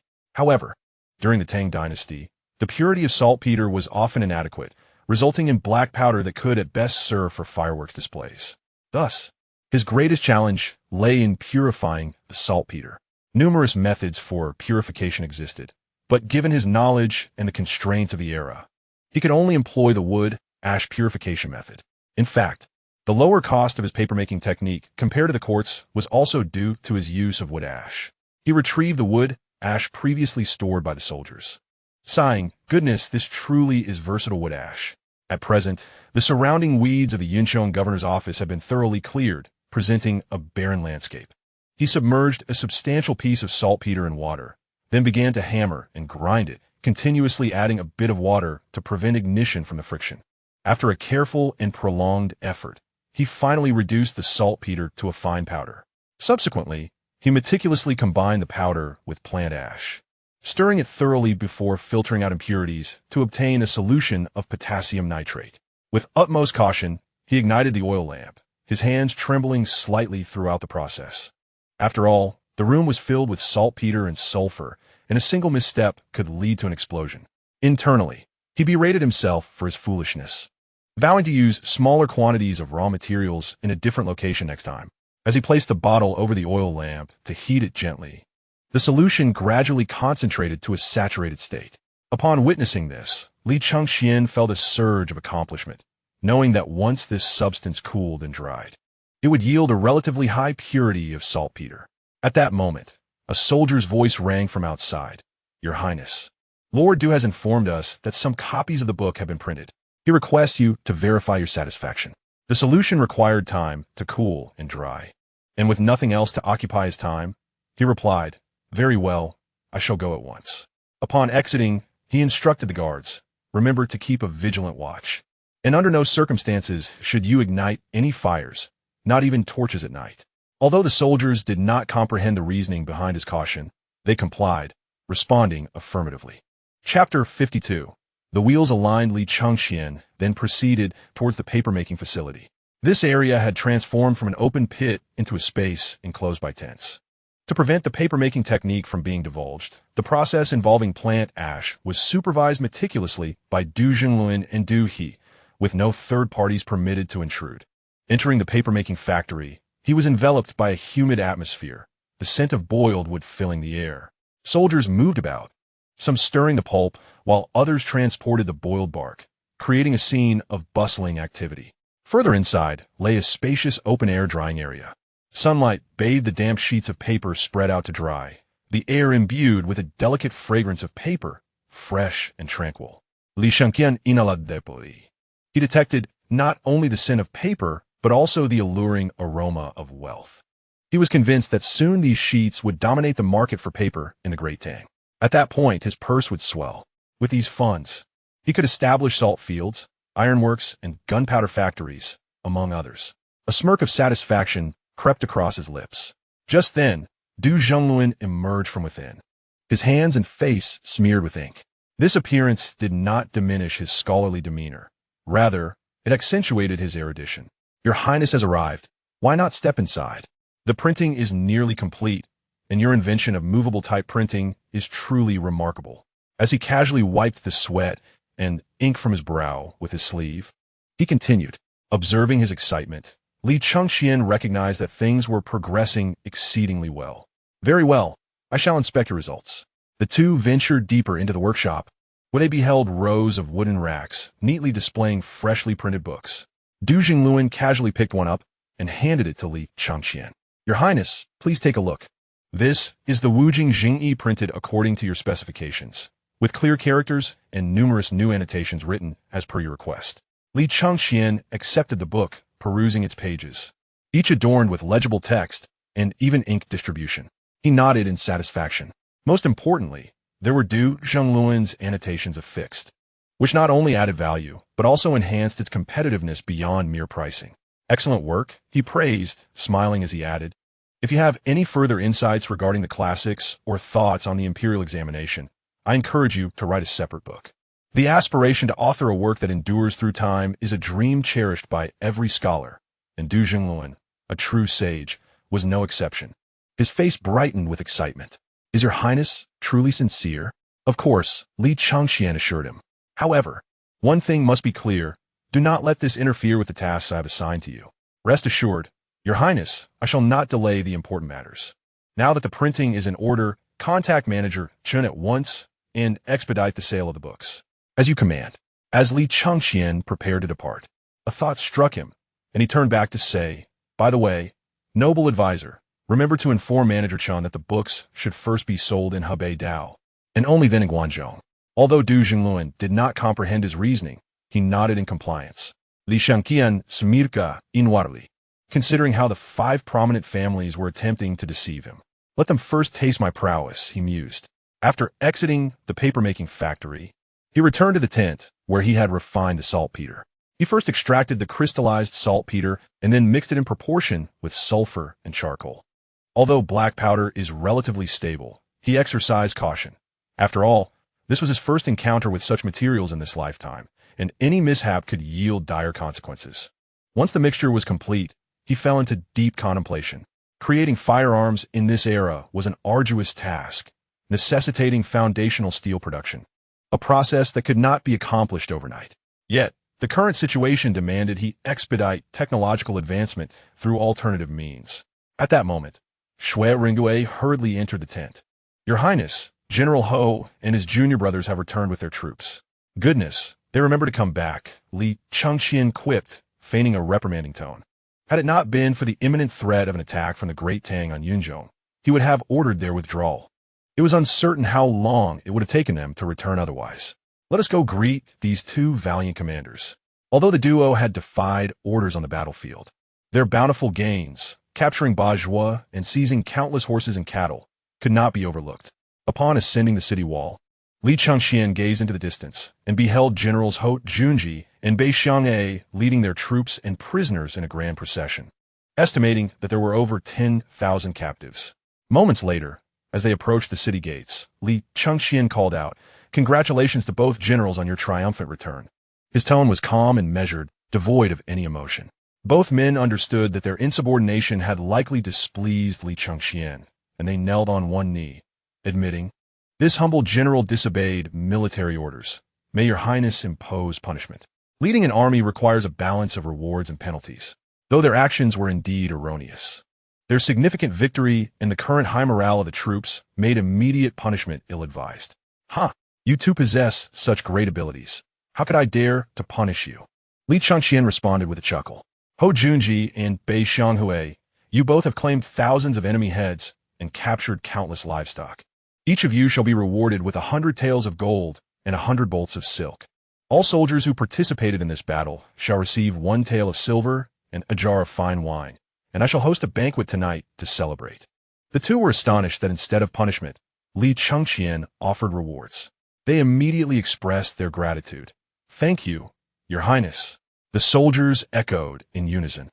"Thank you for your generous rewards, your highness." While Li Chengqian feigned joviality, internally he felt a pang of distress. Not only had the profits from selling paper and books been depleted, but he might even owe more than he had anticipated, especially considering the debt he had yet to settle with Chun Wugang for the livestock. Funding an army is exceedingly costly. He must urgently delve into salt production, which promises immense profits. Furthermore, having witnessed the depletion of the Shui Yintao's strength, his next step would be to establish dominance over the grasslands.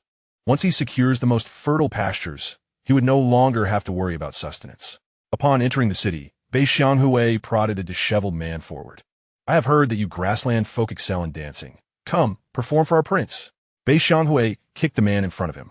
Li Chengqian recognized this individual as Bajua, the eldest son of the Yinan Khan. Displaying some spirit, he held his head high, refusing to comply. This provoked Bei Xianghui, who raised his hand to strike, berating him as he did so. "You rascal, refusing to dance when asked? Is this how you repay my kindness?" Li Chengqian did not intervene. Instead, he watched with a bemused expression. If Bajua complied, he would support him as a puppet to aid in his ambitions on the grasslands. If he refused, it would not matter. Rumor has it that one could spare the life of a captive if they were shorter than a wheel, But what if the wheel were flattened?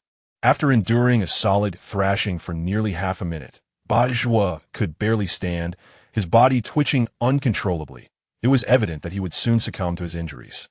Bei Xianghui glanced up at Li Chengqian.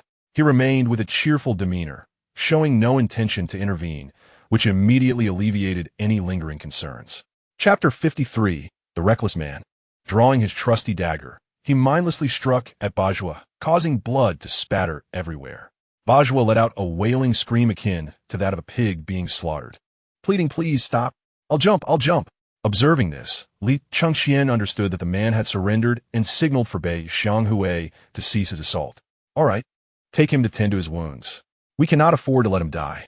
As for these captives, just ensure they are not starved. They may prove useful later. Your Highness, scouts have reported that approximately 1,000 cavalry are approaching us," came the unexpected news, eliciting surprise among those present. Li Chengqian stroked his chin, pondering whether it was the Yinan Khan arriving to rescue his eldest son. However, accompanying only 1,000 men seemed more like a trap than a rescue. Regardless, they had arrived at their doorstep. There was no point in speculation. Combat was inevitable.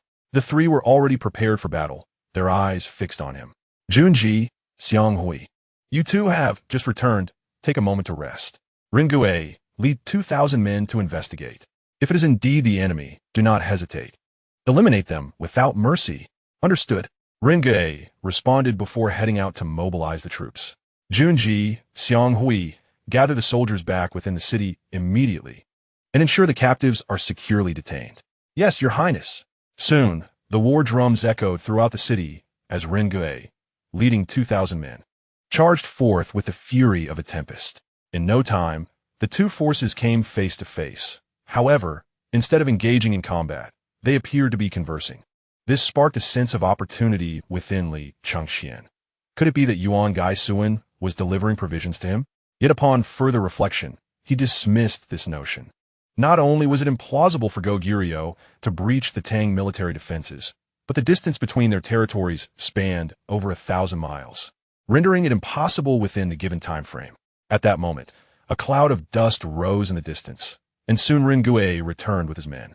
Li Chengqian, suppressing his confusion, descended from the city walls back to his command tent, summoning Hou Junji, Bei Xianghui, Du Zhongluan, and others.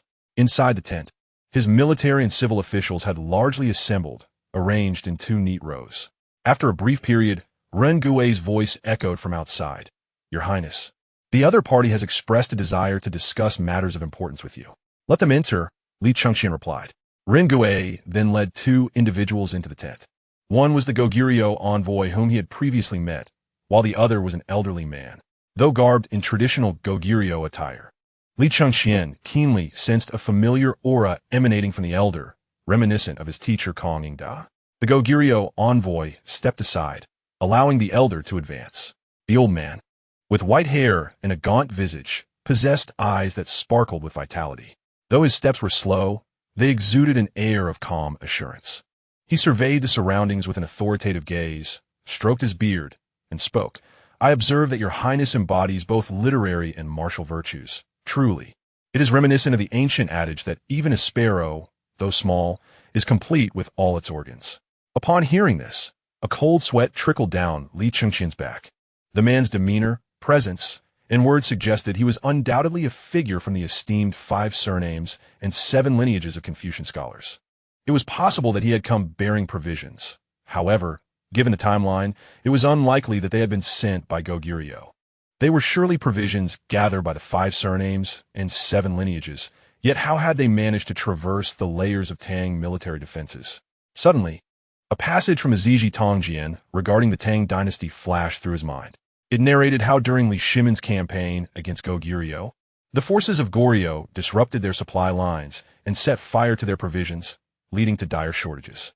The emperor, incensed, commanded his generals to divide their forces to retaliate. Yet the Goryeo troops were elusive, evading complete annihilation. Upon reading this account, he had thought Li Shimin lacked foresight. How could he fail to secure the grain supply? It seemed an oversight of a seasoned ruler. However, now it appeared to be an entirely different scenario. Considering the previous incident where the Chui family had managed to deceive a marching commander, it was clear that the frontier troops might have been infiltrated. This realization heightened his vigilance to an extraordinary degree. He delicately lifted a teacup from the table, taking a sip to mask his astonishment, and then calmly replied, "Ah, esteemed elder, you possess quite the discerning eye." The elder, noticing his lack of modesty, revealed a flicker of disdain in his gaze. "Your Highness, do you know the purpose of our visit and how we arrived?" The old man seemed eager to demonstrate their connection to Goguryeo, hinting at their influence over the frontier troops. Li Chengqian recognized their intentions clearly. They sought to collaborate with him, hoping to manipulate the heir to the Tang throne for their own ends. He chose not to engage with the elder's inquiry, instead smilingly posed, "I am yet to learn your esteemed name, old sir." "Oh, you wish to know who I am?" The elder chuckled, "I am Lu Zuzhong." Upon hearing this name, Li Chengqian gently stroked the tip of his nose. He recalled that the Lu family of Fanyang had a member named Lu Zuzhong, who had served as the governor of Jiaozhou. Li Shimin had once intended to summon him back to the capital, but the outcome of that endeavor remained uncertain. The influence of the Lu family within the military sphere was evidently formidable, given that such a powerful monarch could not easily relocate a general. So you are the esteemed Mr. Lu. If my assumptions are correct, you have come to provide me with provisions?" Before Lu Zuzhong could respond, the Goguryeo envoy interjected. "Indeed, the Mo Li Ji has commanded us to deliver 200,000 dan of grain, which await just 10 miles from here. Once you mobilize your troops, the provisions shall be delivered forthwith. However, should you contemplate breaching our agreement, our soldiers will promptly incinerate the supplies." 200,000 dan, a significant figure indeed. Currently, his forces consumed approximately 6,000 dan daily. If they were to march, that number would increase by roughly 30%. Transporting 200,000 dan would require at least 30,000 pack horses. The distance from Yunzhong to Goguryeo was nearly 20 days, meaning the provisions would be exhausted well before they arrived. At that point, he would be at their mercy. Li Chengqian had no intention of taking the bait. He was resolute in his decision. With a smile, he turned to Bei Xianghui on his left. "Xianghui, it seems they are reluctant to provide us with provisions. What do you propose we do?" A seasoned gambler weighs the risks before placing a heavy bet, while the reckless man simply acts on impulse. Bai Xianghui, with a fierce glare, retorted, "To hell with them. Who dares deny us grain? Just those two?" As he spoke, he glanced at Li Chengqian, noticing his unperturbed expression, and instantly understood what was intended. With a sudden movement, he sprang to his feet, and in a flash of cold steel, the heads of the Goguryeo envoy and Lu Zuzhong rolled to the ground, landing at Li Chengqian's feet, their faces still bearing expressions of disbelief. This shocking display left all present in utter astonishment. Their situation was already precarious, and now they had slain representatives from the aristocracy in Goguryeo. This would only serve to create more enemies. Du Jingluan furrowed his brow, his tone reproachful. "General Bai, how could you kill an envoy without permission? This only serves to incite more animosity." Bei Xianghui sheathed his blade, unbothered by the reprimand. "Your Highness asked what should be done if they refuse to provide grain. I thought killing them would suffice." Li Chengqian was highly pleased with his actions, rising to pat Bei Xianghui on the shoulder in encouragement. He then addressed the assembly. "We did not slay these men. Why the panic?" Confusion swept over the gathered officials as they exchanged glances. It is indeed regrettable that the court has intercepted our provisions and has led to the demise of Mr. Lu and the Goguryeo envoy. We must discreetly inform their families of this tragedy, so they may grieve." With a gesture toward the severed head of the Goguryeo envoy, he turned to Ho Junji and the others. They claimed their soldiers would burn the provisions. Do you grasp my meaning? Upon hearing this, the three individuals displayed a wicked smile and spoke in unison. This subordinate understands. With that, they rose directly from the tent to mobilize troops and seize supplies. Du Zonglai, with a worried expression, inquired, "Your Highness, can they truly be trusted?" In truth, Li Chengqian had never anticipated that Yuan Gaisuan and the 5 surnames and 7 clans would fully place their faith in him. However, in the vast desert, it would not be easy for them to investigate. "No matter," he replied, "the Mid-Autumn Festival is approaching. I shall send General Ho Junji to Fengzhou City to notify the court, claiming that I intend to present a gift for the emperor. This will lure them out of the city. Once the army moves, no one can ascertain what Su Dingfang is truly up to." "Very well. We shall proceed as you say, Your Highness," Du he suddenly remarked with a mysterious expression. "Your Highness, The matter you entrusted to me has been accomplished. These words caused Li Chengqian's eyes to brighten. Really? Indeed, Du He replied with a hint of pride. Excellent. Afterward, Li Chengqian addressed the others. You may leave for now. I have matters to discuss with Minister Du. Upon hearing this, the others exited with curious expressions. Li Chengqian felt compelled to be cautious. It was not that he did not trust them, but if this matter were to be leaked, it could endanger many lives. Has it truly been accomplished? Du He's smile was barely contained. Are you not aware of my capabilities? Indeed, Li Chengqian confirmed, elated as he twirled in joy. From now on, we shall be aware of both ourselves and our adversaries, ensuring victory in every battle. While Du He may not match his father, Du Ruhui, in governance and strategy, in martial prowess, he was quite adept. This second-generation scion indulged in leisure and had indeed found the right pursuit. Currently, the Tang dynasty was still in its infancy regarding the use of carrier pigeons for long-distance communication. However, Du He had mastered this art, earning him the title of the Master of Pigeon Flying in Chang'an. In a society where Confucianism was the prevailing ideology, the hobby of raising pigeons was often derided as frivolous. Thus, many elders and peers looked down upon him for his passion. Yet, Li Chengqian, having lived 2 lives, understood the significance of carrier pigeons. Before departing from Chang'an, he had instructed Du Junlun and the others to leave behind some loyal and inconspicuous individuals to gather information within the city. Once Du He settled and trained the pigeons, all occurrences in Chang'an would be relayed to Li Chengqian. Your Highness, already about 10 pigeons have returned. In time, I shall selectively breed superior specimens, and I believe an increasing number of pigeons will travel between Chang'an and the grasslands. Excellent. Now, tell me, what news do you have from Chang'an? Du He pondered briefly, then organized his thoughts. There is nothing of great significance, but it seems that the king of Tubo, Songzan Ganbu, will send an envoy, Lu Dongzan, to visit during the Mid-Autumn Festival to express gratitude for the marriage of the princess to him, aiming for everlasting peace between our nations. Upon hearing this, Li Chengqian's heart sank. Last year, when Li Shimin married Princess Wenxiang to Tubo, he had vehemently opposed it, believing that Tubo harbored ulterior motives, seeking to learn the advanced techniques of the Tang dynasty under the guise of alliance. Nevertheless, Li Shimin disregarded his concerns, accusing him of treasonous thoughts. At that time, he was solely focused on preserving his own life, unable to voice his dissent. The notion of everlasting peace was merely a pretext for Tubo to acquire Tang's advanced crafts. That foolish Li Shimin would likely end up sending them a plethora of books and artisans. In a few years, while he would be lying in Zhaoling, Tubo would rise as a formidable adversary of the Tang, having even breached the walls of Chang'an in history. This thought ignited a flicker of murderous intent in his eyes. With the nobles of Goguryeo and the clan families already eliminated and pinned on Li Shimin, if he could find a way to eliminate the Tubo envoy Lu Dongzan and implicate Li Shimin, it would keep him occupied. Your Highness, is something troubling you? Du He asked, noticing his prolonged silence and shifting expressions. It's nothing. By the way, is there any other news? There is nothing more. Oh, wait. I believe I heard that Dr. Sun Simiao is coming to Chang'an. This piqued Li Chengqian's interest. During the lifetime of Empress Changsun, she had sent someone to seek out Sun Simiao for treatment of her leg ailment, but he was elusive and could not be found. Understood. Please inform your steward to gradually select some trustworthy individuals from the household servants. I will have arrangements. Then, summon Chief Steward Du to see me. After a while, Du Li arrived before him, maintaining his usual calm demeanor.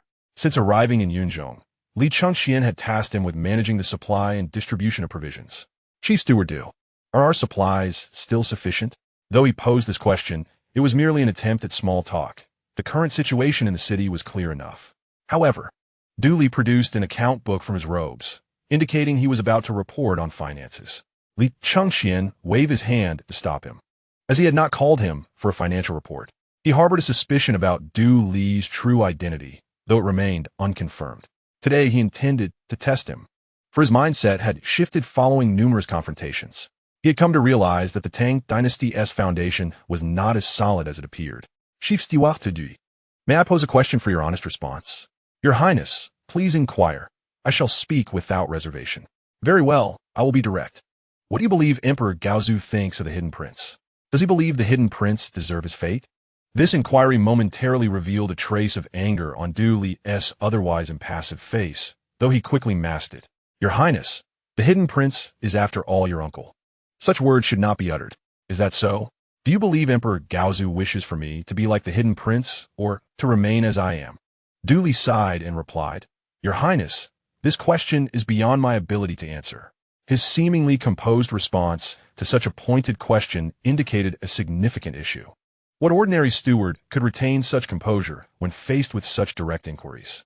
Li Chengqian felt increasingly certain about his suspicions. During Li Yuan's rebellion against the Sui, he had once instructed Princess Li Xiaoning of Pingyang to form a group, publicly known as the Daughter's Army, which was, in fact, an intelligence network. After Li Xiaoning passed away and Li Yuan abandoned his resistance during the Xuanwu Gate incident, this intelligence network vanished from history. How many members of the Daughter's Army remain? Where are they now? Can you still get in touch with them? Upon hearing this, Du Li's expression changed dramatically, but he quickly regained his composure. Your Highness, I do not understand what you mean. His expression betrayed everything. Li Chengqian approached him, scrutinizing him from head to toe. Chief Steward Du, will you continue to deceive me? Do you believe Emperor Gaozu desires for me to meet the same fate as my uncle? Hearing this, pain flickered across his face. Your Highness, do not pressure me. Moreover, Emperor Gaozu expressed before his passing that he wished not to see the Li family turn against one another. Do you think I desire such conflict? All of this has been forced upon me by Li Shimin. If you are unwilling, then when I am defeated and perish, I shall join my uncle and grandfather in the afterlife. Seeing him remain silent and still bearing a pained expression, Li Chengqian sighed. You may leave for now. General Ho and the others should be returning, and I have matters to attend to. Your Highness, we have returned. The voice of Bei Xianghui came from outside the tent. Filled with excitement, Li Chengqian understood that supplies had surely been secured. The three men entered the tent, their armor stained with blood, and upon closer inspection, bits of flesh clung to them. This subordinate pays respects to your Highness. No need for excessive formalities. Was everything relatively smooth? Li Chengqian raised his hand lightly, gesturing for them to rise. Ho Junji wore an expression of exuberance, his eyes shimmering with an unmistakable brilliance. Those generals from Gaozu attempted to ignite the grain supplies upon seeing us, only to be struck down by Run Gui's arrow, he exclaimed. He had witnessed Shui Run Gui's archery skills, which were indeed fearsome beyond compare. Li Chengqian immediately approached him, his gaze filled with approval. Well done. By the way, you left no survivors, did you? Rest assured, Your Highness, we left not a single one alive. They were all dealt with. Bei Xianghui replied, while brushing off the remnants of flesh from his attire. That is good. Junji, you have previously served alongside Su Dingfang in the court, so you are acquainted. I entrust you to lead 200 horsemen to Fengzhou City to deliver a gift to His Majesty for the Mid-Autumn Festival. Remember to prioritize safety and ensure that Su Dingfang remains outside the city for an extended period. Ho Junji immediately understood the intention behind this scheme, a sinister smile creeping onto his lips. Rest assured, Your Highness, I shall fulfill the task. In the training grounds, banners fluttered in the breeze, and a throng of soldiers encircled Shui Rengui, who stood resolutely at the center.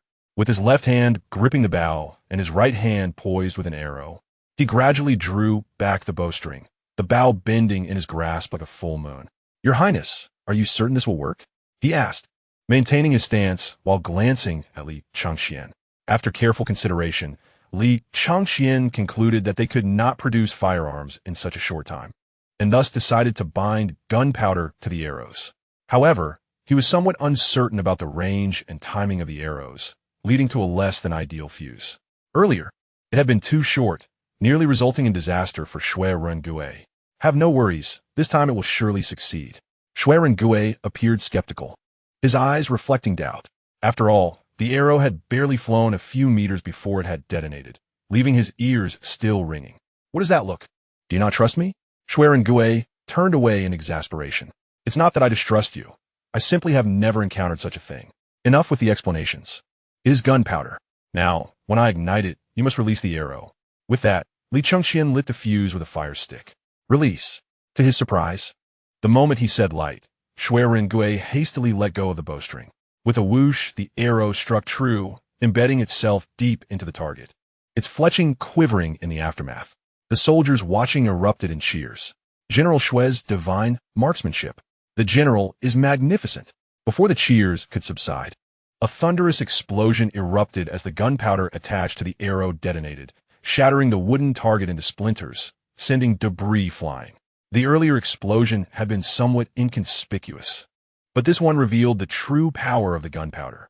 The crowd fell into stunned silence, evidently awed by its might. Su Reinki stood agape, his expression one of astonishment. Bei Xianghui, standing behind them, approached excitedly. Your Highness, what is this substance? Its power is tremendous. Afterward, he snatched the sturdy bow from Shui Rengue. Your Highness, let me give a try. Li Chengqian pundara deeply. Shui Rengue possessed extraordinary strength, capable of piercing armor, but ordinary soldiers would not. Thus, if the arrows fell, the gunpowder would fail to detonate effectively, diminishing its impact. Therefore, the burn rate of the fuse must be tailored to the archer's strength and timing. He dismissed Bei Xianghui's eagerness. What is there to test? In the future, each of you will be equipped with such arrows, and then you may test them at your leisure. The two men were no longer the inexperienced recruits they once were, and upon hearing this, their faces lit up with joy. In this era, apart from exceptionally gifted soldiers, most archers struggled to pierce armor. However, with the addition of gunpowder, even if they could not penetrate armor, they could still inflict injuries through it. Your Highness, are you truly saying that this can be issued to every soldier? Shui Rengue inquired in astonishment. Indeed, otherwise, what purpose would it serve? As evening descended, the candlelight flickered within the command tent, illuminating the grave expressions of the gathered officials. Each face bore a somber countenance, having evidently just endured a heated debate. The atmosphere was stifling, as if the very air had thickened. Du Jingluan and other civil ministers appeared flushed, their emotions evidently stirred. Du Jingluan stood up, his expression one of exasperation. Your Highness, you must not act so recklessly. Li Chengqian remained unfazed, indifferent to their arguments.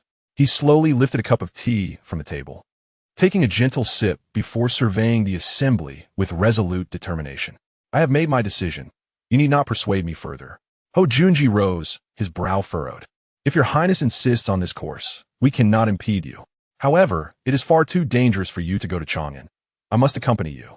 After hearing Du He's report on the situation in Chang'an, Li Chengqian resolved to take the risk of venturing into the fray, both to ambush the Tubo envoy Lu Dongzhan and to seek the expertise of Sun Simiao for his leg ailment. His leg condition had worsened due to prolonged riding and the cold dampness of the grasslands, causing him to experience numbness to the point of immobility upon waking.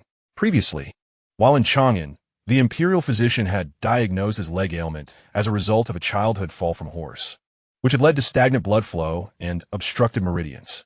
Although acupuncture could alleviate it, the physicians were hesitant to proceed, fearing they might worsen his condition and leave him paralyzed. Li Chengqian understood that this leg ailment, potentially resulting from a blow to the head during his fall, might lead to blocked or ruptured blood vessels if left untreated. Without prompt medical attention, he would likely face paralysis in the future. Though uncertain whether Sun Simiao could provide a cure, he felt compelled to try. After all, he needed to excel on the battlefield. Even partial paralysis or the loss of a leg would prove inconvenient. Junji, I appreciate your loyalty, but your appearance and physique make you easily recognizable. It would be best for you to remain in Yunzhong. After speaking, he turned to the others. I estimate that within a month, the court will mobilize troops to attack. Rest assured, I will return safely. You need only prepare your forces. Understanding that further persuasion would be futile, the assembly responded in unison. We shall obey your command. Chang'an remained as bustling as ever. Though morning had arrived, the Golden Light Gate was already teeming with activity. Countless merchants hurried with horse-drawn carts laden with goods, awaiting entry into the city. The clamor of carts and the din of voices mingled with the calls of vendors and the rhythmic sounds of hoofs. As the sun rose, casting its golden rays upon the towering city walls, a striking group caught the attention among the long procession of merchants. Each member was robust, their gazes fierce, exuding an aura of intimidation. Seated atop his horse, the leader radiated an air of nobility, though his appearance starkly contradicted this. His face was adorned with a rugged beard, skin dark and coarse, as if he had just emerged from a furnace. Now, We are here to deliver the mid-autumn gift to His Majesty. Can you please ease up a bit? Two individuals turned to him, their expressions one of reluctant resignation, yet they subdued their demeanor, striving to appear more composed. Goodness, a mouse has entered the cat's den. How can we possibly relax? One muttered under his breath, a smirk tugging at his lips. This group consisted of Li Chengqian and his companions. Upon receiving the court's approval for the crown prince to present the mid-autumn gift, they boldly traversed the official road to Chang'an. Chapter 56. Stirring the winds of change, an official seated by the city gate, perusing the documents of merchants coming and going, suddenly furrowed his brow and whispered a few words to a nearby soldier. Who among you is the crown prince's envoy sent to deliver the gift? The soldier called out loudly to the procession. Li Chengqian, disguised and stepping down from the cart, responded with a respectful demeanor. Ah, here I am. Very well. You may enter the city, and someone will be there to receive you. Understood, he replied, signaling to the others behind him, to ensure his safety during this venture. Bei Xianghui and Shui Rengui accompanied him. Given that these two had no acquaintances in Chang'an and had taken care to disguise themselves, their presence would facilitate matters.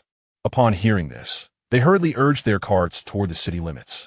Unlike Li Chengqian, whose composure remained steady, they were intensely anxious, bracing for any potential crisis that might require decisive action.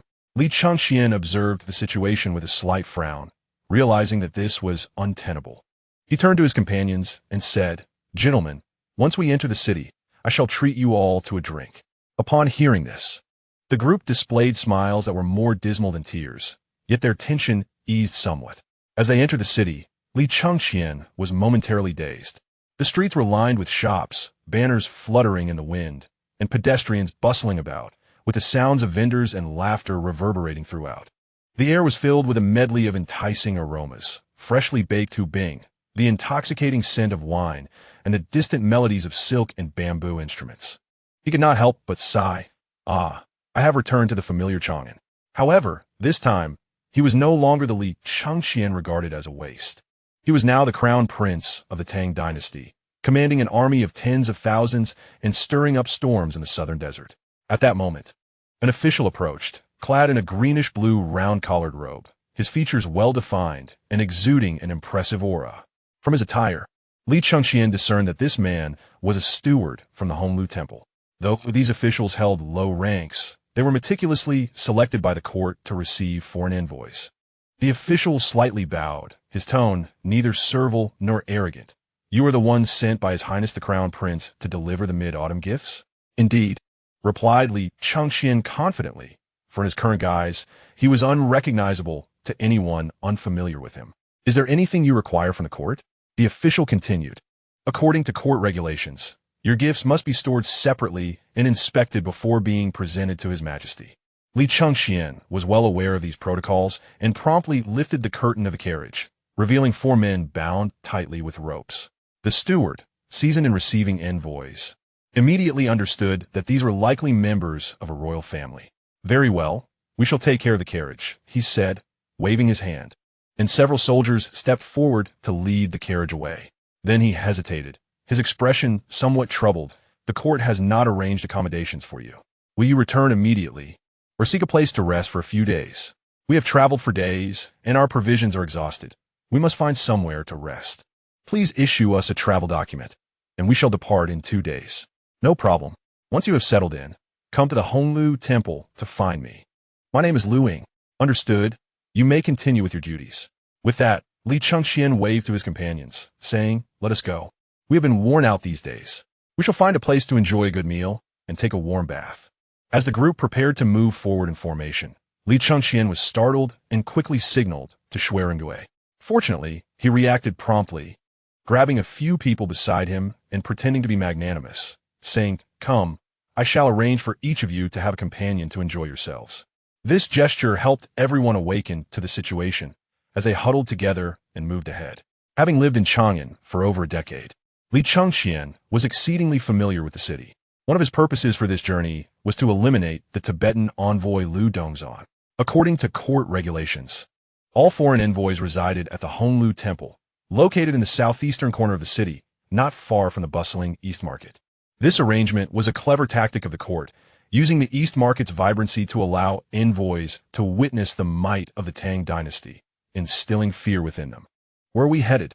asked Bei Xianghui, his eyes scanning the surroundings nervously. Li Chengqian patted his shoulder, reassuring him, "My friend, this time Chang'an feels like home." "Why are you so anxious? Are we like mice returning to the cat's lair?" Bai Xianghui muttered quietly. "What are you saying? Come on, be alert and stop being so jittery." With that, he strode forward. They sought a place bustling with diverse individuals to better conceal their identities. Naturally, the best option for this was a brothel. Chang'an boasted numerous entertainment venues, among which Chongrenfang was the closest to the Honglu Temple. However, that place often attracted high-ranking officials, and there was a risk of being recognized. Conversely, the slightly farther away Pingkangfang catered primarily to merchants. "Let us visit Pingkangfang," Li Chengqian suggested. Meanwhile, inexpensive editions of Wujingzhengyi were proliferating in Hebei and Guangzhou, much to the delight of scholars in those regions, particularly those from humble backgrounds.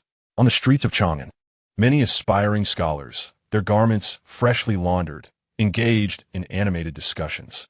"Alas, my friend, have you purchased the new edition of Wujingzhengyi? Are you foolish? This book is so affordable, and it even includes annotations by Master Du Gongfu. How could I possibly not buy it? Indeed, not purchasing this book would be a grave loss. However, it must be said that His Highness the Crown Prince truly cares for us impoverished scholars. I recently borrowed it from young Master Wang from Taiyuan." Yes, borrowing books while gauging others' moods is quite an unpleasant experience. I wonder when the Crown Prince will release a new book. In Hebei, in the city of Bowling, Cui Jun stood before his family's bookstore, perusing the 50 Munin Wujingzhengyi. The more he read, the paler his complexion became, until beads of sweat appeared on his forehead. Selling this book for 50 Munin was akin to digging up his family's ancestral grave. Beside him stood an elderly man with white hair and a refined demeanor, his tone displeased. "Cui Jun, is this how you conduct yourself with His Highness the Crown Prince? Do you not realize this book is primarily sold in Hebei?" Hearing this, Cui Jun's face turned even more ashen. He had initially thought Li Chengqian to be a simpleton easily intimidated, yet now it seemed he had suddenly turned against them. "Uncle, should I immediately go to Yunzhong to inquire about the Crown Prince's intentions?" The elder adjusted his beard, saying, "No need. I have already discussed this matter with the Liu family of Fanyang. They have arranged for someone to handle it. You should return home and study diligently for 3 years." At this moment, within the Tai Chi Hall, Li Shimin held the Wujingzhengyi presented by a scholar from the Hongwen Pavilion, pointing at Tang Jian. "Duke of Zhu, please explain this situation." Observing the iron-faced Li Shimin, Tang Jian was nearly overwhelmed with worry. The department responsible for copying, proofreading, and publishing books was under the dual jurisdiction of the Hongwen Pavilion and the Ministry of Revenue. However, the individuals at the Hongwen Pavilion focused on studying classics, while the tasks of copying, proofreading, and issuing were managed by the Ministry of Revenue. The issue of inexpensive paper remained unresolved, and the papermaking workshop was on the brink of collapse. Yet now a 50-Munin book was introduced, pushing him to the brink of despair. Perhaps it would be best to resign and return home. "Your Majesty, according to reliable sources, this book was also printed and distributed by His Highness the Crown Prince." Chapter 57. Why such treatment towards his father? This statement was not only disbelieved by Li Shimin, but by everyone present. While it was true that Li Chengqian could create inexpensive paper, he was far away in the desert, with very few literate individuals around him. How could he possibly produce such a large volume of books for distribution? Of course, there was another possibility. Li Chengqian might possess the woodblocks for printing books. The creation of woodblocks was time-consuming and labor-intensive, and such conditions were not available in the desert. Furthermore, this book contained newly written annotations by Du Jingluan, indicating that the woodblocks had not been brought from Chang'an. Tang Jian could only brace himself to explain. "Your Majesty, the Crown Prince may have used some method to rapidly produce the woodblocks for printing the books." Li Shimin's expression remained grim. He could not comprehend how his rebellious son, who had previously indulged in a life of pleasure, had suddenly transformed into such an astute figure after retreating to the desert. Moreover, this edition of Wujingzhengyi began with 2 poems, one being Chao Zijiang's 7 Steps poem. "Boiling beans burn the stalks, the beans weep in the cauldron. We are of the same root. Why must we hasten to harm one another?" The other was a humorous poem. "The father weeps in prison, tears staining his robes. While the son stands at the door, heart heavy with longing. The aged father, white-haired, the son wishes to take his father's place in prison. By inscribing these two poems at the beginning of Wujing Zhengyi for all scholars to see, what message was he conveying? If Li Shimin were to encounter Li Chengqian now, he would undoubtedly demand to know what benefits such actions would bring him. At the same time, he felt an increasing urgency to capture him and bring him back to Chang'an. The increase of light, the secret of cavalry marching distances, and the art of papermaking had long occupied his thoughts. Little did he know that outside the imperial palace, a few leisurely strolls could lead him to encounter his beloved son. The pressing concern at hand was to ensure that the Wujing Zhengyi did not continue to spread. He spoke with a cold tone, commanding Yan Shirgu, Kong Yingda, and Yu Shinan to produce a brand new commentary on the Wujing Zhengyi within a day. Turning to Tang Jian, he instructed him to lead the Ministry of Revenue in full cooperation with the 3 scholars from the Hongwen Pavilion to transcribe the latest annotations of the Wujing Zhengyi, setting the price at 51. This price, combined with the manual transcription, would incur a significant loss in manpower and resources, nearly 20-fold. Nevertheless, seeing Li Shimin's determination, Tang Jian resignedly accepted the command. Your servant obeys. 4 Yan Shirgu, Kong Yingda, and Yu Shinan, writing annotations within a day posed little challenge, given their profound scholarly backgrounds. We shall comply. After the court session, all the senior ministers remained in the Tai Chi Hall, not due to the 50 when Wujing Zhengyi, but because they faced a far more pressing matter. The collection and compilation of intelligence for the court had always been the responsibility of the Minister of Personnel. However, with the previous Zhongshu Ling, Fong Xianling, dismissed from all positions and a new appointee yet to be named, the task fell upon Gao Shilian. Gao Shilian bowed and reported, Your Majesty, according to reliable information from the east, Yuan Gaozu has hosted a banquet to rally the troops, slaughtering several hundred high-ranking officials, and subsequently entered the royal palace, killing King Rongli and dismembering him. He has now elevated his nephew Gao Tsong to kingship and proclaimed himself the Grand Mauritier, overseeing all military and political affairs of Goguryeo. The principle of knowing oneself and one's adversary ensures victory in 100 battles. And the Tang dynasty was acutely aware of the domestic military and political affairs of neighboring nations. Yuan Gaozu harbored ambitious designs and was proficient in both literature and martial arts. Leading Goguryeo would undoubtedly pose significant challenges for the Tang. Gao Shilian hesitated. As he had more to convey, Li Shimin observed and urged, Speak freely. As commanded. Yesterday our spies in Goguryeo reported that Yuan Gaozu has sent envoys to contact Crown Prince Li Chengqian. Li Shimin was already aware of this news, which was why he had retained these ministers after the court session. This was the very occurrence he dreaded most. If the crown prince were to seek refuge in an enemy nation, the ramifications would be immense, potentially destabilizing the foundation of the state. Moreover, should Goguryeo acquire the means to increase cavalry marching distances, the consequences would be unimaginable. The assembled ministers were somewhat privy to the information. To prevent Li Chengqian from going to Goguryeo, the only viable solution was to dispatch troops for an expedition. However, it would take another fortnight to gather sufficient provisions. At this juncture, Changsun Wuji stepped forward, Your Majesty. According to reports from Hebei, the Chui family has privately reached out to Crown Prince Li Chengqian, seemingly seeking to barter for the art of papermaking. The Chui family's motives for desiring the art of papermaking were evident, creating an unusual atmosphere in the chamber. Many high-ranking officials present had intricate ties with the 5 surnames and 7 prominent families, some even through marriage. After a moment of silence, Fong Xianling rose. Worry etched on his brow. He suspected that Changsun Wuji had mentioned this at Li Shimin's behest, pressuring the ministers to take sides. Your Majesty, my counsel is to simultaneously reach out to Crown Prince Li Chengqian regarding the art of papermaking while mobilizing troops to closely monitor his movements. Should there be any unusual activity, we must do whatever it takes to keep him within the borders of the Tang. Wei Zheng's expression was also grim, his thoughts mirroring those of Fong Xianling. After a brief change of demeanor, he ultimately decided to speak. I second the proposal. Li Shimin's reaction to the two was noticeably unsatisfactory. His brow furrowed, and a hint of coldness flickered in his gaze. The 2 men felt a chill, realizing they had misspoken. Just then, a guard entered the hall, announcing, Your Majesty, Prince Li Shaogong of Hejian and Duke Chai Zhuai seek an audience. Li Shimin's expression softened. A a smile breaking through. "Oh, Xiaogong and my esteemed nephew Zhuai have arrived. Please let them in." The ministers present exhibited a range of expressions.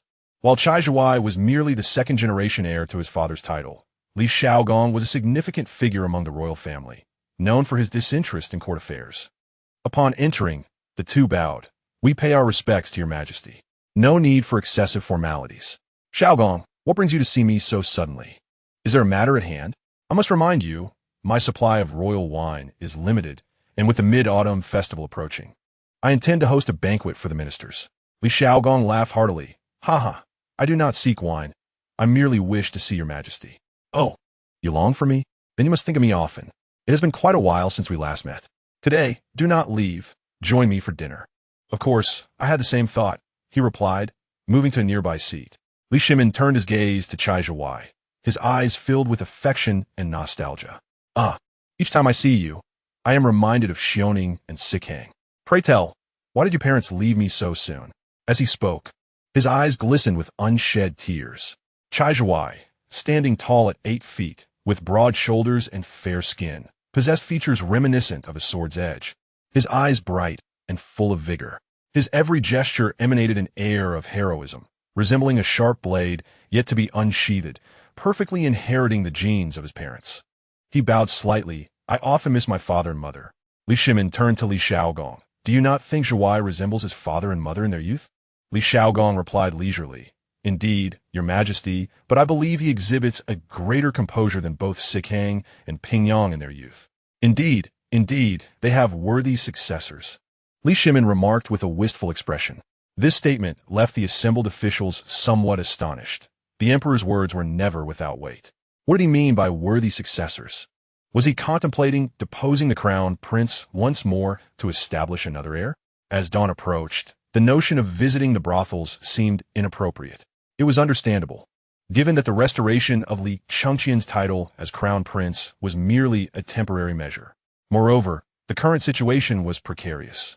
The crown prince's defection to an enemy nation would have far-reaching consequences. Li Xiaogong refrained from pursuing the topic, instead stating, "Your Majesty, are you discussing matters of state with the esteemed ministers? Please continue. Do not delay important military affairs." Li Shimin shook off his pensive demeanor. Addressing Fang Xianling and Wei Zheng, "You wish to acquire the art of papermaking from the crown prince? How should we approach this?" This question stumped the two. How to proceed?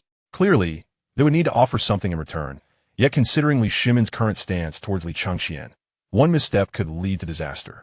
However, Li Shimin's gaze was unwavering, leaving them no room for evasion. Ultimately, Fang Xianling clenched his teeth. "Your Majesty, perhaps we could provide Crown Prince Li Chengqian with additional provisions in exchange for the art of papermaking." Wei Zheng, maintaining his role as a counsel, interjected with a stern expression, "Your Majesty, in my view, exchanging goods is merely a temporary fix. The pressing matter is to swiftly gather provisions and mobilize the army to seize Yunzhong. Then all issues will be resolved." This elicited disdainful glances from the other officials present. While his words appeared righteous, they were entirely futile. If the court could promptly amass enough provisions to attack Yunzhong, why were they even debating this? To everyone's surprise, Changsun Wuji unexpectedly voiced his agreement. "Your Majesty, I believe Wei Daren's words hold merit." Tang Jian, who had remained silent until now, felt a surge of frustration. "You lot are utterly clueless, merely spouting nonsense. Do you not understand the court's current predicament? You are driving me to desperation." Immediately, he rose with a face marked by clenched teeth and said, "Your Majesty, it is impossible to gather sufficient provisions in such a short time." Li Shimin inquired nonchalantly, "Oh, is that so? Then, Fuji, do enlighten us on how the court might procure such an abundance of supplies swiftly." Changsun Wuji, with a profound gaze, replied, "Your Majesty, I have heard that many prominent families possess substantial grain reserves. Perhaps we should request their contributions for military use. Furthermore, the Cui family has been secretly in contact with the Crown Prince Li Chengqian, seeking to exchange for the papermaking technique. Their motives are dubious, and I beseech your Majesty to deliberate wisely." Upon hearing this, everyone suddenly understood. The true intent of Li Shimin was to target those prominent families. However, the dilemma remained. How could they possibly acquiesce? Although the 5 surnames and 7 clans had diminished in power in recent years, they still wielded considerable influence within the court and among the scholars. If the court pressed too hard, it could potentially incite unrest. More critically, this matter could not be resolved with merely an imperial decree. It necessitated a trusted minister's presence. Moreover, whoever went would inevitably offend all the prominent families. At this moment, all eyes inadvertently turned towards the composed and smiling Li Xiaogong. Indeed, Li Xiaogong softly remarked, "I believe Zhao Guogong's suggestion is commendable. The prominent families hoard grain, yet refuse to alleviate the nation's burdens. This is truly unjust. I have been contemplating the matter and wish to stretch my legs. I shall make a trip to Hebei and visit some old friends." Li Shimin chuckled. "Oh, Xiaogong wishes to stretch his legs? How delightful. Very well. You shall take Zhui along. It will serve as a valuable experience for him, as I intend to entrust him with significant responsibilities in the future." "I shall obey." The two responded with a bow. Li Shimin continued, "By the way, during the earlier court session, I instructed Tang Shangshu to fully cooperate with the scholars of Hongwen Pavilion in copying texts. However, with the current requisition of provisions, it is inevitable that he will be stretched thin. Thus, Fang Xianling and Wei Zheng, both of you are well-read. Please set aside all your duties for the time being and assist the Ministry of Revenue." Upon hearing this, both men sighed internally. The emperor's decision stemmed from their overly ambiguous stance towards the prominent families, and he was subtly sidelining them from the core circle of power. Yet, given the circumstances, there was no alternative. They could only bow and affirm, "We shall obey." Li Shimin then casually inquired of Li Xiaogong, "By the way, what is Daozong up to these days?" This question was clearly rhetorical. Li Daozong currently held the position of Minister of Rites, a vital official role, and Li Shimin could not possibly be unaware. However, in this charade, cooperation was essential. Li Xiaogong responded with an unperturbed demeanor. "Oh, Daozong? He is still busy with those trivial matters in the Ministry of Rites." The Ministry of Rites, responsible for ceremonial protocols, imperial examinations, and cultural administration, is typically headed by someone of significant influence among scholars. As a military general, Li Daozong was ill-suited for this position. The reason for this appointment was Li Shimin's strategic maneuvering to leverage the royal family's influence against the prominent clans that dominated the cultural landscape of the nation. Li Shimin chuckled. "You see, I truly am getting old. I've forgotten. A person of his martial background, spending each day immersed in scholarly pursuits. What a mess that would create. Let us have him succeed Zhang Liang as the governor of Qingzhou." The assembled ministers were taken aback. Dispatching 3 members of the royal family to Hebei indicated that Li Shimin was preparing to take decisive action against the prominent families. However, this move seemed somewhat excessive. The prominent clans had thrived for a century. Although they had waned in power, they remained formidable, akin to a centipede that, though dying, would not easily succumb. To eradicate their influence entirely would require the concerted efforts of 2 or 3 generations. Many silently lamented that this turmoil was a chain reaction instigated by Li Chengqian's rebellion, which had thrown Li Shimin into disarray. An ancient adage states, "In matters of seeking beauty, one seldom hears of early risers. It is only when the sun reaches its zenith that one can act with composure." While this saying may appear mundane, it holds profound truth. Yet, some choose to act contrary to this wisdom. Li Chengqian observed the sparsely populated brothel street before him and chuckled. "Ha, what a delightful situation, with no patrons. It is exceedingly tranquil. What is there to enjoy?" Bei Xianghui, seemingly no stranger to such establishments, scoffed. Li Chengqian shot him a look of incredulity and whispered, "Are you foolish? If there are too many people, what if someone recognizes me?" "Oh, very well. What nonsense, knock on the door." To be honest, only Li Chengqian would undertake such a morally questionable act as knocking on the door of a brothel at such an early hour.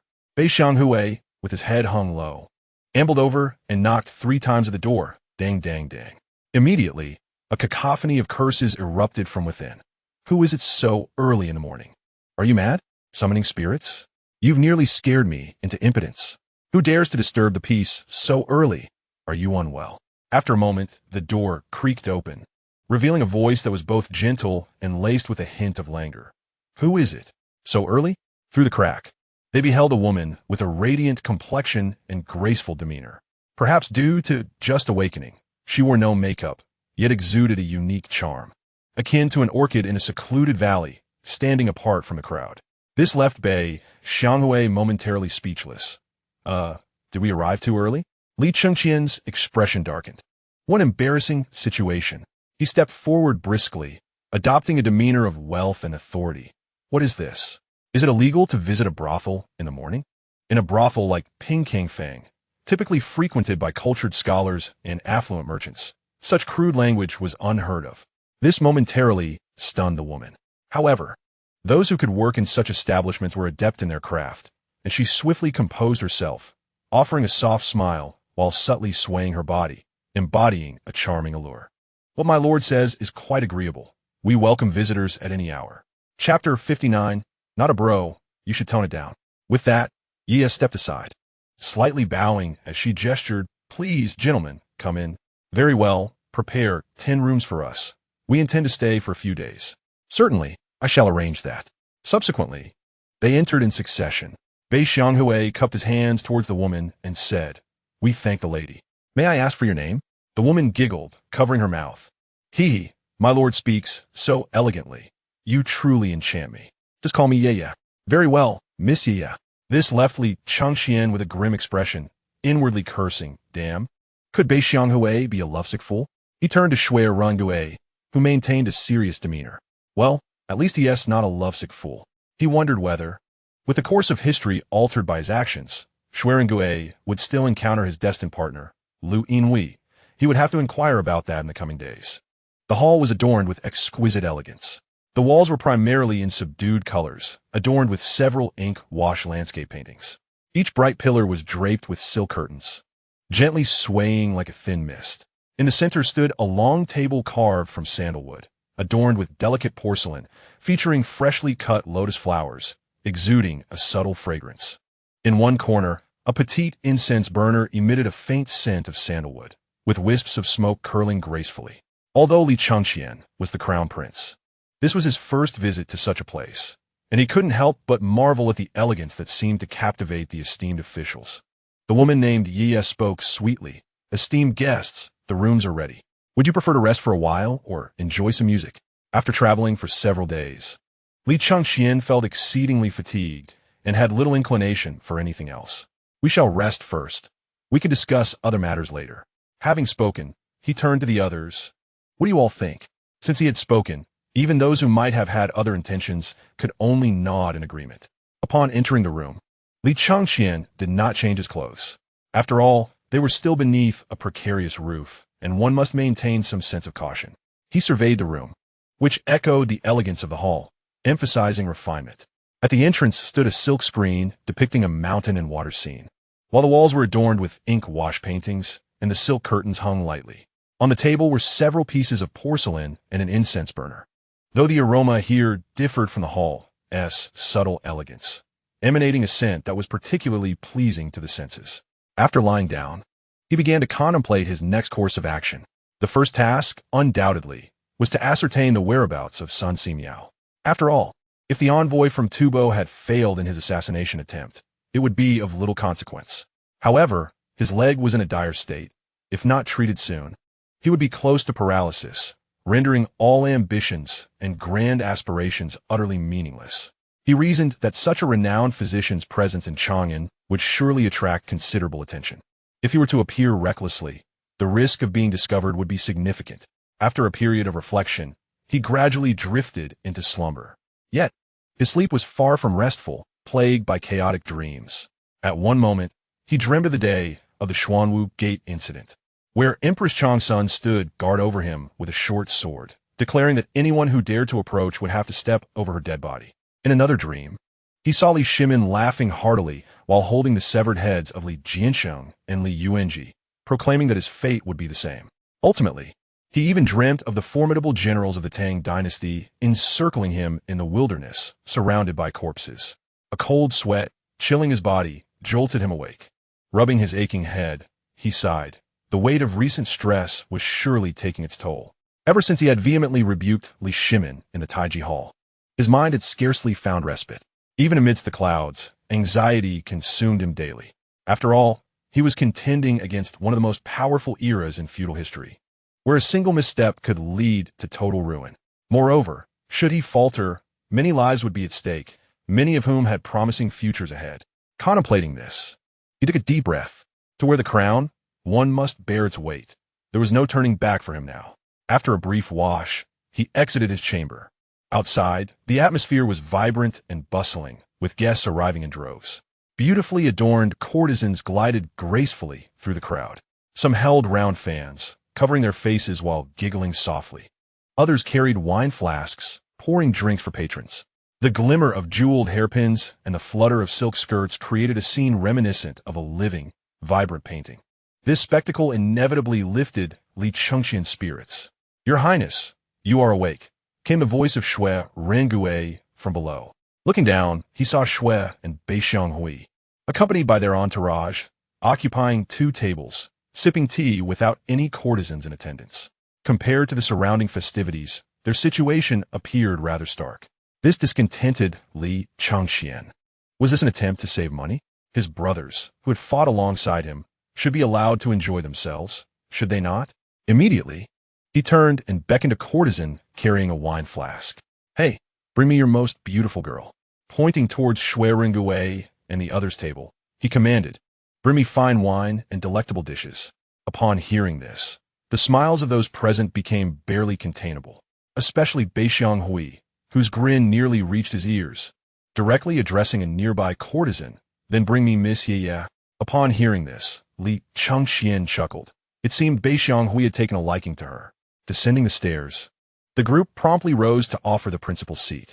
At that moment, Ye approached gracefully with a group of courtesans, bearing an array of fruits and wines. They then lined up before them, each a vision of beauty, embodying various forms of allure. Some were as radiant as peonies, while others were as elegant as orchids, their every gesture exuding charm. Although Li Chengqian had never frequented such establishments, he understood the customs. As a new patron, he was expected to pay up front. In the Tang dynasty, transactions typically involved copper coins or silk, but in such settings, no one could bear a load of coins or silk to partake in the festivities. However, for regular customers, it was permissible to send someone to collect payment the following day. He rummaged through his waist and produced 5 ingots of silver, tossing them onto the table. Generally, the cost for wine and music in such venues was around 500 won, while performances could range from 7 to 8 guan, with no limit on the cost of courtesan companionship. Currently, 1 ingot of silver could be exchanged for approximately 250 guan, making his 5 ingots sufficient for a night of indulgence. Do not inquire how he acquired such knowledge. It was merely hearsay. Indeed, Pinkong Fong possessed a certain elegance. Rather than directly seizing the coins on the table, a poised courtesan placed the fruits and wines onto the table while discreetly taking the silver. "Brothers, do not be shy. Let's indulge," Li Chengqian said with a smile, pulling a voluptuous lady close to him. The others, seeing this, followed suit, embracing the courtesans and exchanging affectionate words. Hui, however, appeared somewhat flustered in the presence of Ye.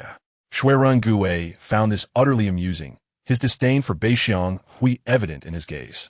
Li Chengqian was left speechless. His beloved comrade, who was decisive and ruthless on the battlefield, now seemed shy in the realm of romance. He glanced at Shui Rengui, signaling for a seat change. Sitting beside Hui, he smiled and inquired, "Missia, what do you think of my third brother? Does he capture your interest?"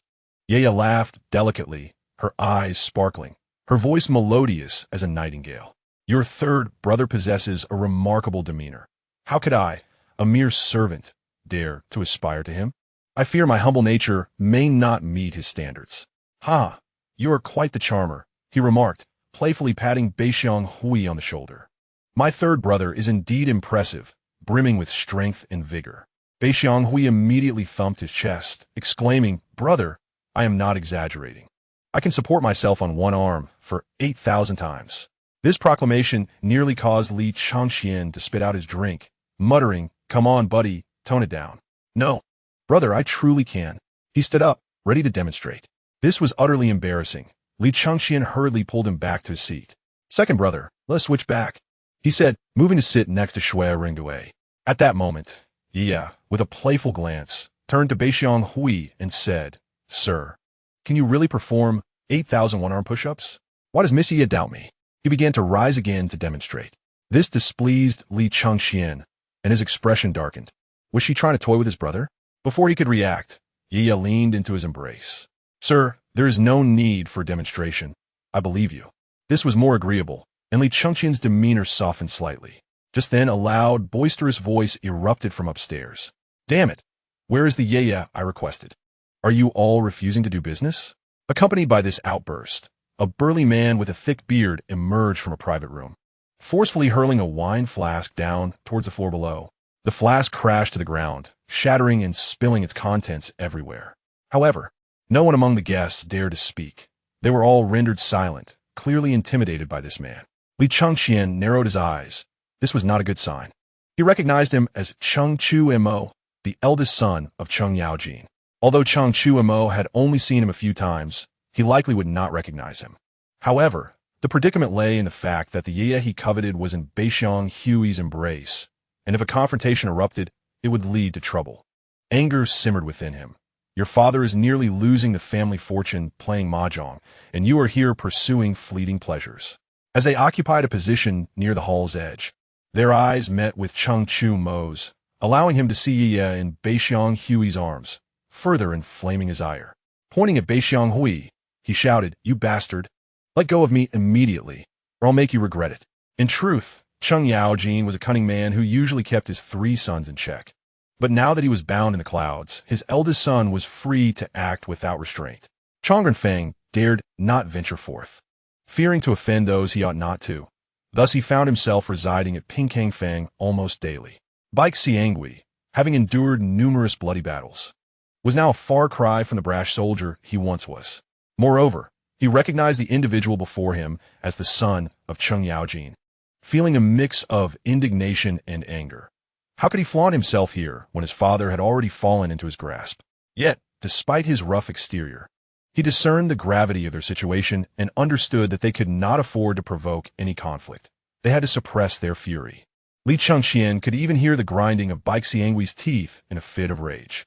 It was a bitter pill to swallow for a brother who had fought side by side with him, finally allowing himself a moment of respite only to suffer this indignity. The more one brooded over anger, the more it festered. How could he, Li Shimin, endure this when he was already seething, and yet succumb to this brat's provocations? With this thought, he stood up and fixed his gaze upon Cheng Chumo. Was this brother truly unable to handle the fair bidding of the entertainment district? His words incited Cheng Chumo to a furious yet mocking spitting retort. Do you know who I am? How dare you speak to me in such a manner? Of course, I know well who you are, the son of the Duke of Cheng, but in this realm of revelry, one must rely on their own skill. Will you still wield your power to oppress me? Shall we rouse the Dengguan drum and let His Majesty adjudicate our dispute? As his words escaped, the breaths of Shui Rengue and the others nearby quickened. To beat the Dengguan drum was almost akin to courting death. Cheng Chumo's face flushed crimson. Everyone in the court was aware of his father's grave misdeed that had driven the crown prince, Li Chengqian, into the wilderness, a matter that would surely invite severe punishment upon his return. If he were to cause a ruckus over matters of frivolity, it could spell his own doom. Well, have the courage to tell me your name, that I may seek your counsel in the future. Li Chengqian's gaze shifted if he remained silent. This fellow would undoubtedly seek trouble. My surname is Wu, from a family of merchants for generations. This was not mere fabrication. Indeed, there was a prominent Wu family in Jiangxi. Very well, the Wu family. I shall remember this. Before departing, he cast a fierce glare at him. Surprised at how easily he had intimidated this man, Li Chengqian began to plot how he would torment Cheng Yaojin upon returning to Yinchong. Their group indulged in drink and merriment, the details of which are best omitted. Li Chengqian glanced outside, estimating the time to be nearly right. Lu Dongzhan, as an envoy, would surely be afforded a banquet by the Honglu Temple. According to custom, their time was nearly up. Today, he needed to identify the target.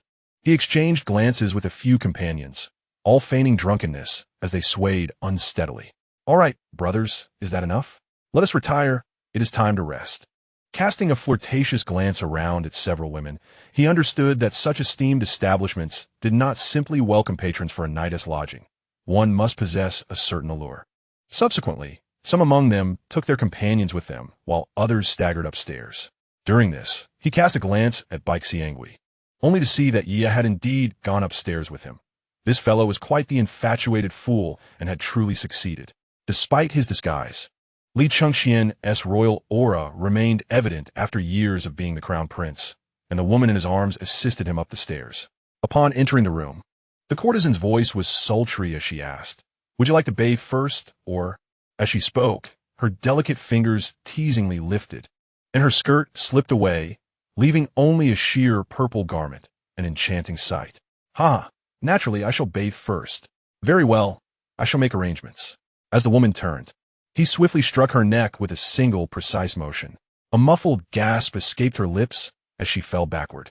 Li Chengqian hurried forward to catch her, then lifted her and laid her gently upon the bed. After ensuring the deed was done, he moved to the window. He had already noted that the alley outside was sparsely populated. Opening the window, he saw Shui Rengui and the others waiting below. "Brother, jump down," Bai Xiangui whispered. Li Chengqian was left speechless. Though the second floor was not high, how could his legs match the agility of those beasts? "Jump? Find a ladder instead." "No, brother. It's fine. You jump down, I'll catch you." Bai Xiangui assumed a hoarse stance, extending his arms. This fellow seemed anything but reliable. If he were to catch him, he might very well meet his demise before achieving his grand ambitions.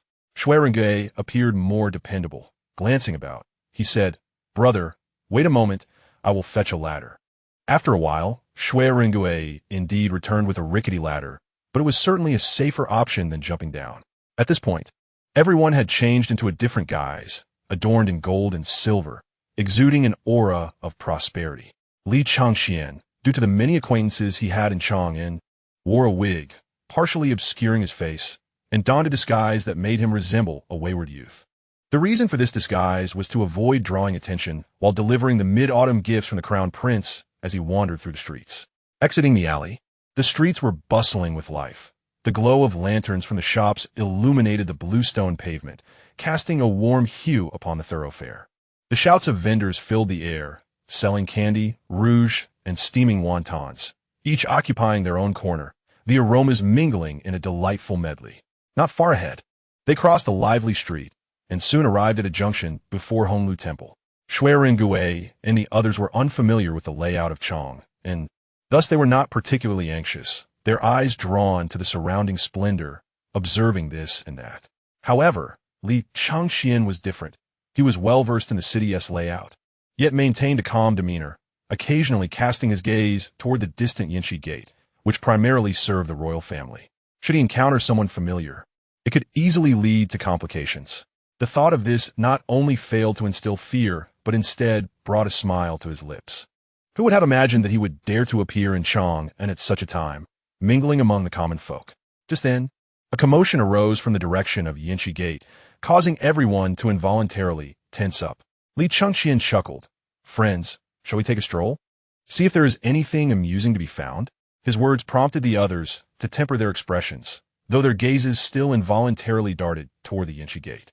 This elicited a sigh from Li Chengqian. While these men were fierce on the battlefield, they were woefully lacking in the art of intelligence gathering. Throughout history, those who have achieved great things have relied heavily on information. Yet establishing an intelligence department is an arduous and time-consuming endeavor, one that he could not afford with his current resources. Chapter 60. The Storage Position. Fearing that a few might slip up and raise suspicion, Li Chengqian waved his hand. "You all go wander over there. Second brother, come with me." Shortly thereafter, they witnessed the rotund Li Tai stepping out from Yinshi Gate with a leisurely stride, a faint smile on his face as he walked forward, engaged in low conversation with a tall, slender man dressed in Tibetan attire. The man wore an ornate Tibetan robe and a wool hat, his features deep and his gaze sharp and shrewd. As they conversed, Li Tai nodded and smiled frequently, indicating a close rapport, while the Tibetan man displayed a demeanor of respect, occasionally gesturing with his hands. Li Chengqian squinted slightly, pondering, surely the report of my assassination attempt has reached Li Shimin by now. Yet Li Tai seemed perfectly well, even tasked with entertaining the envoys. However, there was no time to dwell on such matters. Despite the distance, he immediately recognized that the man beside Li Tai was none other than Lu Dongzhan. He had come to the Tang dynasty last year, but due to his lack of prominence, the reception was handled by Li Shimin while he accompanied as an aide. Moreover, This man was not only instrumental in fostering the marriage alliance between the two nations, but also assisted Songzon Ganbu in uniting the various Tibetan factions. While formulating policies and laws, he let out a soft whistle to signal the scattered group that the principal had arrived. At that moment, all eyes were fixed intently on Lu Dongzhan, as they sought to etch his visage firmly in their memories. After the passage of a little more than the time it takes to brew tea, Li Tai and his companions turned a street corner and entered Honglu Temple. There was no need for them to linger any longer, so they promptly set off back to Pinkangfang. Along the way, Li Chengqian inquired of Shui Rengue. "What do you think? Do we have a chance in the city?" Shui Rengue replied, "If I were positioned on the upper floor to the left of the street, I would have a 90% certainty of shooting him down. However, the challenge lies in the proximity to the imperial city and the distance to the city gate. After the act, we would have no means of escape." Bei Shanhui interjected, "Although my archery skills do not match those of my senior, I still possess a 70% likelihood of success at that distance. If we both strike simultaneously, we will surely succeed in eliminating him." Li Chengqian nodded, indicating his understanding. The primary purpose of this journey was to remedy his leg, with the secondary aim being the act of killing. Moreover, with 4 days remaining until the Mid-Autumn Festival, Lu Dongzhan would not be departing Chang'an so hastily. "Let us return and rest early. I cannot afford to wander around. You should go and inquire about Sun Simiao's whereabouts." The others, fully aware that the main objective was to treat Li Chengqian's leg ailment, solemnly nodded in agreement. Meanwhile, in the rear garden of Taiji Palace, the moonlight cascaded like water, illuminating the tranquil corridors. Li Shimin and Li Xiaogong strolled leisurely, seemingly savoring this rare moment of serenity. "Xiaogong, how do the peonies in this garden bloom?" Li Shimin inquired, gesturing toward a distant flower bed. Following his gaze, it was evident that the peonies were in full bloom at this season. A gentle night breeze stirred the layers of petals, causing them to sway gracefully, their elegance further enhanced by the moonlight. A subtle, contemplative smile graced Li Xiaogong's sharply defined features as he replied, "Your Majesty, the peonies in the garden are indeed splendid." "That is good to hear, yet alas, flowers bloom and wither in their own time." Li Shimin sighed, a wistful look crossing his face. "Indeed, flowers bloom and fade in their own season. At times, I reminisce about the days in Taiyuan, when your Majesty and your brothers frolicked with me in the streets. It is a pity that flowers do not last 100 days, and youth does not return. We have all grown old." Hearing this, Li Shimin's nostalgia deepened, a smile unconsciously gracing his lips, as if recalling a joyful memory. "Ah, back then I was so playful, neglecting my studies. When my father discovered this, he would often chastise me about it," he said, his voice tinged with a hint of emotion. A flicker of surprise crossed Li Xiaogong's eyes. Yet he swiftly masked it with a smile, saying, "Your Majesty, is there anything you find difficult to speak of? Is it not all the responsibility of Jianxing to bear?" He added, "Indeed, he has endured considerable punishment on your behalf." To speak openly of the hidden Prince Li Jiansheng in front of Li Shimin was a bold move, with the only others capable of such candor being the now outlawed Li Chengqian or Li Xiaogong himself. Li Shimin regarded him intently. Then a look of nonchalance crossed his face. "Indeed, my brother has borne much for me. It is a pity," he mused, seemingly recalling another happy thought, and began to laugh again. "Most of the beatings I have received were orchestrated by that scoundrel Yuanji. Just the thought of him brings me inexplicable joy. Indeed, I have long thought he is the worst among your Majesty's brothers.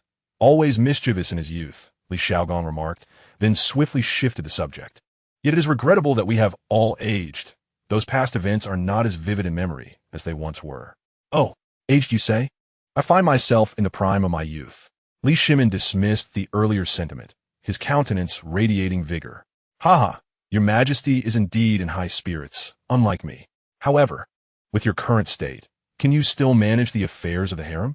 Li Shimin's eyes sparkled with mischief as he responded, "Haha, do you think I am like you, preoccupied with these matters daily?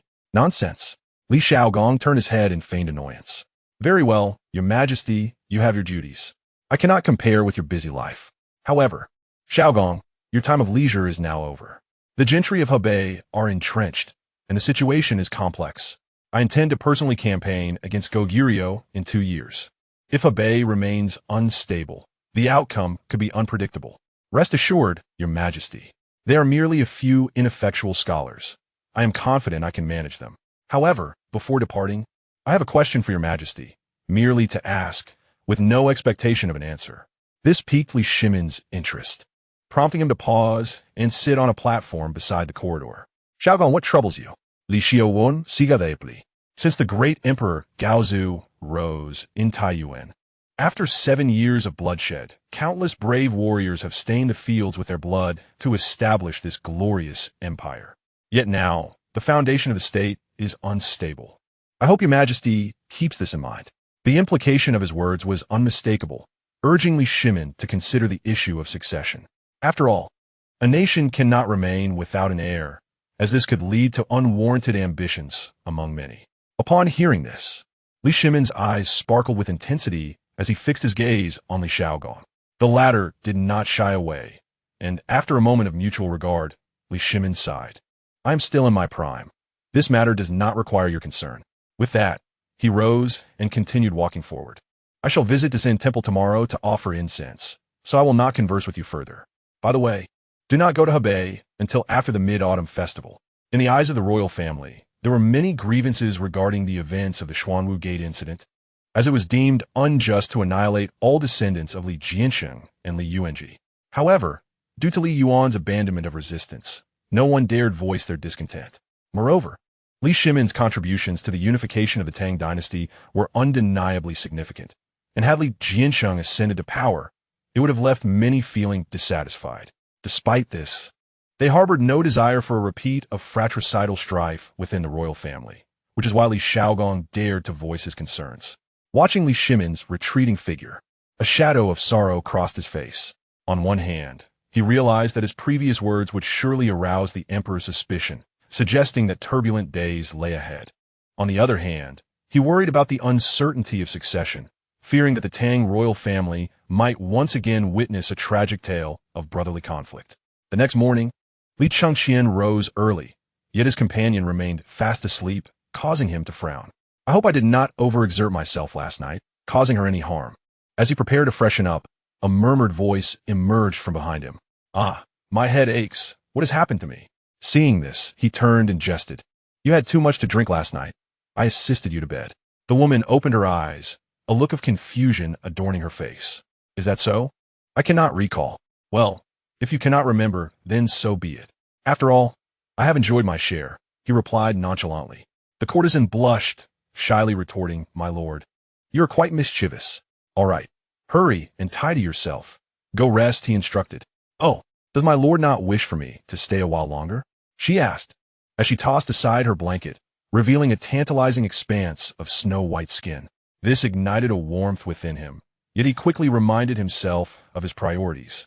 I must prepare myself and arrange for Shui Renge and the others to seek out Sun Simiao's whereabouts. I cannot indulge right now. He hastily waved his hand, forget it. Not right now. The courtesan giggled, a hint of disdain in her eyes, which irked Li Chengqian, for it was his right leg that was injured, not his capacity for desire. Let us prioritize the important matters. He resolutely suppressed his inner turmoil. Just then, he heard the rustling of clothing behind him. The sight of a beauty dressing or bathing was a spectacle he could never resist, yet to quell the flames of desire within him, he forced himself to ignore it. Before departing, the courtesan cast a flirtatious glance back at him, saying, My lord, do remember to seek me out again. After she exited, Li Chengqian followed her out. Upon reaching the lower level, he found Shui Renge and the others waiting, and they all rose to ascend the stairs. In the chamber, Shui Renge gently rubbed his temples and whispered, Elder brother, we have confirmed this morning that Sun Simiao has indeed arrived in Chang'an. However, due to the numerous high officials and dignitaries seeking his medicinal expertise, he has relocated to the Dacian Temple in the southern outskirts. Naturally, Li Chengqian was well aware of the Dacian Temple, constructed by Emperor Li Shimin in honor of Empress Wende, renowned for its magnificent big wild goose pagoda.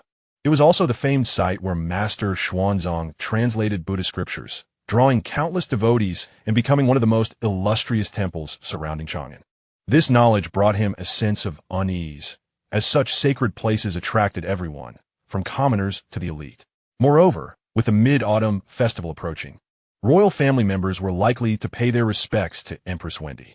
In broad daylight, an encounter with someone intimately familiar with him would be perilously easy to recognize. Nevertheless, given the circumstances, he had no choice but to take the risk. He promptly instructed, "You all shall immediately go to the Honlu Temple to retrieve our horses and travel documents, then affix the prepared horseshoes. This afternoon, we will proceed to the Xian Temple. If the crowd proves too dense during the day, we shall enter at night." By afternoon, under the blazing sun, Li Chengqian and his companions arrived at the Xian Temple. The big wild goose pagoda towered majestically, reaching for the heavens, while the temple was enveloped in fragrant smoke and resonated with the melodious chimes of bells, with a steady stream of worshippers at the entrance. Observing the bustling throng, Li Chengqian adjusted his wig and remarked to those nearby, "This main entrance is too crowded. Entering recklessly may lead to an unwanted encounter. What shall we do then?" Shui Rengue frowned as he surveyed the flowing crowd. Li Chengqian, deeply familiar with the area, recalled that his previous misdeeds displeased Li Shimin, resulting in punishment of transcribing scriptures here.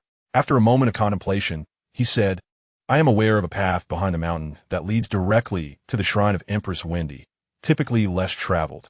Remember, once inside, our primary goal is to locate Sun Simiao. We must not disturb anyone else." The tranquility of the rear mountain path contrasted sharply with the hustle of the main entrance, with towering ancient trees casting shadows over the ground. A thick carpet of fallen leaves muffled their footsteps, creating a serene atmosphere that felt detached from the world. Guided by memory, Li Chengqian led the way, having brought only 4 companions to avoid drawing attention, while the others remained in Pinkangfang. As the 5 advanced cautiously along the secluded trail, the surrounding stillness heightened their tension, making them tread lightly, as if engaged in thievery. Even Li Chengqian, usually bold, felt a surge of apprehension. With the mid-autumn festival nearing, many members of the royal family would come here to pray for blessings. While they would typically use the main entrance, an unexpected encounter with someone straying down this path could spell trouble. Considering this, he whispered to his companions, "If we happen upon anyone, follow my lead and be prepared to act decisively." Given the strict law enforcement in Chang'an, they had refrained from carrying long weapons, each only possessing a short dagger. Upon hearing this, the 4 men discreetly reached into their garments to ensure their blades were readily accessible. Suddenly, a commotion erupted behind them, accompanied by the unmistakable sounds of clashing armor. Their battle-hardened instincts kicked in, and they quickly unsheathed their daggers. Li Chengqian was alarmed.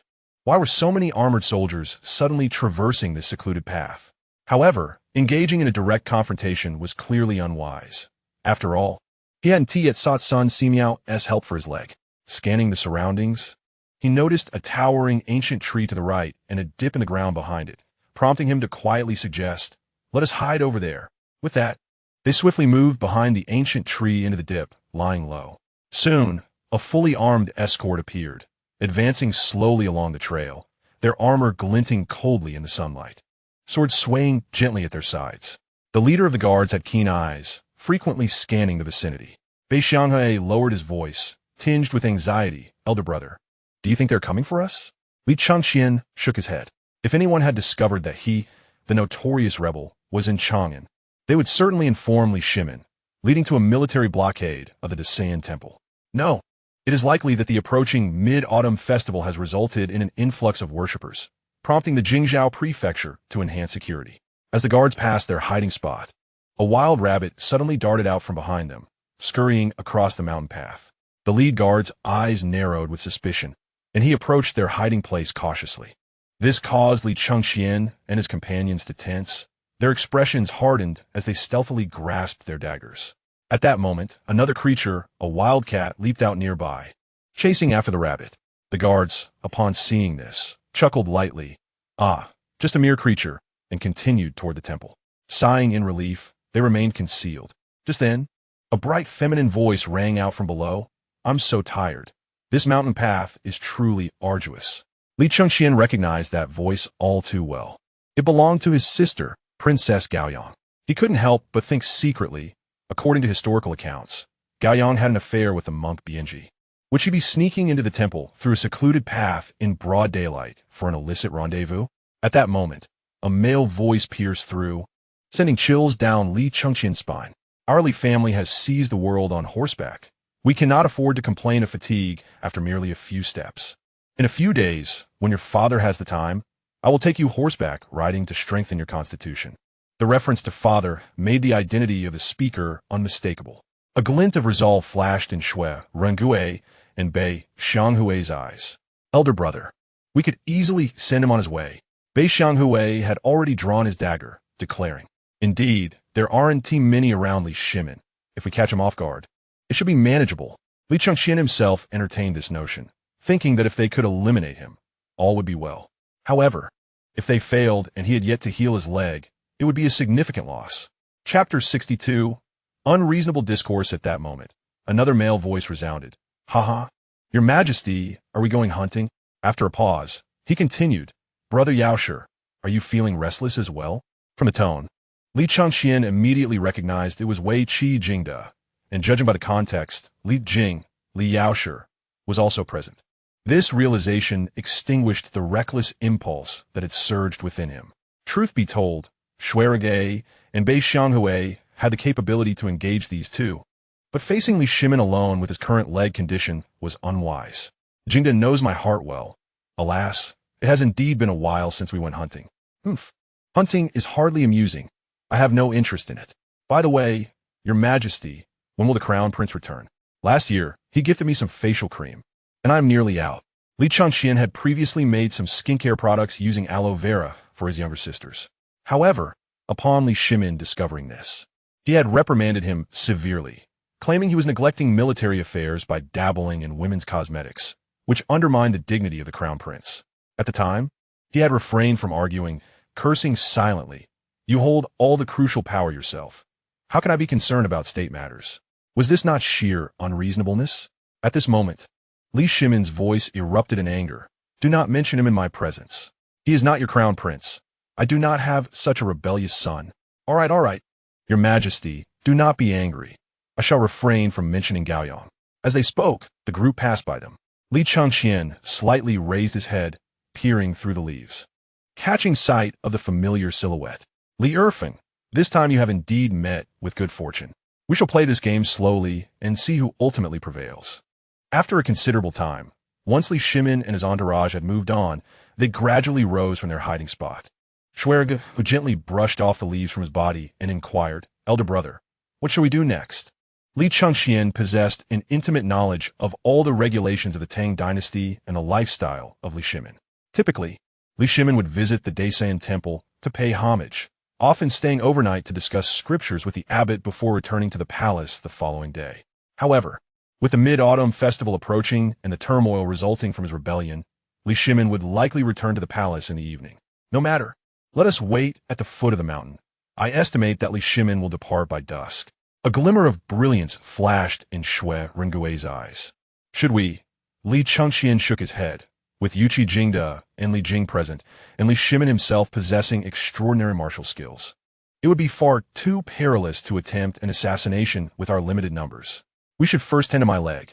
After all, I shall not be leaving Chang'an any time soon and can act when the opportunity arises. If a fortuitous chance presents itself, we can act then." As the sun descended, its fading light enveloped the entire Dasein temple in a golden hue, with the big wild goose pagoda gleaming resplendently. The sound of the bell echoed in the air, seemingly narrating the glory and splendor of the Tang dynasty. Observing this from the foot of the mountain, Li Chengqian assessed the time and turned to his companions, saying, "Let us proceed into the temple. Shall we take the small path?" Bei Xianghui inquired. Li Chengqian shot him a glance. "Those involved in our line of work do not traverse main roads. Of course, we take the small path." At this moment, Shui Rengui voiced his concern. "What if we encounter them again?" This them naturally referred to Li Shimin and his entourage. "Do not worry, I know another route, and I estimate that Li Shimin has already departed by now." Inside the meditation room, the scent of sandalwood wafted through the air. Li Shimin sat cross-legged, his expression serene. Opposite him sat an elderly man, his face etched with the marks of time, yet his demeanor remained robust. Li Shimin spoke with warmth and a hint of nostalgia. "Today, I have come to pay my respects to Empress Wende. It is a pleasant surprise to encounter you, esteemed sir. Might I trouble you to diagnose my pulse?" The elderly man was none other than the legendary physician Sun Simiao. His brow subtly furrowed but was quickly smoothed over. "Very well, Your Majesty, please extend your wrist." "Of course." With that, Li Shimin extended his wrist. Sun Simiao placed his fingers upon it, his demeanor focused. After a significant pause, Li Shimin softly asked, "Master Sun, how fares my health?" Sun Simiao released his grip, gently stroking his beard, choosing his words with care. After all, diagnosing the emperor's health could lead to grave consequences if not handled delicately. Li Shimin observed his reticence and chuckled lightly. "I have weathered many storms, Master Sun. Please do not hesitate." "Very well, I shall speak plainly. Your Majesty, the fire of your liver is excessively vigorous. Medical wisdom states that anger elevates qi, joy eases it. Anger can harm the liver, which governs the flow of qi. If the liver qi becomes stagnant, it can lead to internal heat, harming the body over time. Therefore, Your Majesty should strive to minimize anger and maintain a tranquil mind." This diagnosis mirrored that of the imperial physicians. Li Shimin nodded gently. "I shall take heed." With a subtle gesture, he signaled to Yuqi Jingde. Yuqi Jingde opened a small package he carried, revealing a brocade box. "Master Sun, this is a tonic I consume daily. I would be grateful if you could assess its quality." Sun Simiao picked up the square brocade box, scrutinizing it closely before responding. "This tonic is primarily made from donkey hide, supplemented with several excellent blood-nourishing ingredients. Its properties are mild, making it a superior tonic. Consuming it is beneficial and poses no harm." This echoed the assessments of the Imperial Medical Office.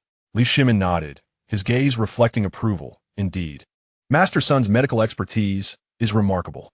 I reiterate, the palace doors are always open to you." Sun Simiao smiled wryly, shaking his head and clasping his hands in gratitude. "Your Majesty's kindness is acknowledged, but I am a free spirit, accustomed to a life of wandering and leisure, ill-suited for palace service." Li Shimin did not press the matter. Smiling, "Very well, I shall not insist."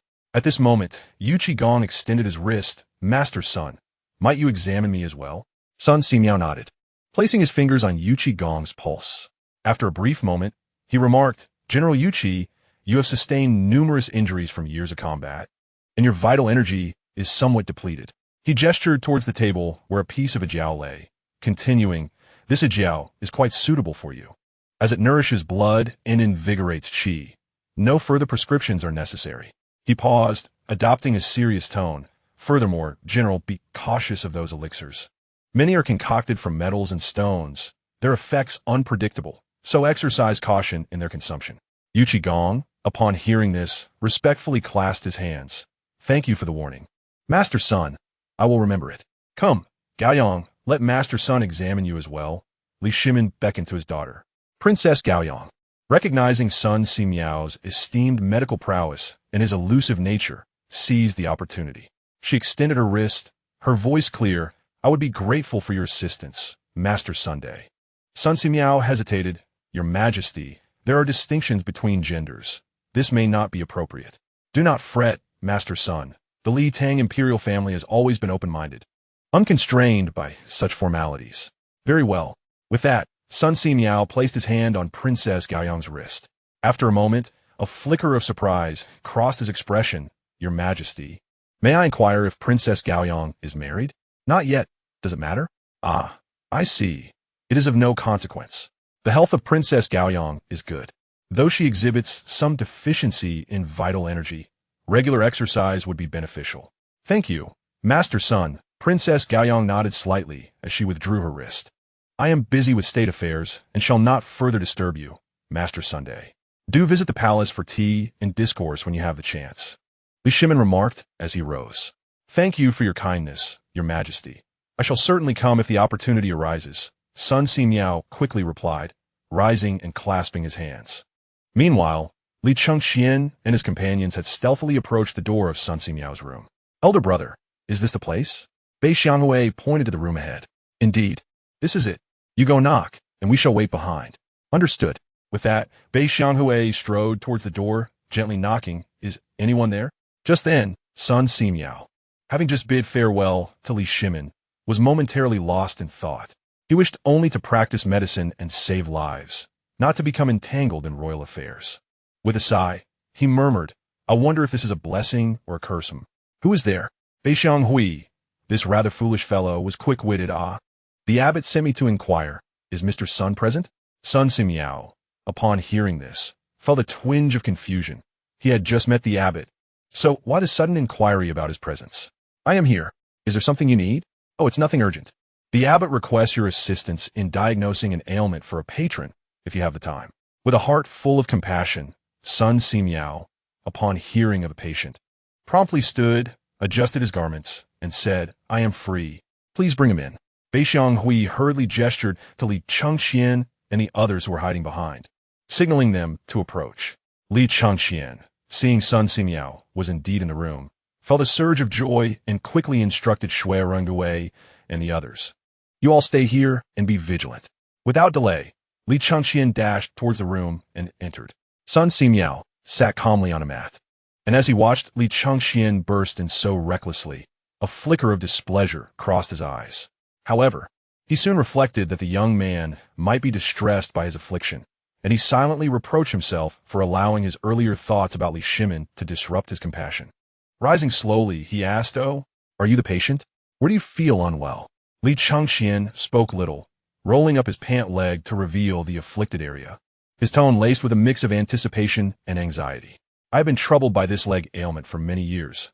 I beseech you, esteemed physician, to take a look.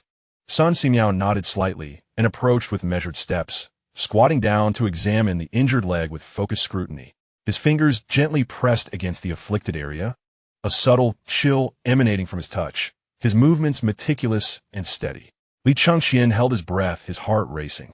If even Sun Simiao could not provide a remedy, then hope for his leg ailment might be lost forever. After a brief moment, Sun Simiao furrowed his brow and spoke softly, Allow me to take your pulse. Very well, Li Chengqian replied, extending his wrist towards him. Sun Simiao placed his fingers on the pulse, closing his eyes to concentrate. After a moment, he gestured for Li Chengqian to sit and converse, tightening the young man's chest with apprehension, fearing his leg ailment was beyond remedy. After sitting down slowly, Li Chengqian instinctively clenched his fists, his knuckles turning pale. Sun Simiao pondered for a moment and said, Young man, this leg ailment has likely persisted for many years. Has it not? Indeed, I fell from a horse when I was around 10 years old, and that is when this affliction began. It aligns closely with my observations. Might I inquire if there is a possibility of treatment? Sun Simiao stroked his beard thoughtfully, replying, I have encountered similar leg ailments during my travels. However, he hesitated, and before he could finish, Li Chengqian interjected. So, is there a chance for healing? Feel free to speak freely, esteemed physician. Sun Simiao appeared somewhat troubled. It is indeed treatable, but the process is quite intricate. It requires acupuncture to stimulate the meridians, regulate qi and blood, followed by massage, and finally, herbal remedies for recovery. However, I must confess, I have pressing matters that require me to leave Chang'an for Liaodong soon, and I may not be able to provide long-term treatment. Upon hearing this, Li Chengqian's eyes brightened. He too could not remain in Chang'an for long, and leaving would be fortuitous. However, he pondered how to arrange their journey together, as there were no telephones in this era. Very well, I understand. Tomorrow, I shall have someone contact you to discuss how we might travel together. Sun Simiao nodded and resumed his seated position on the mat, his tone calm. In that case, I shall not see you off. After exiting the room, Shui Rengui and the others immediately surrounded Li Chengqian, concern etched on their faces. Your Highness, how did it go? Li Chengqian sighed, his tone complex. The esteemed physician said it is treatable. He paused, shaking his head, but alas, let us discuss it later. Upon hearing the possibility of treatment, the others displayed expressions of joy, yet they remained silent, recognizing the gravity of Li Chengqian's demeanor. Upon returning to Pingkangfeng in Li Chengqian's chamber, Shui Rengui could no longer contain his curiosity, asking, Your Highness, what did the esteemed physician say? Li Chengqian lightly tapped the table with his fingers, a hint of resignation in his voice. Do not mention it. The esteemed physician said it is treatable, but requires considerable time. He mentioned needing to travel to Liaodong and suggested journeying together to treat my leg along the way. Shui Rengui furrowed his brow. Your Highness, this matter may present some complications. Our journey is meant to be discreet. Traveling with the esteemed physician may attract unwanted attention. Li Chengqian forced a smile, annoyance creeping into his gaze. Indeed, that is a concern for me as well. Yet, if I do not seize this opportunity, I fear my leg ailment will never be cured. Silence enveloped the room for a moment. Just then, a gentle voice floated in from outside. Are you gentlemen ready for dinner? One cannot survive on air alone. We must eat. Let us have the meal delivered to the adjoining room, Li Chengqian replied. I shall prepare it right away. Observing the troubled expressions of his companions, Li Chengqian smiled cheerfully. Well, this is a rare opportunity to relax. Let's not dwell on our troubles for now. We shall enjoy the moment, for who knows what tomorrow brings. He added, but do not indulge too much. We must reconnoiter the terrain at midnight. His eyes glimmered with a sharp intensity as he continued. On the day of the Mid-Autumn Festival, the city will be celebrating, and the defenses will surely be lax. We shall act then. There is but one chance, and we must not err. The group, hearing this, responded solemnly, we understand. Now, let us lighten the mood. He turned to Beixiang Hui. Tell me, did you manage to accomplish your task last night? Beixiang Hui's face flushed for a rare moment, stammering. I did not know, for I had knocked her unconscious last night and went straight to sleep. This is a waste of money, Li Chengqian exclaimed, slapping his forehead in frustration. By the heavens, if you fail to accomplish your task tonight, do not accompany me anymore. I cannot afford such a liability.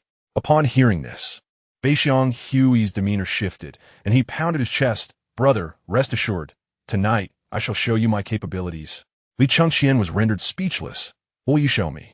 Chapter 64. Desperation. Seeing his demeanor, Li Chengqian spoke earnestly. Third brother, if she were a respectable woman, I would surely support you. However, she is a courtesan, and it is not worth your effort.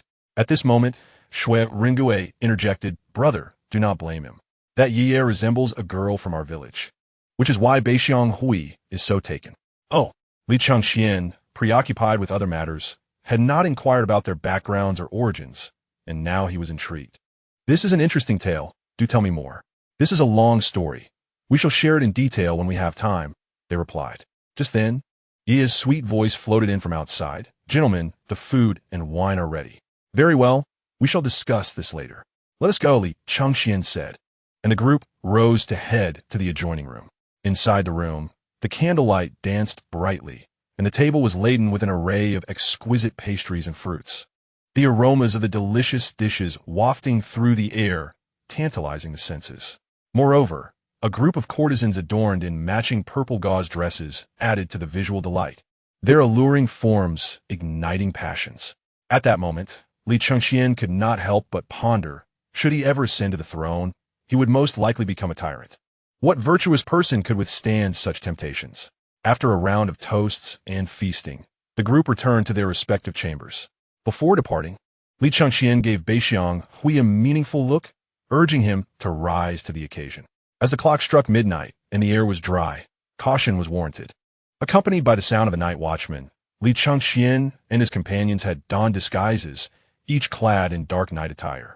With Li Chengqian's familiarity with the city guards, they navigated through the streets, soon arriving near Honglu Temple. The night was dark as ink, enveloping the day as clamor in a heavy shroud. Lanterns flickered along the streets, casting dappled shadows. Brother, where are we headed? Shui Ringue inquired.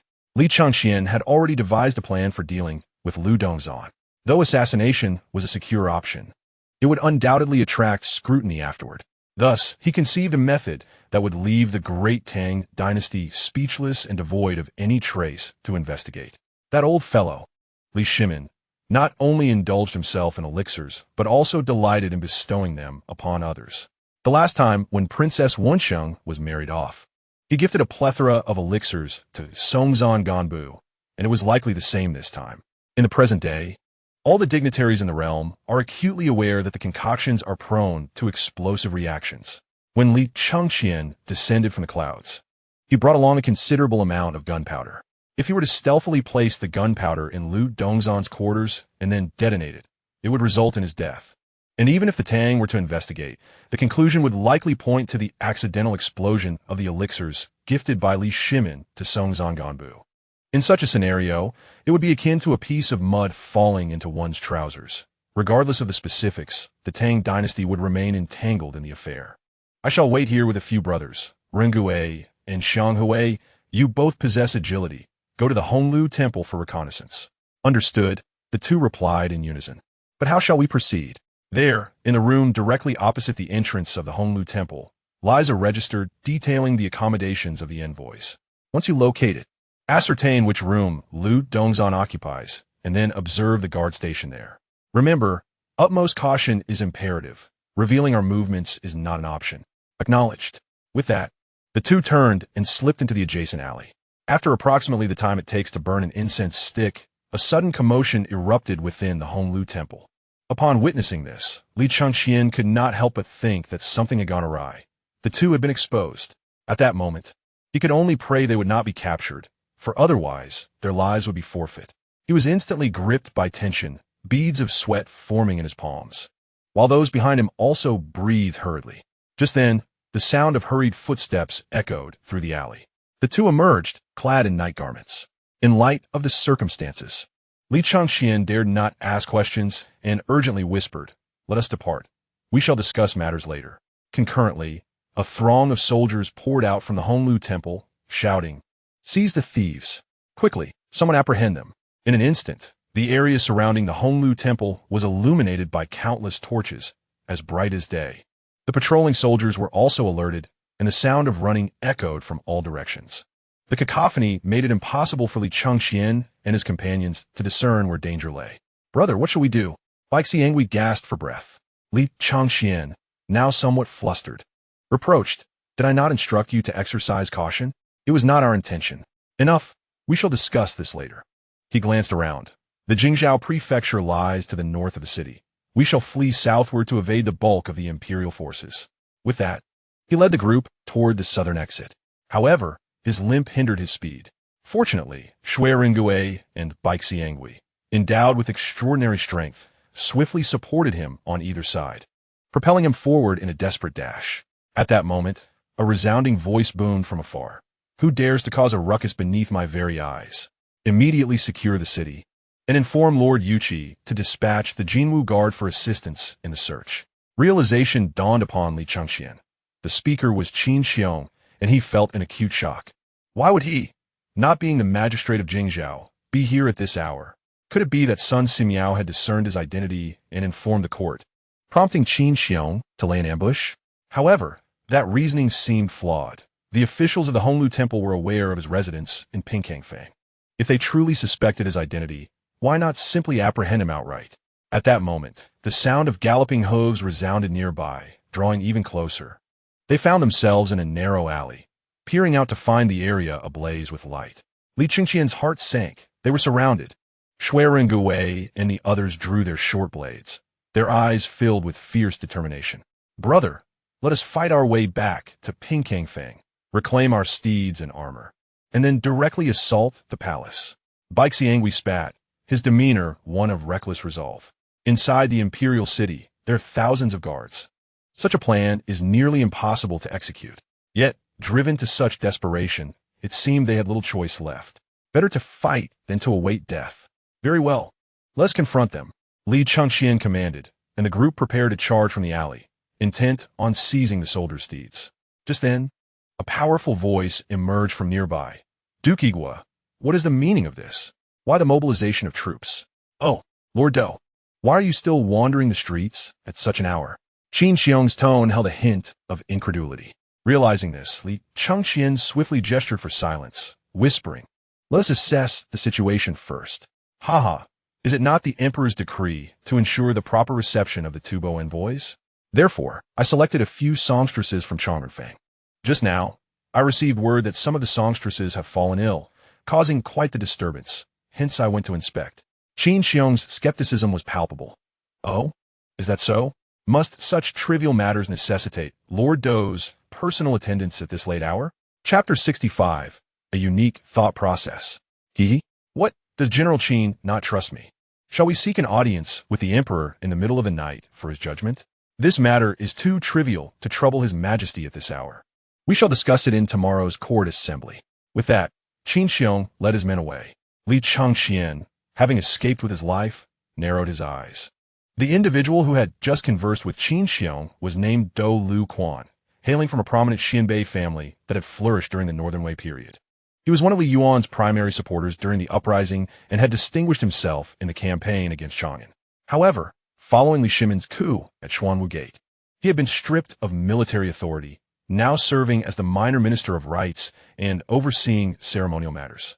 Li Chengqian could scarcely believe such serendipity could exist. Just as he faced a crisis, assistance materialized. This thought sent a chill down his spine. Could it be that someone is already aware of his arrival in Chang'an? It seemed the dynamics of the world were far more intricate than he perceived, with countless hidden forces at play. As the city gradually quieted, Li Chengqian waved his hand. Let us return to Pinkangfang. Upon their return, the group expressed their relief at having narrowly escaped with their lives. Finding the previous ladder, they assisted the limping Li Chengqian in climbing up, with others following closely behind.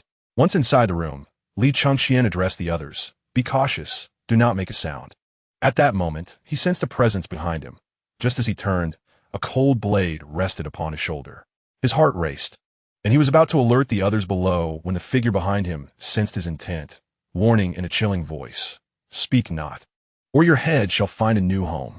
Li Chengqian, with his keen ear, recognized the voice as that of the woman who had accompanied him the previous night.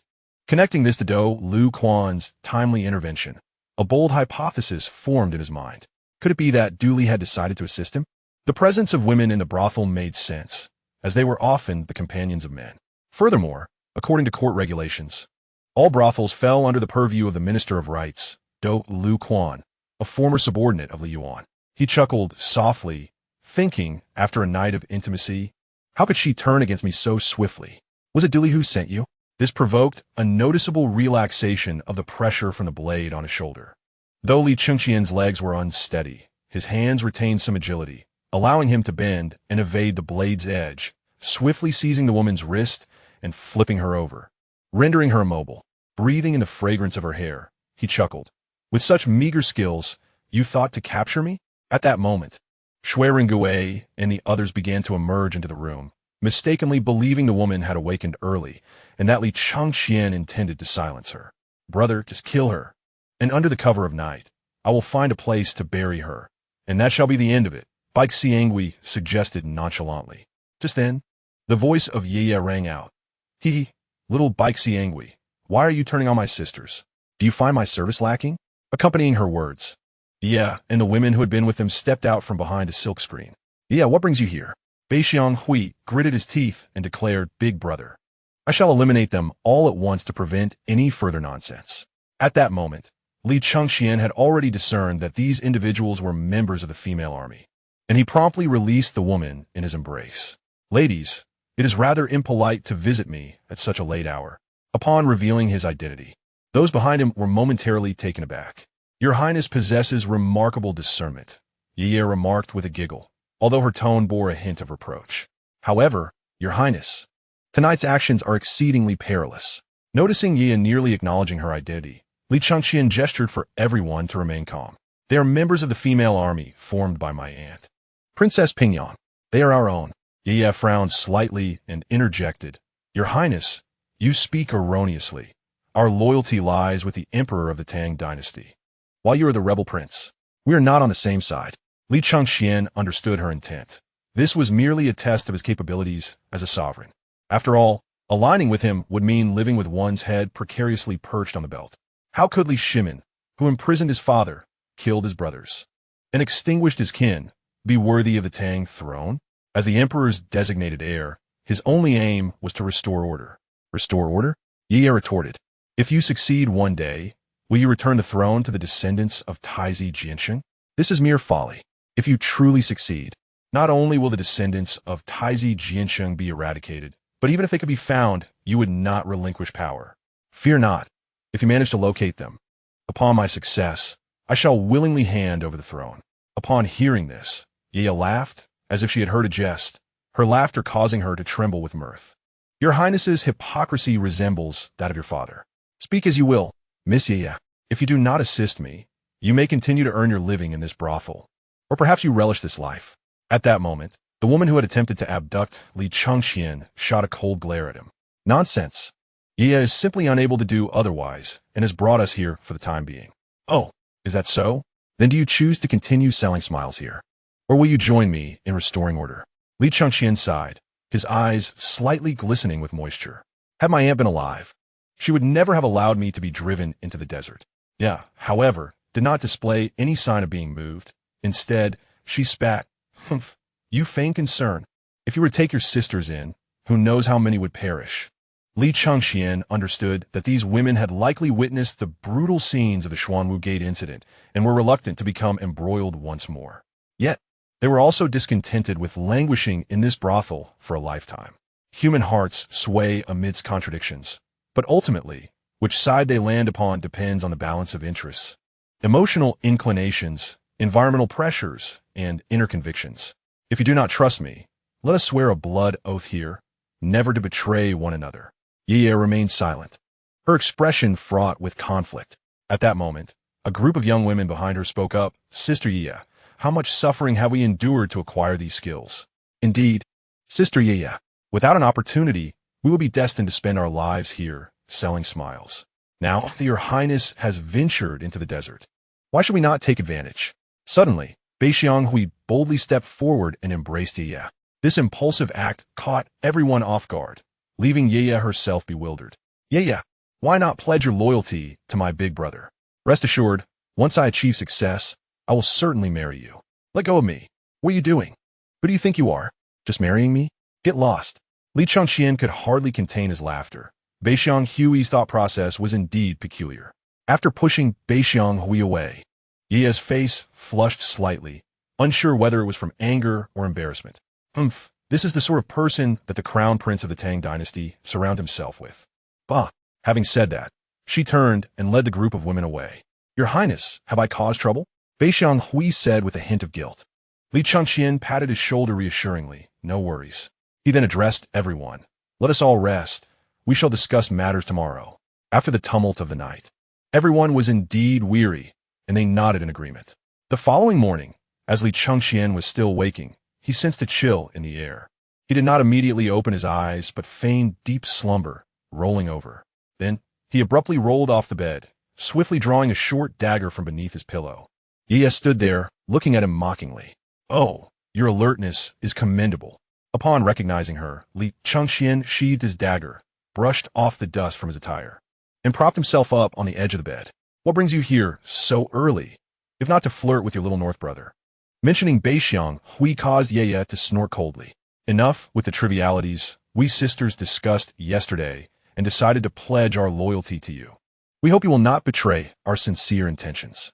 Though he had roughly guessed their intent, hearing it from her own lips invigorated Li Chengqian. Gaining an intelligence network was a stroke of fortune, especially as he urgently needed such support. Rest assured, I shall never betray you. By the way, please summon your little North brother and Ren Gue. I have yet to inquire about last night's events. Stop your nonsense. With that, she pushed the door open and left. Moments later, the two young men entered the room. Now, explain what caused the disturbance at the Honglu Temple guards last night. Li Chengqian's gaze was sharp as he scrutinized the two, his tone laced with inquiry. Beixiang Hui wore a distressed expression, scratching his head awkwardly and mumbling. It truly wasn't our carelessness.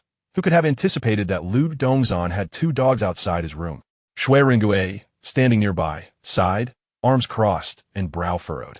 As soon as we approached, they began barking incessantly, alerting the guards. This explanation caught Li Chengqian off guard. He paused momentarily, his furrowed brow easing slightly. It seemed that he could not hold the two accountable. He sighed softly, rubbing his temples, feeling a touch of helplessness. Ultimately, it was a lack of intelligence. You were far too reckless. Were it not for my quick thinking in sending Lord Do to intervene yesterday, you would have been finished.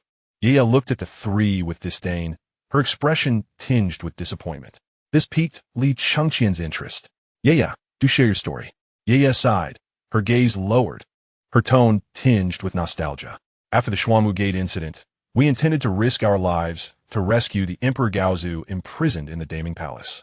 But Lord Do sent word that Emperor Gaozong wished to avoid further fratricidal conflict and advised us to disperse. Oh, Li Chengqian nodded, taking a sip from his teacup, urging her to continue.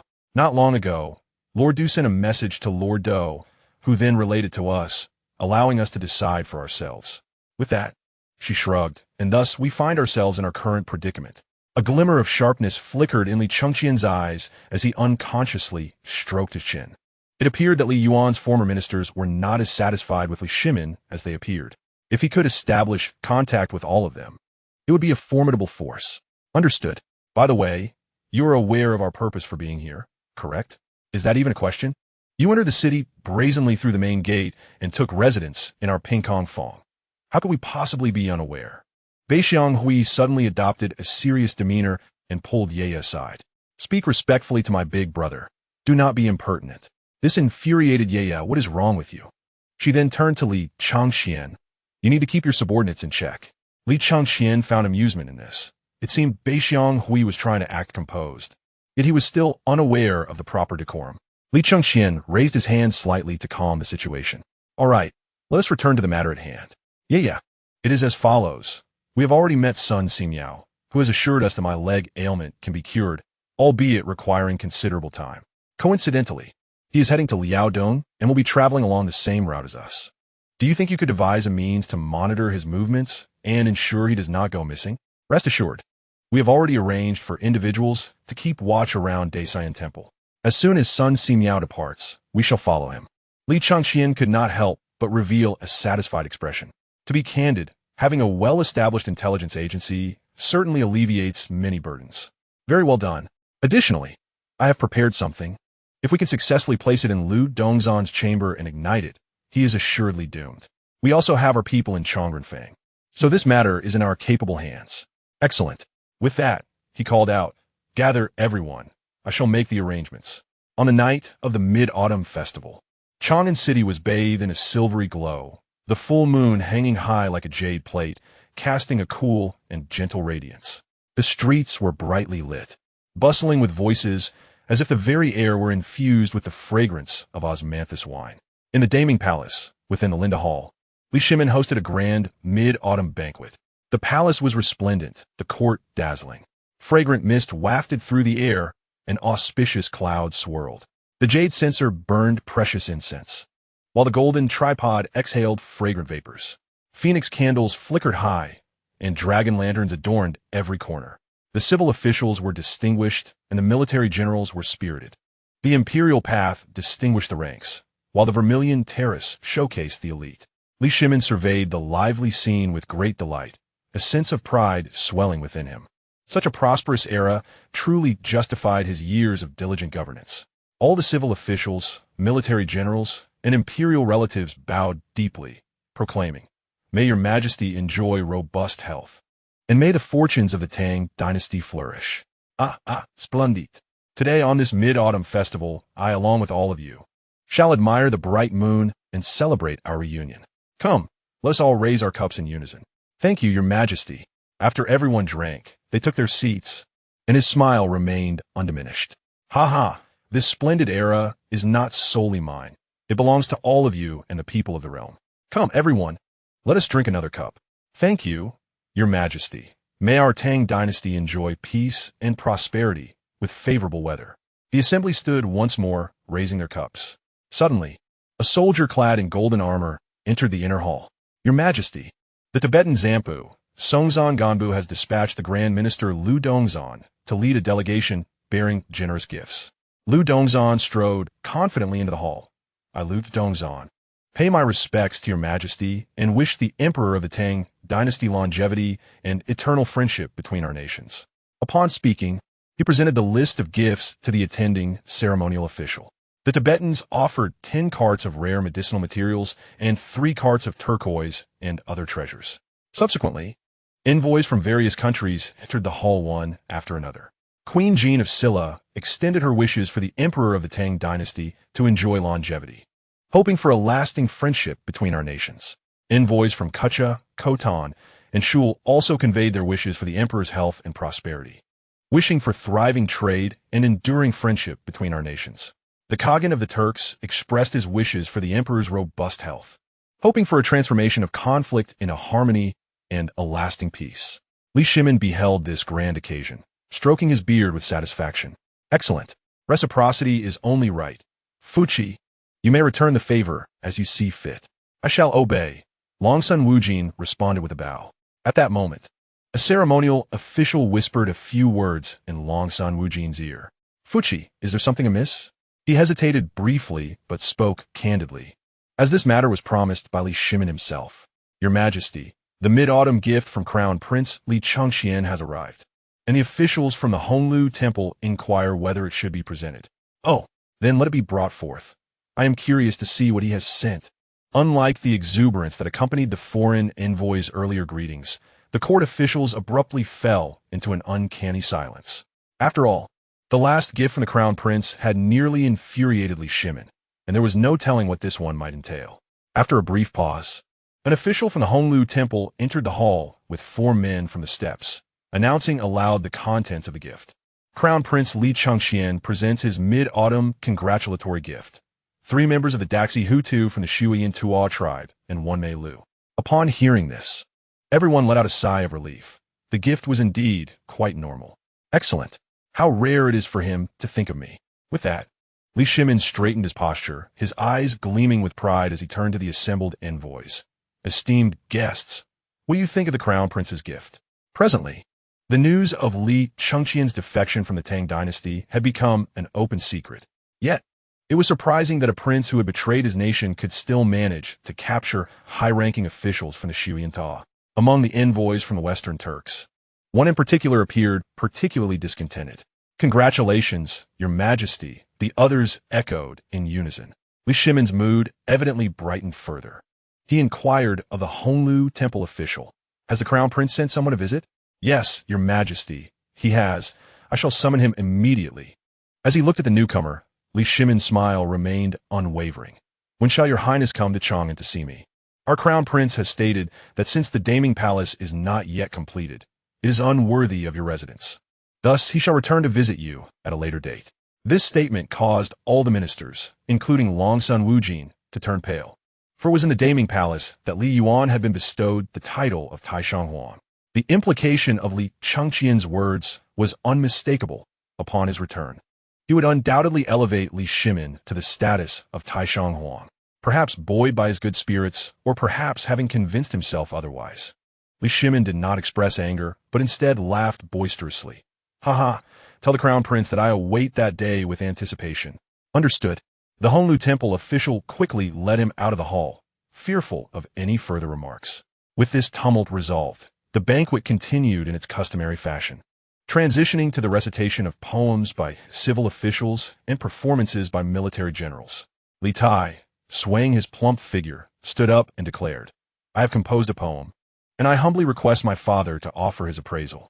Oh, has Qin Ke produced another gem? Pray, do share it, that I may listen.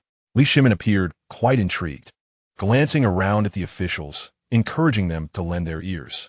Recently, Li Tai had been living in trepidation, as the confession of his assassination attempt on the Crown Prince had come to Li Shimin's attention.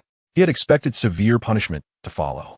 However, to his surprise, Li Shimin had not penalized him, but instead entrusted him with significant responsibilities, tasking him with duties only the Crown Prince was entitled to, such as receiving foreign envoys.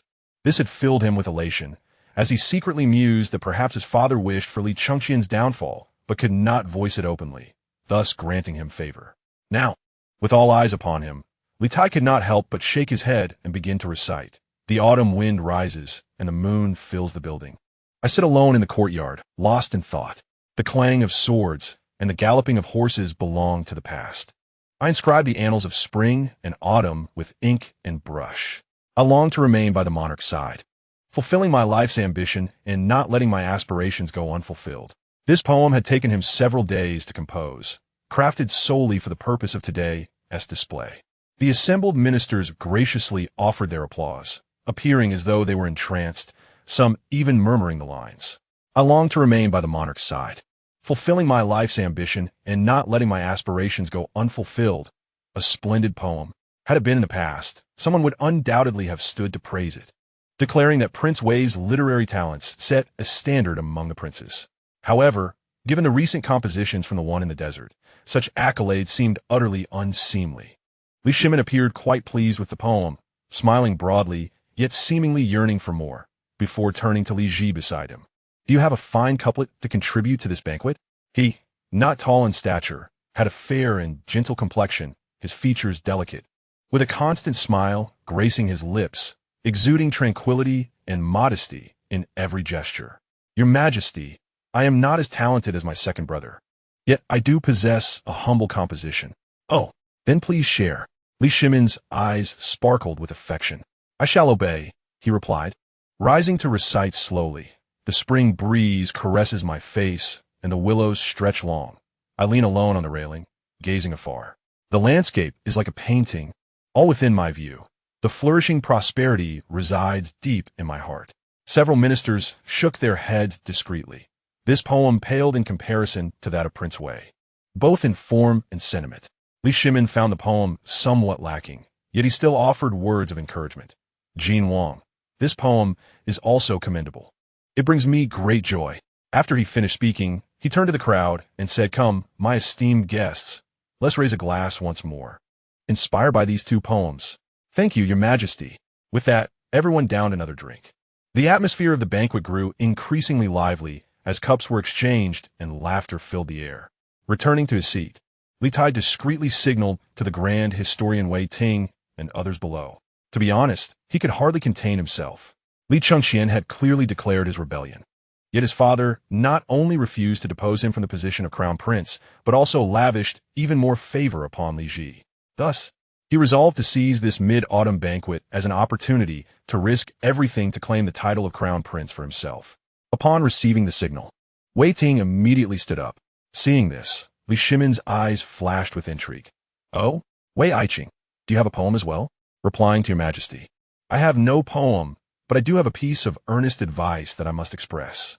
"Is that so? Please go ahead." "Your Majesty, as the Crown Prince Li Chengqian has raised troops in rebellion, I believe he should be immediately deposed from the position of Crown Prince. However, a nation cannot be without an heir for a single day. Wang Wei, with his loyalty, filial piety, and outstanding talent, should be established as the Crown Prince." His words elicited astonishment from many present. Today, with Li Shimin in high spirits, and so many envoys present, such a disruptive statement seemed rather hasty for Wang Wei. Indeed, Li Shimin's expression darkened, and he slammed his wine cup heavily onto the table, clearly displeased. Yet Li Tai had already resolved to go all in. At this moment, all his supporters stood up in unison. "We, your subjects, second this motion. We implore Your Majesty to make a decisive ruling to solidify the nation's foundation." Those who understood Li Shimin well, having followed him since the days of the Qin Wangfu, could only smile bitterly at the unfolding situation, fearing that someone was about to face dire consequences. However, the court was not solely composed of the desperate faction of Wang Wei, as there were also many steadfast ministers. At this juncture, Kong Yingda stepped forward, stroking his long beard and bowing. "A nation cannot be without an heir for a single day. I also believe that the title of Crown Prince should be established promptly." Without waiting for Li Shimin to respond, he continued, "Historically, there are three principles for appointing an heir: to establish the eldest, to establish the virtuous, and to establish the favored. To establish the eldest is a matter of propriety. To establish the virtuous is for the sake of the country and its people. To establish the favored is merely a reflection of the monarch's personal preferences, which is the hallmark of a tyrant. However, I wonder, Your Majesty, which prince do you intend to appoint?" The moment these words were spoken, many officials broke into a cold sweat. The implication was tantamount to courting death. As expected, Li Shimin's expression grew even darker, his gaze turning sharply unfriendly, accompanied by a cold laugh. According to Lord Kong's reasoning, who should be appointed? Kong Yingda was obstinate, but not foolish. "That I do not know. It is entirely up to Your Majesty's decision." With that, he deftly deflected the question back. Many present, witnessing this exchange, could not help but smirk inwardly. These old Confucians were indeed cunning and duplicitous. The notions of establishing the eldest, the virtuous, or the favored were merely pressuring Li Shimin to continue backing Li Chengqian. The eldest was undeniably the legitimate firstborn. The virtuous, in terms of martial prowess, had just within a month gathered a formidable force right under their noses and had engaged in reciprocal skirmishes with the court. As for literary talent, the poem of Breaking the Formation and the Four Lines of Heaven and Earth stood as testament. If Li Shimin did not appoint Li Chengqian, then he had only one path left: to admit he was a tyrant and appoint his favored instead. Li Shimin naturally grasped the underlying meaning of these words and fixed a murderous glare at Kong Ingda. At this moment, Wei Ting, with a flick of his sleeve, exclaimed angrily, "Lord Kong, what do you mean by this? Are you suggesting that His Majesty appoint that treasonous rebel as crown prince? To speak of treason, truth be told, none could compare to the man currently seated on the dragon throne. But aside from the desperate Li Chengqian, no one dared voice such sentiments." Kong Ingda merely replied coolly, "I am simply stating the facts. Beyond that, I know not." His words and demeanor left Li Tai's supporters feeling as though they had struck a punch into a pile of cotton, momentarily at a loss for words. In the presence of foreign envoys, such a quarrel could tarnish the dignity of the great Tang. Changsun Wuji stepped forward to mediate, saying, "Oh, everyone, today is a fine festival. Why must we speak of such matters? Moreover, this is not the time or place for such discussions. Shall we revisit this in tomorrow's court?" As he spoke, he personally approached and pulled both Wei Ting and Kong Ingda aside. Come, let's share a drink together." As the Minister of Personnel and a royal relative, his humble gesture compelled both men to comply, albeit reluctantly returning to their seats at the banquet. Li Shimin's expression also softened somewhat. As if lost in thought, he let out a quiet sigh. The atmosphere of the banquet was no longer as exuberant. A sense of weariness hung over everyone. At that moment, Wei Chide, holding a wine jug, approached Li Shimin's side. "Your Majesty, I have heard that the city is quite lively today, with the common folk enjoying the moon and lighting lanterns, showcasing their talents to celebrate this prosperous era." "Oh, is that so? The people are living in peace and contentment. It brings me great joy." "Indeed, Your Majesty. Why not step out of the palace and revel with the people?" This suggestion piqued Li Shimin's interest. Since his ascension, he had yet to partake in the festivities with the common folk during a festival. He immediately turned to Qin Xiong. "Shuba, I find Jingda's proposal quite agreeable. What say you?" Qin Xiong, now the governor of Jingzhou, responsible for the city's safety, was naturally consulted regarding any security concerns. Replying to Your Majesty, "I believe it is a splendid idea. Shall I make the arrangements?" "Excellent. That would be wonderful." With that, Li Shimin addressed the gathered ministers. "My friends, would you like to join me in sharing joy with the people and celebrating this prosperous era?" The act of an emperor reveling with his subjects would undoubtedly be recorded in the annals of history, and thus everyone was eager to participate. "We shall obey your command." The Easter market of Chang'an, already bustling, was even more vibrant today due to the Mid-Autumn Festival, with a continuous stream of busy pedestrians. In the open space, several groups of street performers showcased their skills in acrobatics and juggling, mesmerizing the onlookers. Meanwhile, Li Chengqian was reveling in the splendor of the market, casually glancing around. Appearing quite at ease, Yu had already transported the gunpowder to the Honglu Temple, while Shui, Ringui, and Beixiang Hui lay in ambush on a nearby rooftop. Today, on the Mid-Autumn Festival, there was no curfew, and the city gates remained open. They were merely awaiting Lu Dongzhan's return to launch the fire rockets and detonate the gunpowder to eliminate him. Not wishing to remain stationary like a wooden post, Li Chengqian strolled along, eventually arriving at the city moat. At that moment, countless young men and women were releasing lanterns into the water, their eyes brimming with hopes for the future. The lanterns drifted gently with the current, their twinkling lights reflecting beautifully on the water's surface. Occasionally, he could hear whispers of couples who had pledged their lives to one another.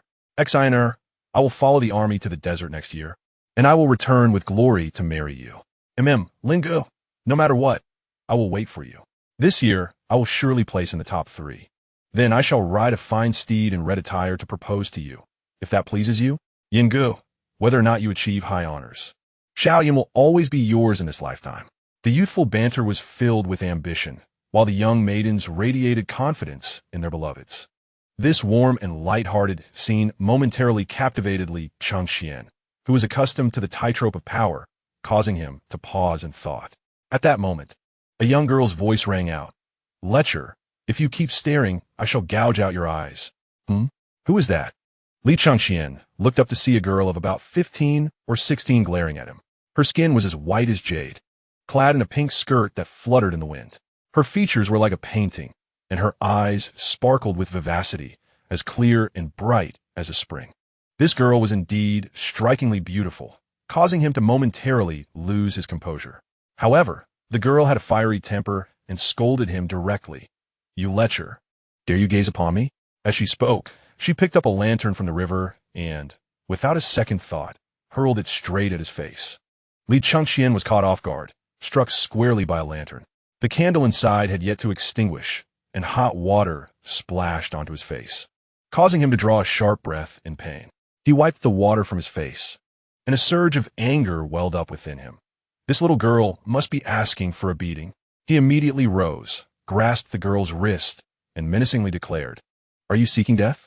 How dare you throw a lantern at me?" However, the girl showed no fear, snorting coldly as she lifted her chin defiantly. "So what if I did? Dare to touch me and see what happens. Do you know who I am?" Li Chengqian scoffed. "I care not for your identity. Today, I shall teach you a lesson." With that, he raised his hand, poised to strike. Yet the girl exhibited no signs of panic. Instead, her voice remained calm as she stated, "My father is the Duke of Ing, Wu Shi. Dare to hit me if you can." This revelation surprised him momentarily. Of course, this girl could not be the legendary Wu Zetian, as she had entered the palace long before the 11th year of the Zhen Guan era. Presumably, she must be her sister. Wu Shi, seizing the opportunity while he was momentarily dazed, Wu Shi pushed him away with all her might, sending him crashing into the crowd, while she swiftly vanished from sight. "Ha! This little girl has some cleverness. I shall remember you, should the opportunity arise. I will capture you and take you to the desert, where you will truly suffer." After muttering to himself, he prepared to continue wandering around the East Market, awaiting the return of Lu Dongzhan and the others. At that moment, the crowd around him suddenly became agitated, with whispers rising and falling. "Have you heard? His Majesty is to revel with the people." "I heard. Let us hurry." Hearing these words, an ominous premonition arose within Li Chengqian. Just as he intended to make his exit, he was pushed forward by an ever-growing throng of people. His legs, already unsteady, struggled to navigate through the crush, and he involuntarily moved along with the tide of humanity. This left him in a state of panic as he desperately twisted his body, trying to break free from the crowd while shouting, "Make way for me. I must go out, clear the way." Perhaps annoyed by his cries, several burly men responded angrily. "What are you shouting for? We're going to see His Majesty. Shout again, and we shall silence you." This situation infuriated Li Chengqian. It was a matter of his very life. Gritting his teeth, he disregarded any humiliation and attempted to wriggle his way beneath the crowd. Just then, a large group approached from the distance, making the crowd even more congested. He found himself nearly lifted off his feet. Thus, he was carried forward for 5 or 6 minutes until they halted in an open space outside the East Market. This caused alarm within him, for this location was perilously close to the Wangxian Gate of the Daming Palace, where Li Shimin was hosting a banquet that very day. At this moment, the sound of clashing armor echoed from the surroundings. Following the noise, he observed countless Jinwu guards surrounding a hastily erected platform. Just from this scene, Li Chengqian surmised with his knee-jerk instinct that Li Shimin was approaching. Before he could ponder further, a cacophony of cheers erupted. "We have seen His Majesty. We have seen the Emperor. Li Shimin's fetilo tarango. Splendid. Bring forth the wine. I wish to share a cup with the people to celebrate this prosperous era." This frightened Li Chengqian, and he struggled to twist his body in an attempt to escape. However, with Li Shimin's arrival, the crowd became even more invigorated, leaving no room for him to bend down. Li Shimin surveyed the crowd, exclaiming, "My friends, has there ever been such a prosperous time in history? Your Majesty is wise and mighty. Such prosperity has never been seen before. Everyone enjoys flattery, and even a sagacious ruler like Li Shimin was no exception." He raised his hand to adjust his mustache, laughing even more heartily. Li Shimin Hapruaka. Holding a cup of wine, his expression slightly tipsy, clearly having enjoyed his drink. He slightly bowed, teasingly remarking, "Your Majesty, your imperial wine is truly delightful. I have had a few cups and find it utterly memorable." In high spirits, he thought nothing of it. If Xiaogong enjoyed it, he would bring a dozen jars to take along on his journey to Hebei. Upon hearing this, Li Xiaogong's eyes immediately brightened, and he hastily clasped his hands in gratitude. "Very well, I shall comply with your wishes." It was only then that Li Shimin realized that his stock of imperial wine had indeed dwindled after this banquet. Yet, by then, Li Xiaogong had already turned away, leaving him no chance to retract his statement. He could only shake his head and smile wryly. How old was this fellow? Still engaging in such childish antics? However, on the other hand, if there came a day when Li Shaogong no longer asked him for favors, he would indeed have cause for concern.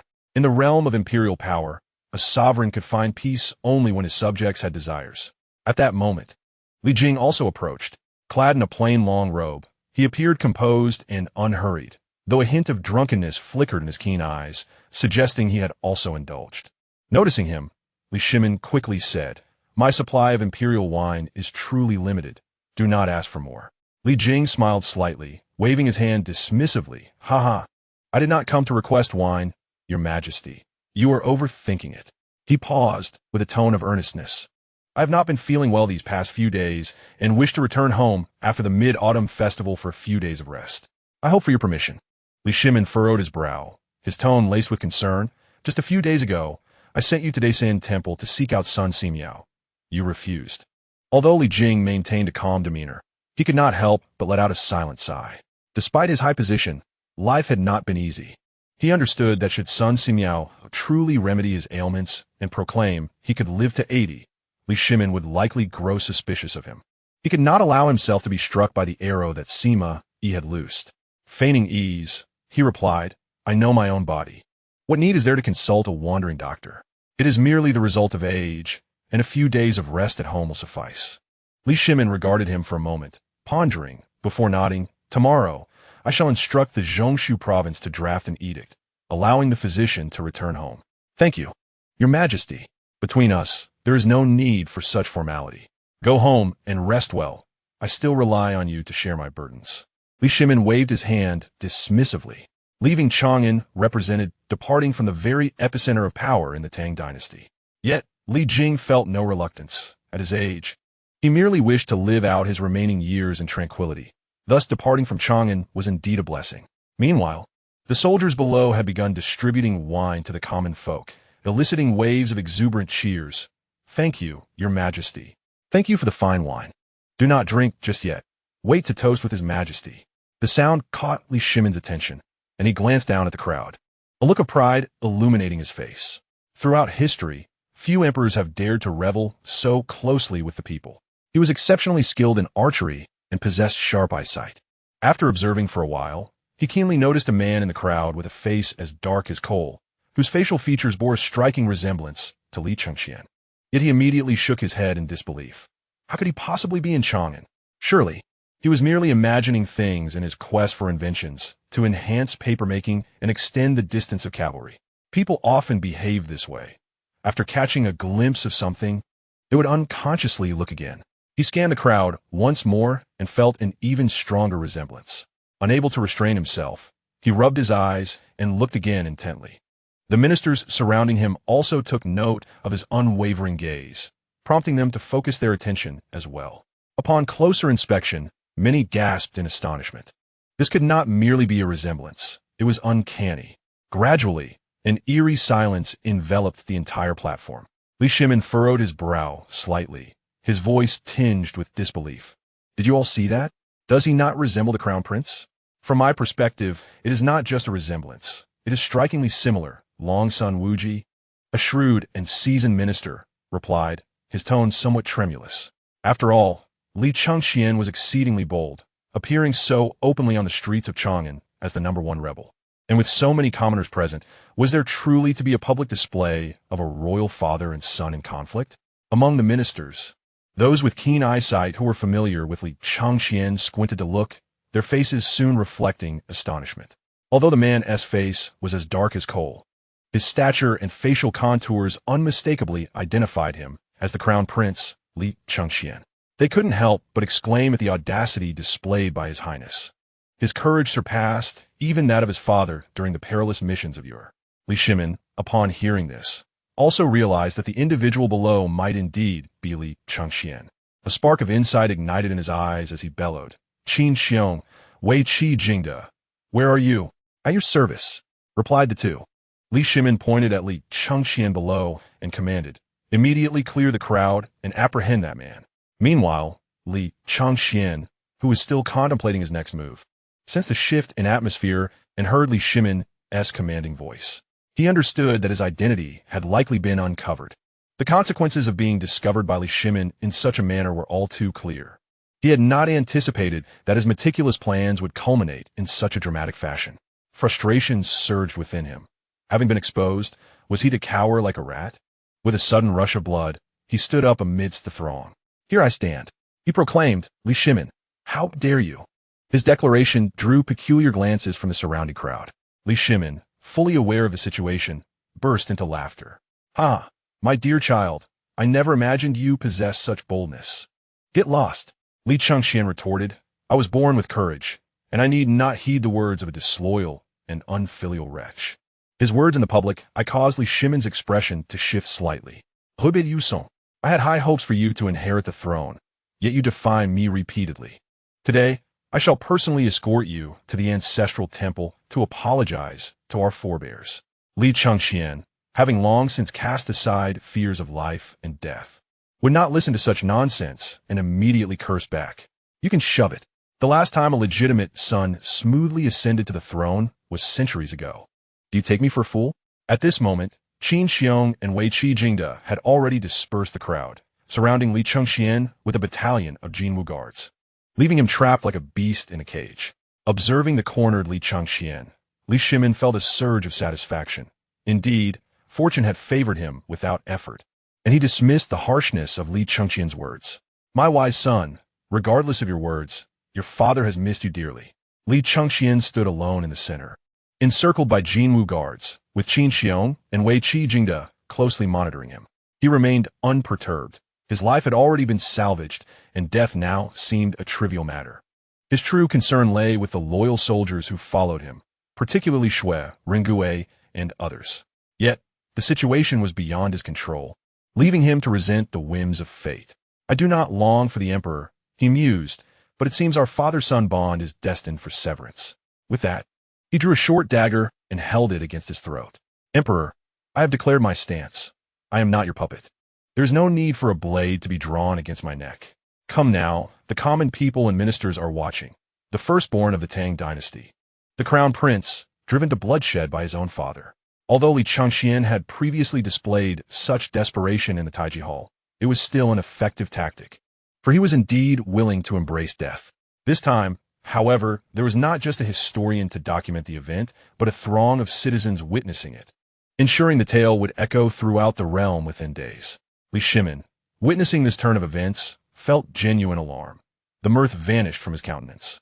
With so many citizens observing, if he allowed Li Chengqian to take his own life, it would mar his legacy regardless of the prosperous state he had cultivated.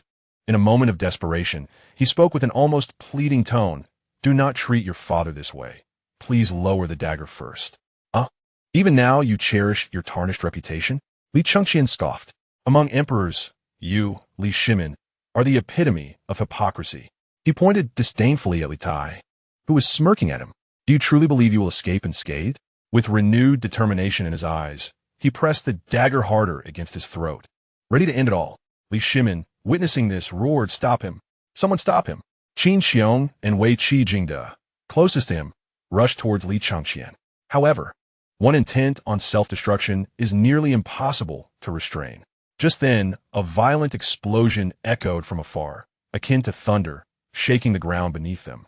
The chaos erupted as explosions resonated around them. Li Chengqian recognized the explosive sounds. It was his brothers coming to his rescue. However, given the current circumstances, their intervention would only exacerbate the situation. Gunpowder was scarce in this era, and few had ever witnessed such devastation. The center of the explosions was within the crowd, resulting in numerous casualties, and the air became thick with the acrid stench of sulfur and blood. Though the Jinwu guards were trained soldiers, they were unprepared for such thunderous chaos, momentarily at a loss. They also had to prevent the panicked crowd from surging towards the platform and endangering Li Shimin and the others. The entire scene descended into disarray. Simultaneously, voices of Shui Ringue and Bei Xianghui rang out. "Eldest brother, do not panic, we are here." Accompanying their call was the sound of galloping hooves. And soon 2 figures clad in dark armor charged forth, wielding gleaming spears with relentless fury. In ancient times, harboring battle armor was a grave offense punishable by annihilation of entire clans. Who could have predicted that in this flourishing era, Men would ride into Chang'an in full battle regalia to confront Li Shimin. The scene was so chaotic that it caught everyone off guard. In an instant, the two warriors carved a path through the crowd, reaching Li Chengqian's side. Feeling a surge of gratitude for their unwavering support, Li Chengqian's mind raced. Their arrival, though fortuitous, was merely a temporary reprieve. The fierce warriors present would soon react. They would be trapped, and the soldiers of Chang'an would undoubtedly converge upon them swiftly, making escape nearly impossible. "Your Highness, mount," Shui Rengui bellowed, attempting to hoist him onto a horse before turning to fight their way out. Li Chengqian, however, evaded him, pointing at Li Shimin atop the platform, shouting, "Capture him! Bring him to me!" In this dire situation, seizing Li Shimin would guarantee their survival, and perhaps it could even spark chaos among the lords of the realm. The two individuals immediately comprehended his intent, urging their steeds forward and leaping onto the platform, making a beeline for Li Shimin. This provoked a chorus of shouts from the martial generals surrounding him, who exclaimed in outrage, "You dare! What audacity! You seek death!" They hastily encircled Li Shimin, retreating backward. However, they had come to attend the banquet that day, and none bore armor or even weapons, each one slightly inebriated. In the midst of the chaos, a few quick-witted ones seized ceremonial vessels from the nearby Jinwu guards and brandished them. Wei Qi Jingde and Qin Xiong swiftly repositioned themselves, dashing towards the stage from either side. Shui Rengui and Bei Xianghui, not one to shy away from a fight, utilized the momentum of their war horses to sweep through the ranks of the martial generals surrounding Li Shimin with their iron spears. Truth be told, this strike would diminish the military strength of the Tang dynasty by at least a third. In that fleeting moment, Wei Qi Jingde hurled his spear towards the back of Shui Rengui. Seeing this, Li Chengqian shouted, "Rengui, watch out!" Heeding the warning, Shui Rengui pivoted and deflected the spear. Bei Xianghui charged forward, but was met with fierce resistance from Li Daozong, Yuan Shi, and others, who valiantly blocked him with their ceremonial vessels. Though they were knocked back several meters, they remained unharmed. At that moment, the Jinwu guards closed in, brandishing their weapons towards the two men. In a fit of desperation, they spurred their horses into a frenzied charge, dragging along another individual in their haste. Chapter 71. A madman doesn't go mad. You think I returned to normal? Below, Li Chengqian was overjoyed, for although the two had failed to capture Li Shimin, in their reckless endeavor they had managed to seize Li Ji and Li Tai. A cold smirk graced his lips. With these two as hostages, his chances of escape had significantly increased. Yet the situation remained dire, as behind them stood Wei Qi Jingde and Qin Xiong wielding their weapons, while in front of them loomed Li Shimin leading a host of Tang's fierce generals. A number of officials from the historical lineage present were visibly excited. The current circumstances were far more thrilling than those of the Tai Chi Hall, and even more intense than the assassination of a monarch by Cui Zhu or Sima Zhao. The royal father and son were engaged in a fierce battle in the streets, a spectacle unprecedented in history, and they were destined to be immortalized in the annals of time. At this juncture, Li Shimin forcefully pushed aside those in his way, roaring, "Li Chengqian, if you still recognize yourself as a member of the Li Tang royal bloodline, surrender immediately." This provoked Li Chengqian to erupt in anger. "When the crown prince sought to slay you at Xuanwu Gate, why did you not surrender then?" The words struck Li Shimin with a profound sense of rage, and such treasonous remarks rendered the other ministers speechless. "Seize him. Capture him for me." At that moment, he had yet to notice the two already unconscious sons of his lying on the backs of Xuan Bei. Upon hearing the command, the crowd began to advance slowly towards Li Chengqian and his companions. "Rengui, Xianghui, if anyone dares to step forward again, I will execute Li Ji and Li Tai." As his words fell, Li Shimin suddenly realized that amidst the chaos, Qin Ke and Jin Nu had been taken away. Anger and urgency surged within him. "You must release them. They are your brothers. How can you bear to harm them?" He could hardly tolerate Li Shimin's demeanor. A cunning fox for a millennium. What kind of farce was this? Brothers? You dare utter that word? Nonsense. Li Jiansheng and Li Yuanji were also your brothers. How could you bear to sever their heads? Li Shimin lamented. Father had no choice in that matter. Get lost. I don't want to hear your excuses. As if I had a choice, he retorted, a fierce glare directed at the approaching crowd. I care not for my own life. Why should I concern myself with theirs? Step forward at your peril. Shui Rengui and Bei Xianghui were equally unyielding. their eyes narrowing with resolve as they made to draw their blades against the two. Seeing this, Li Shimin was struck with alarm, bellowing, "Do not approach." The crowd halted immediately, aware that a single misstep could lead to the demise of the emperor's 3 legitimate sons. "What do you truly desire, Li Chengqian?" Li Shimin's voice trembled. I desire nothing," Li Chengqian replied, gesturing towards the Jinwu guards. "You will clear a path for me immediately." Having fought on the battlefield for over a decade, Li Shimin was not one to be easily cowed. But the gazes of the ministers and commoners, along with the lives of his 2 sons, forced him to relent. Gritting his teeth, he stated, "If you release the Prince of Jin and the Prince of Wei, I will allow you to depart Chang'an." Li Chengqian firmly believed in the adage that one should never trust a politician's words. "My good father, you might as well be trying to deceive a 3-year-old. If I release them, how could I possibly leave alive?" He raised 3 fingers, declaring, "I will count to 3. Li Shimin, whether in fury or desperation, felt his eyes redden. "What do you intend to do?" "Nothing at all. I merely wish to leave safely." He held up one finger, commanding, "Ringue, Xianghui, strike." "Stop." Li Shimin pointed at Qin Xiong and Wei Qi Jingde. "Have the Jinwu guards part, so they may pass." In that moment, no one dared to utter a word. They immediately stepped forward to create a path. Li Chengqian understood that leaving this place did not guarantee safety. The 3 of them, 1 walking and 2 riding, slowly retreated in a formation. Meanwhile, Shui Renge whispered, "Elder brother, my comrades are waiting for us. After they throw the bombs, they will rendezvous near Honglu Temple." They were but 3 streets away from their destination. He nodded. "Have the war horses been prepared?" Bei Xianghui, his expression fierce as he surveyed the surroundings, replied, "All is ready. Even Lu Dongzhan has been eliminated."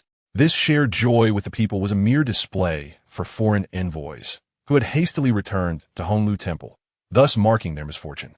After completely extricating themselves from the crowd, Li Chengqian extended his arm, pulling Li Ji, who had been knocked unconscious, onto his horse before speeding away. At that moment, Li Shimin's face turned a deep shade of anger, his voice nearly a growl. "Implement a curfew. No citizen is to venture outside, and close all city gates. Each general is to muster 500 troops to capture Li Chengqian." Yet he cautioned, "Do not harm the princes of Jin and Wei. The crown prince must not die in public." The last few words were nearly spat through gritted teeth. With the decree issued, everyone mounted their horses, each hastening to assemble their troops. Meanwhile, Li Chengqian and his 2 companions quickly converged with their comrades. Once mounted on the war horses prepared for them, he swiftly pointed towards the unconscious Li Tai and Li Ji, instructing, "Ren-Gui, Xianghui, you 2 are too conspicuous. Entrust these 2 to others." Time was of the essence, and without hesitation, they transferred the incapacitated princes to nearby allies. "Brothers, charge towards the city gate. If they could break through, there would be room for maneuver. However, if they failed, despite having hostages, they would be cornered like trapped beasts." At that moment, the sound of pounding hooves echoed from all directions. They were undoubtedly racing towards the city gates. Li Chengqian bellowed, "Do not concern yourselves with them. Charge out of the city with all you might." With that command, everyone spurred their horses, shouting in unison. Suddenly, from around the street corner, a group of riders emerged. Though their numbers were few and unlikely to impede the charge led by Shui and Bei, yet as Li Chengqian scrutinized, a chill ran down his spine. These individuals wielded horse-tripping ropes, racing along the street. If they lost their horses, there would be no escape. The rest of the group recognized the dire situation, their hearts sinking. At that moment, Shui and Bei Xianghui exchanged resolute glances. "Protect the crown prince." No sooner had the words left their lips than they charged towards the sides, clearly prepared to sacrifice themselves to ensure Li Chengqian's escape. Meanwhile, behind them, Li Daozong, Wei Qi Jingde, Qin Xiong, and Yuan Shi galloped forward in pursuit, with the furious Li Shimin bringing up the rear. Li Chengqian's eyes were bloodshot, his teeth gritting in fury, an inferno of rage surging within him. Shui and Bei, both once on the cusp of promising futures, had been ensnared by his feigned camaraderie, only to find themselves living in misery shortly thereafter. Unexpectedly, they were now prepared to sacrifice their lives in Chang'an to protect him. At that moment, he comprehended Li Shimin's intent to confine him within Chang'an, gradually wearing him down.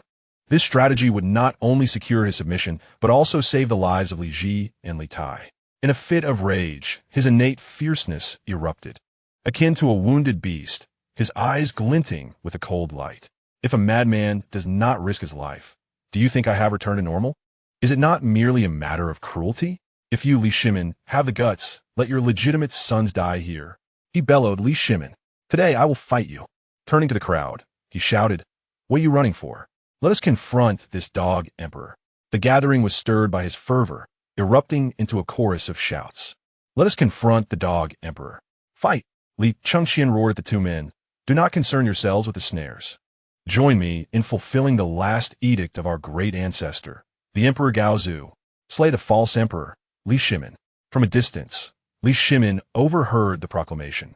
His face flushed with rage, nearly choking on his fury. The soldiers around him were momentarily taken aback, for Li Chengqian's words were indeed venomous. Chapter 72, Brotherhood Among Friends. Filial Piety Among Sons. Shuerge and Bei Xianghui understood that the crown prince was unwilling to abandon them to survive alone, and they were deeply moved, their eyes glistening with unshed tears. Your Highness, I no need for further words. Li Chengqian interrupted, pulling the reins and redirecting his horse. The two men followed suit without hesitation, charging toward the grand assembly of the Tang forces. They were met head-on by Wei Qigong and Qin Xiao. Despite being enveloped in fury, Li Chengqian retained his wits and shouted, Who dares to obstruct me? I will kill Li Ji and Li Tai at once. His threat momentarily halted the advance of the Tang generals, who exchanged glances of bewilderment. In that fleeting moment, Shui and Bei dashed forward, their iron spears slicing through the air with deadly precision. Wei Qigong and Qin Xiong, renowned warriors of their time, had once taken the heads of enemy generals amidst countless blades. Faced with the unexpected assault, they instinctively raised their weapons to defend themselves. Yet they underestimated the two young men. With a thunderous clang, the clash of metal resounded as Wei Qigong and Qin Xiong, though they did not lose their grip, felt their hands tingle with shock. Wei Qigong, astonished and enraged, glared at Shui Ringui. You young lad possess remarkable strength. At that moment, Li Daozong, Yuan Shiji, and other fierce warriors surged forward, plunging the scene into chaotic combat.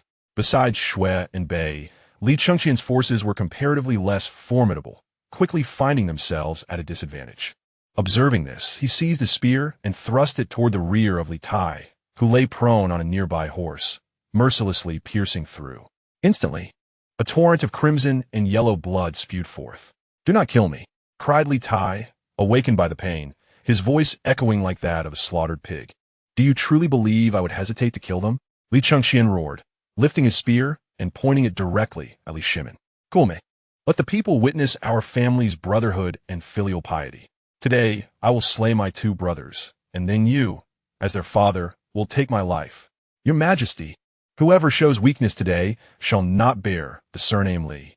The generals were taken aback by his resolute determination and momentarily ceased their advance, turning their gazes toward Li Shimin, awaiting his command. The earlier declaration to eradicate the false emperor had ignited a tempest of fury within Li Shimin, who yearned to rend Li Chengqian asunder. Yet, the thought of witnessing his two legitimate sons slain by their elder brother was a price too steep for him to bear. After a moment of contemplation, he found himself unwilling to accept any outcome. As the esteemed emperor, the heavenly Khan, and the revered general, Li Shimin trembled with a mixture of wrath and anxiety. Summoning all the strength he could muster, he shouted hoarsely, Let him go! Let him go! I do not wish to see him. As his words fell, the valiant warriors of the Tang swiftly withdrew from the fray, encircling Li Shimin to prevent Li Chengqian from taking drastic measures. Li Chengqian was momentarily stunned, his mind clearing slightly. With tens of thousands of soldiers within the city and merely a handful on his side, their situation was indeed dire. He called out to his companions, Retreat. The survivors hastily rode toward the city gates. As they neared the entrance, Shui Ringui pointed at the unconscious Li Ji and the howling Li Tai. What shall we do with them? Should we release them? Upon hearing this, Li Chengqian furrowed his brow. Release them? Not a chance. These two are bound to me. If I perish, they shall not live either. Moreover, they are far more valuable than the four from Yunzhong. If we can return to Yunzhong successfully, I will use them to barter with Li Shimin for all the territories north of the Yin Mountains currently held by the Tang. In a short while, They caught sight of the city gates, relieved that they had not been delayed for long, as the gates remained open. By Xiangwei and Kvilet, brother, are we truly leaving like this? Li Chengqian scanned the surroundings, a wicked smile forming on his lips. We still have plenty of gunpowder, do we not? He gestured toward a row of buildings to the left. Let's throw all the gunpowder there, blow up as much as we can. Understood. As the words left his lips, several individuals retrieved the remaining gunpowder, igniting it and hurling it toward the buildings. With a series of deafening explosions, flames erupted into the sky, creating an atmosphere of chaos reminiscent of a battlefield within the city. Shuirengui, intrigued, asked, brother, what place is that? That is the Shaofu and Zhengguan, the departments responsible for weapon production. The two, unfamiliar with court affairs, merely nodded. These are the departments overseeing weapon manufacturing, encompassing numerous subdivisions, and are responsible for the entirety of the Tang's arms production. The destruction of these sites will not cripple the foundation, but will certainly keep the court occupied for a while. At that moment, they reached the city gates, where the guard were in the process of closing them. Li Chengqian bellowed, I am the Crown Prince, Li Chengqian, here to eradicate the rebellion on behalf of our great ancestors' edict. Do not move. The guards, taken aback by such a proclamation, were momentarily paralyzed with fear, and none dared to stir. In a flash, they surged through the gates and galloped down the official road into the night. Meanwhile, Li Tai, still reeling from the piercing pain, was filled with dread upon realizing they had indeed escaped Chang'an. Struggling through the agony, he called out, Crown Prince, you all made it out. Are you going to release my brothers?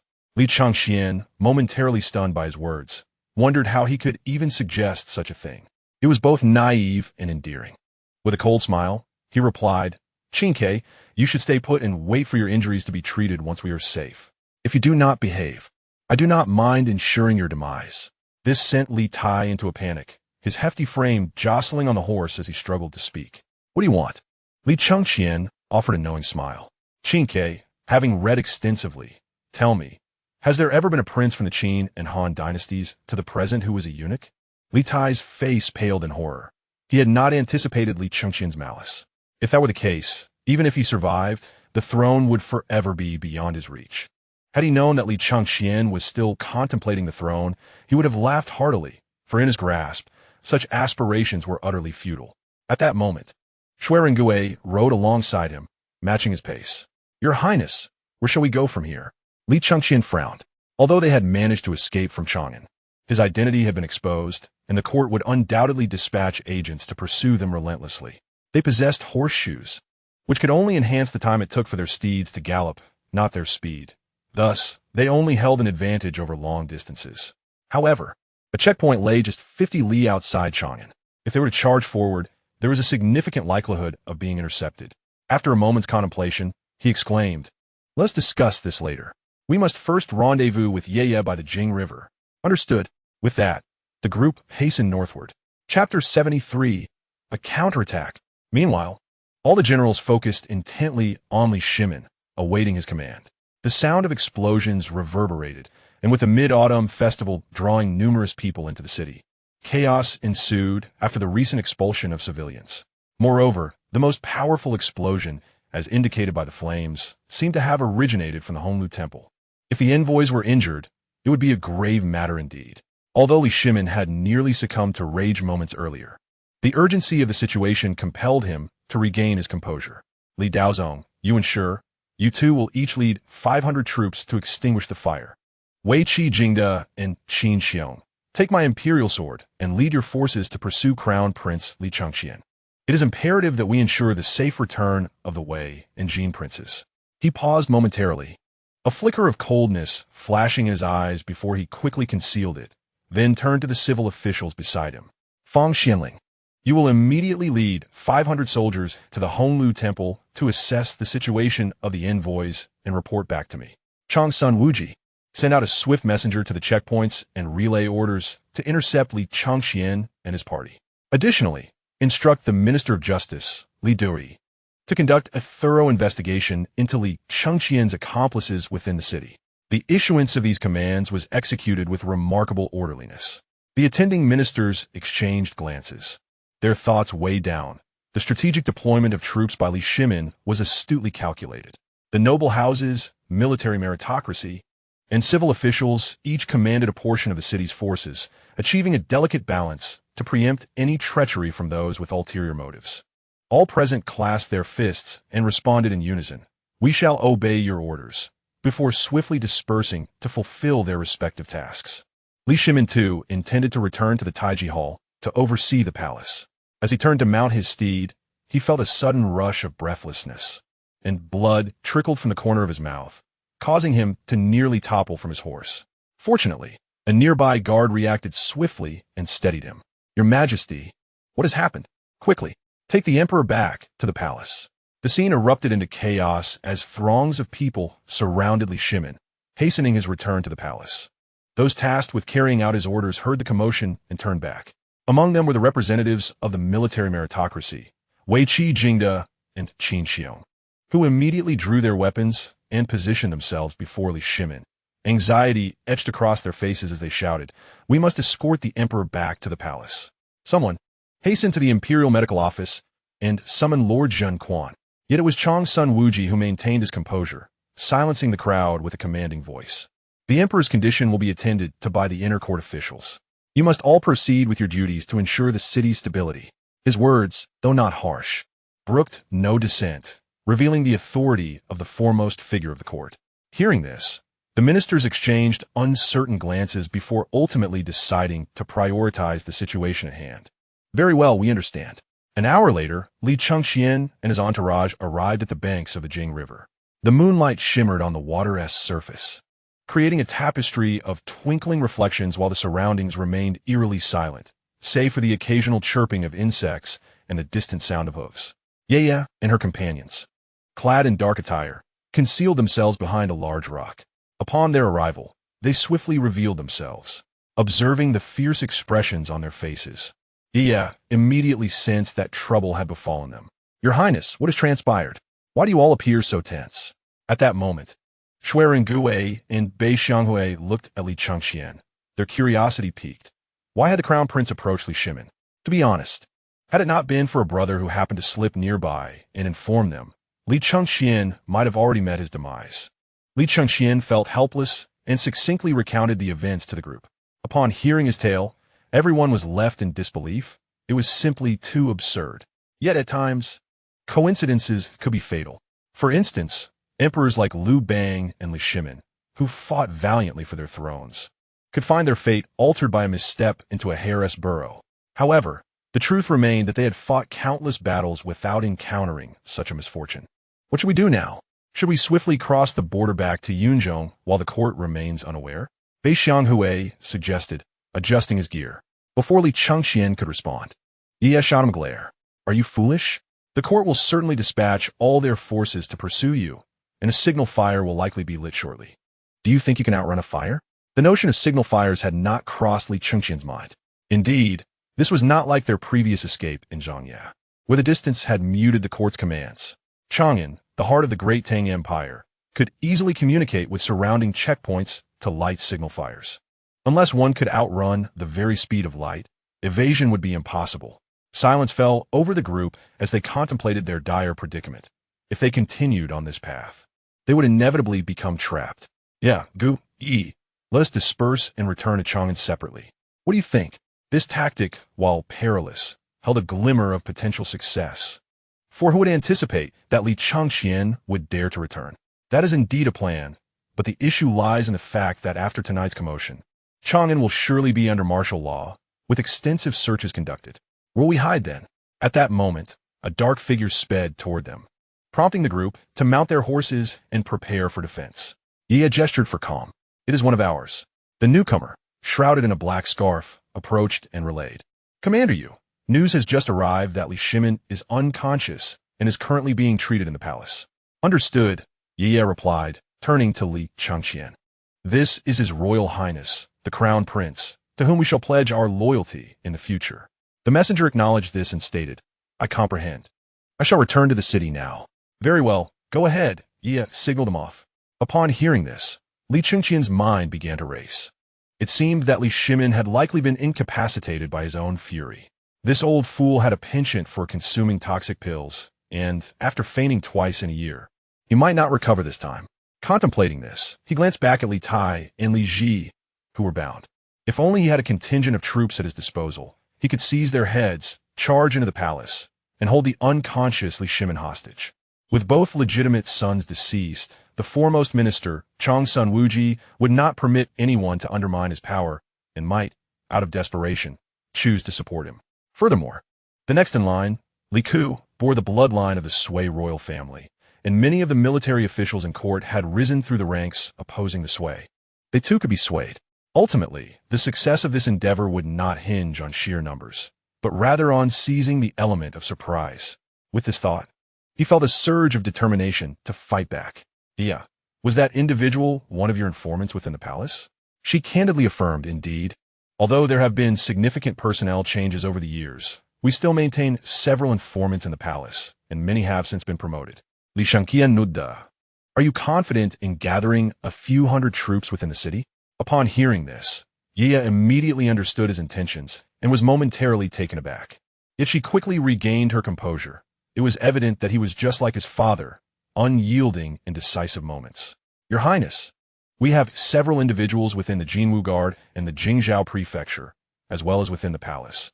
If we pool our resources, we should be able to gather a sufficient force. However, should we not deliberate further?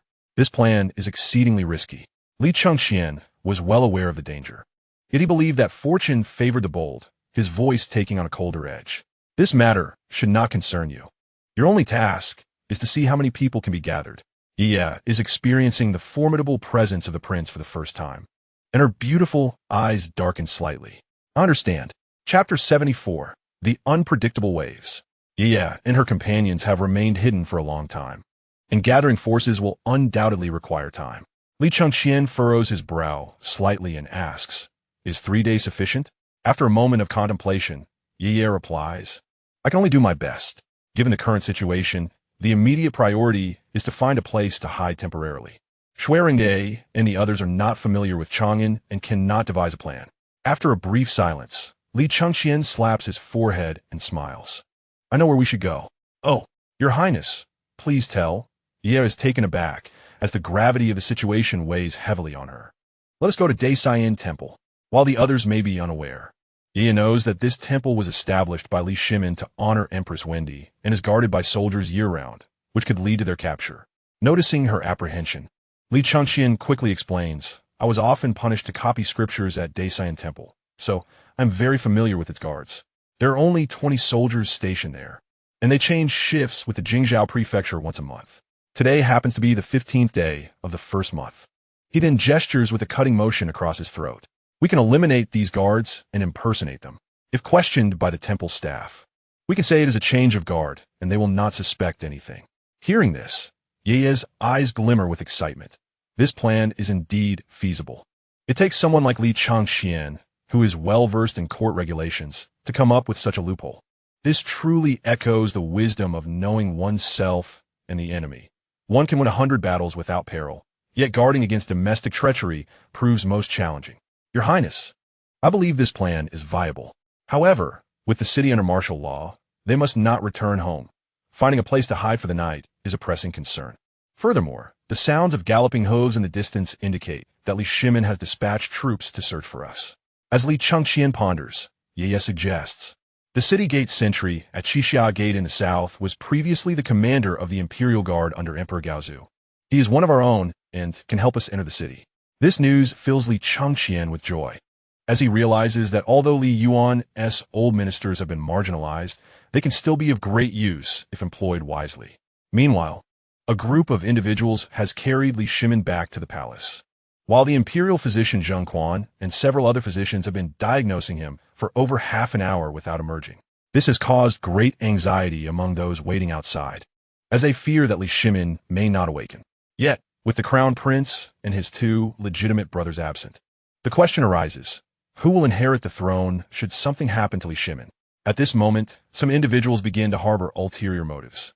Although the events of the night have not resulted in significant casualties, the crown prince's public confrontation with his father and the abduction of his 2 brothers have cast a grave shadow.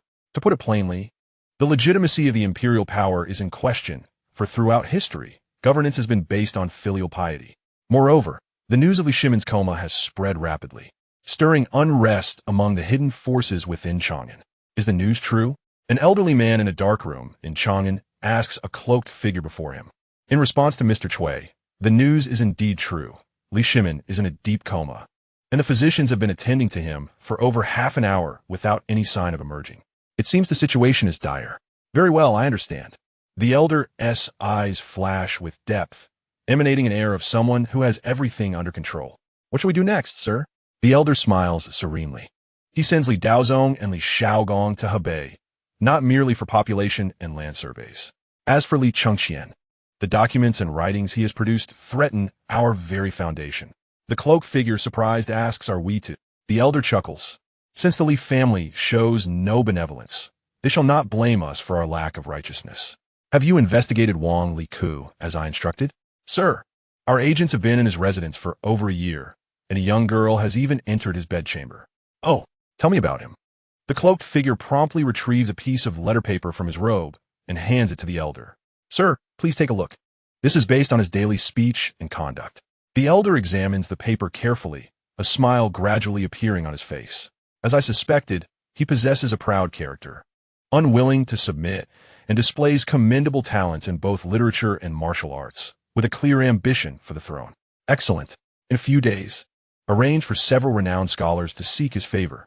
You know how to proceed without my guidance, do you not? Furthermore, you must also make contact with Li Chengqian. The title of heir apparent holds great potential. Meanwhile, countless dark rooms within Chang'an are ablaze with light, and it appears that many will find it difficult to sleep this night. The following morning, as dawn breaks and the mist lingers, Li Chengqian quietly kneels before the spirit tablet of Empress Wende.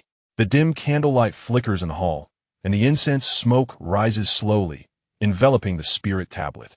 This renders his figure particularly solitary in the morning light, with his robes trailing to the ground, his gaze lowered, and his hands clasped in prayer, lost in thought. Thanks to Ye and the specially trained intelligence personnel, they swiftly cleared the soldiers from the temple last night, and they have donned guard uniforms to watch over the shrine. Mother, it is not that I am unfilial. It is simply that I am pressed too hard. If you're watching from above, please do not blame me. As if the long-sun empress truly possessed a spirit, a gentle breeze suddenly sweeps through the room as he speaks, soft and lingering.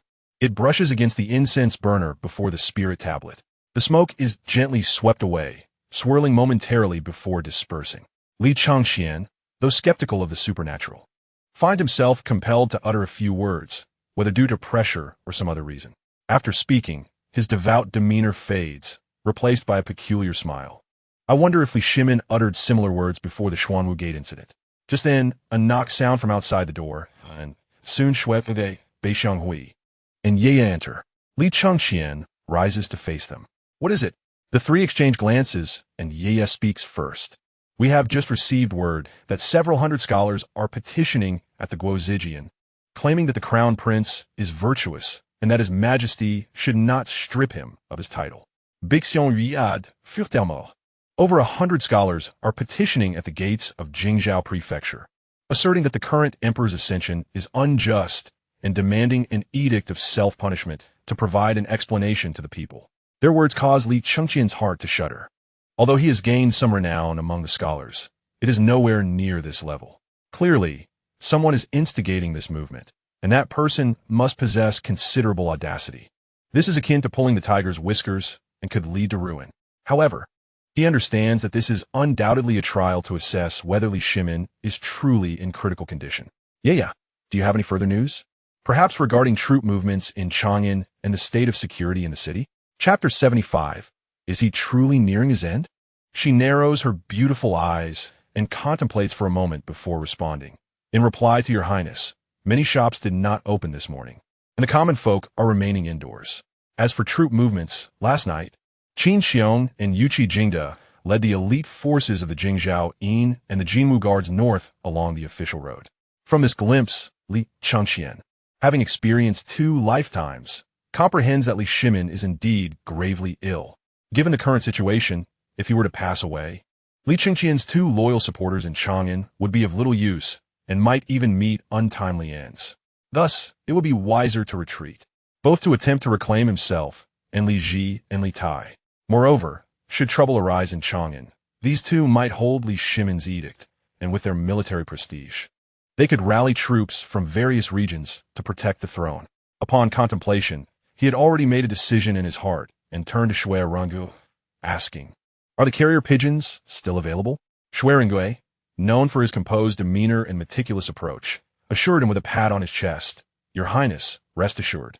When we first entered the city, I entrusted the carrier pigeons to a family outside the city for safekeeping. There will be no issues." "Very well. Please convey the address to Miss Ye and have her send someone to retrieve them." As he spoke, he approached the nearby writing desk. "Bei Wei, prepare the ink." Once the parchment was neatly laid out, Li Chengqian took up the brush, focused for a moment, and then inscribed detailed arrangements upon the paper. After completing his writing, the two men, filled with curiosity, approached to see what arrangements had been made. Junji, upon receiving the letter, immediately divided troops into 3 routes to capture Fengzhou, Shenzhou, and Dingxiang. Simultaneously, with a solitary tone, send letters to the 3 cities, instructing them not to surrender and to execute Li Ji and Li Tai without delay. Upon reading this, the 3 could not help but express their profound admiration. This would lead the court to believe that Li Chengqian had already traversed numerous checkpoints with Li Ji and Li Tai and returned to Yinsheng, thus facilitating their actions in Chang'an. In recent days, troop movements within Chang'an had been frequent, and major shops had closed their doors. This rendered the once bustling east and west markets desolate, as the world's most vibrant metropolis was shrouded in an eerie atmosphere. The mastermind behind all this was currently hiding securely within the Dacian temple, where he had remained for several days in the shrine of Empress Wende, hardly venturing outside. Surrounded by fragrant incense, Li Chengqian knelt in front of the spirit tablet of Empress Changsun, exuding an aura of tranquility and benevolence, reminiscent of Zen-like serenity. "Your Highness?" Ye's voice rang from outside the door. "Enter," Li Chengqian replied with a gentle tone. As Ye stepped in, her demeanor remained exceptional, though her face showed signs of weariness compared to a few days prior. At this critical juncture, Li Chengqian's understanding of the outside world relied heavily on her, leaving her exhausted and deprived of sleep. Has something happened in the city? Li Chengqian rose slowly, delicately removing the nearly burnt-out incense. "Yes. Yesterday, General Shui Wanshe mobilized troops to detain all the petitioning scholars. Meanwhile, the court issued 3 urgent orders for troop mobilization. While I am unaware of the specifics, it seems they aim to mobilize military forces from a border." Li Chengqian retrieved a fire stick, reigniting another stick of incense to worship before the incense burner, and then spoke slowly. "I understand. How is the gathering of personnel progressing?" Ye hesitated before responding, momentarily stunned. The prince before her was starkly different from the manic figure of days prior, as if he had transformed into another person. He emanated an aura of serene wisdom, yet exuded an intense sense of pressure. "Your Highness, a rough estimate suggests we can gather around 300 individuals." Li Chengqian did not turn around, his gaze fixed upon the rising incense. "Very well, I understand. You may leave for now." "Understood," Ye responded softly before exiting the shrine. Li Chengqian's eyes were deep and tranquil. Since the Wei, Jin, and northern and southern dynasties, through to the present era of Zhen Guan, the realm had been rife with undercurrents. Internally, powerful families controlled the scholar class, while externally, nations like the Turks eyed them covetously. The fall of the Sui dynasty's second emperor, though partly due to Yang Guang's actions, was also significantly influenced by these forces. Li Shimin seemed like a masterful dam repairman, constantly patching and mending. If development continued smoothly over 2 or 3 generations, the Great Tang would stabilize completely. His very existence was akin to a needle that pierced this impervious dam, causing countless hidden currents to seek escape through this breach, threatening to collapse the entire structure. Contemplating this, he murmured, "Is the curtain truly about to fall?" A glint of determination flashed in his eyes. If that were the case, he would secure the Great Tang's destiny. Moreover, should anyone else seize this empire apart from himself, he would not survive. Just as Ye was departing, she returned. "Your Highness, someone seeks an audience with you." This statement piqued Li Chengqian's interest. Had someone deduced that he had not left Chang'an? Who could it be? He turned and commanded, "Let them enter and speak." "Your Highness, a scout reported that someone has made contact, expressing a desire to ascertain your stance." Upon hearing this, He realized these individuals were unaware of his presence in Chang'an and merely wished to establish contact. He could surmise their intentions if Li Shimin were to pass. His title as crown prince and legitimate heir would hold significant potential. However, the current situation was delicate, and he could not ascertain the true motives of the other party. Very well, instruct those below to engage boldly, and it would be best to ascertain their identities. The once prosperous city of Chang'an was rife with chaos, with petitioning scholars everywhere, some even mingling with nefarious elements, inciting the populace in secret. The court had not implemented any effective measures, merely mobilizing troops to suppress the unrest. Akin to drinking poison to quench thirst, this left the citizens in a state of alarm, each person fearing for their safety. However, this was not due to the court's ineptitude. After all, the current civil and military officials of the Great Tang were truly extraordinary, each possessing remarkable talents. The root cause lay in the fact that this indomitable empire had lost its heart, while its limbs and other organs functioned independently. At this moment, within the Taiji Hall, the complex factions of the royal family, external relatives, military meritocrats, Shandong gentry, and newly enriched commoners were rapidly forming distinct factions. Recently, the imperial physician Zhen Guan had stated that Li Shimin would likely not awaken. Thus, his demise was merely a matter of time, prompting many to wish for the return of the Wei and Jin princes without delay. However, the external relatives, led by Changsun Wuji, firmly asserted that Li Shimin would awaken. And even if he did not, they would wait for the return of the Wei and Jin princes before making any decisions. Chapter 76. The unpredictable situation. While other factions did not immediately take a stance, they were not as pressed as the external relatives. Historically, during such times, a single misstep could lead to the downfall of entire families. Moreover, politics resembled an old duck floating on water. The surface appeared calm, while turmoil brewed beneath. Changsun Wuji stood before the gathered officials, his expression tranquil as water, hands naturally clasped before him, exuding a seemingly humble demeanor. Yet, his eyes were filled with an undeniable resolve. He had made up his mind. Regardless of what anyone said today, he would not yield. He was prepared to fight.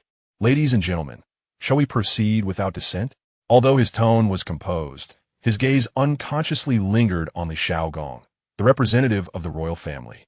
In the current political climate, the royal family was the only entity capable of genuinely opposing the external relatives. Moreover, Li Shaogong, as a representative of the royal family, held great prestige within the military. Observing Li Shaogong's calm demeanor, devoid of any visible emotion, it seemed as though everything was inconsequential to him. Sensing this, Changsun Wuji felt a sense of relief. The various factions remained silent, indicating tacit approval. However, Cui Dunli, the Minister of War and a member of the Shandong gentry, briefly displayed an expression of discontent before it quickly vanished. In truth, the most beneficial course of action for the powerful families at this time was to support the ascension of Li Gu, who possessed the bloodline of the Sui dynasty. The issue, however, lay in their insufficient power within the court, and supporting him would face considerable resistance. The external relatives were one obstacle, while the royal family and military meritocrats, having risen against the Sui, would certainly oppose the elevation of a prince from fallen dynasty. Thus, all maneuvering had to be conducted in secrecy.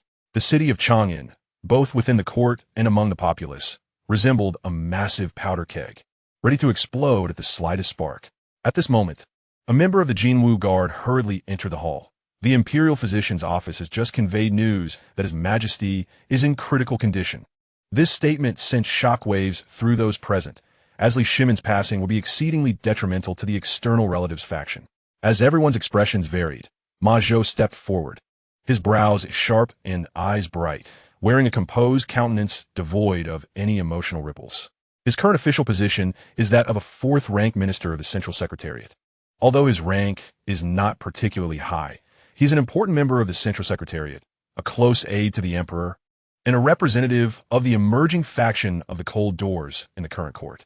He is a crucial piece in Li Shimin's strategy to balance the power of the gentry and the imperial relatives. He surveyed the crowd and declared in a clear voice, "I am grateful to His Majesty for his recognition and support. In these extraordinary times, I must express my thoughts."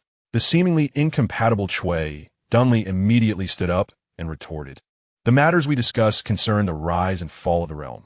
What right does a mere fourth-rank official have to speak out?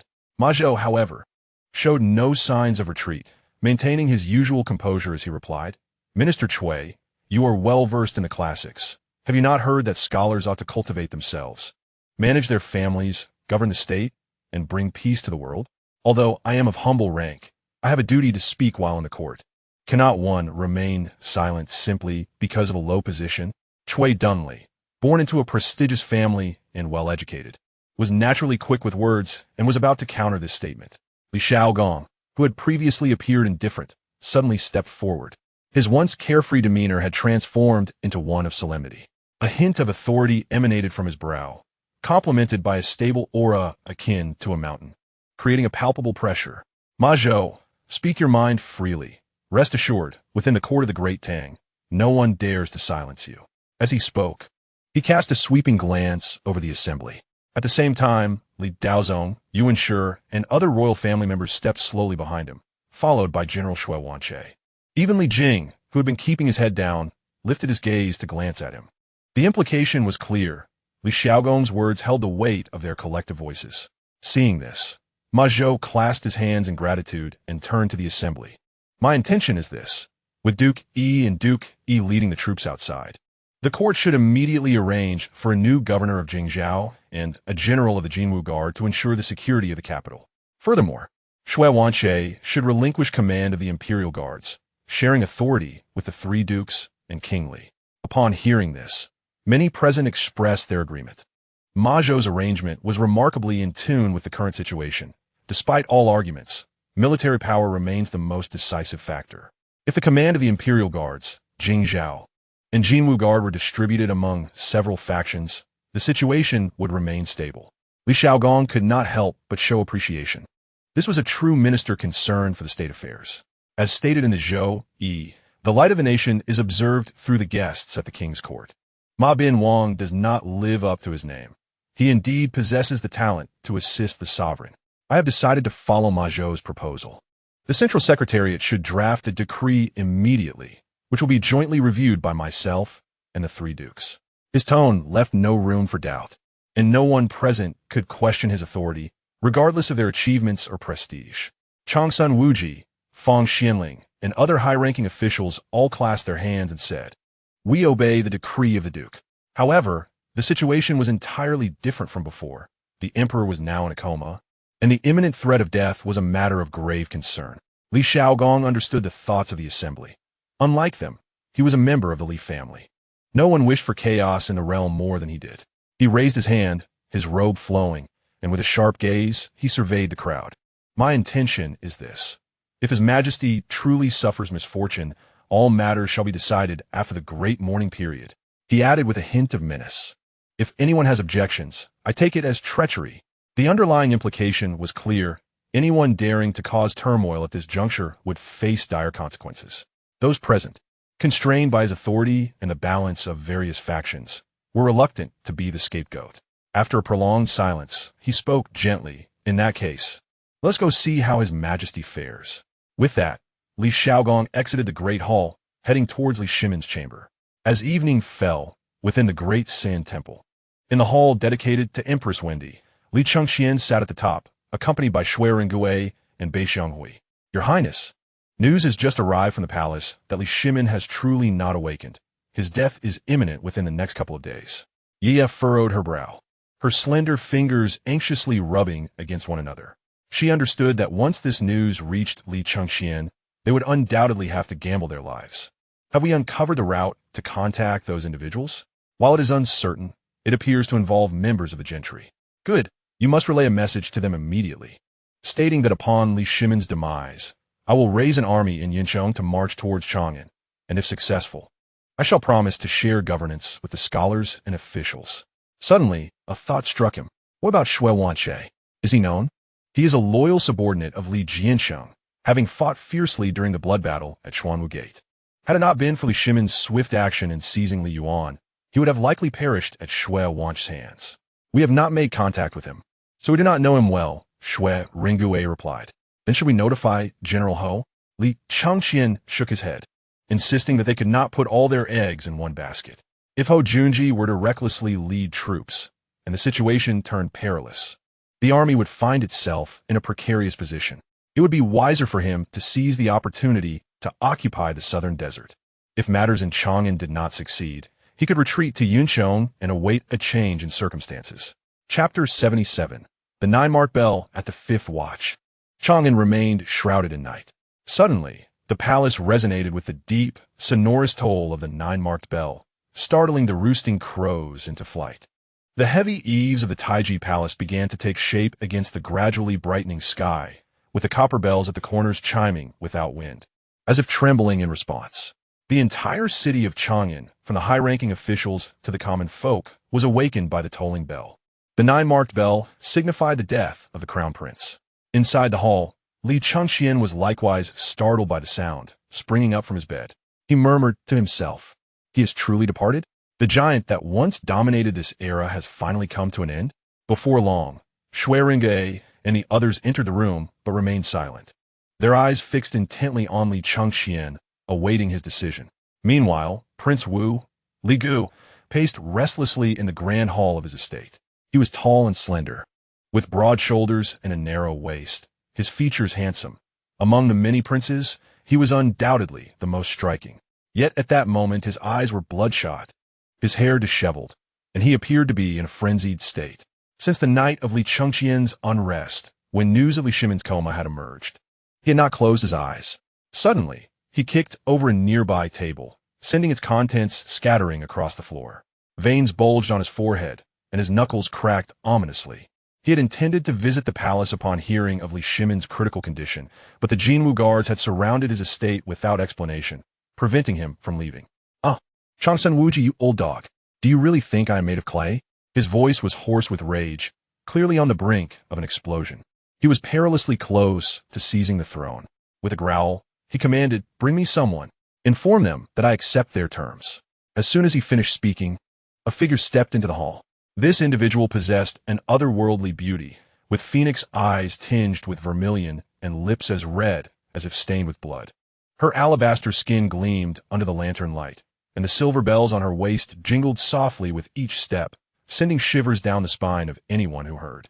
The guards at the entrance instinctively took a step back, for her beauty was dangerously enchanting, reminiscent of the legendary ghost who wore a beautiful woman's skin. "Have you finally made up your mind?" Her voice was light and ethereal, akin to that of a specter. Li Gu, seeing her arrival, snorted disdainfully of, "You're just in time. Ensure your people are prepared." If Li Chengqian were present, he would undoubtedly have recognized the situation. In truth, during his previous life, he had found it perplexing how Li Chengqian, a respectable crown prince of the Great Tang, could live in the Eastern Palace as if he were adopting the lifestyle of the Turks, even expressing the aspiration to ascend the throne and retreat to the Turkic lands. He also unjustly favored the androgynous and peculiar individual named Chengqian. It was not until traversing into this new realm and observing for over half a month that the truth gradually dawned upon him. These individuals, including Chengqian, were all remnants of the Yicheng princess. She was a daughter of the Sui dynasty's royal family, married to Khitan Kanyang Jian to solidify ties between their nations. Subsequently, she wed 3 Turkic Khans, Shibi, Chuluo, and Xieli. Moreover, she was no powerless princess. Her political acumen was extraordinary. When Khan besieged Emperor Yang of Sui at Yanmen, she fabricated a report of an urgent situation in the northern borders, thereby facilitating his escape. After the fall of the Sui dynasty, she sheltered Emperor Yang's grandson, Yang Jingdao, and established the remnants of Sui in Turkic lands. Even when Xieli's forces approached Chang'an, compelling Li Shimin to sign the Wei River Pact, she was the mastermind behind it all. Truly, had it not been for the formidable military prowess of Li Jing, the god of war of the Tang dynasty, this woman could have posed even greater challenges to the Tang. After her demise, her remaining followers lay in wait for an opportunity, eventually finding a chance to manipulate Li Chengqian, whose character had begun to twist due to a leg ailment. Wang Ligu, bearing Sui royal blood, sought refuge with him after being ousted by Li Chengqian. "Rest assured, our people are ever ready," Chengqian remarked with a coy laugh, her demeanor increasingly ghostly. Li Ji's eyes flashed with annoyance, yet he knew that if he were to ascend to any position, he would require her assistance. Thus he quickly masked his irritation. "Fear not. Should I ascend to greatness, your reward shall be plentiful." Indeed, her enchanting eyes fixed intently upon Li Gu as she continued. "I hope your majesty will not disappoint Chengqian." These words caused Li Ji's already crimson eyes to deepen in hue. Within the Han Wang residence, Li Yuanchang sat alone in his chamber. The copper mirror opposite him reflected his haggard visage, disheveled stubble, pronounced cheekbones, and a once rounded chin now gone enough to pierce silk. He caressed the worn edges of the bamboo slip inscribed with Han Shu. Suddenly, he chuckled softly, his fingertip gliding over the characters Huainan Li Wang Chang. Previously, it was he who instigated the assassination of Wei Wang, with the East Palace officials daring to conceal it from Li Chengqian. However, during this tumultuous time, the court was preoccupied with matters aplenty, and Li Shimin had yet to attend to his case. He murmured to himself, "I too am a descendant of Emperor Gaozu. So why should I not be entitled to that position?" At this moment, all of Chang'an was enveloped in a chilling atmosphere, akin to a powder keg on the verge of explosion. "Your Highness, what should we do? Just say the word, and we shall risk our lives to ensure you storm into Taiji Palace." Inside the shrine of Empress Wende, the typically composed Shui Rengui was ablaze with excitement, as this was indeed a once-in-a-lifetime opportunity for them. If seized, great achievements could be realized. However, failure to act could lead to devastating losses when they returned to the clouds to confront the Tang once more. Bei Xianghui's eyes gleamed with fierce determination. "Brother, make your decision. With my brother in arms and the forces of Yi, we shall ensure your entry into the palace." According to the court's customs, upon the emperor's demise, ministers would set up a mourning hall in Taiji Palace, donning white mourning garments for 3 days. If they were to storm the palace with lightning speed during this time, controlling the ministers and executing any dissenters, even with thousands in the city, it would be of no consequence. Yet, to miss this opportunity would spell the end of hope. Li Chengqian understood this reasoning well, yet he found himself unable to muster the resolve. It was not a lack of courage to gamble everything, but rather the realization that he was not alone in this ambition within Chang'an. To say nothing of the others, even Wang Ligu surely harbored aspirations for the throne. If things went awry, it would be akin to a mantis stalking a cicada while an oriole lurks behind. Should he storm the palace to control the officials, the other royal offspring could rally their forces, declaring him a traitorous usurper and charging into the palace, leading to uncontrollable chaos. Yeah. Has there been any activity at the Wang Li Gu residence these past few days? Chapter 78. The storm approaches. Your Highness, Longsun Wujin has dispatched the Jinwu guards to surround the Wang Li Gu residence, and there has been no unusual movement. Li Chengqian was not surprised by Longsun Wujin's actions. After all, he and the Wei and Jin princes were absent from the capital, which was a significant blow to the external relatives. However, his uncle, while capable, lacked decisiveness. Historically, he was characterized as one who holds both ends but lacks foresight, appearing loyal yet being treacherous. To put it plainly, he was indecisive, wanting to have it both ways, and often struggled to make decisions, making it unlikely he could suppress the current situation. Yet within the court, Li Shaogong possessed both the prestige and capability to maintain order. The question remained whether he would involve himself in this murky water. Contemplating this, Li Chengqian stroked his stubbled chin and sighed. The situation is unpredictable. Realizing he had lost his composure, he quickly regained his demeanor, stating firmly, "Continue to send people to closely monitor the Wang Li Gu residence, and inform me immediately of any unusual occurrences. Ringui, Xianghui, there is no need for you to rush. After all, the ministers will mourn for 3 days. What does it matter if we wait one more day? By the way, have the items I instructed Linger and the others to prepare been completed?" "Yes, Your Highness, they are ready and hidden in Chongrenfang." Li Chengqian had not been idle these past few days, secretly instructing Yi to procure saltpeter, sulfur, and charcoal, and having Linger and the more meticulous girls craft gunpowder. He estimated that a few 100 pounds of gunpowder should suffice. At this moment, Shui Rengui wore a look of doubt, saying, "Your Highness, I can't shake the feeling that this is all too sudden. Do you think Li Shimin might be feigning his death?" Li Chengqian indeed harbored such suspicions. Yet he reasoned that given Li Shimin's previous conduct, with the Wei and Jin princes as hostages, his life was undoubtedly secure. Moreover, if Li Shimin were truly feigning death, It would likely lead to a laxity in the city's defenses, enticing those with ulterior motives to act. This was a fortuitous opportunity, should they successfully break into the palace. It would allow him to turn a feigned death into a genuine one, freeing him from the infamy of patricide. During the Mid-Autumn Festival in Guangzhou, rain was not common. Yet today, the winds were unusually damp. The sky churned with clouds, swallowing the last remnants of daylight. The copper bells at the temple's eaves swung wildly, startling the birds roosting in the rafters. A profound silence enveloped the world, as if even the wind held its breath. Li Chengqian rose and cracked open a window to gaze outside. The oppressive ambience before the storm felt like a whisper from the heavens, and some were inherently drawn to such scenes. Turning to the three, he said, "You may proceed with your tasks, as you command." Once they departed, a sardonic smile crept across Li Chengqian's face.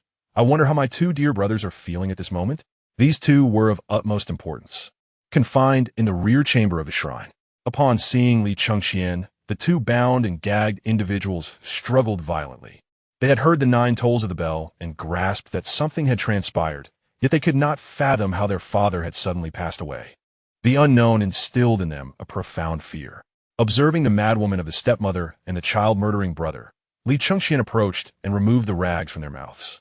"Elder brother, what has happened to father?" Li Ji inquired, his face awash with terror, tears streaming down his cheeks. Li Chengqian was not deceived by this facade. He knew this was a cunning and ruthless character, one who historically had seen few of his brothers survive after ascending the throne. "Ah, the tolling of the bell. Need I even ask?" Li Tai, upon hearing his confirmation, immediately panicked. If Li Shimin were alive, he could strive to rescue them, but if he were dead, their lives would be in grave peril. Most importantly, he had always been at odds with Li Chengqian, and his plump face was now etched with fear. "Your Highness, it was once the case that we, as subjects and siblings, failed in our duties. Now that father has passed, we, as his sons, must pay our respects. What do you think about us going together? Rest assured, I will no longer vie for the throne. I merely seek a peaceful existence."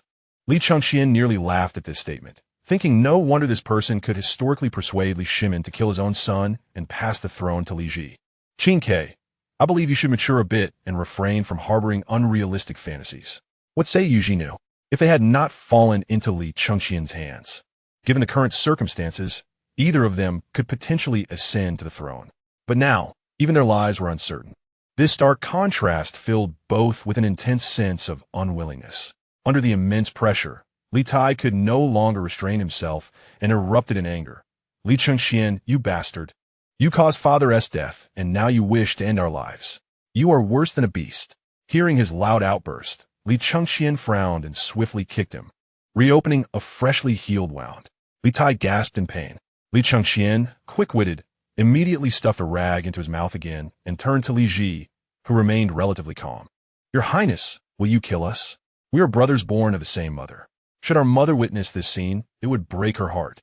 In the royal family, there is no such thing as familial affection, let alone the virtues of filial piety and brotherly love that characterize the Li family. To be honest, even if their ancestors were watching, Li Chengqian would still be compelled to eliminate them. Jinu, let me speak frankly. If I successfully ascend to the throne, you two will undoubtedly perish. However, if I do not succeed, you may live a few more days.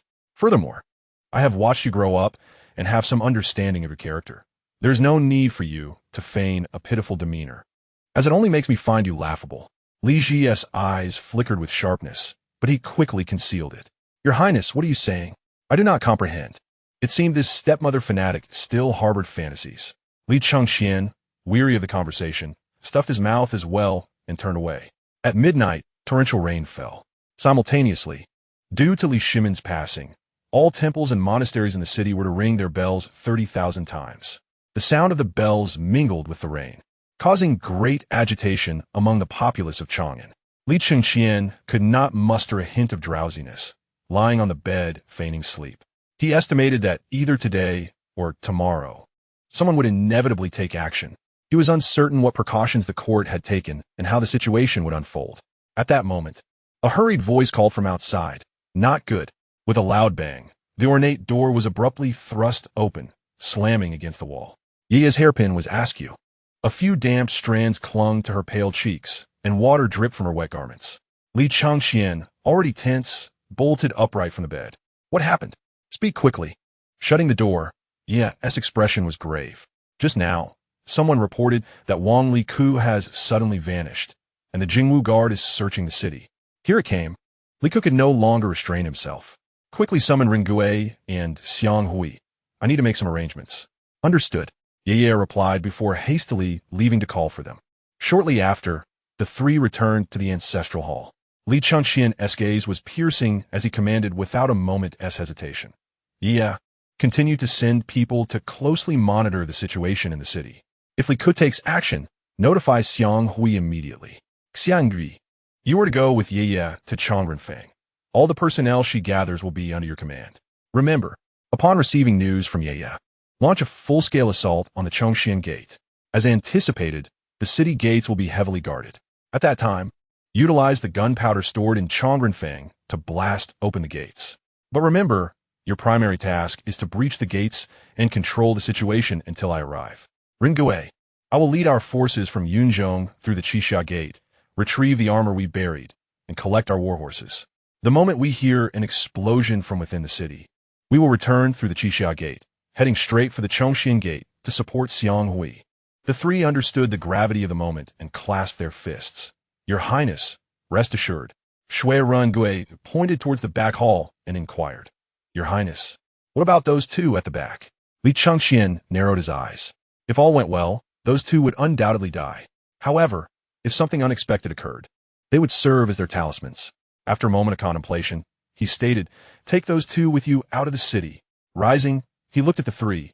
Rest assured, when the grand plan succeeds, I shall not treat you unfairly. Shui Rungui bowed, saying, I am but a humble man, favored by your Highness and promoted in the ranks. This kindness, even were I to sacrifice my life, I could never repay. Beixiang Hui echoed, I feel the same. Li Chengqian clapped both their shoulders. I shall not speak of more. If you do not betray me, I shall certainly not betray you. A sliver of light suddenly pierced through the densely clouded sky, only to be swiftly obscured again. Meanwhile, the rain intensified, thousands of silver threads cascading down, stirring up murky splashes on the yellow earth path. The distant outline of Chang'an appeared somewhat blurred. Your Highness, shall we find a place to shelter from the rain?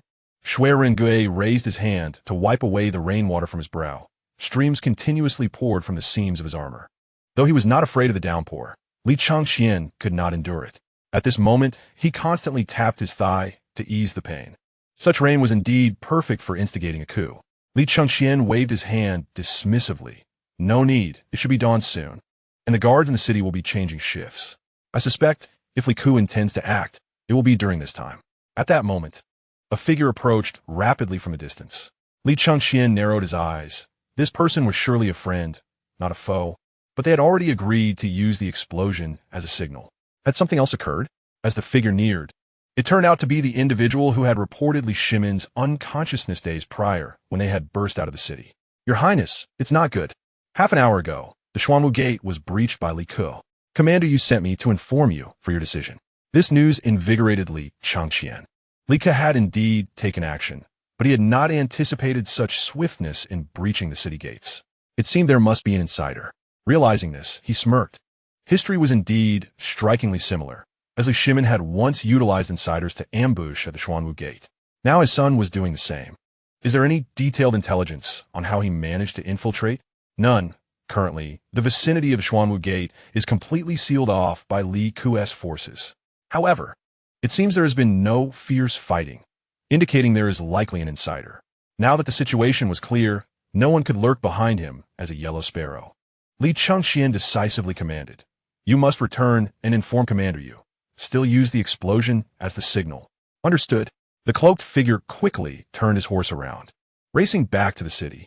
About half an hour later, the pitch-black night sky was abruptly torn apart by a crimson fireball, with a thunderous roar that shook the heavens. The explosion erupted at the Chongxian Gate. Li Chengqian tightened the reins, urging his warhorse to rear. Brothers, follow me. As his voice fell, they charged into the city. Upon reaching the Qixia Gate, the gate stood slightly ajar, and the guarding officer, accompanied by around 50 soldiers, was ready for action. Li Chengqian did not hesitate. He bellowed, "Quickly bring people. We shall assault the Chongqing Gate. Once the task is accomplished, all shall be rewarded with titles and rank." The guards at the city gate had long been prepared and promptly followed him. In a mere moment, they reached the vicinity of the Chongqing Gate. To their astonishment, a large breach had been blasted in the gate, with the sounds of battle resounding within. Observing this, Li Chengqian galloped forth, charging through the opening into the city. He was met with the sight of Beixiang Hui fiercely engaging the defending soldiers.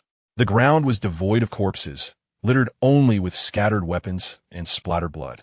A glimmer of admiration flashed in his eyes. Although Beixiang Hui appeared reckless, he was dependable in crucial moments. He raised his arm and shouted, "I am Li Chengqian, the crown prince of the Great Tang. With the demise of my father, treacherous officials seek to usurp the state. Today, I lead my men into the city, vowing to cleanse the court and restore the brilliance of the Great Tang." His choice to attack from the Chongqing Gate was strategic, as it was the base of the Eastern Palace's 6 legions. Even if he rebelled and distanced himself from Chang'an, he surmised that the garrison would not undergo significant changes in such a short span of time. Indeed, as soon as his words fell, many of the defenders momentarily froze. Li Chengqian called out again, "When we succeed, I assure you, you shall not be overlooked." Although the personnel of the Eastern Palace's 6 legions remained unchanged, the commanding officer had been replaced. A towering figure among the soldiers roared, "Crown Prince Li Chengqian, you are committing treason. Everyone, continue fighting under my command and do not heed his words." "Ren Gui, it's up to you now." Shui Ren Gui spurred his horse forward, drawing a sturdy bow from his back. With a swift motion, he bent the bow like a crescent moon, accompanied by a thunderous whoosh. The arrow struck the commander squarely in the face, embedding itself 2 inches deep. Li Chengqian had witnessed Shui Ren Gui's archery before, and each time, he marveled at the man's formidable prowess. Frankly, even firearms centuries later would struggle to match his accuracy and lethality. With the commander slain, the soldiers gradually relinquished their resistance. Li Chengqian promptly issued orders. "Ren Gui, you two must lead the garrison brothers to assault the Taiji Palace immediately. Xiang Hui, take your men and accompany me to the Eastern Palace." "Understood." The trio responded in unison. Beixiang Hui rode over, asking, "Your Highness, why not head directly to the Taiji Palace?" Li Chengqian had his own plans.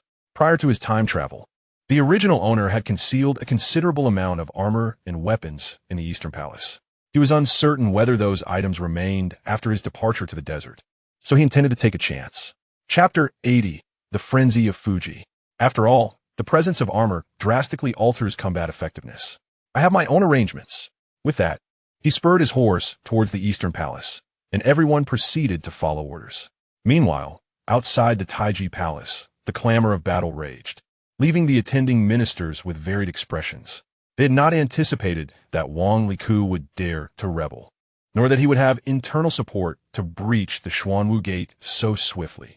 Changsun Wuji's expression darkened. Being shrewd and calculating, he had devised multiple strategies against Liku.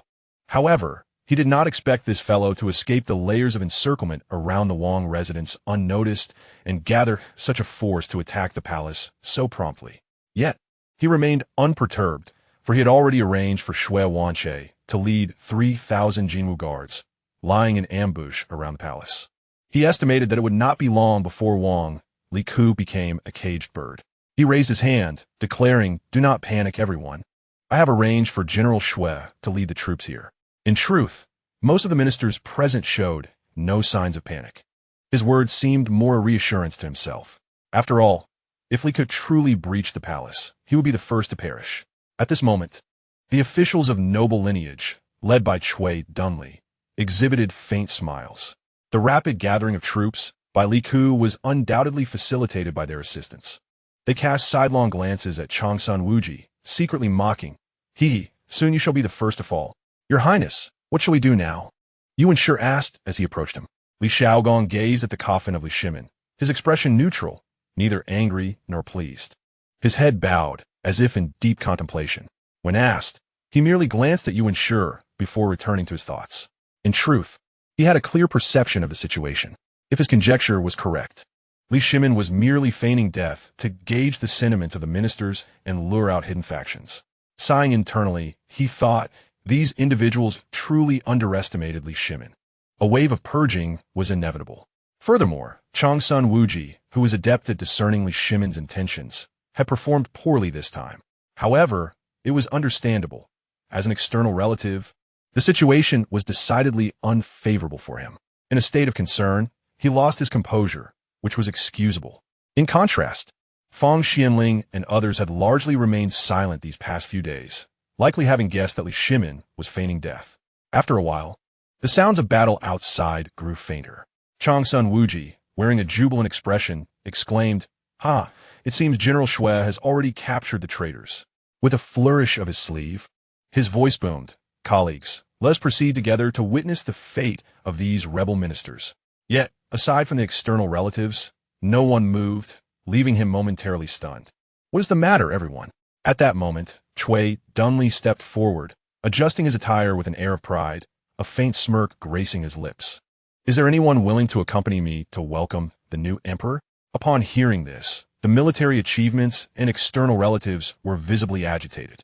Changsun Wuji's expression turned predatory as he shouted, "Presumptuous! Cui Dunley, are you plotting rebellion?" With that, he roared, "Guards, take him away." Many ministers who typically disagreed with Changsun Wuji wore mocking expressions. This old dog Changsun had clearly lost his mind. Those who dare to speak such words must possess absolute confidence. Those who suspected Li Shimin was feigning death continued their pretense of ignorance. Li Shaogong slightly rose, casting a sympathetic glance at Changsun Wuji, internally lamenting how the once sharp and capable Changsun Fuji had devolved into this. Did age truly bring about such changes? Or had he always been this way? Seeing him rise, Changsun Wuji, as if grasping a lifeline, hurried to his side. "Your Highness, quickly order the execution of the treasonous ministers." Li Shaogong replied in a calm tone, "Fuji, you truly ought not to." He gently patted his shoulder.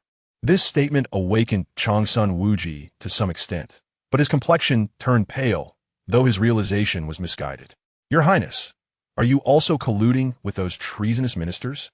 If Li Chengqian were present, he would undoubtedly reveal his understanding of the situation, as history does not deceive. Indeed, it was a case of holding both ends without foresight.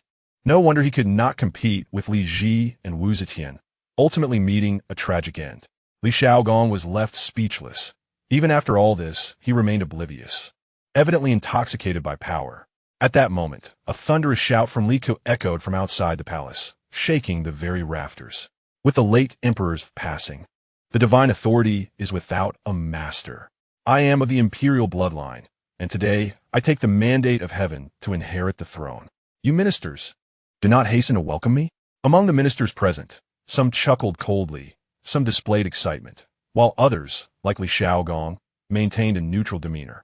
As no one emerged, Li Ke let out a cold laugh, his face darkening, armor stained with blood, his sword glimmering ominously as he boldly strode into the hall. Scanning the crowd, he demanded, "What is your intention? Why do you not bow? Do you wish to test the sharpness of my blade?" Cui Dunley, leading a faction of aristocratic officials, along with some indecisive individuals lacking deep roots, promptly bowed in reverence upon witnessing the event. "We humbly welcome the ascension of the new emperor." Li Ke, witnessing this, burst into uncontrollable laughter, proclaiming, "Ha ha, good. This king shall not treat you poorly." He then turned his gaze towards those who had not paid their respects, declaring, "It seems you are resolute in opposing steel with your necks." With a chilling gleam from the sword in his hand, he pointed it directly at Changsun Wuji, sternly admonishing, "You conspired for personal gain while the late emperor was still alive, creating chaos in the court. Today, I shall act on behalf of heaven to execute you, using your blood to honor our ancestors." Although Changsun Wuji was intoxicated by power, having held a high position for many years, he could not simply abandon resistance. "Li Ke, you are but a son of the late emperor, your status unacknowledged. How dare you presumptuously claim the mandate of heaven?" He abruptly raised his hand to point at Li Ku, then turned to the assembly. "This man bears the bloodline of the former Sui dynasty. How can you, generals, allow him to sow discord?" His words struck at Li Ku's vulnerabilities, prompting those of martial merit and royal lineage to speak out. Li Shaogong subtly surveyed the crowd, gently shaking his head to signal them to remain silent. At that moment, a cacophony of battle cries erupted from outside the palace. with the most resounding voice belonging to Bei Xianghui. I, General, come upon the order of the Crown Prince of the Great Tang, to eradicate the traitors and uphold the state. Who dares to resist? Upon hearing this, Li Ke's countenance shifted dramatically. How could Li Chengqian still be in Chang'an? Although he was openly rebelling, he remained the crown prince of the court, and most importantly, he was the legitimate firstborn son. Changsun Wuji's face lit up with ecstatic joy. Even if Li Chengqian was not his ideal successor, he had no other choice under the current circumstances. Ha ha ha, the traitor Li Ke. Though His Highness Chengqian has his faults, he is ultimately the emperor's appointed crown prince, the legitimate heir. He restrained his laughter and continued coldly. Today, this old minister shall risk his life to protect the rightful heir. Those present, witnessing Changsun Wuji's demeanor, felt a mixture of emotions, wondering how a seemingly rational person could suddenly become so frenzied. Fang Xinling slightly raised his head, a hint of sympathy in his eyes, contemplating whether he would remain calm in such a position or succumb to confusion like Changsun Wuji. Indeed, words carry weight, and the truth of that sentiment was undeniable. Li Ke disregarded Changsun Wuji's rebuke, abruptly flicking his ornate robe sleeves, stepping out of the hall with a commanding voice. All soldiers, heed my command. Follow this king to vanquish this treacherous scoundrel. Outside the hall, the sounds of battle roared, with Bei Xianghui and his contingent numbering only over 1,000. While Li Ke's side boasted 5,000 to 6,000, all clad in armor. They were swiftly blocked at the palace gates, unable to advance, and slowly began to feel encircled. Recognizing that morale would falter if this continued, Bei Xianghui shouted in anger, ready to charge forth. Yeah, seeing this, quickly restrained him. Xianghui, do not act rashly. Wait for His Highness and the others. But it was too late. He brandished his iron spear and leaped forth on horseback, like a fierce tiger among sheep, plunging into the enemy ranks. His martial prowess was extraordinary, truly a peerless warrior, as he maneuvered left and right, cutting through the fray as if traversing an unoccupied territory. As he encountered Li Ke head-on, the latter, unlike the other princes, possessed exceptional martial skills. Upon seeing Bei Xianghui approach, Li Ke roared, "Rebel general, do not be reckless." He thrust his spear forward with remarkable speed. Bei Xianghui grinned savagely, deflecting the spear with a flick of his own, then swiftly countering with a powerful horizontal sweep aimed at Li Ke's face. Li Ke hastily attempted to block with his spear, but the prince's so-called martial skills were ultimately mere posturing compared to Bei Xianghui's true prowess. A dull thud resounded as he managed to parry the blow, but his hands were shaken, blood flowing from his wounds. Bei Xianghui, undeterred, launched a direct stab that, if it landed, would surely spell doom for Li Ke. Just then, a shout rang out nearby. "Do not harm the Prince of Wu." Accompanied by the voice, an arrow shot towards Bei Xianghui's back. At that moment, fully committed to his thrust, Bei Xianghui could barely turn around. The arrow struck true, embedding itself 3 inches into his armor, showcasing the skill of the archer. This caused his offensive to falter, and Li Ke, seizing the opportunity, bent low to evade, enduring the pain in his hands as he struck upward towards Bei Xianghui's face. A resounding clash echoed as the iron spear connected with Bei Xianghui's face, causing him to scream in agony and tumble from his horse. In the chaos of battle, with no personal guards nearby, he was soon beset by a multitude of blades, and it appeared that his life would soon be forfeit. From a distance, Ye galloped towards him, calling out, "Xianghui, get up." She charged through the throng, wielding her sword fiercely. Despite her valiant efforts, she was ultimately constrained by her physical limitations. Within moments, her strength began to wane. Li Ke, regaining his breath, grinned maliciously, suddenly thrusting his spear at her back with lightning speed. Caught off guard, Ye could not evade in time. In an instant, Bei Xianghui sprang up from the ground, bloodied and clad in darkened armor, his eyes wide with determination. Grasping the spear's tip with a grip like iron, blood seeped through his fingers as he urged, "Yeah, go back. Wait for His Highness and the others." Tears welled in Ye's eyes. Though she had not yet developed true romantic feelings for Bei Xianghui, she had been trained from a young age to be resolute. And despite her reluctance, she swiftly turned her horse around. As she departed, Bei Xianghui unleashed a primal roar, "Bring me down." With firm footing, he summoned all his strength, tossing Li Ke and his horse aside. As the steed collapsed, a splash of mud erupted, and Bei Xianghui staggered 2 steps before collapsing to one knee, utterly spent. The surrounding soldiers seized the moment, closing in with their blades. Meanwhile, Li Chengqian and his forces had arrived, witnessing this scene unfold. They had indeed retrieved the armor hidden in the Eastern Palace, now clad in shining metal. Though the path of a general is paved with the sacrifices of many, witnessing it firsthand was a different matter altogether. His face contorted in fury, he bellowed, "Ren Gui, save Xianghui." Shui Ren Gui, seeing his disciple in such dire straits, was filled with shock and rage. He immediately turned to the surrounding soldiers, commanding, "Protect His Highness. I shall retrieve that treacherous head." With that, he mounted his horse and charged into the fray, his spear striking with the force of 1,000 pounds, scattering foes as he carved a bloody path through the chaos. As the rain intensified, thunder rumbled above, and a bolt of purple lightning split the clouds, illuminating the palace in a ghostly white, only to plunge it back into darkness moments later. Shui Rengui, single-handedly, fought his way through the torrential downpour to Bei Xianghui's side. Li Ku, already injured, was struck with panic at the sight of this formidable warrior descending upon him. He hastily abandoned his fallen horse, extracting his leg from beneath it, and quickly retreated into the chaos of the battle. At the palace gates, Li Chengqian was engaged in fierce combat, although still outnumbered. The newly donned armor allowed him to push the line forward, nearing the palace entrance. Changsun Wuji exhibited an expression of madness, murmuring to himself, "Those treacherous ministers. How dare they?" He staggered toward Li Shimin's coffin, lamenting, "Your Majesty, how could you leave me behind?" Having served in the court for many years, he had indeed dedicated himself diligently to the Tang dynasty. Li Shaogong, observing this, felt a twinge of compassion. Although he was unaware of Li Shimin's true intentions, he suspected that the moment for revelation was near. Approaching Changsun Wuji, he gently placed a hand on his shoulder and spoke earnestly, "Fujiji, His Majesty is wise and resourceful. He has arranged for everything. There is no need for such distress."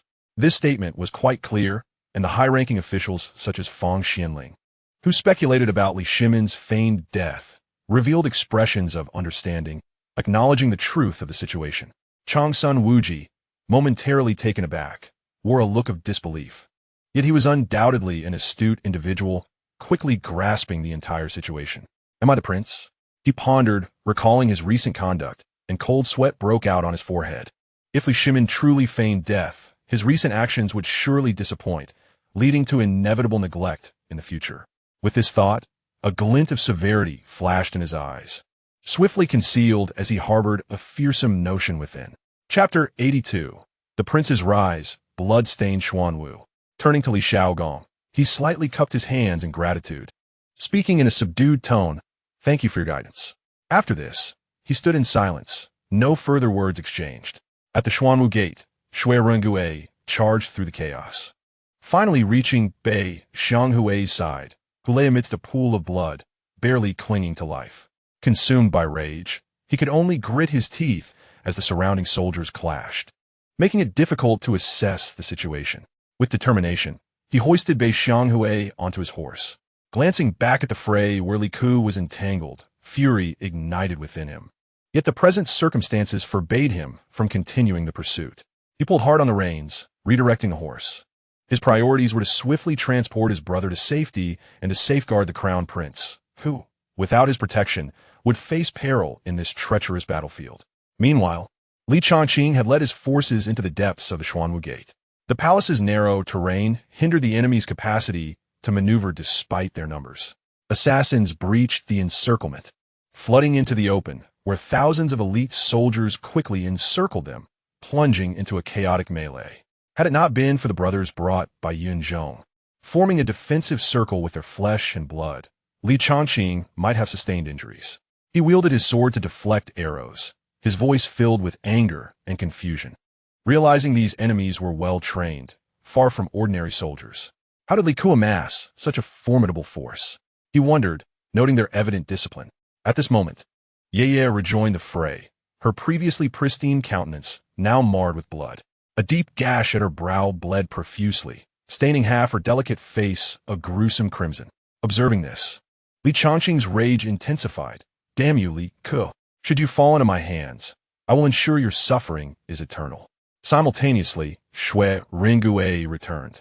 And had it not been for his relentless efforts to disrupt the enemy's formation, Li Chengqian and his companions might have faced defeat. However, the limits of human endurance were becoming apparent, and his pace slowed as he carried the unconscious Bei Xianghui.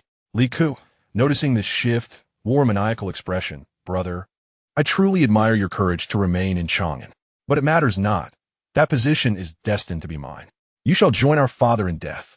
With a furious shout, he rallied his men. "Brothers, attack! Whoever kills Li Chengqian shall be awarded the title of Duke." The promise of a substantial reward spurred the soldiers' fervor. Having lived 2 lives and endured countless trials, Li Chengqian's resolve had become unwavering. Despite the evident decline in their forces, he retorted defiantly, "Dear brother, I remain here for a reason, unafraid of Li Shimin. I fear not, let alone you, a mere little wretch." At that moment, a thunderous sound of galloping hooves echoed from beyond the Xuanwu Gate, causing the ground to tremble. Li Chengqian's heart sank. These were undoubtedly not his men, and he realized that many sought to ensnare him within the city's turmoil. If caught in the crossfire, his fate would be sealed. As the struggle intensified, Li Chengqian shouted, "Yeah, where's the remaining gunpowder?" Covered in blood, Ye pointed to her troops. "They have it." Following her gesture, Li Chengqian observed the soldiers on his right, their arms bulging with supplies. He commanded, "Prepare to detonate." "Charge back." The soldiers were momentarily taken aback, questioning the necessity of retreat. However, Li Chengqian discerned the complexity of the situation, realizing that the frenzied combatants would not easily yield control, even if they penetrated the Taiji Palace. Those carrying gunpowder hesitated, but swiftly obeyed the order. Yet, amidst the torrential rain, the potency of the gunpowder diminished, resulting in sporadic explosions, some failing to ignite entirely. The intermittent detonations erupted within the downpour, causing disarray among the enemy forces who had never before encountered such chaos. At this juncture, Shui Ringgui arrived, and Li Chengqian commanded, "Ringgui, place Bei Xianghui on my horse and lead our brothers south." Shui Ringgui understood the prince's intent to retreat to the East Palace to preserve their strength while allowing the remaining forces to clash. He swiftly complied, repositioning Bei Xianghui. Li Chengqian immediately checked for a pulse, relieved to find a faint heartbeat. He was not dead. Ignoring whether he could still hear, he whispered fervently, "Bei Xianghui, should you dare perish, I shall wed Ye to Wang Ermatzi, the pancake vendor from the north," forcing her to lament daily over her husband's delectable pancakes. As rain mixed with blood trickled down Bei Xianghui's pale face, Li Chengqian distinctly noticed a slight flutter of his eyelashes. From afar, Ye observed with a peculiar expression. Recognizing the prince's intent to ignite Bei Xianghui's will to survive, although she wondered about the pancake vendor's significance. In the midst of the chaos, Shui Ringgui led the charge, and before long, they broke through the encirclement, reaching the Rejuvenation Gate, where the East Palace awaited. To their surprise, instead of the anticipated clash behind them, the opposing forces had unified and surged toward them. Li Chengqian's heart raced as he recognized the soldiers' attire. They were all Imperial Guards, and leading them was undoubtedly that scoundrel Shui Wanche. Frustration welled up within him. Why had Chang Sun Wuji not stripped him of command? This was a recipe for disaster. Moreover, Shui Wanche had once been a close ally of the late crowned Prince Li Chengqian. Why would he support the illegitimate son Li Ku? Yet, Shui Wanche's father, Shui Shixiang, had been a renowned general of the Sui dynasty, who perished while quelling the peasant army, and Shui Wanche himself had never participated in the rebellion against Sui. Now, Li Ku's faction boasted nearly 10,000 men, and should conflict arise, their chances of victory appeared bleak. As another wave of soldiers charged from outside the palace toward the Xuanwu Gate, the recently unified forces under Li Ku erupted into infighting. Simultaneously, the sounds of battle echoed from the palace's outer reaches. Li Chengqian anticipated chaos, yet the scale of the disorder exceeded his expectations. How many sought to rebel? This day at the Xuanwu Gate was exceedingly tumultuous. "What should we do, Your Highness?" Ye asked, pulling out bandages to tend to her wounds. "Let us secure the East Palace first," he replied, addressing the crowd. "Who among you possesses medical knowledge? Hurry and tend to General Bei's injuries." Ye furrowed her brow. "Your Highness, I have some knowledge of medicine, but I am not certain." "No worries, as long as you are capable. Xiang Hui and Gu Jun are united, sharing both glory and misfortune. He would certainly not abandon Gu to flee first. Ren Gui, you will immediately lead the troops to guard the Chongming Gate. Chapter 83. Xuanwu Grand Stage. If you have a dream, come forth. Although Shui Ren Gui was concerned about his junior brother, the current situation necessitated setting aside personal feelings. He clasped his hands towards Yu and said, I entrust Xiang Hui to you. Shui Jiangjun reassured him, rest assured, I shall do my utmost. Li Chengqian turned to the brothers brought by Yun Zhong and declared, Gu, I bestow upon you the title of Zhicheng Du Wei, each commanding 100 troops to follow me. In the Eastern Palace, there remained a considerable amount of battle armor, due to time constraints earlier. He had not been able to don it all. Now was the perfect moment to equip himself for the impending great battle. Moreover, most importantly, there were 5 crossbows in the Eastern Palace, potent weapons of great lethality, though they had yet to be assembled. Outside Taiji Palace, a man with a pale complexion, eyes filled with malevolence, high cheekbones and sunken eye sockets, raised his iron blade and cackled maniacally, kill. Slay them all. This man was none other than Qi Wang Liu, son of a former dynasty minister, Yin Shi, and the commander of Qi Prefecture in Hebei. He was known for his brutal disposition. Li Shimin sent Changshi Quan Wanji to assist him, hoping to temper his cruel nature. However, in the 17th year of the Zhen Guan era, he outright murdered Quan Wanji and subsequently rebelled in Hebei, ultimately quelled by Li Ji's forces. Your Highness, what shall we do? Inquired a tall general beside him, cupping his fists. Ha! No one expected this king could lead troops from Qi Prefecture to here. Let us seize the opportunity to storm the palace. He paused, glancing at an elderly man behind him. Mr. Liu, what do you think? The elder stroked his beard, appearing inscrutable. Your Highness, in my opinion, General Shui has the situation in the palace under control. We would do better to take advantage of this to seize control of the city defenses in Chang'an, thus securing an invincible position. Before Xuanwu Gate, Li Ke was filled with rage. He had thought that joining forces with Shui Wanche would enable them to control the situation with their troops. However, he was shocked to find this fellow had turned against him, cursing, Shui Wanche, you bastard, you dare betray me. I will surely kill you. In the distance, Shui Wanche sighed deeply, a fleeting expression of guilt crossing his face. My late father had received great kindness from the Yin family. I apologize, Prince Wu. Hearing this, Li Ku's pupils constricted, his knuckles turning white as his voice became as sharp as an ice blade. I am of the legitimate bloodline of the great Sui, the direct grandson of Emperor Wen. How dare the bastard born of a Yin family woman covet the divine artifact? At this moment, a voice from even further away, sounding weak yet filled with anger, declared, I am of the bloodline of Emperor Gaozu, here to restore order. Do you dare oppose me? Following this, the emaciated yet exhilarated Li Yuanchang, leading 300 well-equipped cavalry, charged onto the battlefield. Each of them fought fiercely, attacking relentlessly, clearly trained assassins. In an instant, they threw the two forces into disarray, charging straight towards Li Ke. Li Yuanchang, you are still alive. You dare come here. Gome, this king shall see your true capabilities. With that, he called upon the cavalry beside him and surged toward Li Yuanchang. In the Eastern Palace, Li Chengqian gazed at the crossbows before him, a contemplative expression crossing his face. This weapon was among the most lethal of its time, with a maximum range of around 700 meters. Its power could penetrate 3 feet of city walls. Approaching, he picked up a bolt, feeling its rough texture in his palm. The fletching was soaked in blood. The once red-black spiral pattern now muddled into a filthy brown stain, inscribed with fine characters, manufactured in the 9th year of Wuda. The arrow was nearly as tall as a person, with a body made of jujube wood and a triangular blade. Li Chengqian chuckled with intrigue and turned to the assembly. Who among you is skilled in carpentry? The crowd exchanged glances, and then about 10 soldiers stepped forward. We report to your highness. We have worked as carpenters at home. Good, go find Captain Yu, and have her bring the remaining gunpowder.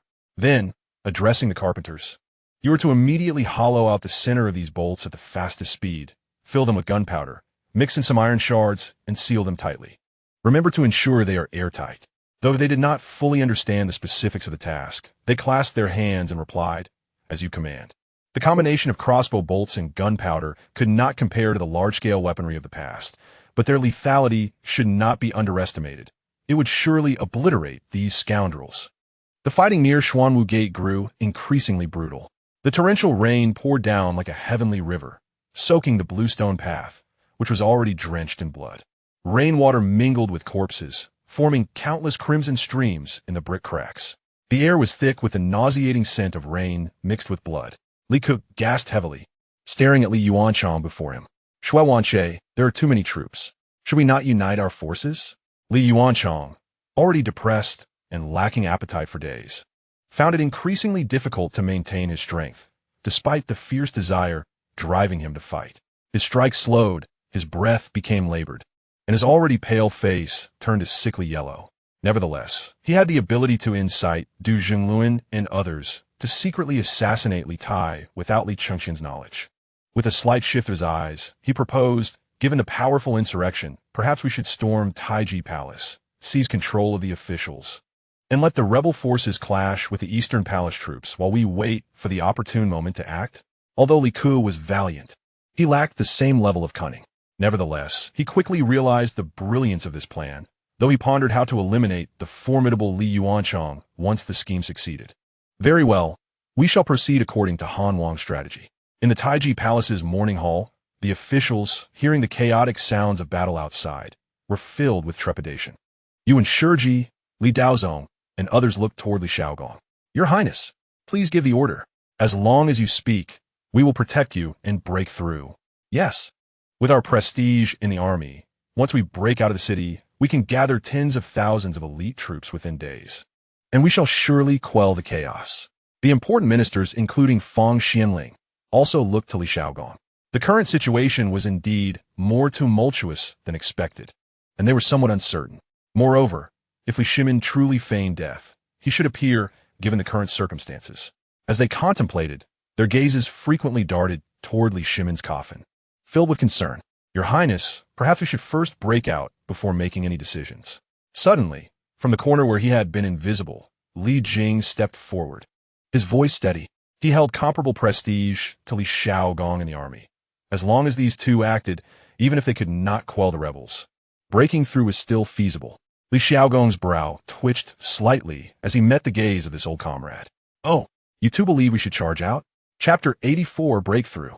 Li Jing slowly approached, bowing before Li Shimin's coffin, and said, regardless of how the situation unfolds, we cannot allow ourselves to be slaughtered like fish on a chopping board. If we sit here and wait for death, and the Emperor knows, how shall we justify ourselves? His words caused the surrounding ministers to reflect, as if he implied something deeper. Suddenly, the rapid sound of hooves echoed from outside. Li Jing and Li Shaogong exchanged glances, both reading a resolve in each other's eyes.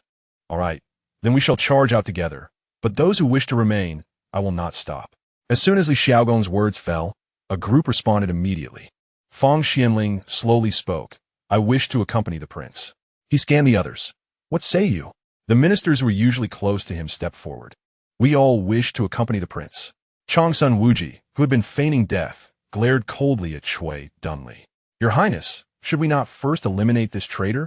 This statement left Shui Dunli utterly flustered, as he slowly retreated towards the palace exit, simultaneously uttering with a fierce yet restrained tone, Changsun Laogo, dare you? When Wang Wu returns, he will surely not spare you. Li Shaogong, however, paid him no heed, calmly responding, rebellious ministers and traitors will inevitably face divine retribution. There is no need for us to exert ourselves. After saying this, he turned to Li Jing and inquired, Yao Shi, what do you propose? How shall we break through?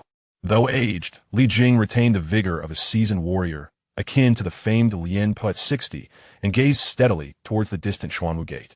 Behind the Taiji Hall, there are 100 fine steeds. After we seize the horses, we shall break through the Chongming Gate and escape the palace. Several ministers' expressions shifted slightly, for the route Li Jing suggested carried significant implications. The Chongming Gate was the garrison of the East Palace's 6 divisions. These individuals were unlikely to join Li Ke in rebellion.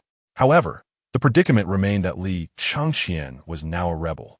Would Li Jing lead them directly into Li Chengqian's embrace and promptly elevate him to the throne? After all, as the crown prince and the legitimate eldest son, his claim was impeccable.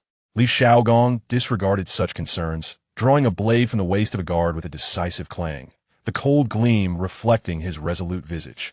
Those who wish to follow this king in breaking through, prepare at once. Members of various factions exchanged glances, and Ma Zhou was the first to step forward, followed by a group of officials from humble origins but holding significant positions. We are willing to follow the prince in the breakout. Gentlemen of virtue possess 6 arts. The Confucian scholars of this era had not yet fully decayed. While they could not compare to seasoned warriors accustomed to the rigors of battle, they were nonetheless capable of wielding swords. Ma Zhou imitated Li Xiaogong, drawing a sword with determination etched upon his handsome features. I shall lead the charge to protect our great Tang, Jiangnan, and eliminate the traitors. Li Xiaogong, already admiring him, felt even greater respect upon witnessing such courage from a seemingly frail scholar. Bin Wang, your spirit soars to the heavens. Upon uttering these words, the royal family, military heroes, the humble gentry, and some neutral ministers rallied behind Li Xiaogong, charging towards the palace to seize steeds. At that moment, a fair-skinned, corpulent man stepped forward, appearing torn between speech and silence. Oh, why does Duke Yingzhan appear so troubled? Changsun Wuji, who remained stationary, cast a sidelong glance at him. Alas, there are many women in the inner palace. If we leave, what will become of them? Changsun Wuji immediately understood this concern for his daughter. However, many ministers present had relatives within the palace. Fear not, they are all the late emperor's widows. Even if the rebels enter the palace, they shall not come to harm. His words were not solely directed at Wu Yuanqing, but rather indicated his intent to break out as well. Upon hearing this, the group, led by Gao Shilian, the maternal relatives, brightened with renewed resolve and silently followed Li Xiaogong's lead. After Li Xiaogong and Li Jing obtained the steeds and charged to the front of the hall, they encountered Li Ku and Li Yuanchang head-on. The two realized that these individuals intended to flee, prompting Li Ku to bellow, "Stop them! Do not allow them to escape!" Before his words had fully escaped his lips, the silver-haired Li Jing had already surged forward like a fierce tiger. The revered military god of Tang, though aged, still possessed the ferocity of his youth. With a flash of steel, the throats of several enemy soldiers were pierced, blood spraying forth. "Those who obstruct me shall perish." Li Jing's voice resonated like thunder, entirely unbefitting of a man of his years. A burly man, witnessing his ferocity, charged towards him with an evil grin. "Old fool, do you think the battlefield still belongs to you?" Li Jing offered no reply, deftly sidestepping the man's sweeping blade, then delivering a thunderous strike from above, shattering the skull of his assailant. With a dull thud, the man tumbled from his horse, but Li Jing did not spare a glance, continuing his relentless advance. In that moment, the adage actions speak louder than words manifested in him. Those who had previously harbored concerns about his age were now at ease. Li Xiaowen, Li Dozong, and Yu and Shiji followed closely behind, each a formidable warrior in their own right. Like a tiger among sheep, they carved a path through the enemy ranks. As they approached Li Yuanchang, Li Xiaogong's gaze pierced through to his twisted, pale face, igniting a fierce rage within him. "Yuanchang, the late emperor spared your life as a gesture of mercy, yet you dare to rebel." Li Yuanchang's brow furrowed, his pale visage contorted with madness, his eyes bloodshot. "Nonsense. I am a descendant of the late emperor. Wasn't Li Shimin's throne attained through rebellion? If he could do it, why cannot I?" Before Li Xiaogong could respond, Ma Zhou charged forth, spurring his horse. "Impudent traitor, how dare you speak ill of the late emperor?" Although he was merely a scholar, he possessed some martial skill. Yet, amidst the chaos of battle, he was at a disadvantage. Before he could reach Li Yuanchang, his personal guards intercepted him, leaving him in a state of disarray. "Daozong, do not let Bin Wang come to harm." Li Xiaowon Baluba. Li Daozong, who was not far away, immediately turned his gaze. He was a renowned warrior, having once charged into battle alone during the campaign against Lu Haida, where he was lauded as my family's steed of 1,000 miles. In the subsequent campaign against the Eastern Turks, he led light cavalry on relentless day and night pursuits, capturing the trusted generals of Cheli Khan. Li Daozong turned his horse around, his face as handsome as carved jade, his sword-like brows slanting into his temples, his phoenix-like eyes gleaming like cold stars. With a swift motion, he dispatched several of Li Yuanchang's guards. This caused Li Yuanchang to panic. Fortunately, he was quick to react, retreating on horseback. Li Dozong, Aseasunat Barrior, was known for his bloodlust in battle and, upon witnessing this, prepared to pursue. Do not engage in prolonged combat. The enemy forces are formidable, Li Xiaogong commanded. Very well. Li Daozong acquiesced, ceasing his pursuit. Ma Zhou clasped his fists in gratitude. Thank you, both princes. Li Daozong smiled broadly. No need for thanks. Just send a couple of jars of fine wine my way when the situation stabilizes. As a scion of humble origins, Ma Zhou was not wealthy, yet he replied, once the situation is secure, I shall present you with 10 jars of exquisite wine. During their exchange, they had already broken through the encirclement, only to be confronted by Shui Wanche, who was leading a force in pursuit of Li Ku and Li Yuanchang. These troops were indeed the elite imperial guards, clad in armor, formidable in combat, an arsenal of weaponry in the age of cold steel. Chapter 85. Uncles and aunts, listen well. Li Xiaogong and Li Jing, at the forefront of the charge, remained unperturbed. Li Xiaogong raised his sword and bellowed, Gentlemen, Shui Wanche dares to defy the sovereign. Join me in ridding the realm of this traitor and restoring the state. Li Jing's silver beard fluttered as he solemnly proclaimed, Brave lads, follow me to slay the enemy and serve the nation. Most of the mid-ranking officers among the imperial guards had once been soldiers of the Xuanjia army, while Li Daozong and Yuan Shiji had also held ranks in that esteemed corps. Upon hearing this, they rallied, echoing the call with fervor. Brave lads, where's the spirit we once shared on the battlefield? Quickly abandon the darkness and embrace the light. I am Li Daozong, the king of Jiangxia. Do you wish to cross blades with me? Their prestige within the army was undeniable, and with their rallying cries, chaos erupted within Shui Wanche's ranks. Realizing the gravity of the situation, Shui Wanche, a towering figure with striking features and blood-red eyes, felt a surge of dread. Brothers, Li Shimin is a fratricidal tyrant. The vengeful spirit of Crown Prince Jiansheng has not yet dissipated. Today, I shall lead you to restore order. As he spoke, he tore open his armor, revealing a chest riddled with scars. Behold, each wound, a testament to the sacrifices made for the Tang dynasty. While his words held some weight, their impact was limited. Many mid-ranking officers raised their arms in defiance. We are willing to follow the generals and slay the traitors. In that instant, the once orderly ranks of the imperial guards descended into chaos. Li Xiaogong, seeing his objective achieved, roared, Brothers, follow me to the Chongming Gate. Charge! Upon uttering these words, the valiant warriors charged forth towards the Zhongshuan Gate, accompanied by thousands of the imperial guards who broke ranks to join their advance. Amidst the chaos of battle, with blades flashing and steeds neighing, a path was forged through the tumult. Atop the city walls, Li Chengqian, overseeing the installation of crossbows by the soldiers, observed this unfolding scene with a sense of delight. Ah, they are coming for me. How splendid. He then turned to Shui Rengue below, instructing, Open the city gates and allow the princes to enter. Shui Rengue hesitated, expressing concern. Your Highness, they are foes, not friends. Should we let them in? Given the current circumstances, as the legitimate crown prince, he contemplated the potential to control and strategically utilize these fierce individuals to swiftly quell the unrest. Most importantly, if he could persuade them to rally behind him, he would secure his position, regardless of the outcome. However, he recognized that these warriors were formidable and not easily manageable. He promptly commanded the nearby soldiers, aim all crossbows towards the city interior. Rengue, disperse your forces. Should there be any unusual movement, charge forth with your troops. Understood. Li Xiaogong and others soon reached the city gates, noting the tightly shut doors and the figure of Li Chengqian on the walls. Prince, it seems the crown prince is up there. What shall we do? Yuan Shi queried, riding alongside him. Li Xiaogong, however, did not respond and instead turned to Changsun Wuji behind him. Fujiji, how do you propose we proceed? A peculiar glimmer flashed in Changsun Wuji's eyes as he urged his steed forward. Prince, I will attempt to persuade the crown prince. Before he could advance further, the city gates began to creak open, eliciting expressions of astonishment from all present, who were left bewildered by Li Chengqian's intentions. Fang Xianling sighed silently. He suspected that the crown prince intended to hold them hostage for his own purposes.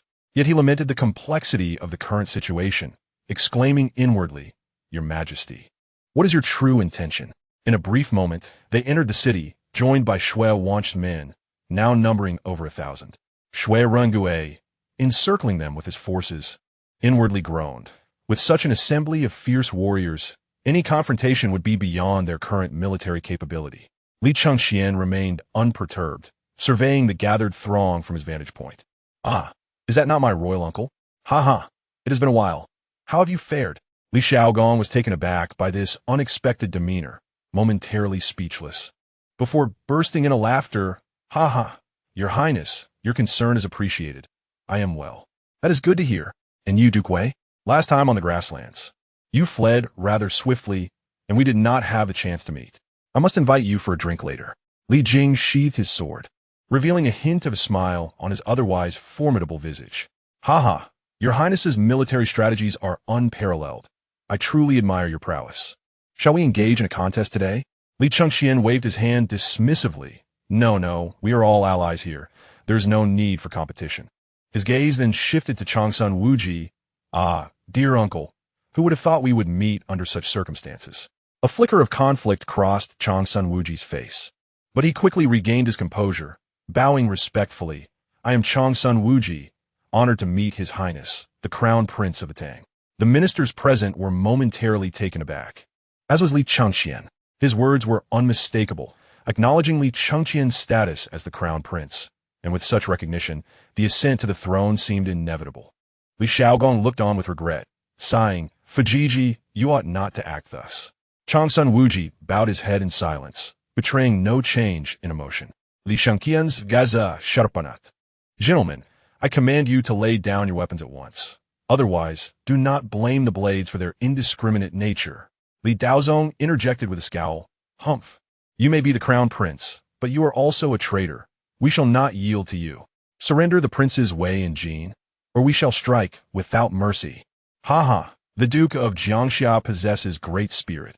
He truly lives up to the Li family's legacy. With that, he gestured to the soldiers manning the crossbows. Fire. As the command was issued, the soldiers ignited the fuses of the crossbow bolts, and with a piercing whistle, the projectiles flew towards the ground before Li Xiaogong. Li Daozong scoffed. Does your highness think these few crossbows can deter us? Yet, before he could finish his sentence, the bolts detonated with a thunderous roar, sending shards flying in every direction. Fortunately, the bolts were aimed forward, merely injuring their steeds. Had they been a foot closer, the consequences would have been dire. Li Daozong's pupils contracted in shock. What manner of weapon is this? Li Xiaogong and Li Jing exchanged alarmed glances. They had been aware of Li Chengqian's possession of explosive weaponry during the Mid-Autumn Festival, yet had not seen it from such proximity. They were now filled with both dread and elation. While this weapon was aimed at them, surrender seemed the only option. However, if such weapons could be mass-produced for the court, the military's combat capabilities would undoubtedly soar to unprecedented heights. Li Chengqian observed them with a smile. Gentlemen, uncles, and aunts, heed my words and lay down your weapons. It would be unfortunate to incur injuries. Moreover, do not entertain thoughts of escape. My fifth brother has managed to gather over 10,000 troops and has already secured control over Chang'an's defenses. Chapter 86. The emergence of the Shadow Emperor. This revelation astonished all present. Li was far away in Hebei, and while his arrival in Chang'an was plausible, how could he possibly bring along such a vast force? In truth, Li Chengqian was merely aware of Li Yu's arrival, but was unaware of the size of his contingent. He stated this to compel the others to surrender. Li Daozong, who had earlier spoken boldly, now fell silent, his gaze warily fixed on the crossbows atop the city wall. Li Xiaogong furrowed his brow and queried those around him. What do you all think? This question posed a considerable dilemma, as many among them still believed Li Shimin had feigned death. Should they side with Li Chengqian, they risked retribution upon returning. However, with Li Xiaogong posing the question and the current circumstances, escape seemed all but impossible. At that moment, Fang Xianling gritted his teeth and stepped forward. Your Highness, we can lay down our arms, but you must promise not to coerce us into any decisions. Chu Suiliang nodded in agreement, urging his steed forward. To be frank, you are indeed still the crown prince, but you are well aware of your actions thus. He trailed off, turning to Wei Zheng. What say you, Duke Wei? Wei Zheng's expression remained impassive as he did not respond immediately. Though not a staunch ally of Li Chengqian, he had previously served as the crown prince's advisor, a member of the Eastern Palace's entourage. After a moment's contemplation, a glint of cunning appeared in his eyes. Alas, I'm uncertain how we should proceed. He then turned to Changsun Wuji. As a royal relative and a high-ranking official, it falls upon you to make the decision. Oh, Duke Wei holds me in high regard. As he passed the responsibility to Changsun Wuji, confusion rippled through the assembly, for he had been the first to acknowledge Li Chengqian's status as crown prince, leading them to believe he would support him. Yet he continued, Chengqian, regardless of the circumstances, was appointed crown prince by the late emperor and is his legitimate heir. I believe there is no issue in following him to restore order. These words sent a shockwave through all present, revealing Changsun Wuji's unwavering resolve. Li Chengqian's heart leapt with joy. His uncle had taken on the mantle of Hojunji, ready to make a bold gamble. Excellent, Duke Zhao, well spoken. Everyone, please hasten to lay down your arms. Rest assured, I shall not treat you unjustly. Fang Xianling, however, was relentless, his tone sharp. Your Highness, you have yet to fulfill my request.